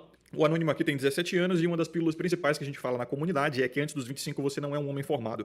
Existem pesquisas conclusivas a respeito disso, todo mundo deveria saber disso, né? Principalmente os homens, que antes dos 25 o homem não está com a sua capacidade lógica, de planejamento e até mesmo de autocontrole, né? O que socialmente é chamado de maturidade. Todas essas questões são responsáveis, ou melhor, são responsabilidade do córtex pré-frontal, essa parte aqui direto na tua testa, onde muitas religiões diziam que ficava o terceiro olho, né? Então, para ser sincero, eu me sinto um pouco desconfortável com ouvintes mais jovens, porque eu sei que a forma com a qual eles entendem o conteúdo é muito diferente do que caras mais maduros, né? Porque o jovem ele tem pouca referência, então pouco material para comparação e assimilação, e ele está sedento de exemplos, né? Ele está precisando aprender. A adolescência é a fase onde o ser humano mais aprende em questão assim, de quantidade de coisas que ele aprende. E é uma idade de formação e tal, então pode ser que esses jovens eles acabem tomando decisões baseadas em opiniões que eu dou aqui, e isso influencia a vida deles, né? Talvez para melhor, talvez para pior, mas o ponto é que é uma coisa complicada. Eu não quero abrir mão da minha liberdade de expressão, nem de dar minha opinião só porque existem jovens que são suscetíveis na comunidade. Então o que eu posso fazer? Restringir todos os meus vídeos para mais 18? Isso também não funcionaria tão bem, né? Porque tem um monte de cara que tem mais de 18 aí que age feito uma criança, né? Literalmente, como a gente já viu em relatos aqui. É claro, eu sempre assumo que os relatos eles são verdadeiros, né? Porque eu não tenho essa informação, não sei se é verdade ou mentira. Então eu sempre assumo que é verdadeiro, que os caras estão dizendo a idade verdadeira, estão dando as características físicas deles verdadeiras, principalmente o quanto ganham, né? Que o homem adora mentir sobre isso. Tem algumas coisas nos relatos que fedem a mentira e dá pra perceber, mas o ponto é o seguinte: eu uso mais os relatos como uma anedota do que como uma realidade. Então o que o cara tá dizendo é mais uma história pra eu trabalhar em cima, entendeu? E não necessariamente o que tá acontecendo na vida dele. Então, a um jovem de 17 anos, o que ele pode fazer, cara? Sem referências paternas, sem ninguém pra dar um rumo pra ele. E mesmo tendo referências paternas, a gente pode concluir facilmente que as referências paternas hoje são uma merda, né? Porque houve um choque geracional muito forte, onde os homens de geração X e Boomer, que são os que mais tiveram filhos, principalmente que são responsáveis pela geração Z, que é a geração aqui do anônimo, né? Eles viveram numa época onde as coisas eram muito diferentes e as novas gerações têm contato com o mundo, que a tecnologia mudou pra caramba. E os pais dessas novas gerações não foram expostos a isso e não fazem a menor ideia dos problemas que os jovens hoje enfrentam por conta da tecnologia, né? Existe essa demonização da tecnologia como se ela tivesse trazido mal, quando na verdade ela é só uma ferramenta, e quem atribui o qualitativo e até mesmo quem faz maldade com essa capacidade tecnológica é o próprio ser humano. Então a tecnologia, assim como o dinheiro, que convenhamos é uma tecnologia também, né? Principalmente hoje em dia com moedas digitais, são um poder que literalmente potencializam a intenção e a natureza humana. Então o que resta a um jovem de 17 anos sem referências se não experimentar, sabe? Ele vai acabar caindo nessas comunidades mesmo, porque ninguém mais vai oferecer a eles um papo realmente masculino, né? Ninguém tá afim de dar essa necessidade latente que os jovens têm. A gente tem atualmente essa narrativa politicamente correta, de consciência social e tal, que vai ficar dizendo sobre os problemas dos jovens sem pais, os problemas dos incels, né? O que se tornou incel hoje não é realmente o homem feio, sabe? Deficiente, com problemas mentais, que a única forma dele de conseguir sexo é pagando, que essa era a teoria, né, original do incel. Hoje o incel ele é um homem geralmente jovem, meio esquizo socialmente, aquele esquisito social, ou simplesmente ele é introvertido, ele gosta de cultura geek, cultura nerd, né? Ele gosta de videogames, prefere ficar em casa, e por conta dessas preferências e por conta também dessa postura dele, ele não é exposto muito às mulheres, porque as mulheres estão em grupos diferentes, né? Elas não estão nos ambientes de games de verdade, elas não estão nos ambientes de cultura geek e tal, elas preferem outros ambientes. E também tem o fato de que esses homens, principalmente jovens, né, eles não têm o que as mulheres querem, o que atrai as mulheres e tal. E por mais que ele consiga ali uma dudinha, uma carolzinha, sabe? Ele troca uns beijos, uns amassos, até sexo com ela, às vezes namora e tal. Ele não é o homem convencional, sabe? O homem que as mulheres realmente querem. Foi até o que eu falei naquele vídeo sobre autismo, né? O homem autista, ele pode ser considerado o que socialmente hoje é considerado incel, sem necessariamente a ver com a questão sexual, mas com uma postura social, com uma característica social. Esse papo de incel tá furando muito a bolha, tá? Furou a própria bolha, né? Que era uma bolha, assim, de chã, de grupos fechados e tal. Aí começou a muito ser usado no Twitter. O Twitter é uma ferramenta de massificação muito forte. Mas, por enquanto, ainda está só na internet. Só que a gente está vendo, assim, por exemplo, professores de faculdade falando sobre incels, matérias jornalísticas falando sobre incels.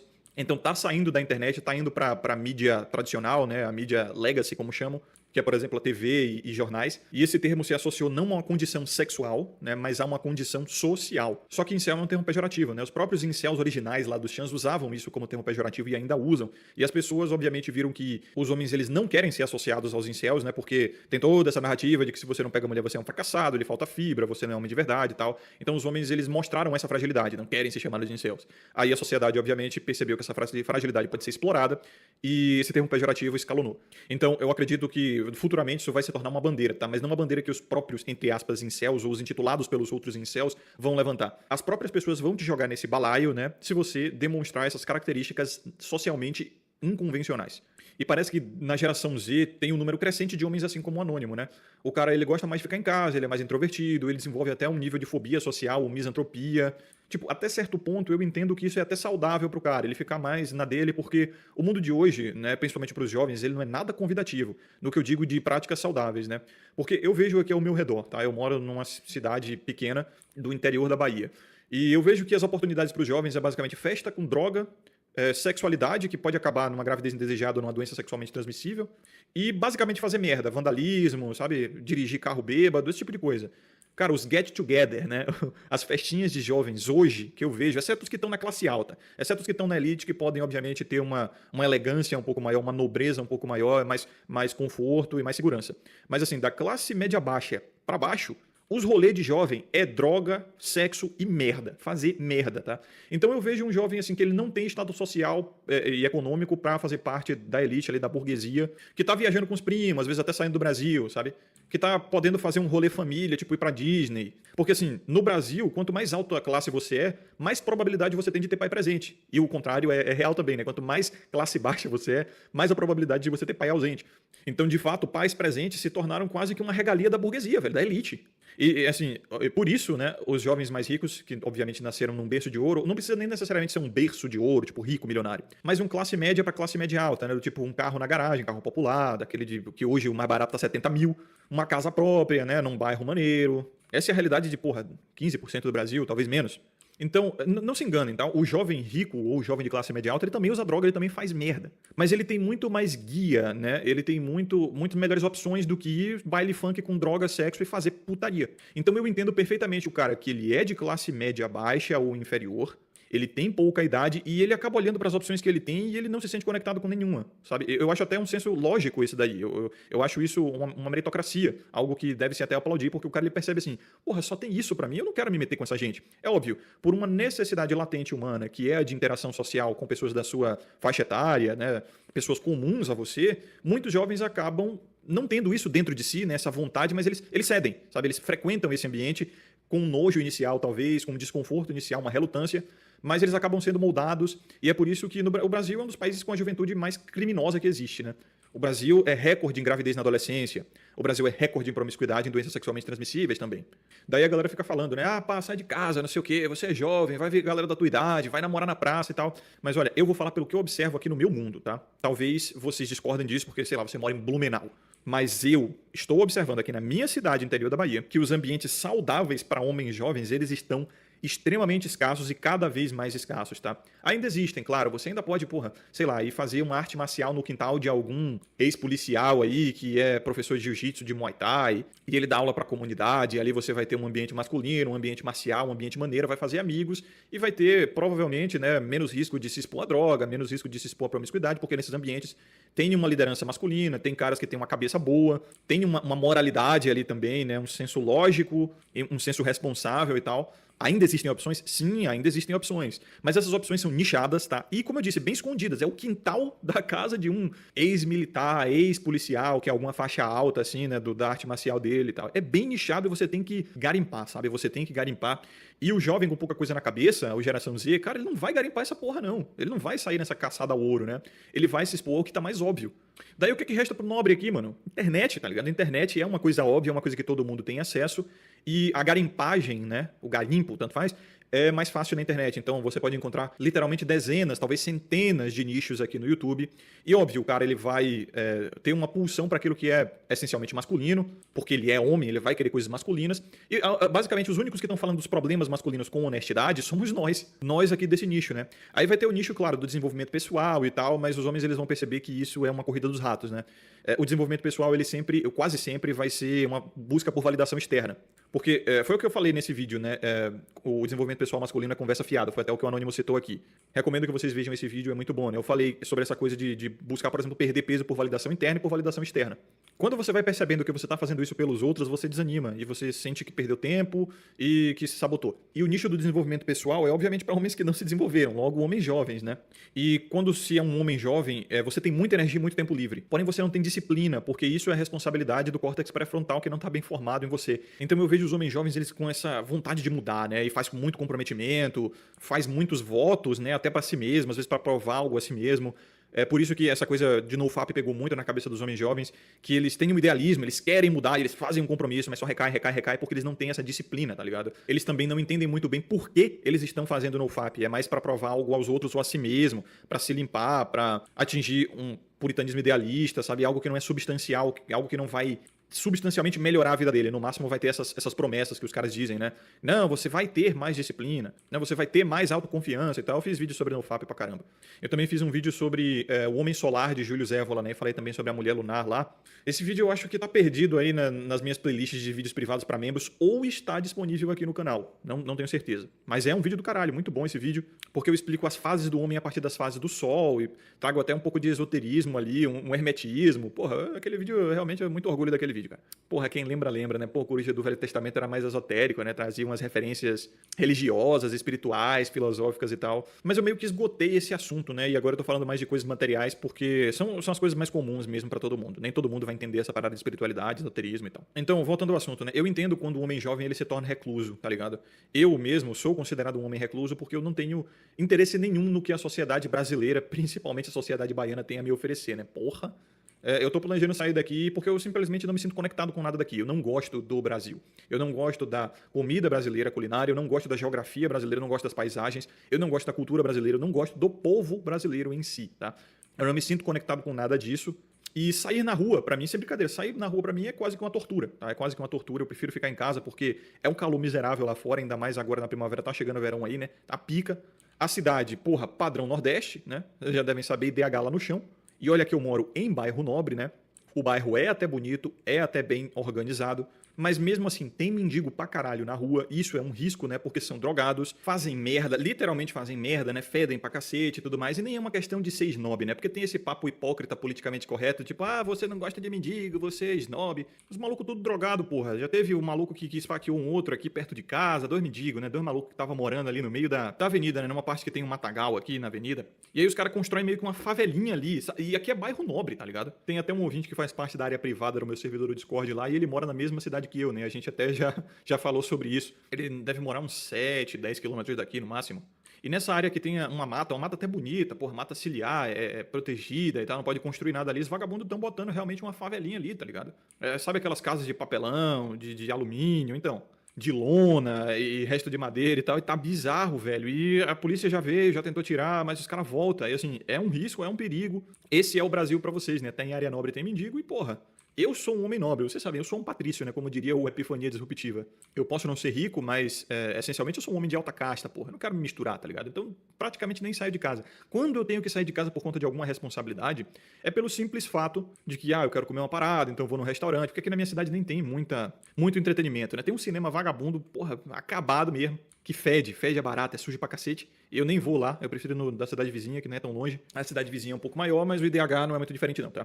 Então, tipo, não tem rolê cultural, entendeu? Até a galera mais rica aqui da minha cidade, quando vai fazer um rolê cultural, sai fora. Sai até do estado, da região, às vezes do país.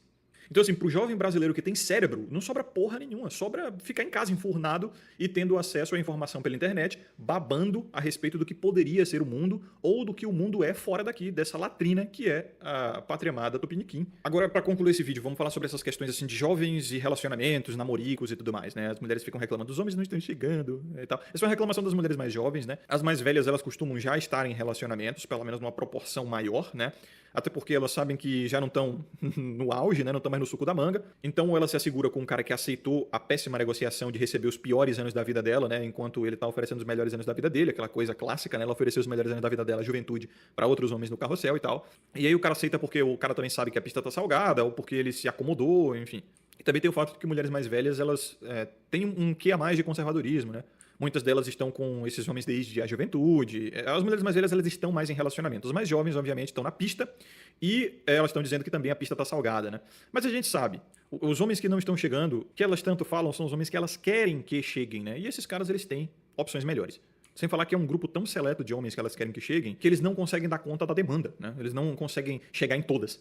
Então, assim, para um jovem nobre, tá? Um jovem nobre que ele não quer se misturar com, basicamente, a escória brasileira, né? Que é 90% da população. Porém, ele não é de alta classe, ele não é um burguês. Ele é nobre, mas não é burguês. Sujou para ele, sujou, porque as gurias que estão... Veja só, não existem mulheres nobres que não são burguesas, porque elas não conseguem acatar a solidão que ser uma pessoa nobre, porém não burguesa, traz. Elas vão acabar se envolvendo com uma disponibilidade social que ela tem, que é de pessoas de baixo status social e financeiro, que obviamente também vai ter uma baixa moralidade, uma baixa cultura, né? Já o homem que ele é um cara que ele exige um pouco mais do que ele tem disponível, socialmente, culturalmente e tal, ele vai tancar a solidão, então ele vai se manter na sua nobreza, vai falar, não vou misturar com essa gentalha, né? Só que aí é o tal do celibato forçado que o anônimo aqui disse, né? Estou em celibato forçado. Não, cara, você se colocou nessa situação. Porque você é que é o homem nobre, que escolheu ser nobre. Se você for pro pistão aí, né, pro baile funk, que com certeza é a cultura da sua casta, tu não vai estar em celibato mais. Mas eu entendo, eu também não quero me misturar, né, com essa gentalha. Porém, eu não tenho acesso à elite, porque eu também sou fudido. Então, ficou nessa, né?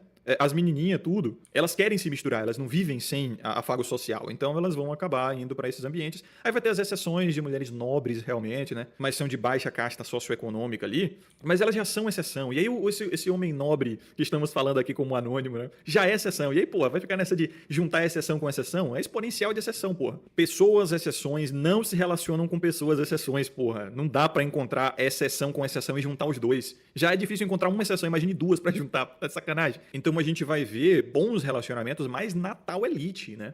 Porque o pobre, ele não tem nem pai em casa, pô. Aí sem pai em casa, você acha que a educação dos filhos vai ser como? Ainda mais das filhas, né? Aí como é que um homem nobre, como o nosso anônimo, vai encontrar uma namoradinha, sendo que na classe social dele as gurias não tem nem pai em casa? E sem pai em casa já sabe o que vai ser, né?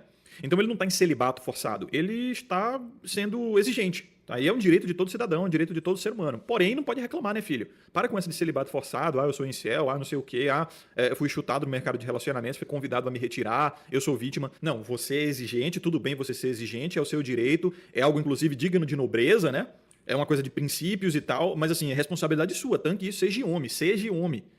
Então, para concluir esse vídeo, né, o anônimo ele fala aqui: continuei vendo os seus vídeos e me afastando cada vez mais mulheres e larguei o NoFap. Aí os caras vão falar assim: porra, o homem está largando mulher por conta do conteúdo do Coruja, brutal, está abandonando o NoFap, que é uma prática excelente, então é responsabilidade do Coruja os jovens estarem se privando de relações sociais com mulheres, que é totalmente natural para a idade deles, é algo necessário para o desenvolvimento deles, e o NoFap, que é uma coisa linda e deliciosa, que só vai trazer benefícios, o Coruja está pervertendo a infância, está pervertendo a juventude. Olha, a parte boa do cara fazer essas paradas aqui é que, no momento, ele pode deixar de fazer, né? Eu só espero que ele não ache que isso é um voto ou alguma coisa que ele tem que ter disciplina a respeito, porque assim, o NoFap tá te atrapalhando, abandona. Sabe? A punheta tá te atrapalhando, abandona.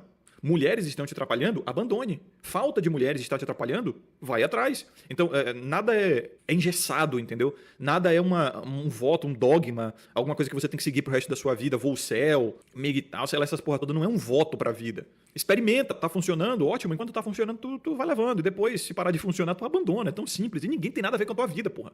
Ninguém tá aqui pra cagar regra, a comunidade, ela não é uma diretriz, tá ligado? O que você fizer por tua conta, é tua responsabilidade, tanque essa porra, é isso que eu tento trazer pros caras, né, uma noção de autorresponsabilidade aí. Aí o cara conheceu por mim, por exemplo, a Nome, né, está usando a IA lá pra jogar suas carências e tal, e tem um chatbot ali pra conversar. O Coruja está influenciando os jovens a namorar IA, e aí vão dizer, olha o Setzer lá, né, como é que é? O Setzer lá de 14 anos nos Estados Unidos que se mamou por conta da Daenerys Targaryen no Character AI. Ai, meu Deus, a mão do Coruja está cheia de sangue. A Epifania lançou uma porra dessa, né? Óbvio, na zoeira, a Epifania não fala quase nada sério. Mas aí, eu só digo que existem essas opções, tá? Vai lá e experimenta. Tu gostou, fica. Não gostou, sai, pô. Eu não quero influenciar ninguém a nada, mas eu meio que sei que é inevitável, né? Toda palavra influencia. Mas a comunicação é uma via de mão dupla. Eu tenho responsabilidade pelo que eu falo, mas você também tem que ter um filtro, né, na tua cabeça, pô, e responsabilidade pelo que você faz e por aquilo que te influencia. Então, eu não posso parar de falar as coisas que eu quero falar, eu não posso cercear a minha liberdade de expressão pelo simples fato de que tem uns guris suscetíveis por aí. Então, eu sempre vou dizer, olha, o que eu digo aqui é a minha opinião em relação ao que eu vivo, o que eu sei e o que eu vejo. Eu não tenho nenhuma intenção maior, né, nesses vídeos aqui, além de dar a minha mera opinião, e é só isso. O meu conteúdo, majoritariamente, se não todo, é entretenimento puro. E se você decidiu fazer alguma coisa que eu apresentei aqui que é possível, né? Ou que eu faço, é por sua conta e risco. Não joga essa pica pra cima de mim. Eu não mando ninguém fazer porra nenhuma. Não é pra comprar boneca, não é pra deixar de comprar boneca também. Não é pra namorar IA e também não é pra deixar de namorar IA. Existe essa possibilidade, algumas dessas possibilidades que eu digo eu faço. Eu falo dos benefícios dela pra minha vida. Pode ser que você não experimente esses benefícios fazendo as mesmas coisas e tá tudo bem, porra. Tá? Tranquilo. Isso aí. Beleza? Eu acho que esse vídeo chegou a um ponto conclusivo aqui. Então, muito obrigado a vocês que acompanharam até aqui. Um forte abraço. Lembre-se de ter sabedoria e consciência sempre. Vejo vocês no próximo vídeo, que eu Coruja até mais.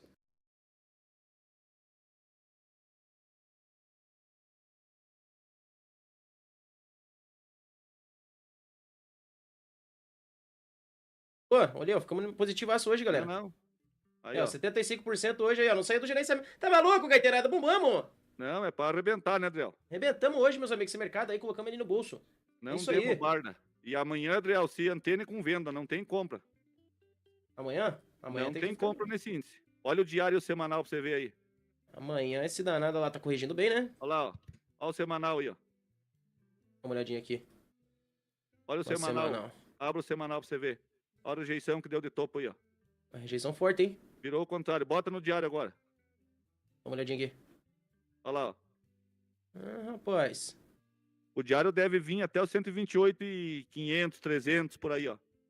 Olha a média de 20 do diário, onde é que tá, ó. Tá bem na cara, hein? Tá na lata dele. Tá, mas tá pra baixo aí. Tá na lata dele aqui, ó. 28,300, ó.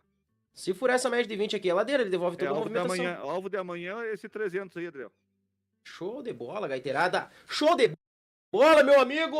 Vamos pra cima, gaiteiro. Nós vamos estourar esse mercadinho. Ele perdeu, ele virou o candle do dia do semanal pra baixo. Agora deu rejeição de topo, meu amigo. É, rapaz. Agora você lascou com nós. Vamos sapecar ele amanhã, gaiteirada. Pra cima. Mais ou menos desse jeito nós vamos derreter com ele, ó. Chama na gaita aí, chama no fogo.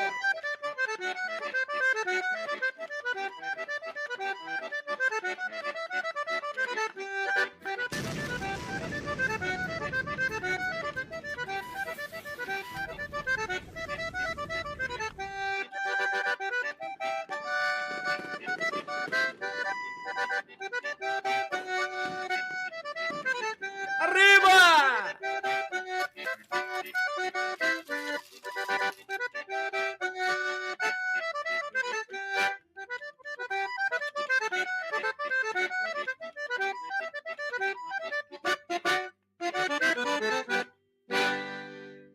Ah, maluco, meus amigos. É isso aí, gaiteirada. Vamos pra cima. Muito obrigado a todos, pessoal. Também gostaria de falar aí, né, gaiteiro? Pedir desculpas aí, né, pessoal? Para todo mundo aí, principalmente também para Fran Lopes, né? Às vezes a gente acaba não entendendo muito bem. Às vezes o raciocínio de algum comentário ou outro tem, às vezes chega muitos comentários pra gente, né? E às vezes, né, gaiteiro? Como a gente sempre trabalha com o público, olha, hoje se passaram mais de 7 mil pessoas aqui na live, então... É bem por aí, Gabriel. E que nem eu falei pra Fran, bota uma pedra em cima e vamos seguir em frente. Porque, na verdade, é o seguinte... o comentário dela foi mal interpretado, né, Adriel? Isso, exatamente, e né? No fim, a gente também fica sentido, né, Adriel? Porque a gente tenta ensinar de uma maneira bacana, assim, tentando fazer todo mundo entender, pelo menos, né? Sim. Então é isso aí, né, galera? Faz Tamo parte tudo junto aí. de uma amizade, e ninguém sempre tem aquela parte que a gente se desentende um pouquinho, mas vale a pena considerar. Tamo junto aí, Fran, né? Vamos pra cima, galera. Aí, vamos pra cima, não vamos desanimar. Aprender. Não vamos desanimar, meus amigos. Vamos desanimar. Às vezes é um comentário ou outro, às vezes é mal interpretado, às vezes não entende muito bem, né, meus amigos? Mas estamos todos juntos, estamos aqui para aprender, estamos aqui para ajudar, né? A gente tem todos vocês aí como membros aqui da Global Trade, né? Verdade. Todas as pessoas que nos assistem aqui, né, pessoal? Então... às vezes também, né, gaiteiro? Pô, a galera às vezes não deixa o like ali, então acaba dando essa frustração, né? A gente se sente às vezes frustrado porque a gente traz tanto conhecimento, né, pessoal? A gente pede o like, às vezes não bate, ó, por exemplo, ó, não bateu 1000 likes. E a gente também não tá aqui para ser inimigo de ninguém, né, Adriel? A gente tá aqui pelo contrário, né? Exatamente, meus amigos. Eu ali de manhã eu pensei de uma forma, né? Ela brincou e eu acabei, no caso, levando pro coração, né? Então, às vezes a gente... Não, e a gente fica sentido, né, Adriel? A gente fica sentido porque tudo que a gente quer é tentar fazer com que eles consigam fazer o que a gente faz, né? Exatamente, meus amigos. E olha, a gente tá aqui para da melhor forma para vocês, né, pessoal? Nós estamos aqui... O foco aqui não é o dinheiro, não é nada de dinheiro, não é nada. O foco aqui é ajudar vocês a ensinar, é ter vocês como amigos nossos também. Né? Todo mundo aqui é nosso amigo, né? Nossos amigos, né? Todo mundo faz parte aqui da comunidade. Todo mundo até por isso, né? Rapaz, exatamente, meus amigos. Então não vamos ficar frustrados, não vamos ficar chateados por algum comentário ou outro, né, meus amigos? E é isso aí, pessoal. A gente tá aqui para ajudar. Né? Vamos continuar fazendo o que a gente sabe fazer melhor, que é analisar o mercado, que é operar. Isso, né? E é isso aí, galera. Amanhã, daqui a pouquinho no mercado internacional, às 8 horas. E amanhã, cedinho aqui junto com a gente, 8h30. Vamos continuar fazendo excelentes análises. Olha aí, mais um dia positivo. Ontem, olha, outro dia e pra cima, né, Adriel? Ontem foi um dia negativo, hein, Gaiteiro? Mas hoje você Amanhã viu que hoje o dia foi bonito hoje? Hoje foi coisa linda, meus amigos. Hoje foi coisa linda. Hoje foi ponto de sobra aqui nesse dólar. Lembra que ontem o dólar tinha dado uma sapecada na gente, meus amigos? Dolinha judiou ontem, né? Dolinha ontem muito ruim. Hoje ele pagou até os atrasados do INSS. Só não peguei essa queda, tá, Gaiteiro? Só não peguei a queda, porque as duas... Mas, Adriel, eu tava com o alvo no 5.740,5. Ele fez o 5.739,5, não me pegou? Olha aqui, ó, só para vocês dar uma olhadinha aqui, ó, no relatório do dólar, né? Que o dólar ontem ele deu uma ajudinha. Olha, ó, foi 2 sapecadas hoje só nesse dólar, tá, Gaiteiro? Só foi 2 sapecadas no dólar hoje, galera, ó. E olha onde é que eu comprei ali, ó. Olha o preço da primeira compra e olha o preço da segunda compra aqui, ó. Mas é isso aí, ó. Praticamente no mesmo lugar, ó. Eu comprei de manhã, cadê aqui, ó, a abertura do trade, ó, 9h15 da manhã, pessoal. Eu comprei no 5.695,5. Pegou o rompimento do ajuste. Peguei aqui, ó. Peguei essa compra na mínima aqui, ó. 5,6, ó. Eu peguei aqui, ó. 5.695, ó, Gaiteiro. Peguei bem aqui, ó. 5.695. Pegou a mínima pegou a mínima de ontem. Peguei essa primeira mínima aqui, ó. E depois o mercado caiu de novo, pessoal. Pois, 12h36. Peguei a mesma compra, Gaiteirada. Sim, daí eu fiz um manejinho nele e segurei a operação. Eu tava com o alvo no 740, ele bateu 739,5. Hoje o dólar foi destaque do dia, hein, galera? Movimentação linda do dólar aí, 2 excelentes compras. Boa e vamos demais. pra cima. É isso aí, pessoal. Fiquem todos com Deus. Um forte abraço. Vamos que vamos. E tamo junto, galera. Vamos pra cima. Bora pra cima. Até mais tarde, às 8 da noite aí na Global aí ainda, tá, pessoal?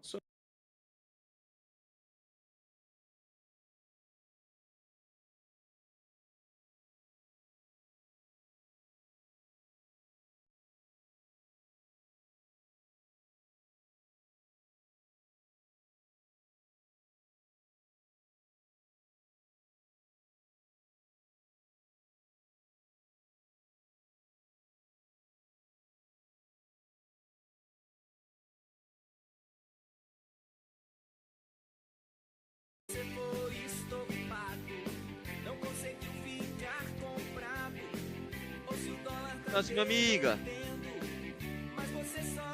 Obrigado, Renê. Davi, obrigado. Valeu, Lincoln. Obrigado, Flávia, tamo junto. Obrigado, Zuleika, tamo junto. Galera, mas a gente pegou, né? A gente pegou aquela ventinha linda no índice, a gente fez aquele rompimento. E o dólar a gente conseguiu pegar com comprinha boa.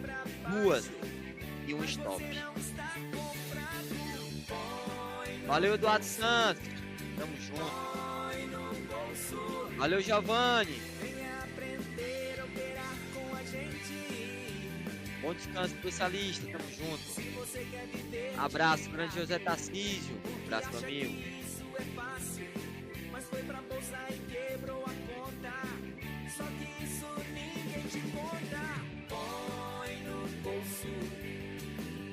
$960 likes, faltando 40 likes, 40 likezinhos.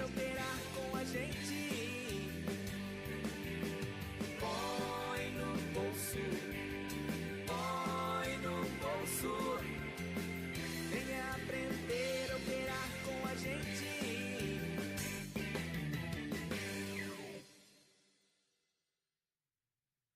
Tamo junto, galera. Fica com Deus, bom descanso, ótima noite, um grande abraço. Eu vou ficar aqui com vocês, a tela tá aqui, tá? Previsão do ajuste, 129.450. Vão descansar. Até amanhã. Valeu, galera. Fui.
Grande Vika Sniper. Galera, quem tiver vendido no índice, ó, previsão do ajuste do índice, 440. Se perdeu 300, vai embora. Mas, ó, quem quiser zerar, zera, galera. Tá na hora de zerar, ó. 18h13. Fica com Deus, bom descanso, ótima noite. Previsão do ajuste do índice, 129.440. Tá? Abraço, Márcio André. Fica com Deus, meu amigo. Tamo junto. Bom descanso pra todo mundo, galera.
Excelente movimento. Vamos ver o placar.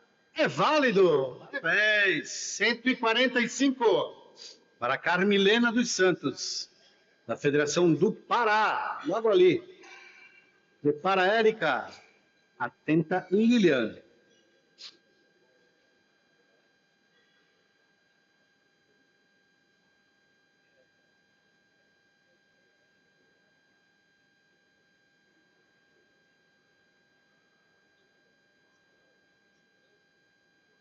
Carmilena. Barra pronta. Só de parar se sentindo em casa com esse calorão que nós estamos passando aqui nas últimas uma semana aí. Calor fenomenal. Só de Roraima, se sentindo em casa. Só da Bahia. Só do Pará. Amazonas. Tá fresquinho hoje. O movimento foi até o fim completo e ele é válido. Parabéns. 162,5 kg para Érica Bueno. Prepara a Lilian. Atenta a Gisele.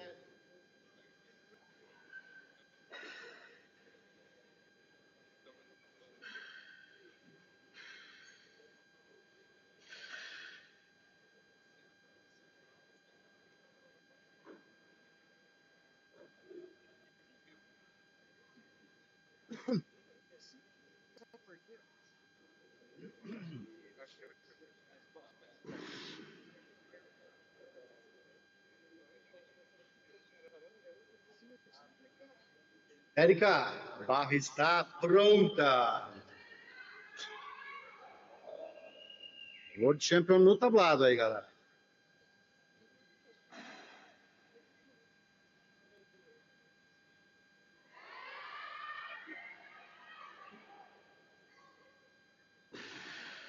Vamos ver a decisão. O placar nos diz que o movimento foi brigado. Não foi válido. Cartãozinho amarelo e um azul aí para determinar a falta. Lembrando o pessoal que está assistindo que às vezes o peso sobe, mas existem algumas faltas que são percebidas pelos árbitros e às vezes invalidam o movimento. Como às vezes ele sobe e é válido, às vezes sobe e é inválido. 165 para Lilian Monteiro. Prepara Gisele, atenta Renata Tuma. Temos suspense, hein? Tem movimentação do júri. Vamos ver. Estamos em tempo aí. Quem sabe vem mudança aí em algumas decisões. Por decisão unânime do júri, o movimento da atleta Érica Bueno foi validado. 165 agora para Lilian. Barra pronta.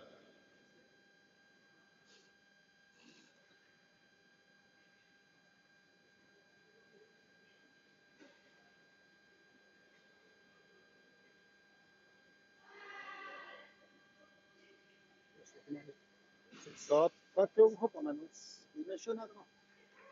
Válido movimento. Parabéns. 167,5 kg para Gisele. Por favor, Remy Carvalho, compareça aqui na mesa. 167,5 para Gisele, da Marcela Ló. Barra pronta. Não, barra não está pronta. Peraí.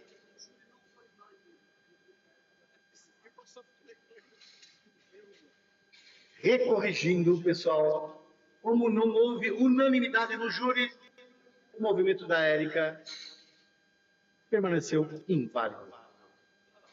Oh. 167,5 para Gi. Barra pronta.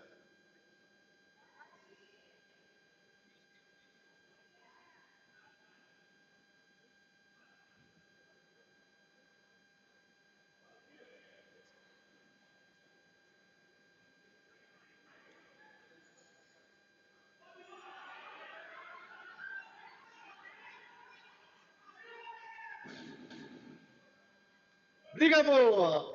No placar, vale do movimento. Parabéns, Gi. Isso aí, a torcida pode bater palma aí, galera. Pode incentivar aí que tá valendo. 170 para Renata Tuma, equipe Oishi. Prepara Kate e as atletas para as terceiras tentativas.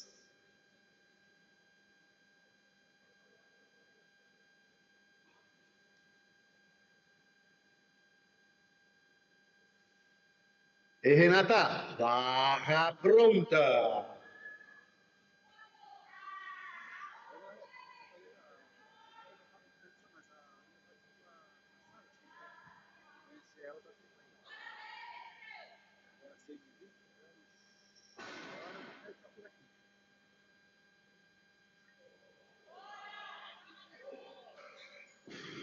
O movimento subiu bem e o placar diz que é